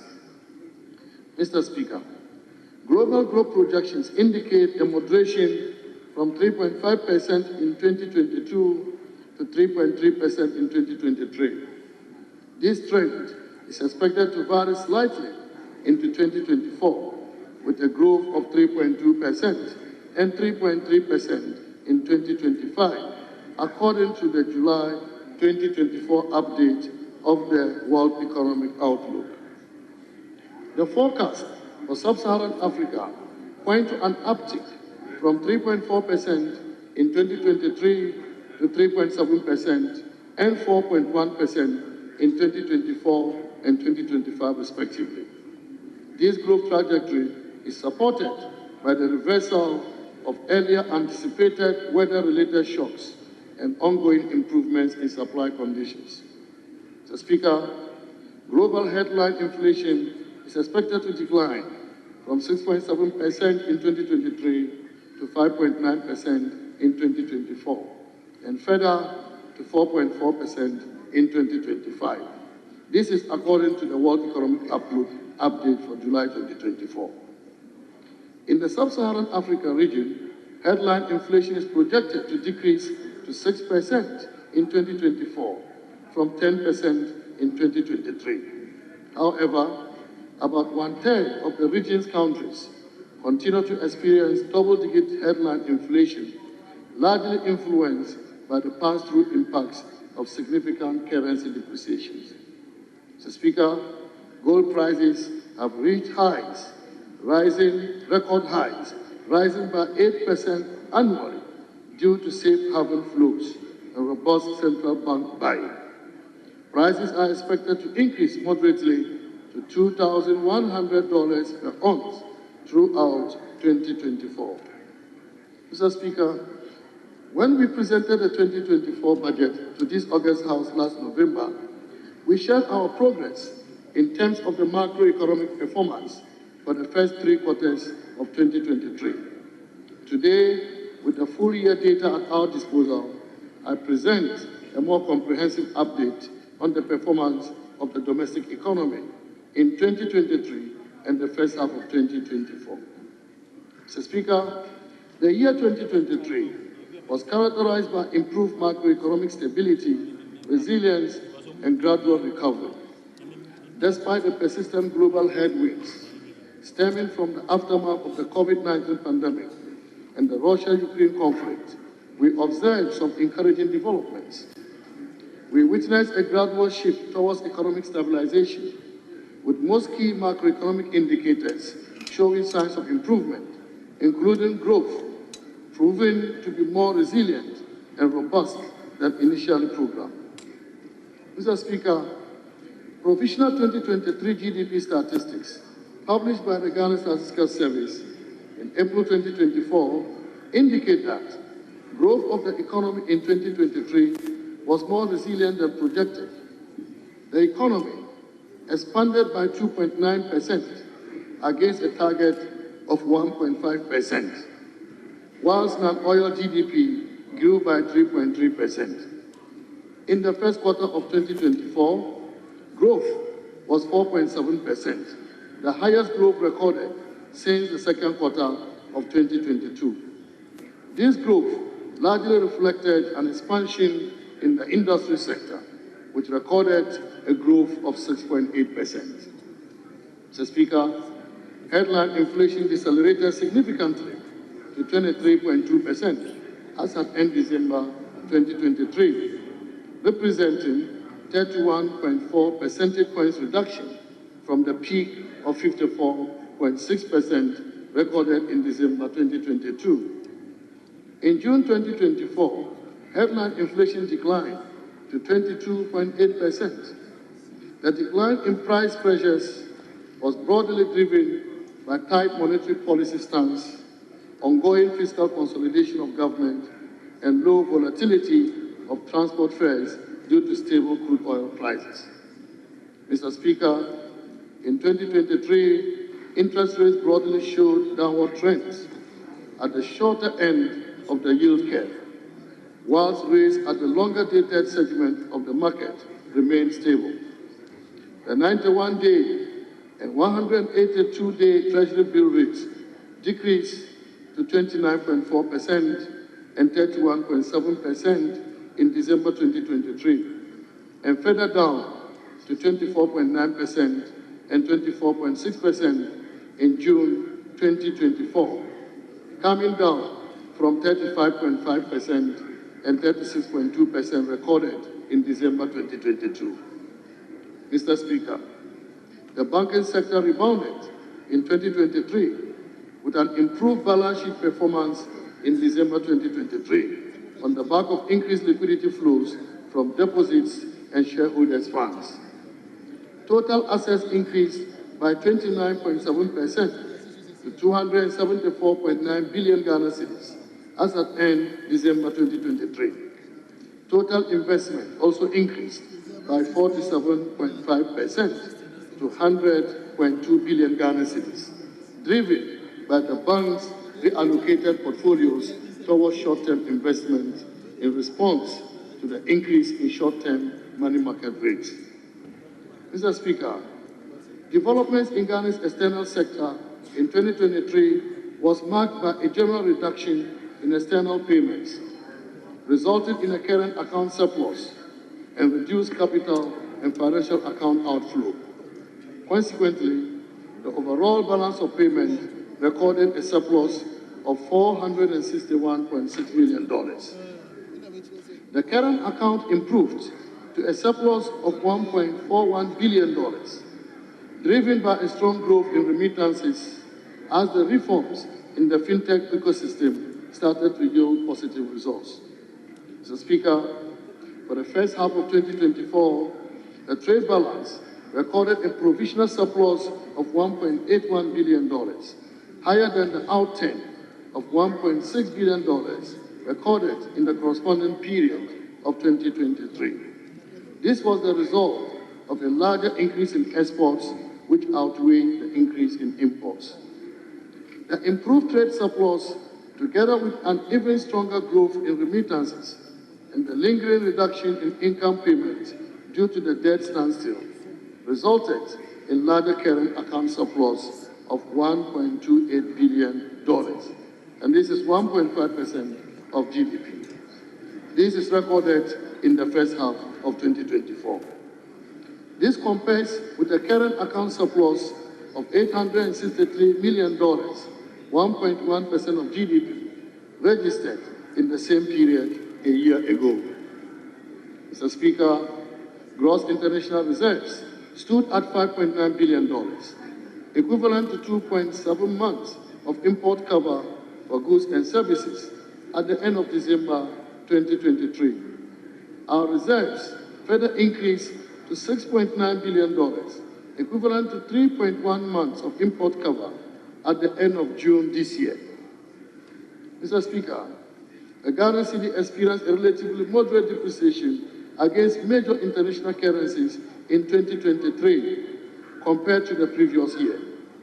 Cumulatively, the Ghana cedi depreciated by 27.8%, 31.9%, and 30.3% against the US dollar, the pound sterling, and the euro, respectively, in 2023.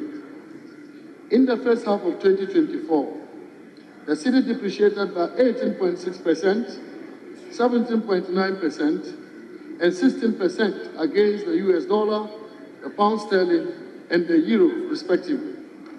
This compares to a depreciation of 22%, 26.3%, and 23.8% against the US dollar, the pound sterling, and the euro, respectively, in the first half of last year. Mr. Speaker, government fiscal operations for 2023 show significant improvement in the fiscal balances, demonstrating an effective fiscal consolidation with the primary balance on commitment basis reducing by over 4 percentage points of GDP in 2023 relative to 2022. The fiscal performance for 2023 is presented within the context of the revised 2023 overall deficit on commitment basis, which has a target of 5.7% of GDP, with a corresponding primary deficit of 0.5% of GDP. On cash basis, the revised 2023 overall deficit target was 6.4% of GDP. Overall budget deficit on commitment basis was 31.5 billion Ghana cedis, 3.7% of GDP, compared to the mid-year budget target of 49 billion Ghana cedis, 5.7% of GDP. Primary balance on commitment basis was a deficit of 2.2 billion Ghana cedis, 0.3% of GDP, which was an improvement over the deficit target of 4.1 billion Ghana cedis, 0.5% of GDP, and a significant improvement from the deficit 4.3% of GDP recorded in 2022. The overall budget balance on cash basis was a deficit of 28 billion Ghana cedis, 3.3% of GDP, which is much lower than the target of 55 billion Ghana cedis, 6.4% of GDP, and down from the deficit of 10.6% of GDP recorded in 2022. Primary balance on cash basis was a surplus of 1.4 billion Ghana cedis, 0.2% of GDP, which is an improvement compared to the deficit target of 10.1 billion Ghana cedis, that is 1.2% of GDP, and the deficit 3.2% of GDP recorded in 2022. Mr. Speaker, provisional data on government fiscal operations for the first half of 2024 indicates that revenue mobilization and expenditure execution were broadly in line with the target, resulting in an overall budget deficit on commitment basis of 21.3 billion Ghana cedis. This corresponding primary balance on commitment basis was a deficit of 2.3 billion Ghana cedis. That is 0.2% of GDP, compared to the deficit target of 2.4 billion Ghana cedis, also 0.2% of GDP. Mr. Speaker, the overall cash budget deficit was 36.1 billion Ghana cedis, 3.4% of GDP, compared with the deficit target of 35.2 billion Ghana cedis, 3.3% of GDP. The corresponding primary balance on cash basis was a deficit of 17.1 billion Ghana cedis, 1.6% of GDP, compared with the period target of 8.8 billion Ghana cedis, 0.8% of GDP. Mr. Speaker, total revenue and grants for the first half of 2024 amounted to 74.7 billion Ghana cedis, 1.9% below the target of 76.1 billion Ghana cedis. Despite the shortfalls, the outturn shows a nominal year-on-year growth of 24.6% and constitutes 42.3% of the budget's total revenue for the year.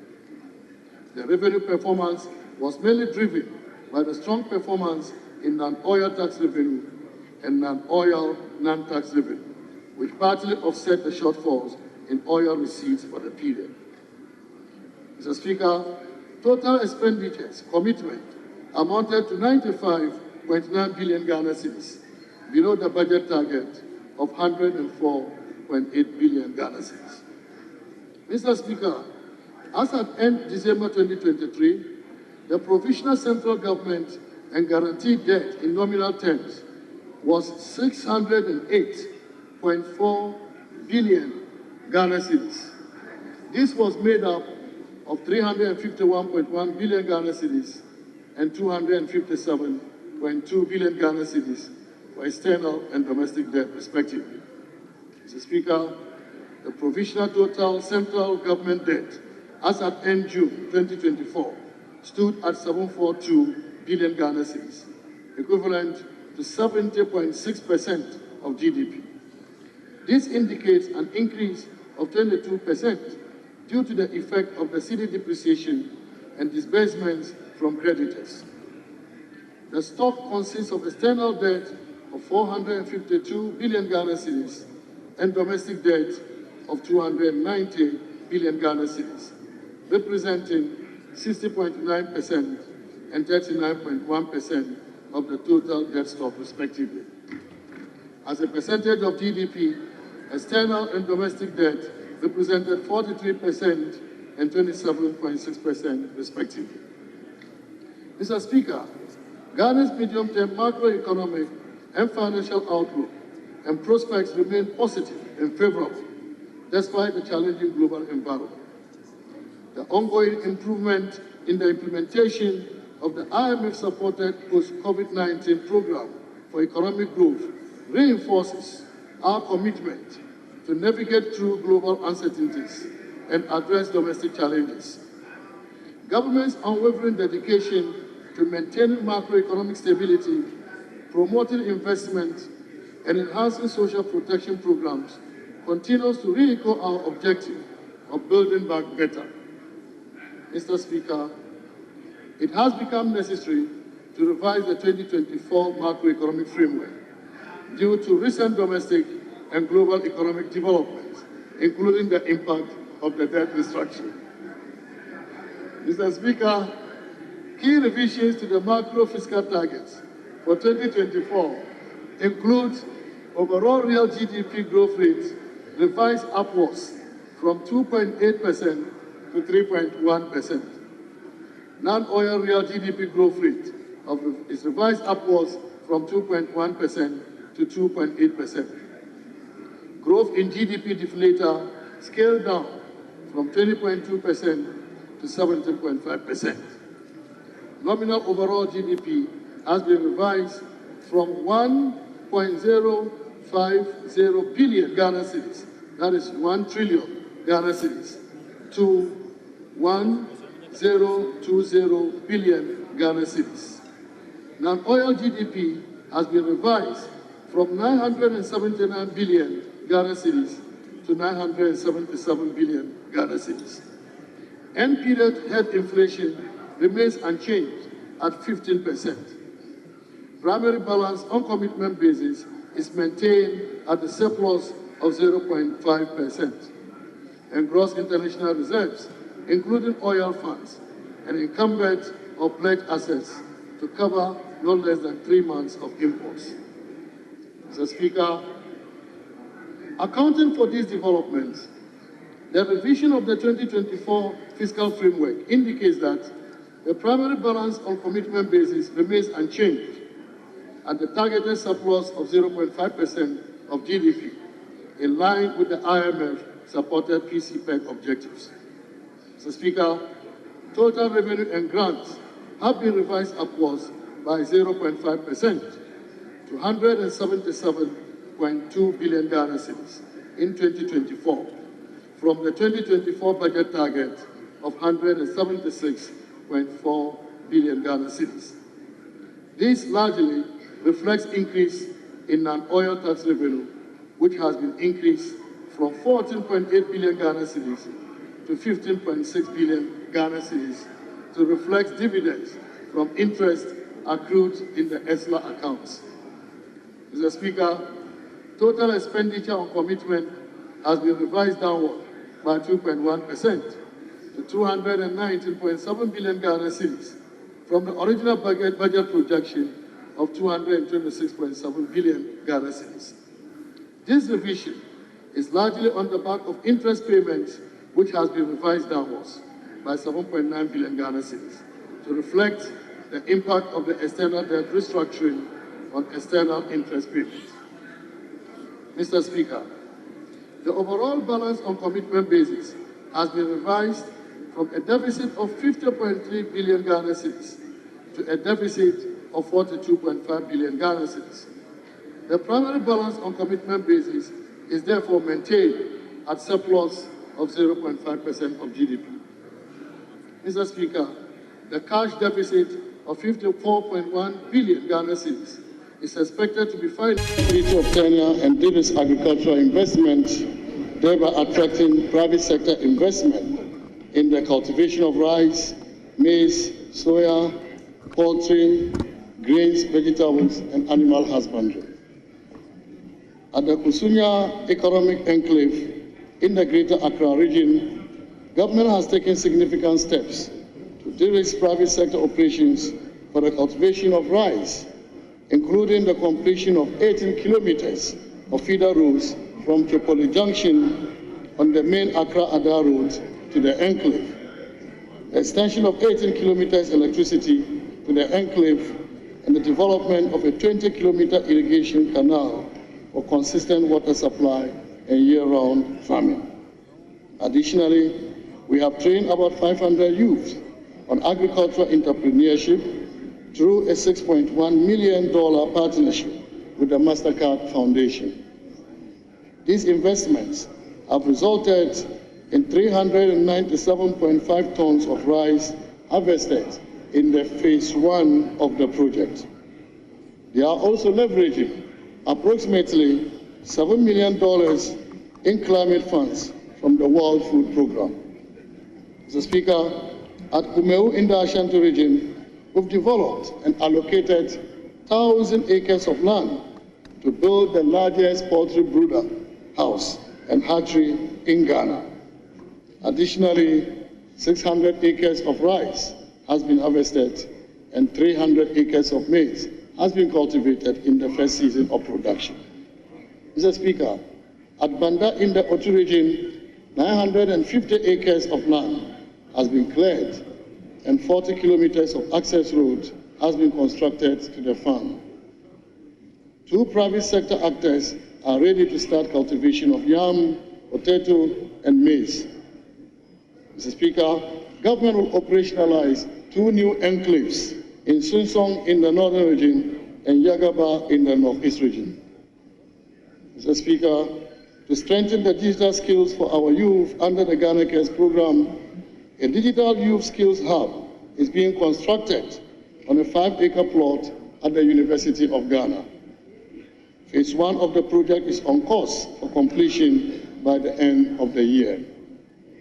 Mr. Speaker, Under the trade and industry sector, we are committed to providing targeted support to the pharmaceutical, textiles, and garments, as well as the automotive industries.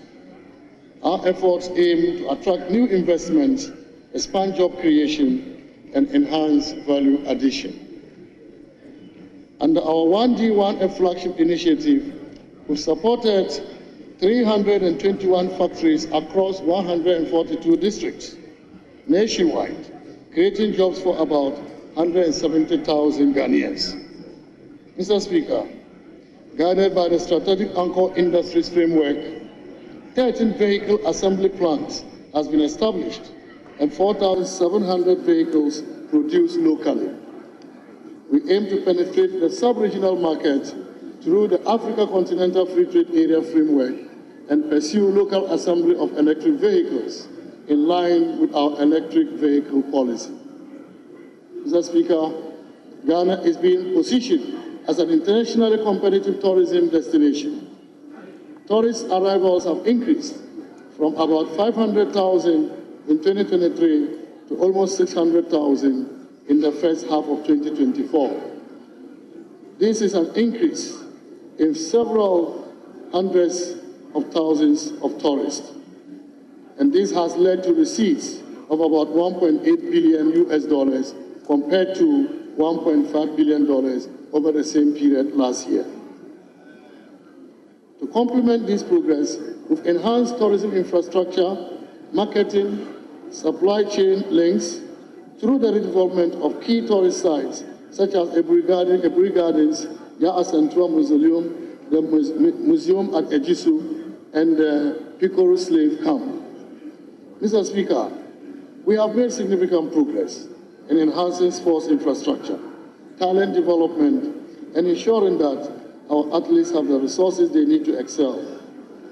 Ghana successfully hosted the 13th African Games from the 4th to the 23rd March 2024 in Accra at the new International Standard Multi-Complex Sports Facility at Boteman and the newly commissioned University of Ghana Sports Stadium.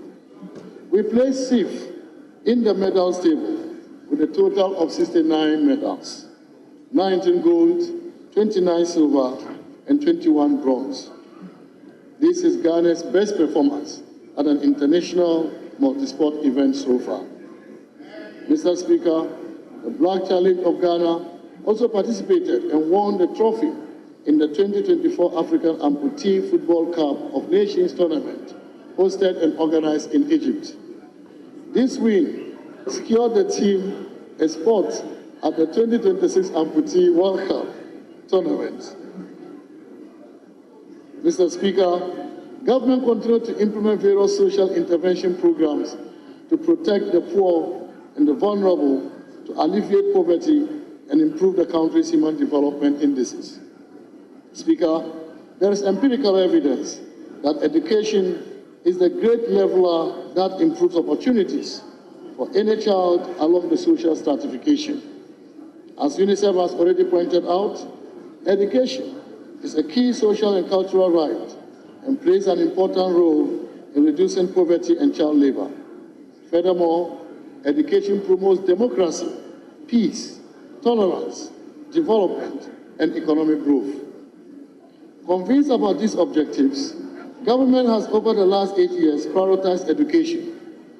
This is to ensure that over time, skills will be improved to protect and impact productivity, to grow the economy, and to improve living standards.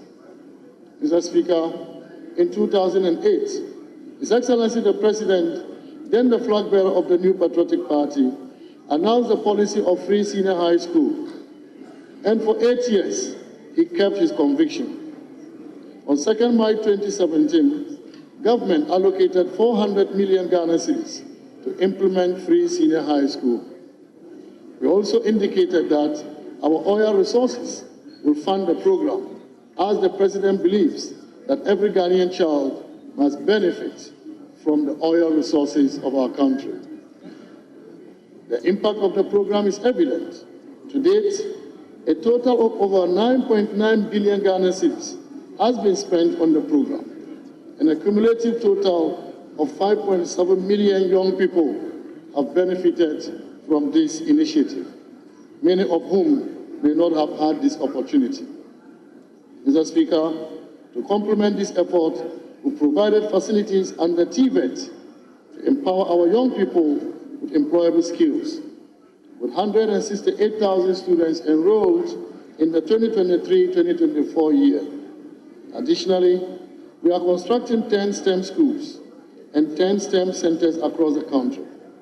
We are also building the first 2 STEM colleges of education in Karga in the northern region and Tepa in the Ashanti region. We have distributed 900,000 tablets for secondary school students. Quality education has been given considerable focus, Mr. Speaker, because the performance of the students at WAXI in 2023 is also the best since 2015.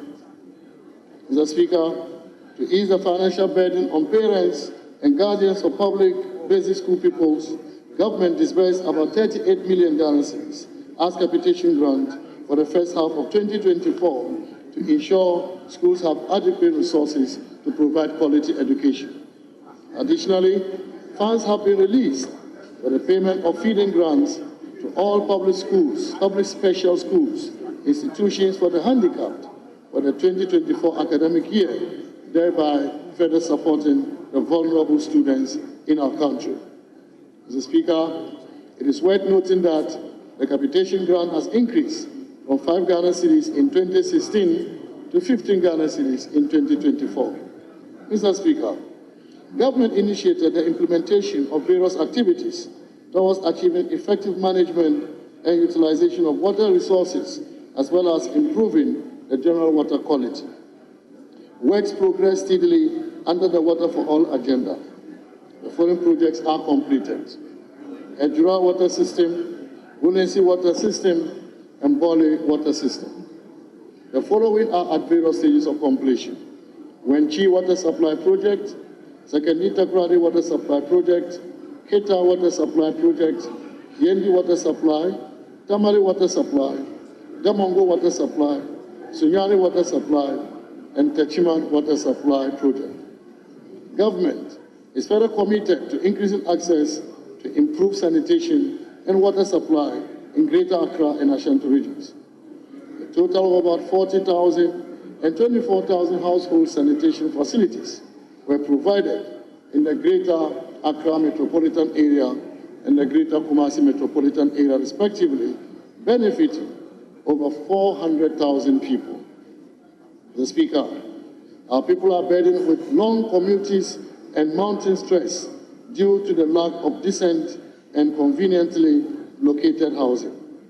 Government, in partnership with private developers and the banks, is looking at building high-rise, reasonable price accommodations within the cities of Accra and Kumasi, and in future extend to other big cities. In the coming weeks, the Minister for Works and Housing will present the full housing reform package in the private sector at East Corp. Speaker, government during the first half of the year continued to implement the National Rental Assistance Scheme, which has benefited 2,074 individuals to date. Mr. Speaker, under the National Food Flood Control Program, over 1,000 kilometers of drains have been newly constructed, rechanneled, and maintained nationwide to reduce the impact of the perennial devastating floods. In addition, preparatory activities towards the construction of houses for households affected by the controlled spillage of the Akosombo Dam were completed following extensive engagement with stakeholders. Mr. President, Mr. Speaker, I'm coming to conclusion. Mr. Speaker, we stand at the midpoint of 2024 with a strong economic performance and a brighter future. This mid-year fiscal policy review confirms our unwavering commitment to fiscal consolidation, economic growth, and protecting the vulnerable in our nation. Today, I've outlined the remarkable progress we've made in fiscal consolidation. Our economy is rebounding, evidenced by the stability we have demonstrated. Our progress enables us to to be confident about the future. This is the result of effective implementation of the policies and programs outlined in the 2024 budget. Together, Mr. Speaker, we have successfully navigated challenges in the last 7 months. We continue to stay the course and achieve successes with the IMF ECF program. We have concluded the external debt restructuring with the OCC, Eurobond holders, and key energy sector IPPs. We have kept our promise to DDEP bondholders with coupon payments. We've invested in our infrastructure, our people, and our future. And we've seized this opportunity to commence reforms in public financial management, financial sector, and state-owned enterprises. More importantly, we are rebuilding trust, we are regaining policy credibility, restoring confidence in the economy, and raising hope for our businesses and families. We are proving that quick recovery is possible. We are proving that growth with fiscal consolidation is possible. Mr. Speaker, this mindset of possibility is critical. That is what transforms individuals, families, and communities, businesses, and nations alike. It has been the same mindset that has guided our actions as a government since 2017. Mr. Speaker, it took a possibility mindset to expand and improve existing strategic social interventions to cater for the vulnerable in our society. That possibility mindset underpinned how we invested in the Ghana School Feeding Program to increase beneficiaries from about 1.6 million people in 2016 to about 3.8 million beneficiaries this year. Mr. Speaker, this critical mindset of possibilities was our guide when we introduced the free senior high school program, which has increased total enrollment year on year from about 800,000 in the 2016-2017 academic year to 1.4 million in the 2023-2024 academic year. We introduced the National Rental Assistance Scheme to assist people with rent advance, which has benefited over 2,000 people so far. Introduced a medical drone delivery service and onboarded over 2,700 health facilities. Introduced mobile money interoperability, which has led to Ghana achieving 95% access in financial inclusion. Introduced the Infrastructure for Poverty Eradication Program, which delivered 1,609 completed projects in all 275 constituencies. Introduced the Zongo Development Fund and constructed over 200 infrastructure projects in Zongo communities. Introduced the National Entrepreneurship and Innovation Program, NEP, to support over 10,000 beneficiaries. And introduced the paperless system at the ports and digitalized the operations of the DVLA. Introduced the 1G1F initiative to diversify our economy. To date, 321 1G1F projects are at various stages of completion, with 169 fully functional and providing over 170,000 direct and indirect jobs. Introduced the Planting for Food and Jobs to provide critical inputs and improve food security.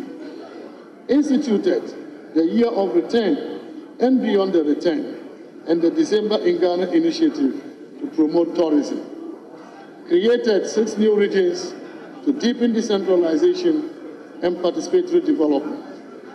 Mr. Speaker, that mindset of possibilities has enabled us to keep the lights on, to clear all accumulated BTAs up to 2022, constructing 120 courts with 80 completed and 150 bungalows for the judiciary. Restore teacher and nurses training allowances that were cancelled. Protect the deposits of 4.6 million Ghanaians by saving the banking system from collapse.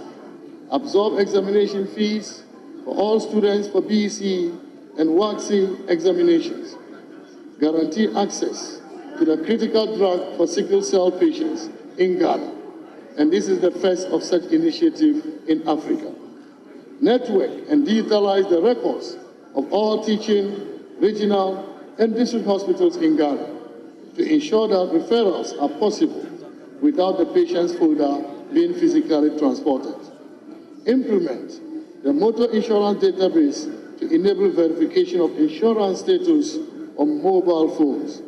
Pass the right to information law. Distribute 20,000 LPG cook stoves and about 430,000 Japa stoves to promote clean cooking. Mr. Speaker, the same mindset of possibilities was present when we faced COVID in 2020.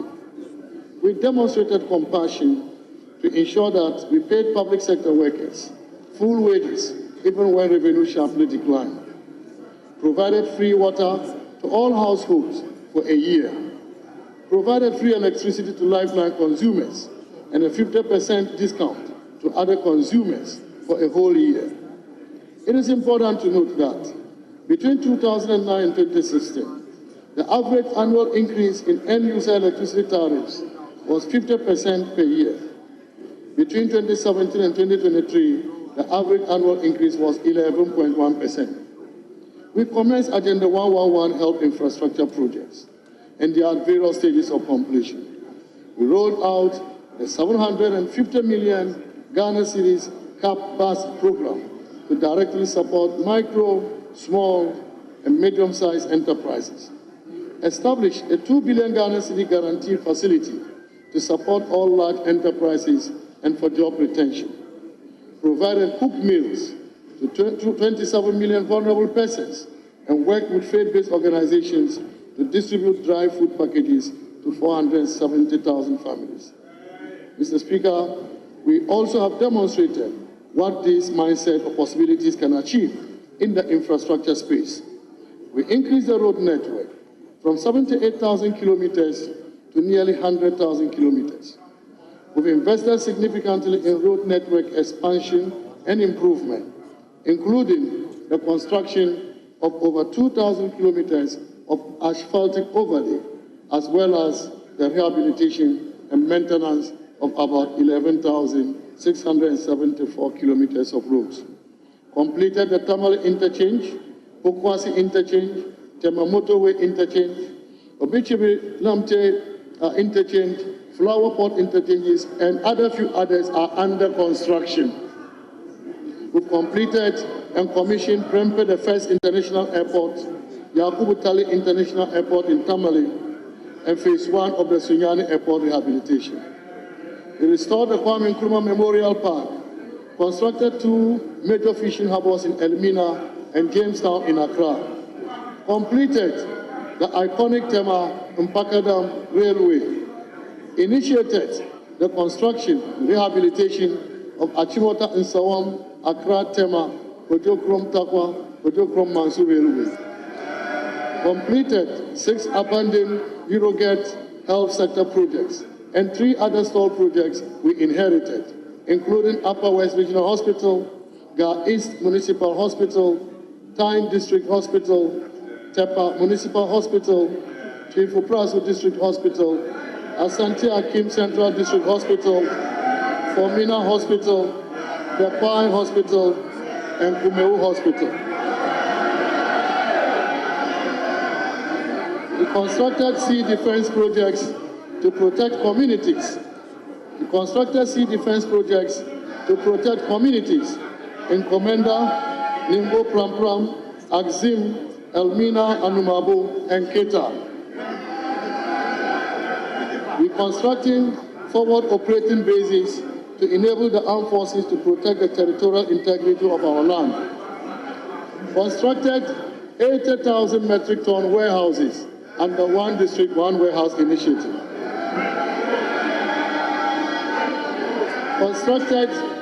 Constructed about 400 out of the 560 small earth dams in the 5 northern regions in fulfillment of the One Village, One Dam promise. Constructed more than 800 sanitation facilities As a result, we have increased the proportion of the population with access to sanitary facilities from 33% in 2016 to 80.8%. This has resulted in a virtual elimination of cholera in Ghana. We completed the University of Ghana Stadium in Lagos. We built multi-purpose sports facilities at Otima for the African Games, as well as increased public astroturf in Ghana from 3 in 2016 to over 150 now. Extended more rural telephony network by increasing from 78 sites in 2016 to 1,008 sites today. Constructed more public libraries and have increased the total number of public libraries from 61 in 2017 to 115 by 2023. We've added 134.1 megawatt of renewable energy to our energy mix from a low of 37.7 megawatt in 2016. Mr. Speaker, we have used this critical mindset of possibilities to reposition our country for the future. Today, we are the proud host of the Africa Continental Free Trade Secretariat and the Climate Vulnerable Forum Secretariat. In addition, we demonstrated our can-do spirit when we hosted the 13th African Games, the Africa Development Bank Annual General Meetings, Afro-Exim Bank Annual General Meetings, and just last weekend, the 50th anniversary of Badia and the AU Summit. Clearly, Mr. Speaker, Ghana has become the destination of choice for international conferences. Mr. Speaker, we've also become a regional leader in digitalization, and we are preparing our citizens for the fourth industrial revolution. Mr. Speaker, these investments are historic and unprecedented. They make a significant difference in our lives as a nation. To achieve the core objective of economic transformation, we must keep at it. Mr. Speaker, we must complete this together. We will continue to prudently manage public finances and protect the vulnerable. We will support enterprises through our SME Go program, invest in agriculture to impact inflation, address food imports, and preserve foreign exchange. We will invest in roads that advance trade integration and productivity. We will improve housing delivery and optimize land use. We will promote the digitalization drive to improve service delivery. Mr. Speaker, we must do this for the sake of the market women who promote trade in our country. We must do this for the future of school children and young graduates. We must do this to support working parents to build their families. We must do this to enable our businesses set up and step out to take advantage of the Africa Continental Free Trade Area. We must do this to protect and care for widows, the aged, and the disadvantaged in our society. We must do this because it is possible. A lot more is possible. Mr. Speaker, we are using this same mindset of possibilities to confront the economic challenges we have faced. Already, we are seeing results. In this mid-year fiscal policy review, we are not seeking additional resources to spend. Rather, we are trying to stay the course within appropriation. Our progress has informed our proposal to reinstate the fiscal rule on the 5% deficit threshold, which we suspended in 2020, and we expect this to take effect in 2025. Let us continue this path with hope and the unwavering belief that together we can achieve greatness. We are building a Ghana that is more inclusive, that is more sustainable, and that is more transformed. Let us rise to the challenge. Let us work together and let us build a future that is worthy of our highest aspirations. Mr. Speaker, as I conclude, I want to express immense gratitude to Allah for His grace, for His mercy, and His favor. He has continued to be generous to me to my ministry, and to our nation. Even as one of your own, I do not take for granted the support this House continues to give me. I want to acknowledge my predecessor, Mr. Speaker, Honorable Ken Oforiatta, for his leadership and dedication of service in the Ministry of Finance. Mr. Speaker, this is important. I want to also extend a special appreciation to the good people of Karaga constituency. I know that their overwhelming support has been vital in serving our country and our constituency. Right, Honorable Speaker, let me once again express my sincere appreciation for the opportunity to present the 2024 Mid-Year Fiscal Review to this august House. I thank you very much, Mr. Speaker. I thank you, honorable members of this great House. And may the Almighty Allah bless us all, bless our homeland Ghana, and make us great and strong. Thank you.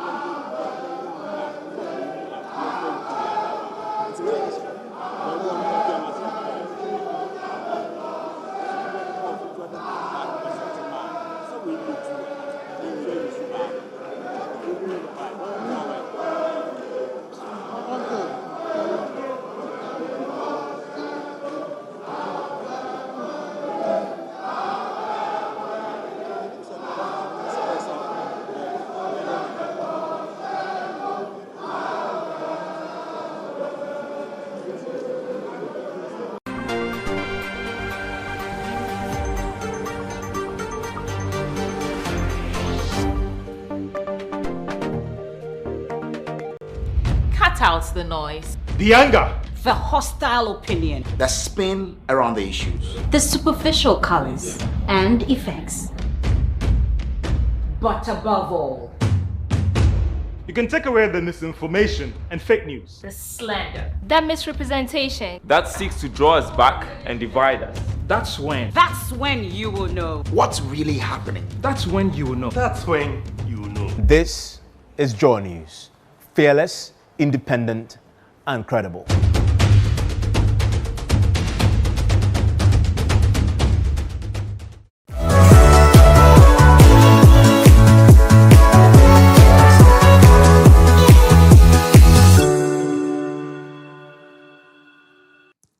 Welcome aboard, everyone. This is Bus Stop Diaries. It's your go-to platform to have candid conversations on issues that affect us. Basically, every citizen in Ghana. And today we are, tackling a topic that really hits close to home. Economic hardship in the country. I have two guests here with me to help me dissect the topic. First on my left, Daniel Cranton, popularly known as Danny K. Charlie, the users, they love you from X, Facebook, Instagram, everywhere, Charlie. Then they make sure they can relate. They can relate to them, what you're saying. They can relate. The fridge matter. Some way. It's your cash out stories. Oh, but where is the dance? But anyway, we're there inside. And first time here on my right, Ebenezer Afenyidazi. Your name? Afenyidazi. Efantinya? Yeah, I'm Efantinya. What's your name? Bremesi Kuma. Bremesi Kuma. Yeah.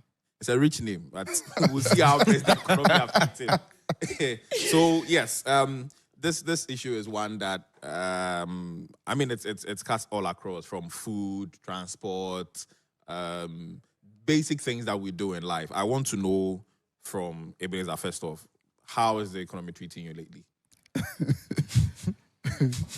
The truth is that I've heard the stories of 1983. That those were 1983. Where you started from? I heard 1983. Ghana had one of the difficult economic times. For me, it's only history because I wasn't an adult. Yeah. But actually, I was born in 1983. Okay.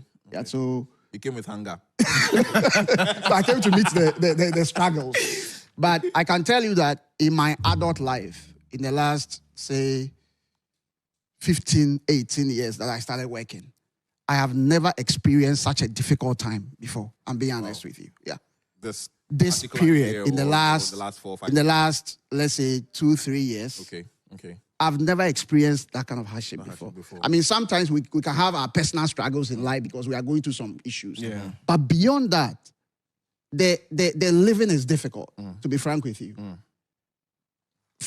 I tell people that, so we say middle-class Ghanaians. Yeah. I can tell you that this is even the time that the so-called middle-class Ghanaians are struggling to survive. Yeah, they are more Let's face it. because low income. I'm telling you, middle class is measured by your social status, education, and income. But I can tell you that the so-called middle class, most people are living hand to mouth. Before I entered this studio, I have a friend who works in one of the insurance firms, and he's a top executive technically. And he sent me a message, Charlie, tomorrow I will pay my registration for exile. So if you don't give me 500, nothing give me. Charlie, as I see that, I tell us, Chairman, myself, I make what?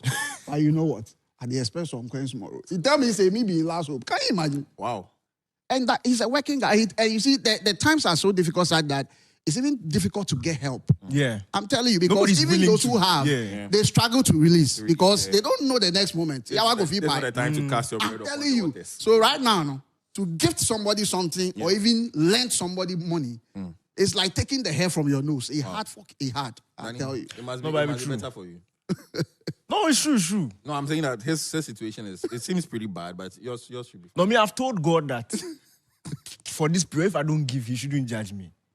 Or me, I've settled it. And me and my father, we are very close. You still give offerings, tithes? Oh, I give offering. Okay. But I have not increased You've the not offering increased. in a while. And he understands. You understand? As for the tithe, I don't play with it. But the offering, yeah, that one, it has been a certain amount since... Someone is complaining of 5 and 10 CDs, so I don't know if you... Oh, no. No. But the point is, you see, it has not increased in a while. That's the point. But you see, Eben made a very good point about the reluctance in terms of giving these days. Oh, it's true. And the reason, you see, let me just add something to it. It's not that maybe when somebody is asking for something you don't have. But what is the guarantee within these times that the person will be able to give it back to you when they say they will be able to give it back to you?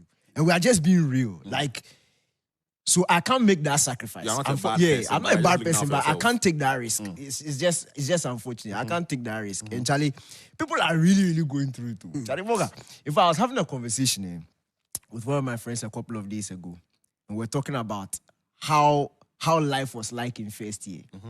And I was telling him this story of when I entered tech first week, they were still setting up an account for me. So they gave me cash. To you manage the cash. When they will start putting it inside. It was 200 CDs at the time. But at the time, I never see 200 Ghana before. Big 200 Ghana. Money. See, I thought I was blowing the money. Like, I would go here. I was being led by my cravings. You understand? I was 200 Ghana. Yeah, I was living like a bad bitch. So if I go where I feel like something, I take them. I take them. You understand? The money lasts like 1.5 months. I'm telling you. And this is somebody who was willingly spending How it. long ago was this? Oh, this was like first year was what? 2012. 2013, yeah. Boga! Then Ghana the view. I think at that time, dollar was like 4 CDs or something. Yeah, I don't even know. But what I knew is that then 200 Ghana Charlie, 200 Ghana money. big money. Big money. Understand? Yeah. So I remember when they even put money into it, I was not alerted. In fact, my dad didn't tell me he had put money into it. So me, I was still living off the cash. Charlie, the thing, where he say, you won't touch the money.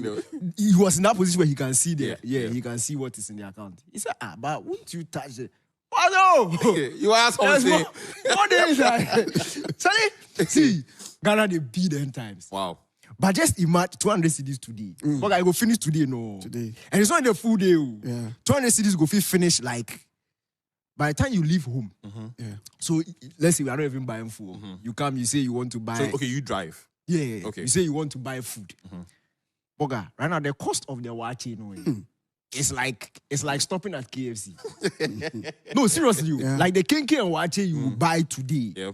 It's like the price of KFC like 2 years ago. Wow. You get it? Just to get a good meal to eat. Just to get a good meal to eat. So, like, adding. So you would say that currently things are not going well for anybody at all? Boga, if Ghana really they be for you, like if Ghana really they be for you, then it be cocaine or something. Oh no, true. Like it can't possibly. Like I don't think, and I like of course, even said it. We know people who are earning. Even those people are complaining. Look at the book. See, I promise you, randomly, I just go past the airport. Just go past the airport, see the bogus. Where is the movie? So people are people are literally saving money. Are stopping life here. Just to move. Living with no guarantee. They are just living. Go and start afresh because Charlie. I don't want to say, they say you should watch your time. I wanted to see Ghana cast, but no, I won't see it. So I want us to look at transport prices as against fuel and all those things. They are linked. So he's driving. I'm sure maybe 1.8 liter engine or something. Right now, you should 600 cedis to fill your tank. Charlie, hard. Or 600. Charlie. Look, I know he doesn't look like he's in a good position from what he's saying, but if you see the way he's dressed right now, I mean both of them. Guys, take a look at my guest and take a look at me. But that one is branded. Who deserves to complain about it? We cannot look like our problems. No, because you understand. And see, it's not every day you use the car. It's not every day you use the car. It's not everywhere you are going that you use the car. It's teaching you how to cut costs. But even that one safe, when you're using public transport, you better use Trusky. If it's slack where you use Uber or something, it's the same thing. It's basically the same thing as buying as for the Uber, we go somewhere then, I think it last 25th, last month or so, we from Nungwa, we come the N1 area, somewhere around La Paz. I checked the price, they be like 120. It's off traffic time, like maybe 10, 11 p.m. thereabout. 120 Ghana cedis. Let me tell you a quick story. This one is not my story, but it happened the day Madrid were facing Madrid and Bayern. The Champions League game. So we had like an outdoor viewing at East Legon. So Muftar Nabila, he was a cantonment. Shouts to Muftar. He had to come and join us at East Legon. Cantonment, so he used the Bema campsite. Go through Flowerport and quick. He ordered the Uber. When he ordered it, was like close to like 60 cedis. Fair amount. Oh, it was cool. He picked the thing. Charlie, he reached, when he came in like, and it was traffic also. So he came like 2 hours after he had told me he was on his way. So when he walked into the restaurant where we were having the viewing, Charlie, if you see the guy, you see trouble. Like frustration, trouble, sadness. Charlie, he was holding his phone like this and his bag. And he was, zombie? You know zombie? Yeah, he was walking like this. I said, Mufti, what is wrong you? He just opened his phone and showed me the cost. 175 cedis. Damn. 175 cantonment to his Legon. No. And when he got there, the man to the place 75 minutes. So I wasted. Why did you come? No, Charlie. 175 cedis. Wow. So the guy just watch the food. But the fuel thing is such a big issue. I mean, I drive to, my car is 2.0. And this week, I've driven just once on Monday. The rest of the days, I do trotro. Yeah. Wow. This morning, when I left home, I have a friend who lives around, I live at Wager. Okay. He's at SCC, which is... you are the people who were stuck in but fortunately that day, I was in the house. I was working from home, so I was saved. Oh, that was so I like you. And I did a race inside, like, somebody go job Monday, he come out Tuesday. Charlie. It was terrible. So I just took trotro because, of course, if I come and go, maybe 150 or 100 cedis. Now you look at your calculations and you realize that, Charlie, it won't help. But even the car is at the mechanic. And the reason it has been at the mechanic for long is because, Charlie, kwacha no day. Or they manage the kwacha. Yeah, that's or if you joke, yeah, I go. So make it day. So make it day. Charlie, go do trust kick cam. I wear my suit like this. No, I don't know. Charlie, me be any answer. The system, it's not easy. The system is. In fact, there's a funny story. When before the show, I wanted to take a picture of my car boot. It has a yellow gallon. Yeah. Now the reason I put the gallon there is that I feel short for road, and it happened to me last 2 weeks. So I was coming from Tema. Now, before I got to Wager, I knew that my gauge showed me that Charlie, the thing won't finish. Yeah. My wife was sitting by me and said, Chema, this thing will finish for road, make it buy. But you know what? The money then left my body behind 100 cedis. In my mind, I want to do Takashi take catch house. Then I pack and I know we buy food. Then we take that money, do some one or two for house. So Charlie, we reach Malam Junction. No. Wow. The thing stopped my wife was, I told you. The yellow gallon to the rescue. But it was, you see, it was purely an economic decision not to buy the food. It wasn't because I was being stubborn. Because the money, you know, I don't want to buy the food. Buy the food. Opportunity cost. Money. Then the food drops. Finish within a short time. 100 Ghana there, one trip. Charlie, 100 Ghana, one trip. No, one trip will be that if you are going to work and come back. So Charlie, you will reach office when I finish. So Charlie, I tell her, I say, you know what? Where I'm parked is not too good. You are in the front seats. Please take the gallon and buy the fuel. She vexed. But, you know, just across the street, then there's a total fuel. She go by. Charlie, I come on my car, but you may have to change. You know, usually when people don't say before, like, they go laugh at you, but Charlie, I know they mind anybody. I put for inside, go house. So you spoke of your wife. Let's both of you are married. How is this impacting family? Because we are looking at now you are two people in the home. Yes, I mean we are in a modern system. The wife is supporting, you are supporting, but still with the way things are moving, I'm sure if you were alone and you went through such an ordeal, you got back home, your mind you're okay. It's just you. But how is it affecting the family relationship? Because I'm sure your wife saying, Charlie, I told you have to buy the fuel. You also know you are making an economic decision. And now, what happened? Maybe you go for fights. You understand? Some fights go happen for them. No way, no be say, if you want fight. But Charlie, you they try save some money. Is it really disturbing families? Well, I think that it depends on the partner you have. Okay. I mean, I have a partner that I'm quite open and free with. Okay. And we discuss our weak points, our low points. So there's no shyness. I mean, there's that conversational stuff. And so for me, it's really not an issue. Yeah, it's really not an issue for me. But I know that others may not have it that easy. So I have an understanding. Danny K is like you. He's freshly married. He doesn't have any issues. That's for Danny. I don't know what he really... You don't have this in family life. No, it's not my fault I have a good life. Wow. No, it's not my fault. God has blessed me. Wow. You understand? God has blessed me. He has blessed me with a very good wife. Wow. See, Mrs. Me, if I'm going home safe and I see something nice, this one, I'm doing it out of love, and I buy the thing and she does cost analysis and says it's a useless buy. And they blast me. They are blasting me because I'm serious matter. You buy it, they blast you. No. See, Ghana hard. You accept it. Yeah. You see, you can be stubborn and not accept reality and expect certain things. But when the two of you are on the same economic page as the country, you understand? When you understand that the country is hard, things are hard, there's a way you go, about things. And I don't think it will affect, it will be painful, but the understanding is there. And once the understanding is there, it's a bit better to move past it. But it doesn't take away the fact that things are hard. And for me, Charlie, so like, what was it? I think it was COVID was 2020, 2020. Yeah. So December that year, that was the election. Yeah. So we're going around, of course, election stories. So you go around, people bring their interviews. And those things, when they bring to the interview bench, I like to listen to the full thing. I'm not... Before you take your cards out here. Okay. Charlie, I remember that weekend, I was so depressed there. And it's not because of, like, my story.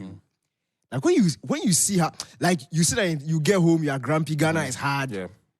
But when you listen to other people's stories... Sorry, they realize, Charlie. It's like, Charlie, people are really going through it, too. Like, it's terrible. I know of this story where this guy literally wanted to commit suicide. Do you know why? Because he had lost his job. Like, things were really hard. He was freshly married. And he didn't see why, like the future basa, he doesn't see where the next like job is coming from. He doesn't see where money is coming from. Nothing happening, So the reason was he just didn't want to subject his wife to that life. So you let me kill myself so that you can move on. You can move on. Like, that's how bad it got to. Like, so I'm sitting, I'm like, Charlie, me, I'm grateful. At least. I'm suffering, but there's always somebody who is worse, worse off. And that's where for me, it comes to like, the people in power. Yeah. You may not... For me, I always say that the first problem is that there's no empathy because they can't relate. I was coming to that because we'll be wrapping up very soon. I wanted to know how we will level with our leaders on problems like this? Look, to be honest, let me just elaborate on the thing. You can't. If you can't relate to something, you just don't get it. It's not like you just don't understand. You get it. You might feel sad. Oh, after the story is over, then you go back to your normal life.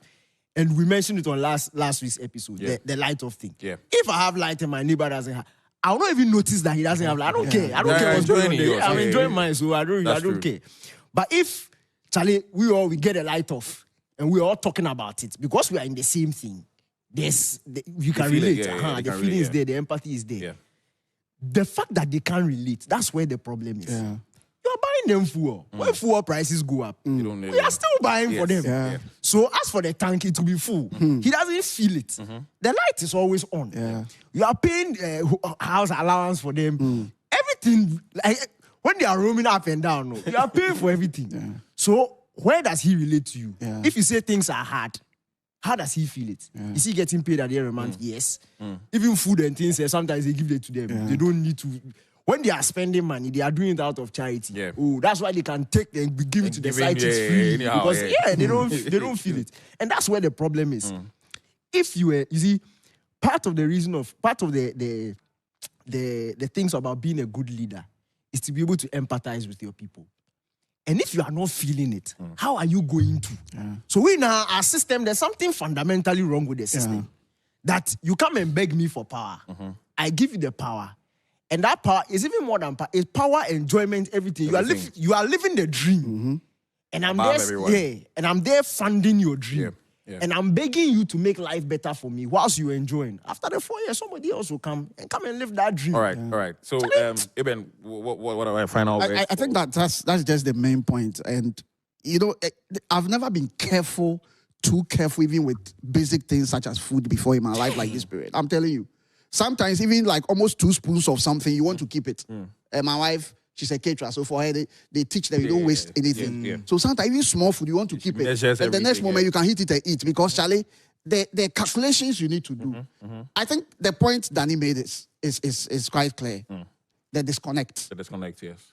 The disconnect. And that's the bigger conversation. And it's a problem. I also feel that they don't even get that the servant leadership. They rather see themselves, I'm the master. And it's like you are rather the servant. So our leadership, I call Ghana an upside down republic. Like we've turned everything over its head. And I don't know when we are going to solve it. Anyway, for me, I would say the same people who relate with us, and Danny K today is relating with us. When he gets into power tomorrow, things might change because they all come back to us. They beg, they braid our hair, they cook our meals, they do everything with us. And when they get there, they change. I do not know what causes that change or anything, but maybe it's another conversation for another we will need to have. Exactly. This has been Bus Stop Diaries. Today we're tackling economic hardship. You can find this podcast on the JoyNews YouTube platform, Spotify, Pandora, Apple, Google Podcasts, everywhere you get your podcast from. Just go on there. Look for Bus Stop Diaries and you get this episode to listen to. Thank you very much for watching this episode. We'll see you next week. Bye.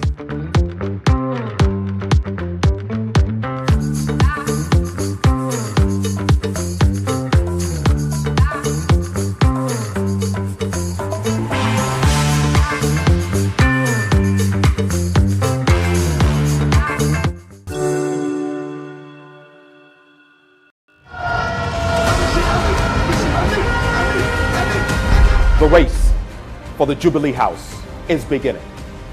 Ghana is at a crossroads. It is time again for the people to choose, and the world is watching. We will do this because in a nation where every vote counts, where every voice matters, there's one name you can trust for your election coverage. JoyNews, your election headquarters. Our team of seasoned journalists will bring you. Let's flip deep into the literary treasures of Ghanaian and Pan-African writers.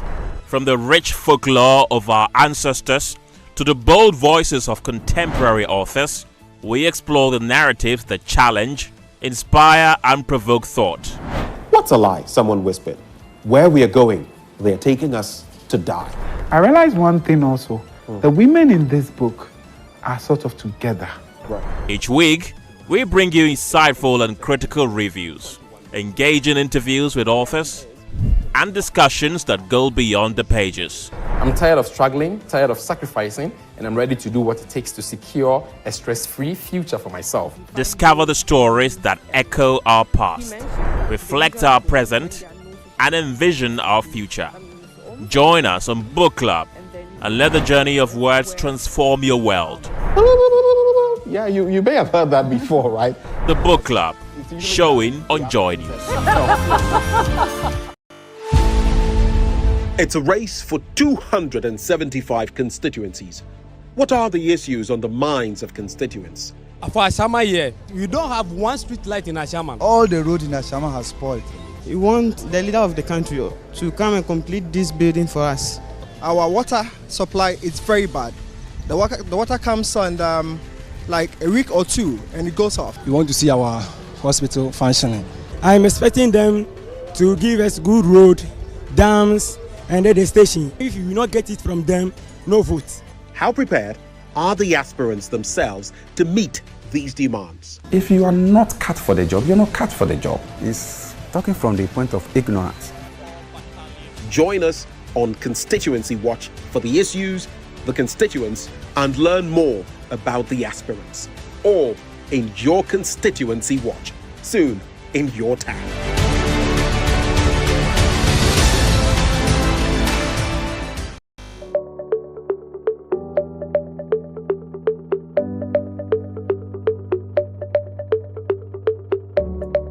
Hello and welcome to Just Turned 18, where we gauge the pulse of first-time voters on issues that will influence their decision to vote.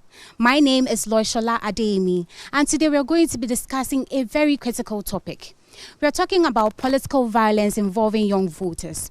Now, this topic we're about to discuss was inspired by a very shocking event that happened in the USA. I call it shocking events because a prospective first-time voter called Matthew Thomas Crooks decided to assassinate the former president at a rally in Pennsylvania. I am talking about Donald Trump.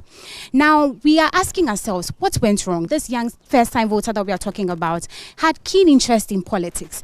What to make a first-time voter pick up arms to assassinate a political leader? I have behind me first-time voters who are going to make me understand what to make a first-time voter do this. And they are ready to speak to me. But before we do that, let me say a very big thank you to our sponsors. This discussion we are having here today is in partnership with Youth Bridge Foundation. Let me also say a very big thank you to our other sponsors, Star Ghana Foundation, Petrosol, the Chartered Institute of Management Accountant. Let me also say a very, very, very big thank you to the German Ozone Medical Center and to Chobox Technologies for making this conversation happen. Let's get talking to our first-time voters, shall we? Hi, guys. Are we okay? Oh, no, you guys have to give me some energy. Are we fine? All right. So from my intro, we've heard about Matthew Crooks, a 20-year-old first-time voter, prospective first-time voter who is just like all of us. Now, I want to come to us to find out, how did we feel when we heard about this, especially as young voters as we are? How did we feel when we heard about it? Let me go to Priscilla first. Let me understand. I felt it was crazy, and I also think he took it personally. Maybe there are a lot of things going on with him. As I heard about the news, he was a quiet person. But what do you think will make someone like him just act violently since he was a quiet person? So I think maybe whatever was going on in the country actually triggered him to act violently, and I think influence to his part. Now, Justice, let me find out, how did you feel when you heard the news? Okay, actually I was amazed, but later I tend not to be surprised because we've heard series of instances where young people would just pick up guns, assassinating or killing their elders in some of the states in the US. Where did he get the gun from? What actually influenced him? After thinking about these things, I learned, looking at the current economic situations in the states and then comparing it to our states here in Ghana, the economic factors, external influences, and then even peer pressure or bullying as a result of what he has been facing in the school triggered his action. Okay, all right. Now let me come back to you, Charity. Are you agreeing with him? Yes, to some extent. But economic hardships could influence the youth to take whatever actions they do. But sorting to violence shouldn't be an option. So I think he may have his personal resentment towards the president. He could have channeled his energy, consulted the right people to make his grievances known to the public or whatever. But then he attempting assassination on the president wasn't right. Okay, so you think that it was personal? Yes. All right, let me come to Erica. She says that she thinks that whatever that happened was very personal because this person he assassinated was a former president. Are you agreeing? To some extent, because I feel like he wouldn't just get up and then say he's doing that. We all know that when it comes to how institutions work in USA, they do better compared to Ghana here. But then why would a youth just get up and then do such a thing? If he succeeded and he didn't even die, he knew the consequences of his action. So I feel like there's so much influence into it. It's not just personal, because as much as he's furious, as much as he's angry, the outcome of his action would have stopped him or hindered him from doing that. But since he went ahead to do it, I feel like there's so much influence back in that. So Dorcas, she says that it is influence. How did you feel when you heard the news? I personally wasn't surprised by what happened, but I was rather terrified because this happened in the US, and the US is seen as a democratic place. These are the people that actually owns democracy, and if a young man could just stand up and decide to go and shoot a president at a rally, then you should know that Ghana is at a higher risk of such occurrences, because in Ghana our situation is actually worse than what is happening in the US. What's that? Why do you say it's worse? Looking at the rate of unemployment in Ghana, especially the people facing it are the youth, facing the unemployment situation, and then the high cost of life. All these are enough reason for someone to think about doing such a thing. So Ghana is at a higher risk, just as I said. So you're saying anger is what made him do what he did? It could be anger, but I'm also looking at it from a point of view of political malice, because according to researchers, this was a registered Republican, but he was also known to have made donation to the Democratic Party. So what does it tell us? Someone is from the NPP and then going to make donation in the NDC party. So you can see political malice inside. So yeah. All right. So I have heard how you guys feel. Some people said they were surprised. Some said he was influenced. Some also said it's his own malice, or he just got up and decided to do it. Others also think that political malice is playing an important role on what Thomas did. Do you think that you have the influence and power, especially as youth and as young voters, when it comes to our political scene or political system in Ghana? Do you think that you have the influence and then the power? Who is talking to me first? Let me come back to you, Dorcas. The youth have the power to decide who we want to lead us.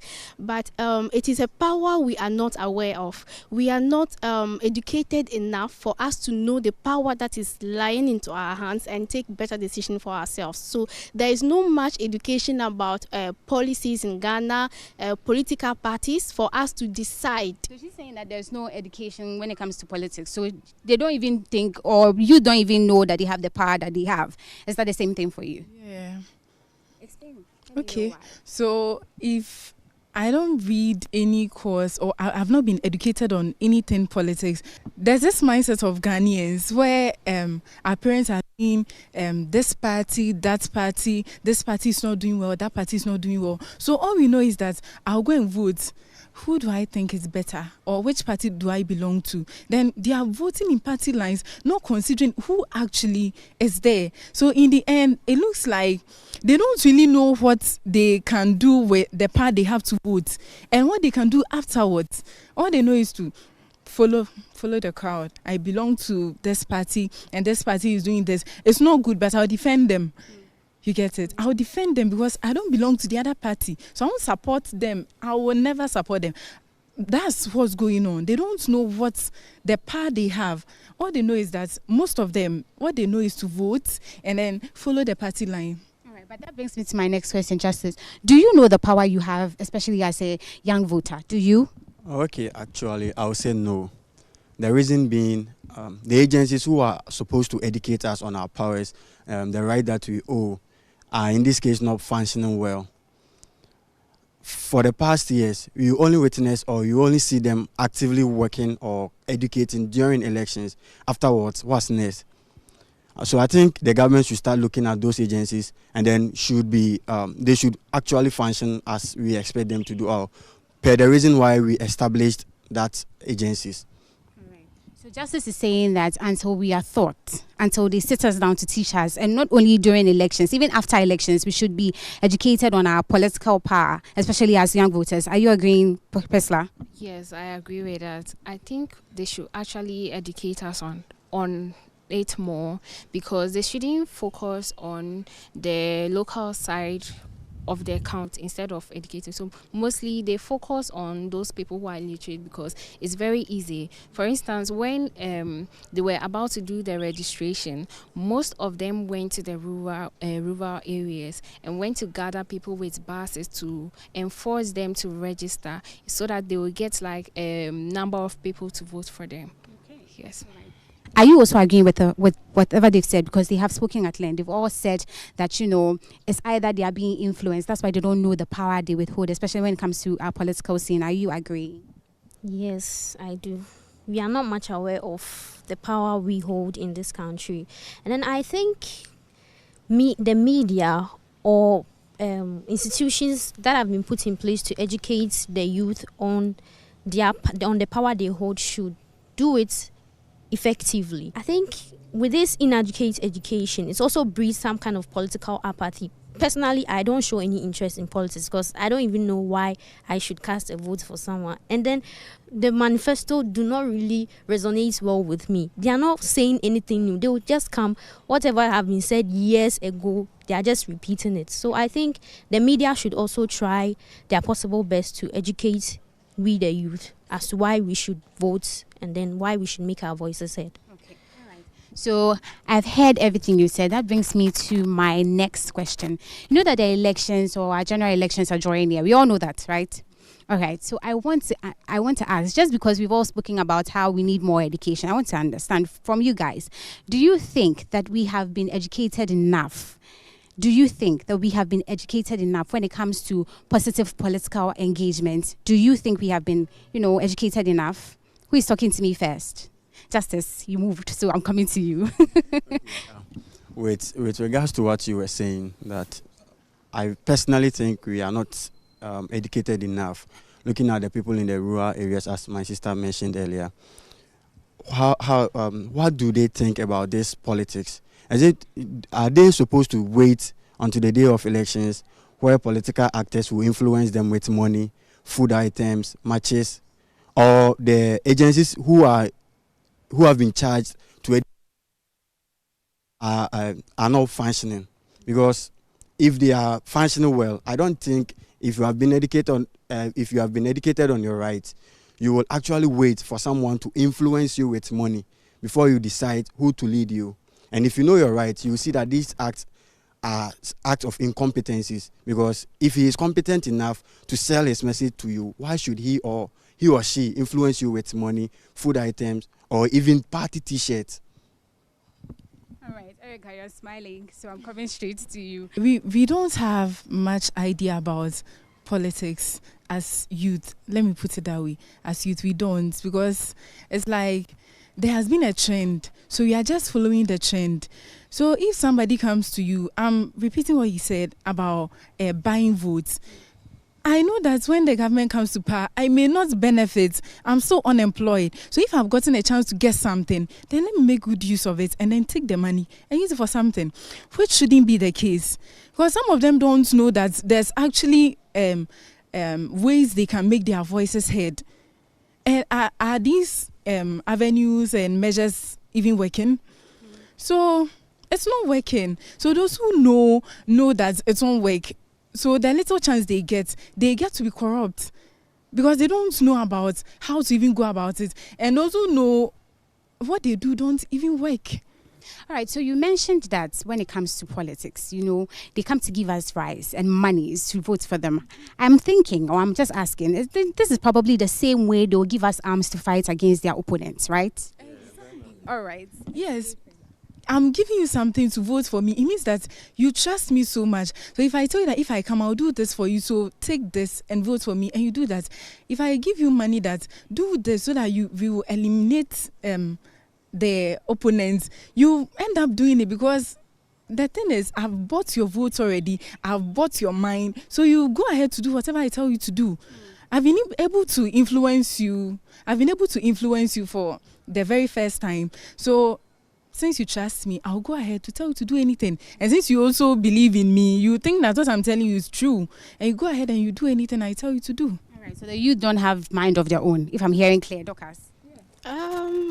This is partly right, because in Ghana we know the trend is that if I am from Volta, I should vote for the NDC, and if I am an Ashanti, I should vote for the MPP. This is what we know, and this is what has been trending for so long. So we know that young people or the youth, first-time voters, don't have a mind on their own. They don't do what they actually think is right to do, but they are being influenced by other people who eventually buy them with money or promises.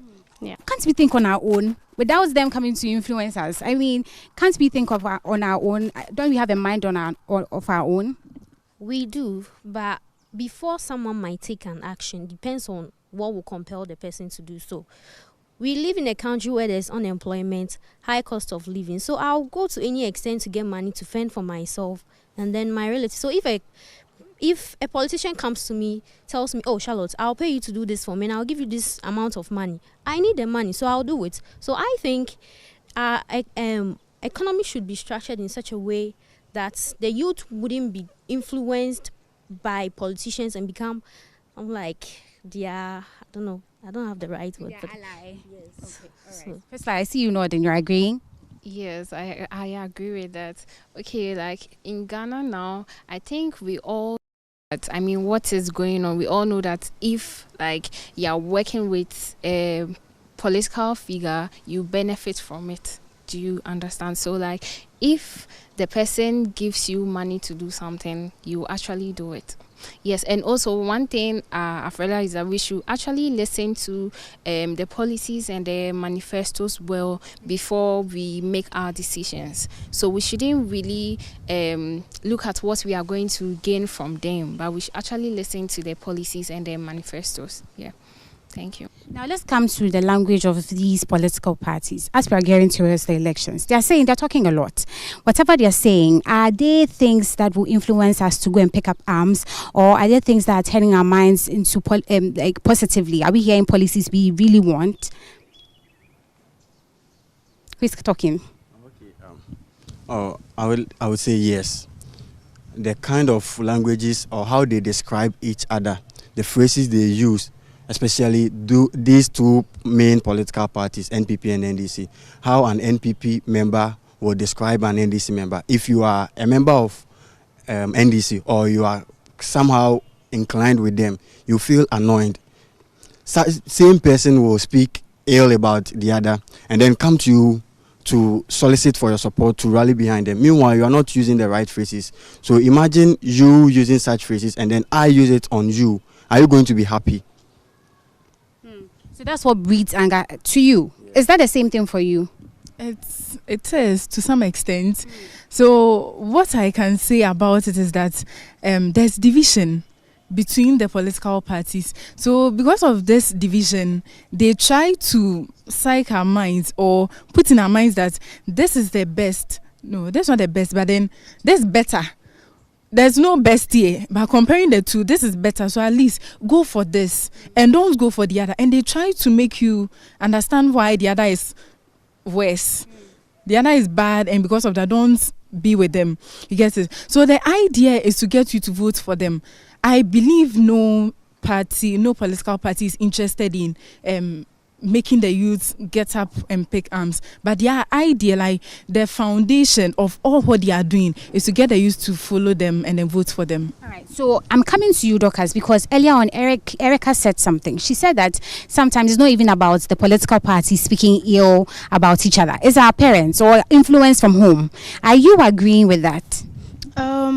Yes and no at the same time. I would rather pick up from the division aspect she spoke about. Yes, there's obviously a lot of division in our political parties. And as a youth, if I am a supporter of NDC and then the leader of the party is using hate speeches against NPP, I will obviously follow him, because we are like kids and we are trying to learn from what we see. So if they don't take the responsibility to use respect in their speeches or to respect each other, we are likely to learn from them and reciprocate the same thing. And that's why I was asking, that is the only political, leaders who do that, because you said that it's division. We see that one party says this about the other person, and because you are now learning, you end up following that. But also, let's look at internal factors. We also live in homes. Earlier, Erica said that in our houses we hear our parents say, "Oh, this person, we are following that." But why? How is that influencing us or pushing us to violence? Because if your mom says this party is no good, automatically does that make you have some anger and violence towards the other party? Yes, I'll say that because personally, I'll say my dad is a full a dedicated member of the MPP. So because he's my dad, so I didn't even register for the voters ID yet, but then he actually forced me to actually register so that it would be in his favor for me to vote for MPP, because that's what he supports. Do you understand? So literally it's like that. So violence doesn't only come from the political parties, but internal factors. As youth as we are, we see our parents as our role models, and so whatever they will tell us to do is what we will say. So if I hear my mom tell me NDC has done A, B, C, D, and for that reason you should not vote for them or you should engage in violent act against them, I'll probably do it, because I feel like my parents are always right. So whatever they say is what I will do. All right. Now you're raising your hand, Pesla. I'm coming to you. Okay, so I wanted to say that in the beginning, it will look like we are all playing, but then later they take things personal and it becomes let me say a fight. Yes, in our homes. Let's say if my neighbor is an NDC and then my house we are MPP people because my dad is the head of the family, so we are following MPP. It could lead to something. Yes, so. I am a young lady. I want to register to vote. I know my voting rights to some extent, even though I don't know all. So I try to queue. And I've queued, and then you come, you tell me that these are your people. So what are you talking about? What are you saying? Do they have rights more than I do? I wouldn't allow it. Then it will create sorry. Then it can create confusion, because everybody has something to do. So if you are bringing your people to skip queues and all that, are you trying to say I don't have rights enough as they have? No. Okay, so now let me find out from all of us, before speaking at length, I want to find out how can the country or the nation help us as youth, direct these energies positively, especially when it comes to our democracy, so that we can feel that we are involved properly in, the political system. How can the country help us do that? Let me come to Dorcas. Okay, so for the country to help the youth to not exhibit any act that we might regret tomorrow, we need more education. We need to be educated on the power that we hold and how we should use the power that we are holding. It is important for our political leaders to show the example for us to follow, because as I said previously, we follow what we see, we learn from what we see. So we want to be more educated. We want them to promote what behavior they want us to exhibit. So we don't expect them to use hate speeches. We don't expect them to insult each other. We don't expect them to dehumanize the opponent party. We don't expect them to say things that we, even as youth, we don't think is right. We want them to promote respect, to promote love, to promote support. You can support your neighbor even if you don't want to vote for him. You can respect the person as well. So this is what we want the political leaders to do in Ghana. All right, now, Erica, I have understood what she has said. She says that they should educate us. It's not only education that will help us, do right, or stay away from violence. not just education, but then changing the mindsets of the people. Sometimes education looks like something so formal, or even if informal, it's like they're educating us, they've told us, so what happens? Because we are not seeing anything.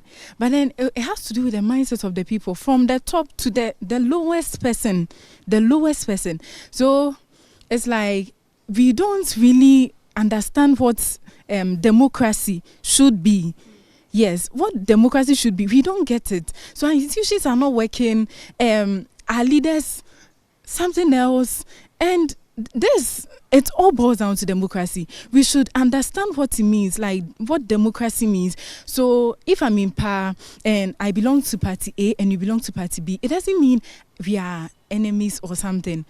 We should support each other. There are countries who are practicing democracy, and it's like once this party assumes position, comes into power. Thank you. Once this party comes into power, the opponents try to push him. So it's not like resentment, or it's not malicious. The statement they make and what they say is not supposed to be malicious, but it's supposed to push the party in power to do more for the country as a whole. But it's not supposed to bring division and then make them look bad. All right.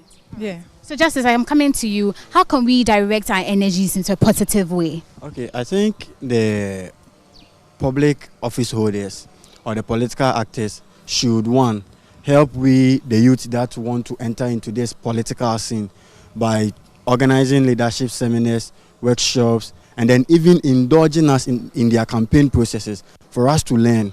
Aside that, they should make us aware, or they should tell us that if you are in an opposition party, it's not always that you should be telling wrong things about the ruling party. I'm coming to you, Priscilla. So I think before I answer the question, I think the leaders should change their mindsets first before they go to education. Because if they, the leaders, their mindset is not changed that we are one people, it will be something. And one thing they should be aware is of their social media. See, there's a lot going on the social media, and we find information there. So actually, they should make known to the people who post that they shouldn't just take some parts. Yes, they should. I don't know if they should post the full thing, but they shouldn't just take some parts to make it weird to the other opponent. Yes, we should use our media in the right way. I'm coming to you, Charlotte. Are you agreeing? Yes, I do. My colleagues have said a lot about educating, but I don't think it's only education that can promote our democracy. I also think the leaders should be responsive to our needs. Whenever we express our grievances to them, they should try to tell us, if not convince us, like they should try to make sense of whatever they are trying to make us understand. Because, and also our media should also be empowered to not only criticize the government, they should also try to praise the government whenever they do something good. And I also believe democracy is not democracy until it's able to empower its people. So yes, we should put in measures to promote our democratic institutions. Our parents also play a greater role into how we exuberate, how we behave out there. So it is important for our parents from the house to teach us without taking an opposition and help us to see democracy the best. Can we make a pact that we will not, engage in political violence? And I'm coming to everybody. Let me start with you, Dorcas. I actually don't want to, but I hope I will not be forced to do so. All right. Yeah. Okay, now Erica. Yes, I would not engage in any violence act. All right. Justice. Okay, I would not engage in any electoral violence or any act that will lead to violence during these elections. And I also entreat my colleagues and fellows not to indulge in such acts. All right. Priscilla.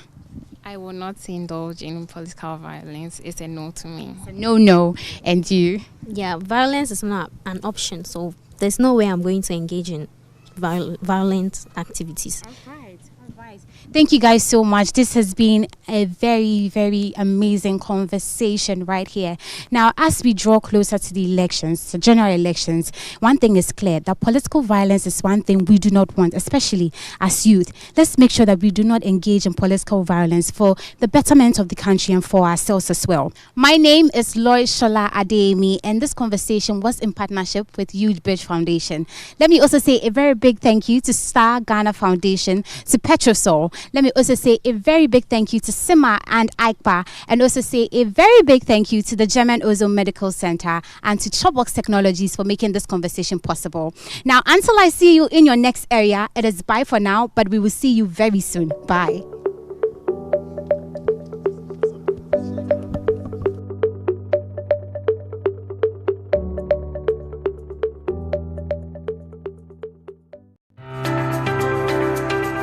Are you eager to stay informed about the latest educational reforms and school interventions? The Ministry of Education, in partnership with the Teacher Education Journal, is excited to bring you Season 2 of the Education TV talk show, The EduTalk Show. The EduTalk Show is your go-to source for timely information and discussions on the latest trends in education. The nation that prepares its youth to see the opportunities are the nations that are going to transform their fortunes. Every week, we'll dive into the key issues shaping Ghana's education sector, bringing you insights directly from the experts. All the giant technical and vocational education and training institutions have been retooled and re-equipped. So the new curriculum, students should do more than the teacher. Join us on this channel as we speak with special guests about the reforms and innovations transforming our schools. I am Emefa Apo, and I'm your host. Tune in to the EduTalk Show and stay ahead. My name is Albert Sorry, India region, and the name is Edwin Official. I am Rafik Salami Wa. Hello. On this show, we take you on a trip across all of Ghana's 16 regions. We bring you closer to the hard-to-reach communities and share important stories that didn't make the headlines. My name is Denise Yapomaeje, and this is from our correspondents. My name is Albert Sorry, India region, and the name is Edwin Official. I am Rafik Salami Wa. Welcome back. Pro-fishing group One Ocean Hub has expressed grave concern about the plastic menace in the country's ocean. According to the organization, the continuous dumping of plastic waste into the ocean is contributing to the declining fish stock and knocking many out of their livelihood. Project manager of One Ocean Hub, Wisdom Chidi, was speaking at one of the series of a stakeholder engagement with fisherfolk, SRAG, Chiefs and Fisheries Commission for 4 coastal regions in the country. There's more in this report. The issue of plastic pollution continues to be an albatross on the neck of the country. Fishermen who go to sea have incessantly complained that they catch more plastics now than fish. Session included fisherfolk, representatives from the Commission on Human Rights and Administrative Justice, chiefs, chief priests and the Fisheries Commission from 4 coastal regions in the country. Speaking at the workshop, project manager for One Ocean Hub, Wisdom Chidi, indicated how urgent it is for governmental action to reduce to the barest minimum the plastic pollution. The project has ended. Actually, it has come to an end. This is the last workshop we are doing. We have a lot of data we have collected. There are a lot of unfinished businesses that need to be finished. Because he's truthful, he's honest, he's courageous, and yet tolerant. He listens to the masses. Hey. And so, this evening, I have come to address this message to these very important leaders of our country, Ghana. Whether Ghana will remain peaceful depends on what happens in these elections. Aluta! Continua! Aluta! Continua! Thank you very much. Thank you. And may God bless you. Hey, my brother, I want we the are song. going to church. I want the song. Chase those crazy ball heads out of this town. we are going to chase the crazy bald heads out of this town. Not every bald head, but the crazy ones. Otherwise, we will have to chase Okujetu out. So thank you very much, and may God bless you. Thank you, General. Thank you, General. So, boy, it is time to praise the Lord and to commit our campaign into the hands of God. Jakalolome is in the house. Stop. DJ, let the music flow.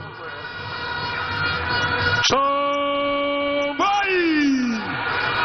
No, where are the soldiers? So, boy. Tomorrow by this time, DJ. Tomorrow by this time. Let me see your hands up. Your hands up. Like this. Wave it. No, wear the shoes. Wear the socks. Wave it. Let me see your flag. Wave it. Wave it. Come on. If you believe that tomorrow by this time God will make a way, let me see your flag. Say yeah.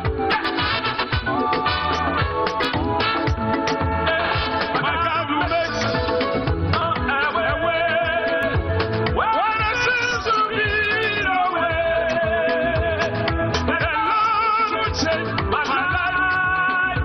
He will change my destiny. The Lord will change my life. He will change my destiny. Let me share something. He will make me a way. When it seems to be no way, the Lord will change my life. He will change my destiny. No, let me share something. Come on. The Lord will change my life. He will change my destiny. Take us out there.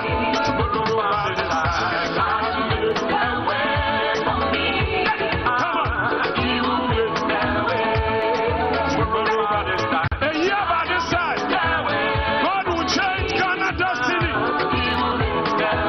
Let me share something.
We are not going to look for a bishop.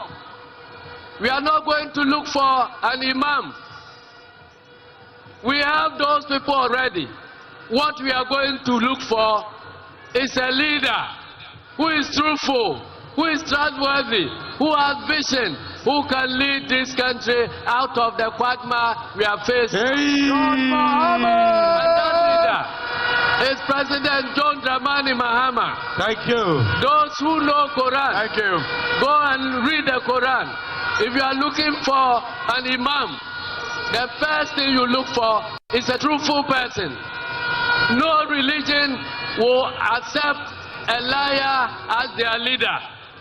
Whether you are Muslim or Christian or Hindu or Buddhist or traditional African religion. So look at the attributes of the choices you are facing and decide. We in NDC believe that President John Dramani Mahama satisfies all the criteria for leadership, whether he is found in a religious sector or whether he's found in a political circle, because he's truthful, he's honest, he's courageous, and yet tolerant.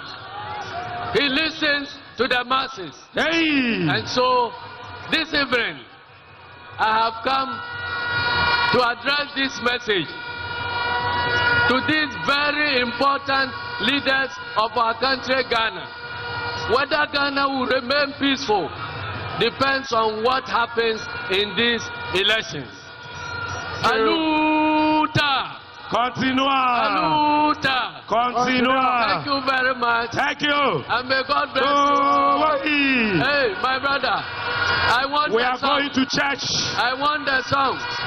Chase those crazy bald heads out of this town.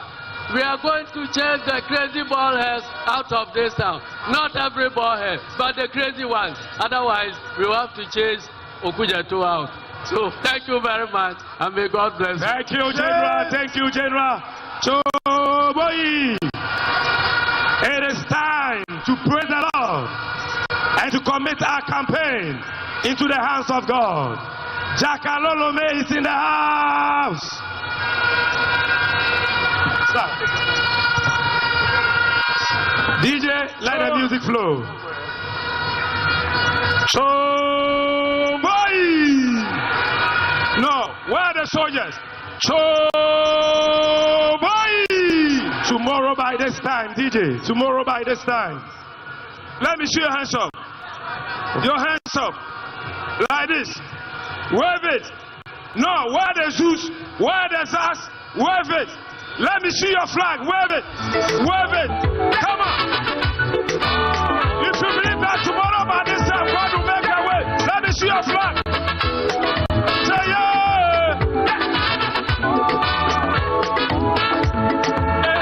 My God will make a way. When it seems to be no way, the Lord will change my life. He will change my destiny. The Lord will change my life. He will change my destiny. Let me share something. He will make me when it seems to be no way, the Lord will change my life.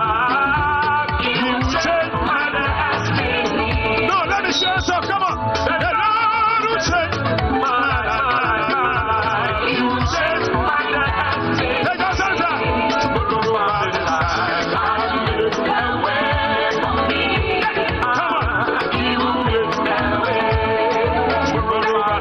A year by this time, God will change Ghana's destiny. Let me share some.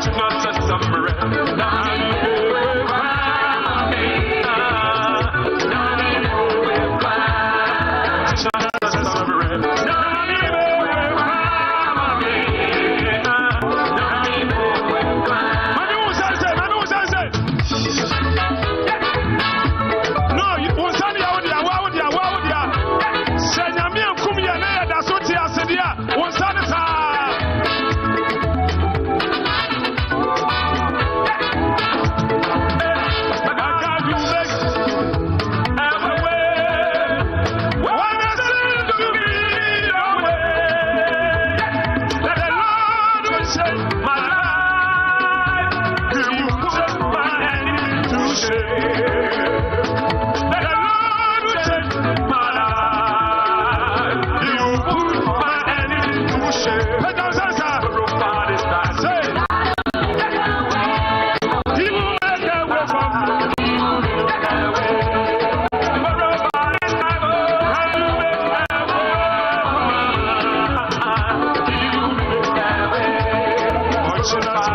DJ, hold on.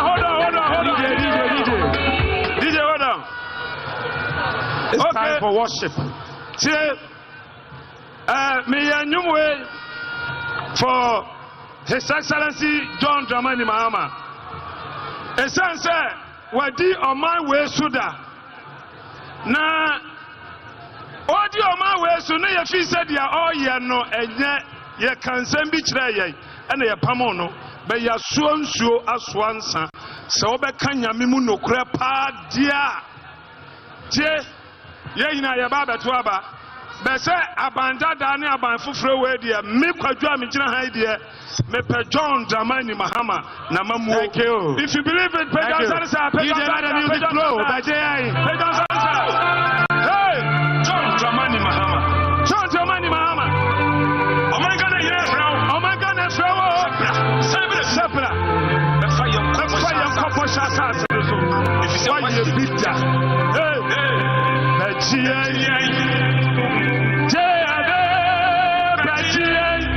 pay down salsa, pay down salsa. If he said,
about. You know that when there's just one mushroom left, you have to turn it into a palatable meal for everyone to enjoy. You know when the children are sick, go to any hospital and see those who bring the patients. It's a woman who do so. When a family member is ill, it's always a woman who stays by the patients. So when things are not working, we feel it more. However, we are also the ones who don't earn that much. We are also the ones who don't generally stay in school for that long.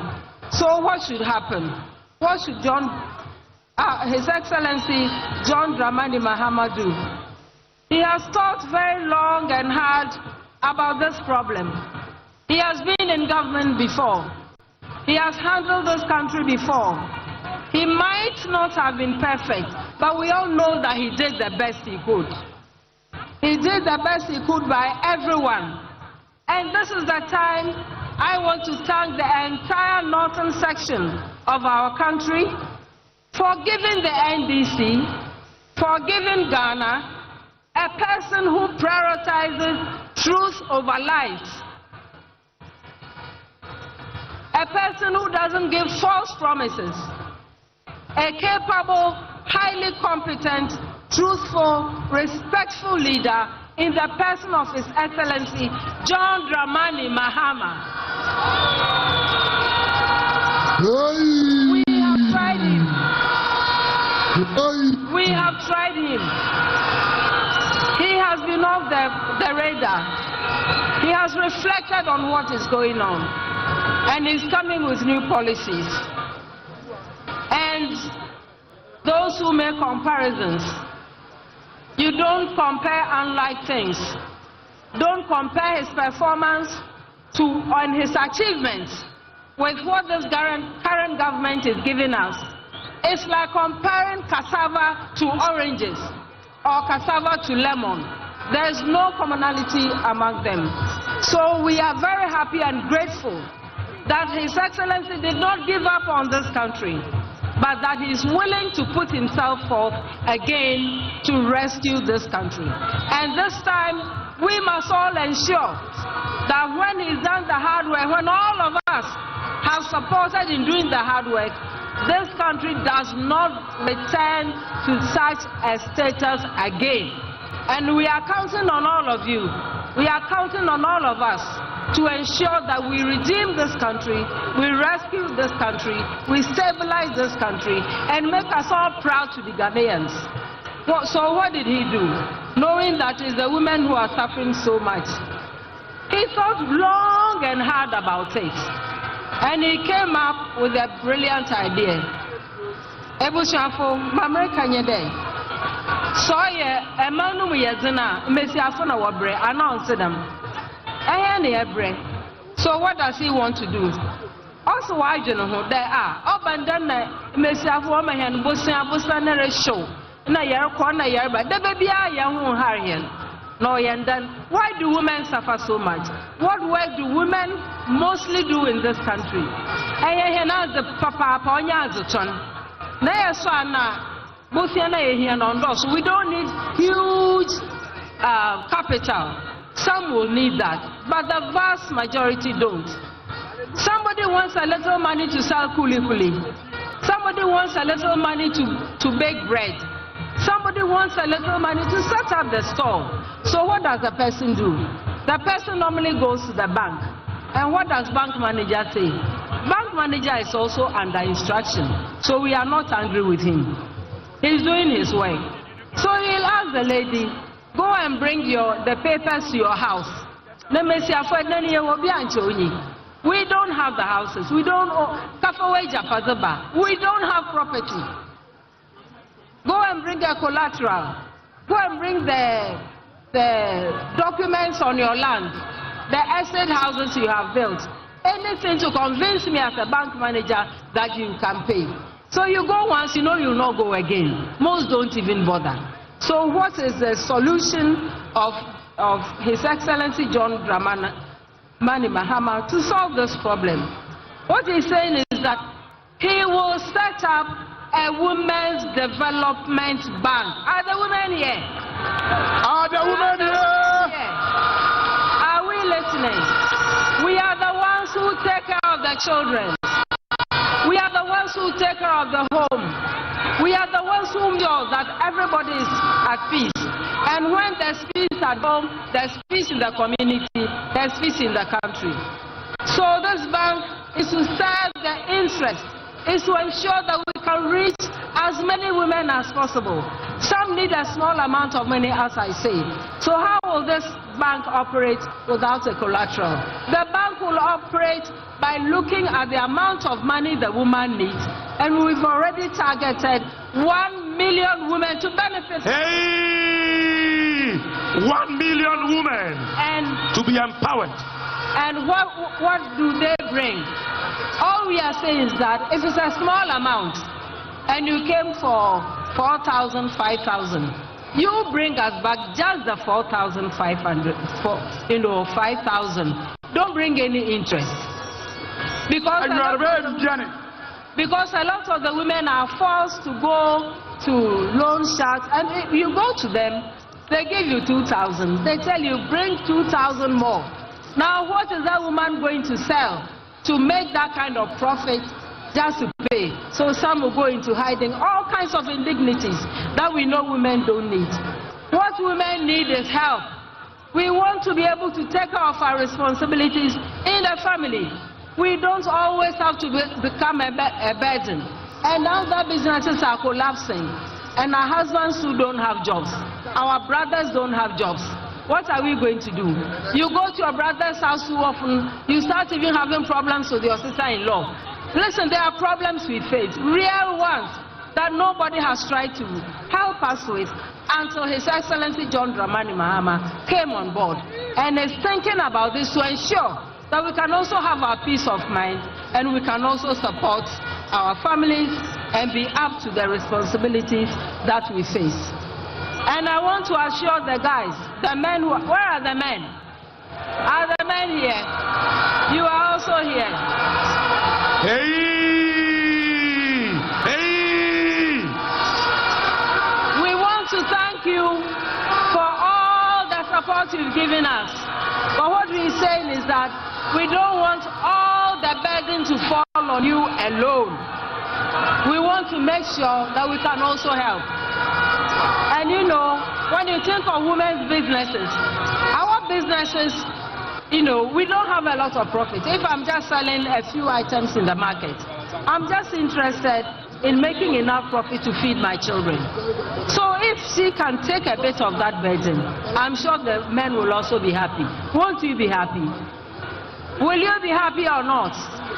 You know you will be. And so we are counting on your support too, to help us to push this agenda, to ensure that your sisters, your wives, whoever, thank you, women in your family also become independent. There are times when your journey or your profession takes you far away from home, and you may not be paid 3 months or so before, but then before that, what should the children do? And the woman is with them. So you see, this is something that cuts both ways. It helps everybody, and we know you are already with us. What we want you to do is to spread the gospel, to tell the good news to other people. This is a serious matter. It is not a gender war. Far from it. It is rather about raising the value of the businesses that women make, making them resilient enough to withstand. It's a bushafo, as some notatia, a messiafo yebre, or be a brebi, Nahan yambre or morte. Them a wab bohen for the yambre messiafo or morte. It's obia baby. Oh, ya wamahan, Posia Kakra, or Quachi, or Hana Washo. It's a women's development bank will do more than simply disburse money. We'll also give the training that allows the businesses to stand, that allows the businesses to thrive. You need business advice, you come. There are fellow women who have been through it who can share their experiences with you. You need a bank manager, you need people on the board who really understand our problems to be able to proffer the proper advice. Intia Kandama, Samalefo, Yadawanasi. Samaleka Wula.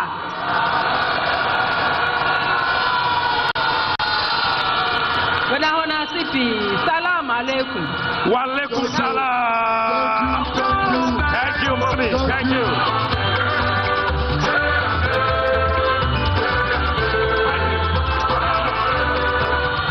Okay. Quickly. Mr. DJ. Thank you, Professor Nana Pokwachaman. Thank you. Thank you. We have the legend. Balazaku Nana Godankwa Pabo Kora Yalam Kutota Mana Kutota Kwamitatai Nedanso Demetemoso Balazaku.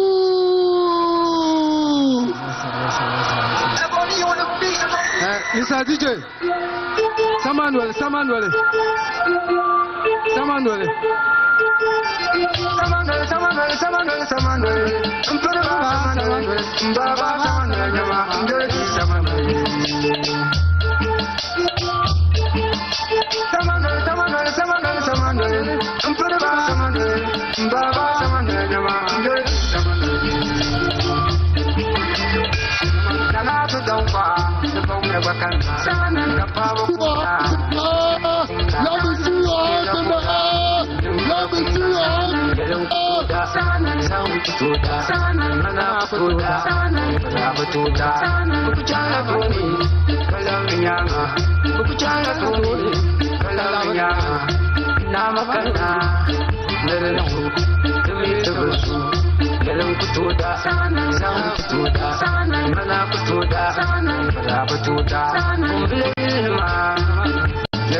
Thank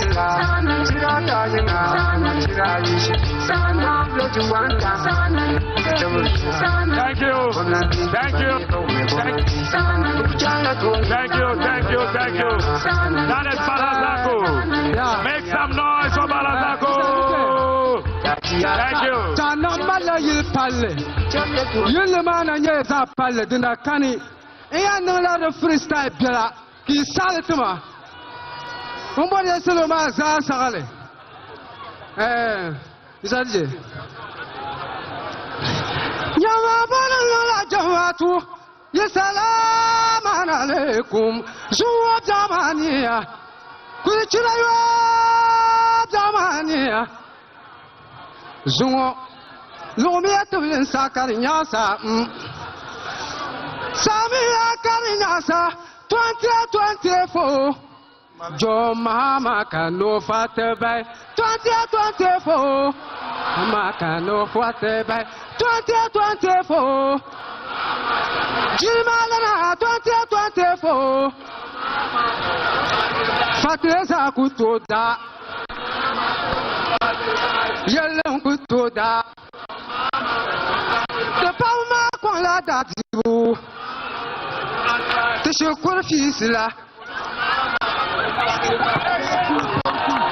Thank you.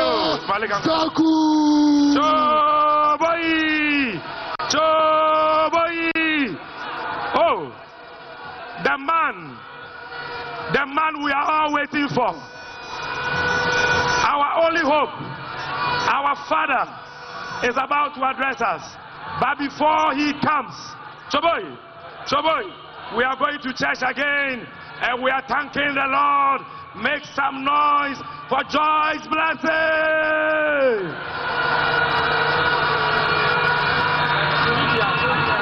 Our trust is in God.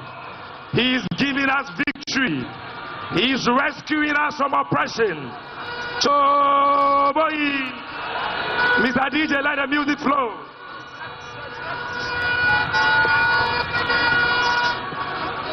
Peja frog na me hadi Peja Kosrosa. Peja, are you ready for victory? Are you ready? Baby who saw Rosa? DJ, are you ready? Yanko. Okay.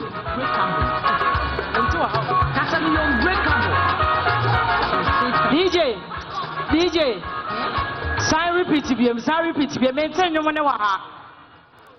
I feel ready for more young Kurumitiana. Why are you ready for Kurumitiana? Say, open me, say, I miss my way. Quacatra, my town for the set. Hey, Miss Abdumbia. Thank you. Give you thanks and praise. We serve a living. Are you ready for another one? Let's go. Let's go. Hey. We are breakable. State community back up.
So much for the blessing this evening. Well, we are coming to the climax, and hey, When you come to Northern Region and you talk of politics in the current Northern Region, there's one Gangdu. Ayazu, there is one Gangdu. There is one political maestro. There is one who has served this party as a youth organizer before. He's also served this party and currently is the longest serving member of parliament in the whole of the Northern Region. Make some noise! No size. A true son of the soil, one Dagbong is proud of. One Dagbong is proud of. Yes. Simpa Shalungoma. Niyatwa Shanga Biana de Moritin and Bihinwale. Now, when you take out a Maldwara Bamba, Karikana Northern Region politics follow. Okonyo, Kanigandu. Make some noise for Lawyer Aduna. Honorable Haruna. Honorable Haruna. Lawyer Aduna. Honorable Haruna. Lawyer Aduna. Haruna Idrisu.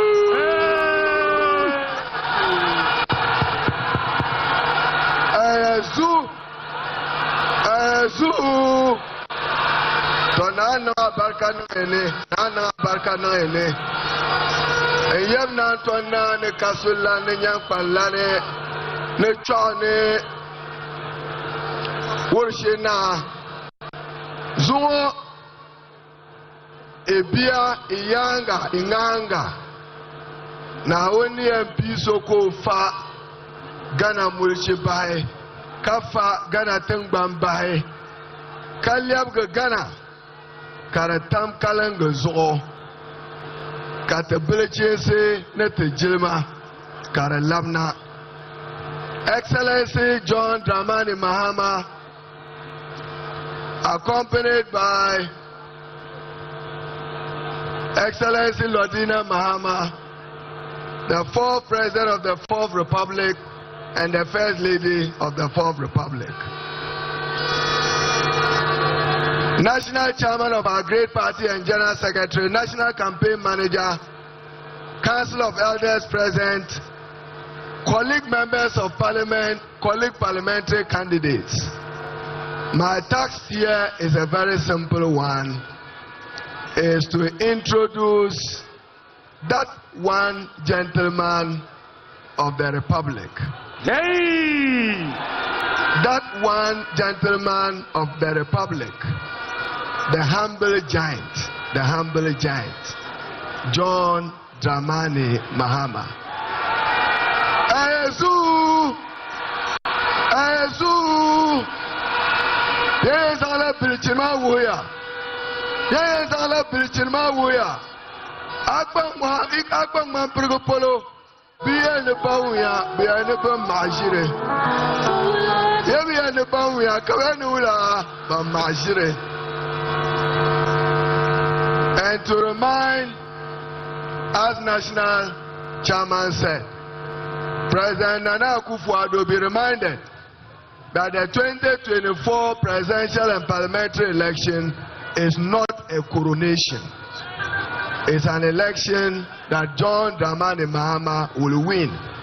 And you have no option than to hand over power to him, respecting the sovereign will of the Ghanaian people. Make some noise. Ayezu! That's all.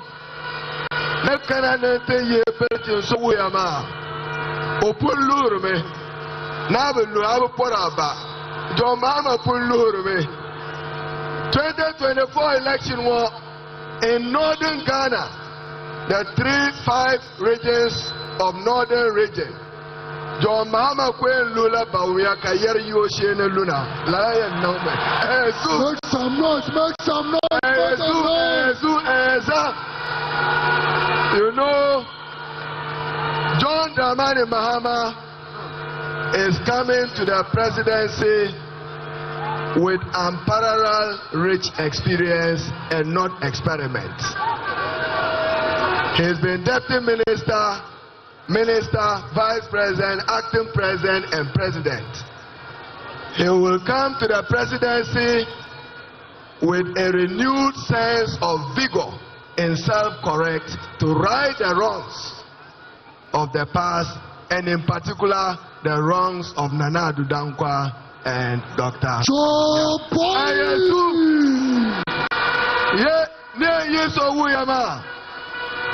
Excellency John Dramani Mahama, woni yan kana ti cheka kokpao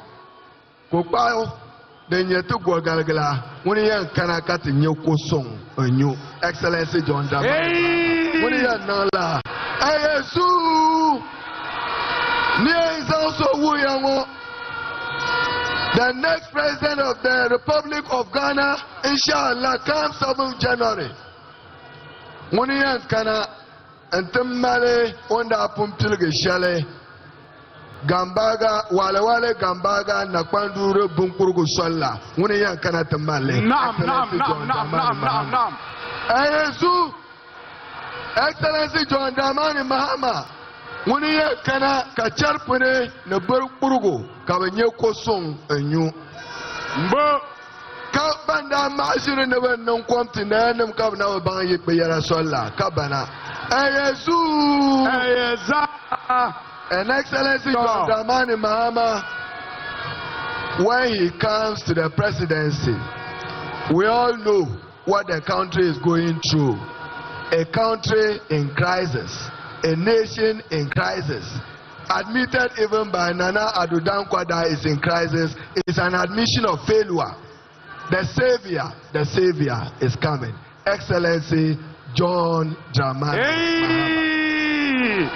Thank you. He comes to the presidency at a critical stage of our national life to save the country from state capture and to save the country from the existential threat to our democracy and our well-being. He comes to it working on 3 important hallmarks. Compassion. He comes to it with compassion. And he comes to the presidency with judgment. Malia Shile, oye Yusu Nama. Hey! You're Yusu Nama. Hey! Oye Yusu Nama. Hey! It is now my prime pleasure and singular honor to invite the next president of the Republic. Wave your flag! Wave your flag! Wave your hands in the air! Let me see your hands in the air! Let me see your hands in the air! Let me see your hands in the air! Let me see your hands in the air! Wave your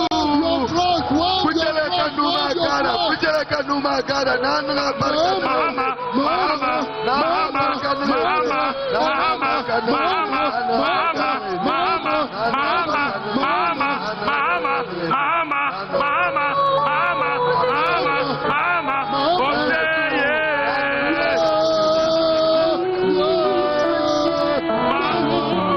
And may the heavens give the stand. We need a man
Let me begin by thanking the Almighty God for protecting and preserving all of us to be able to see this day, and to pray to Him to continue to protect and preserve us so that on 7th December we can exercise our franchise and vote to change the trajectory of our country, Ghana, and make the lives of our people better.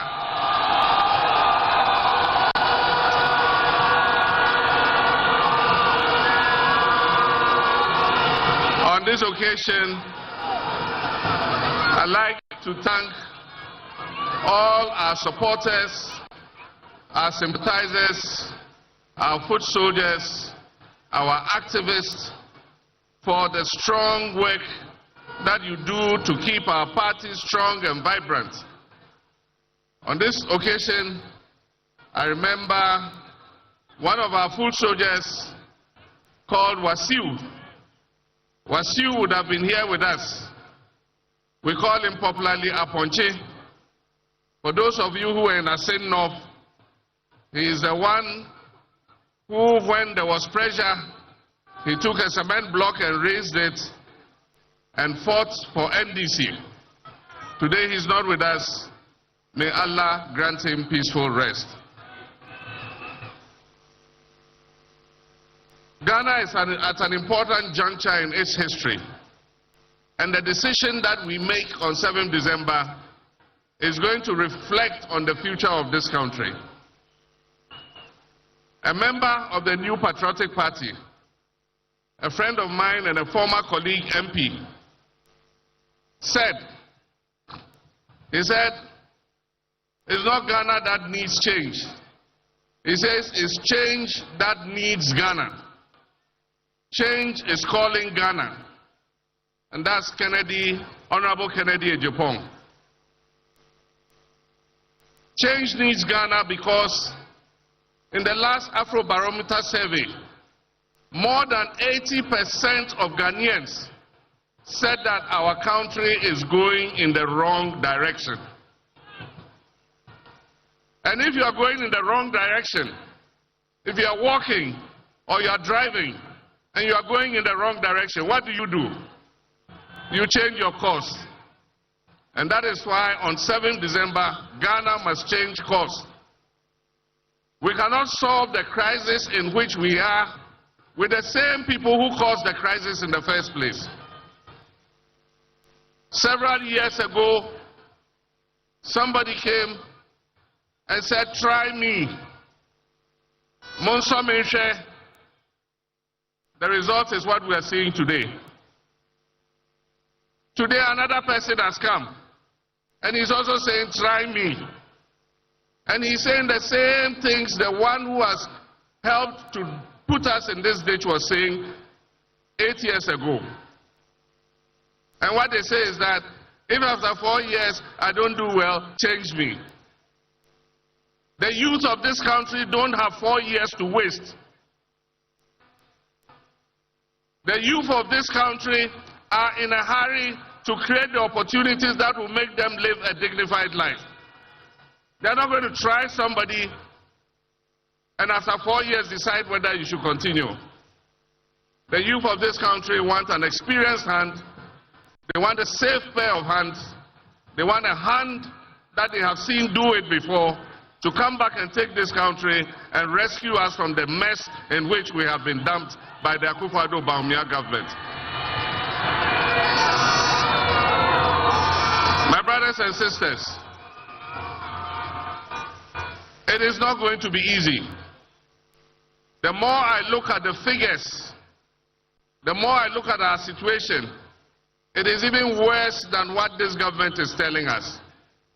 It's going to take a lot of hard work. And as has been said, one person alone cannot do it. We would need the cooperation of the whole country to be able to lift Ghana back on its feet again.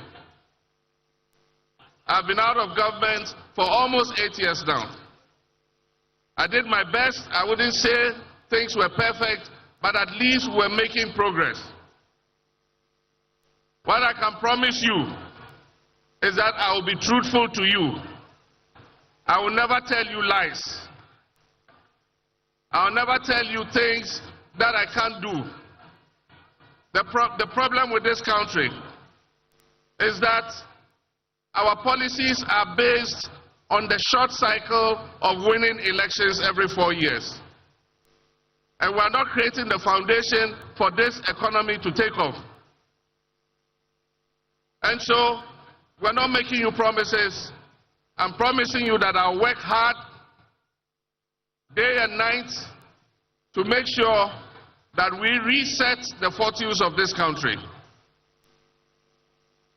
4 years of a good leader will make more impact than 8 years of a dishonest leader. It's not about how long you serve. It is about how well you serve. It's not about 8 years or 4 years. It is about hard work.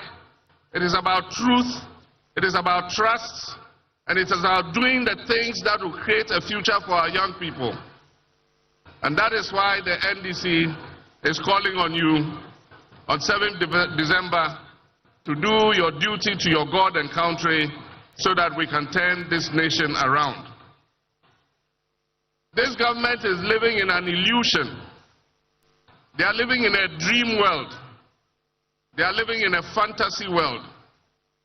Because if you are not living in an illusion, when people are hungry, how can you tell them they are satisfied? Puma and the Nyale.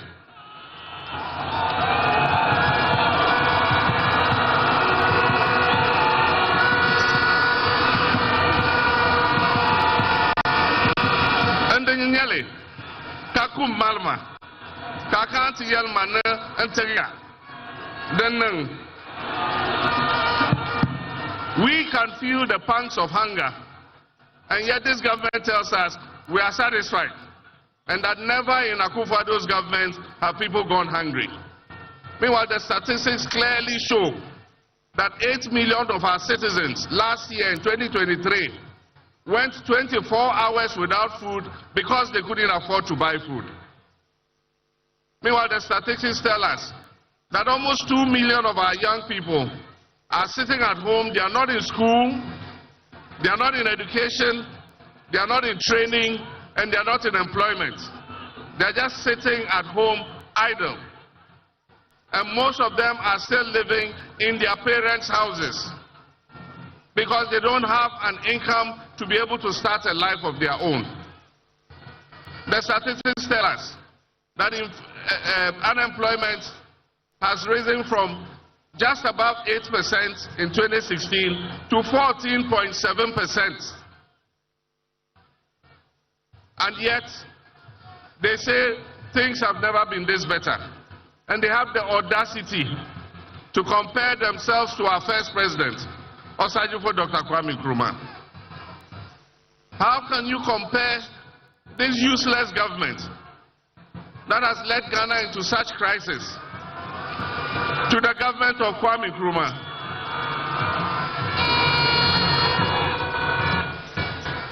The statistics again tell us that things are not well with this country. All the statistics. For a government that said it was going to come with an economic wizard, an economic guru, and that is the reason why he was being brought, to stabilize the economy and stabilize the currency. To take the cedi from 4 cedis to 16 cedis and tell us that, clap for us, we've done well. If such a government is not living in an illusion, what else is an illusion? For a government that has taken inflation as far as 54%, and it is currently still above 20%, to tell us that we should clap for them because they've done well, if they are not living in an illusion, then I don't know what an illusion is. But that is the beauty of democracy. It gives us the opportunity every 4 years to make a change. And the time has come for us to make that change. The time has come for us to reset Ghana. And I believe that 4 years is enough to do the reset of Ghana. We will reset this country so that future generations can come and build on that foundation.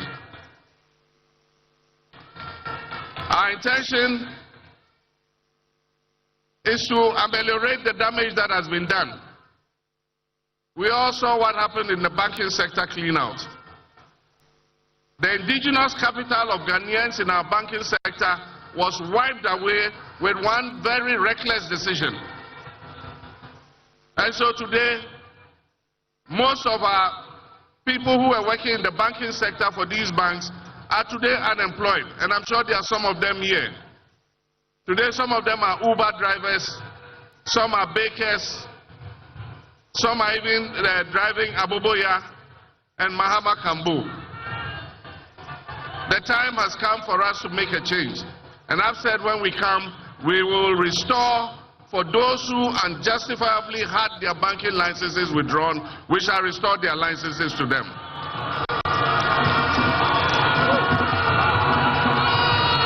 So that we can create more employment for our people. The debt restructuring has given people haircuts, and that's what Nana was talking about. Today, the savings of our middle class has been eroded because of the debt restructuring. Our pensioners, and I'm sure there are some of the pensioners here, your provident fund that you used to buy bonds and other things, in order that when you go on pension, you'll be able to buy your medication and be able to look after yourself. Today, this government has endangered your future. Many might not live long because they cannot afford to buy medicines. And this government does not deserve 1 day longer. But our constitution says they still have 5 months to go. But come December, we must take the decision that will change the trajectory of our country. The world is waiting for a signal. Ghana is waiting for a signal. Investors are all holding on because they want to see what will happen in Ghana. We must take a decision on 7th December that shows the world that we are serious people. And that we know that our country needs a turnaround. And so 7th December, let us all make sure we come out in our numbers and we vote so that we move this government out. Let us not lose hope. Let us have hope, because I can assure you that the next NDC government is a government that will restore hope and create opportunities for our young people.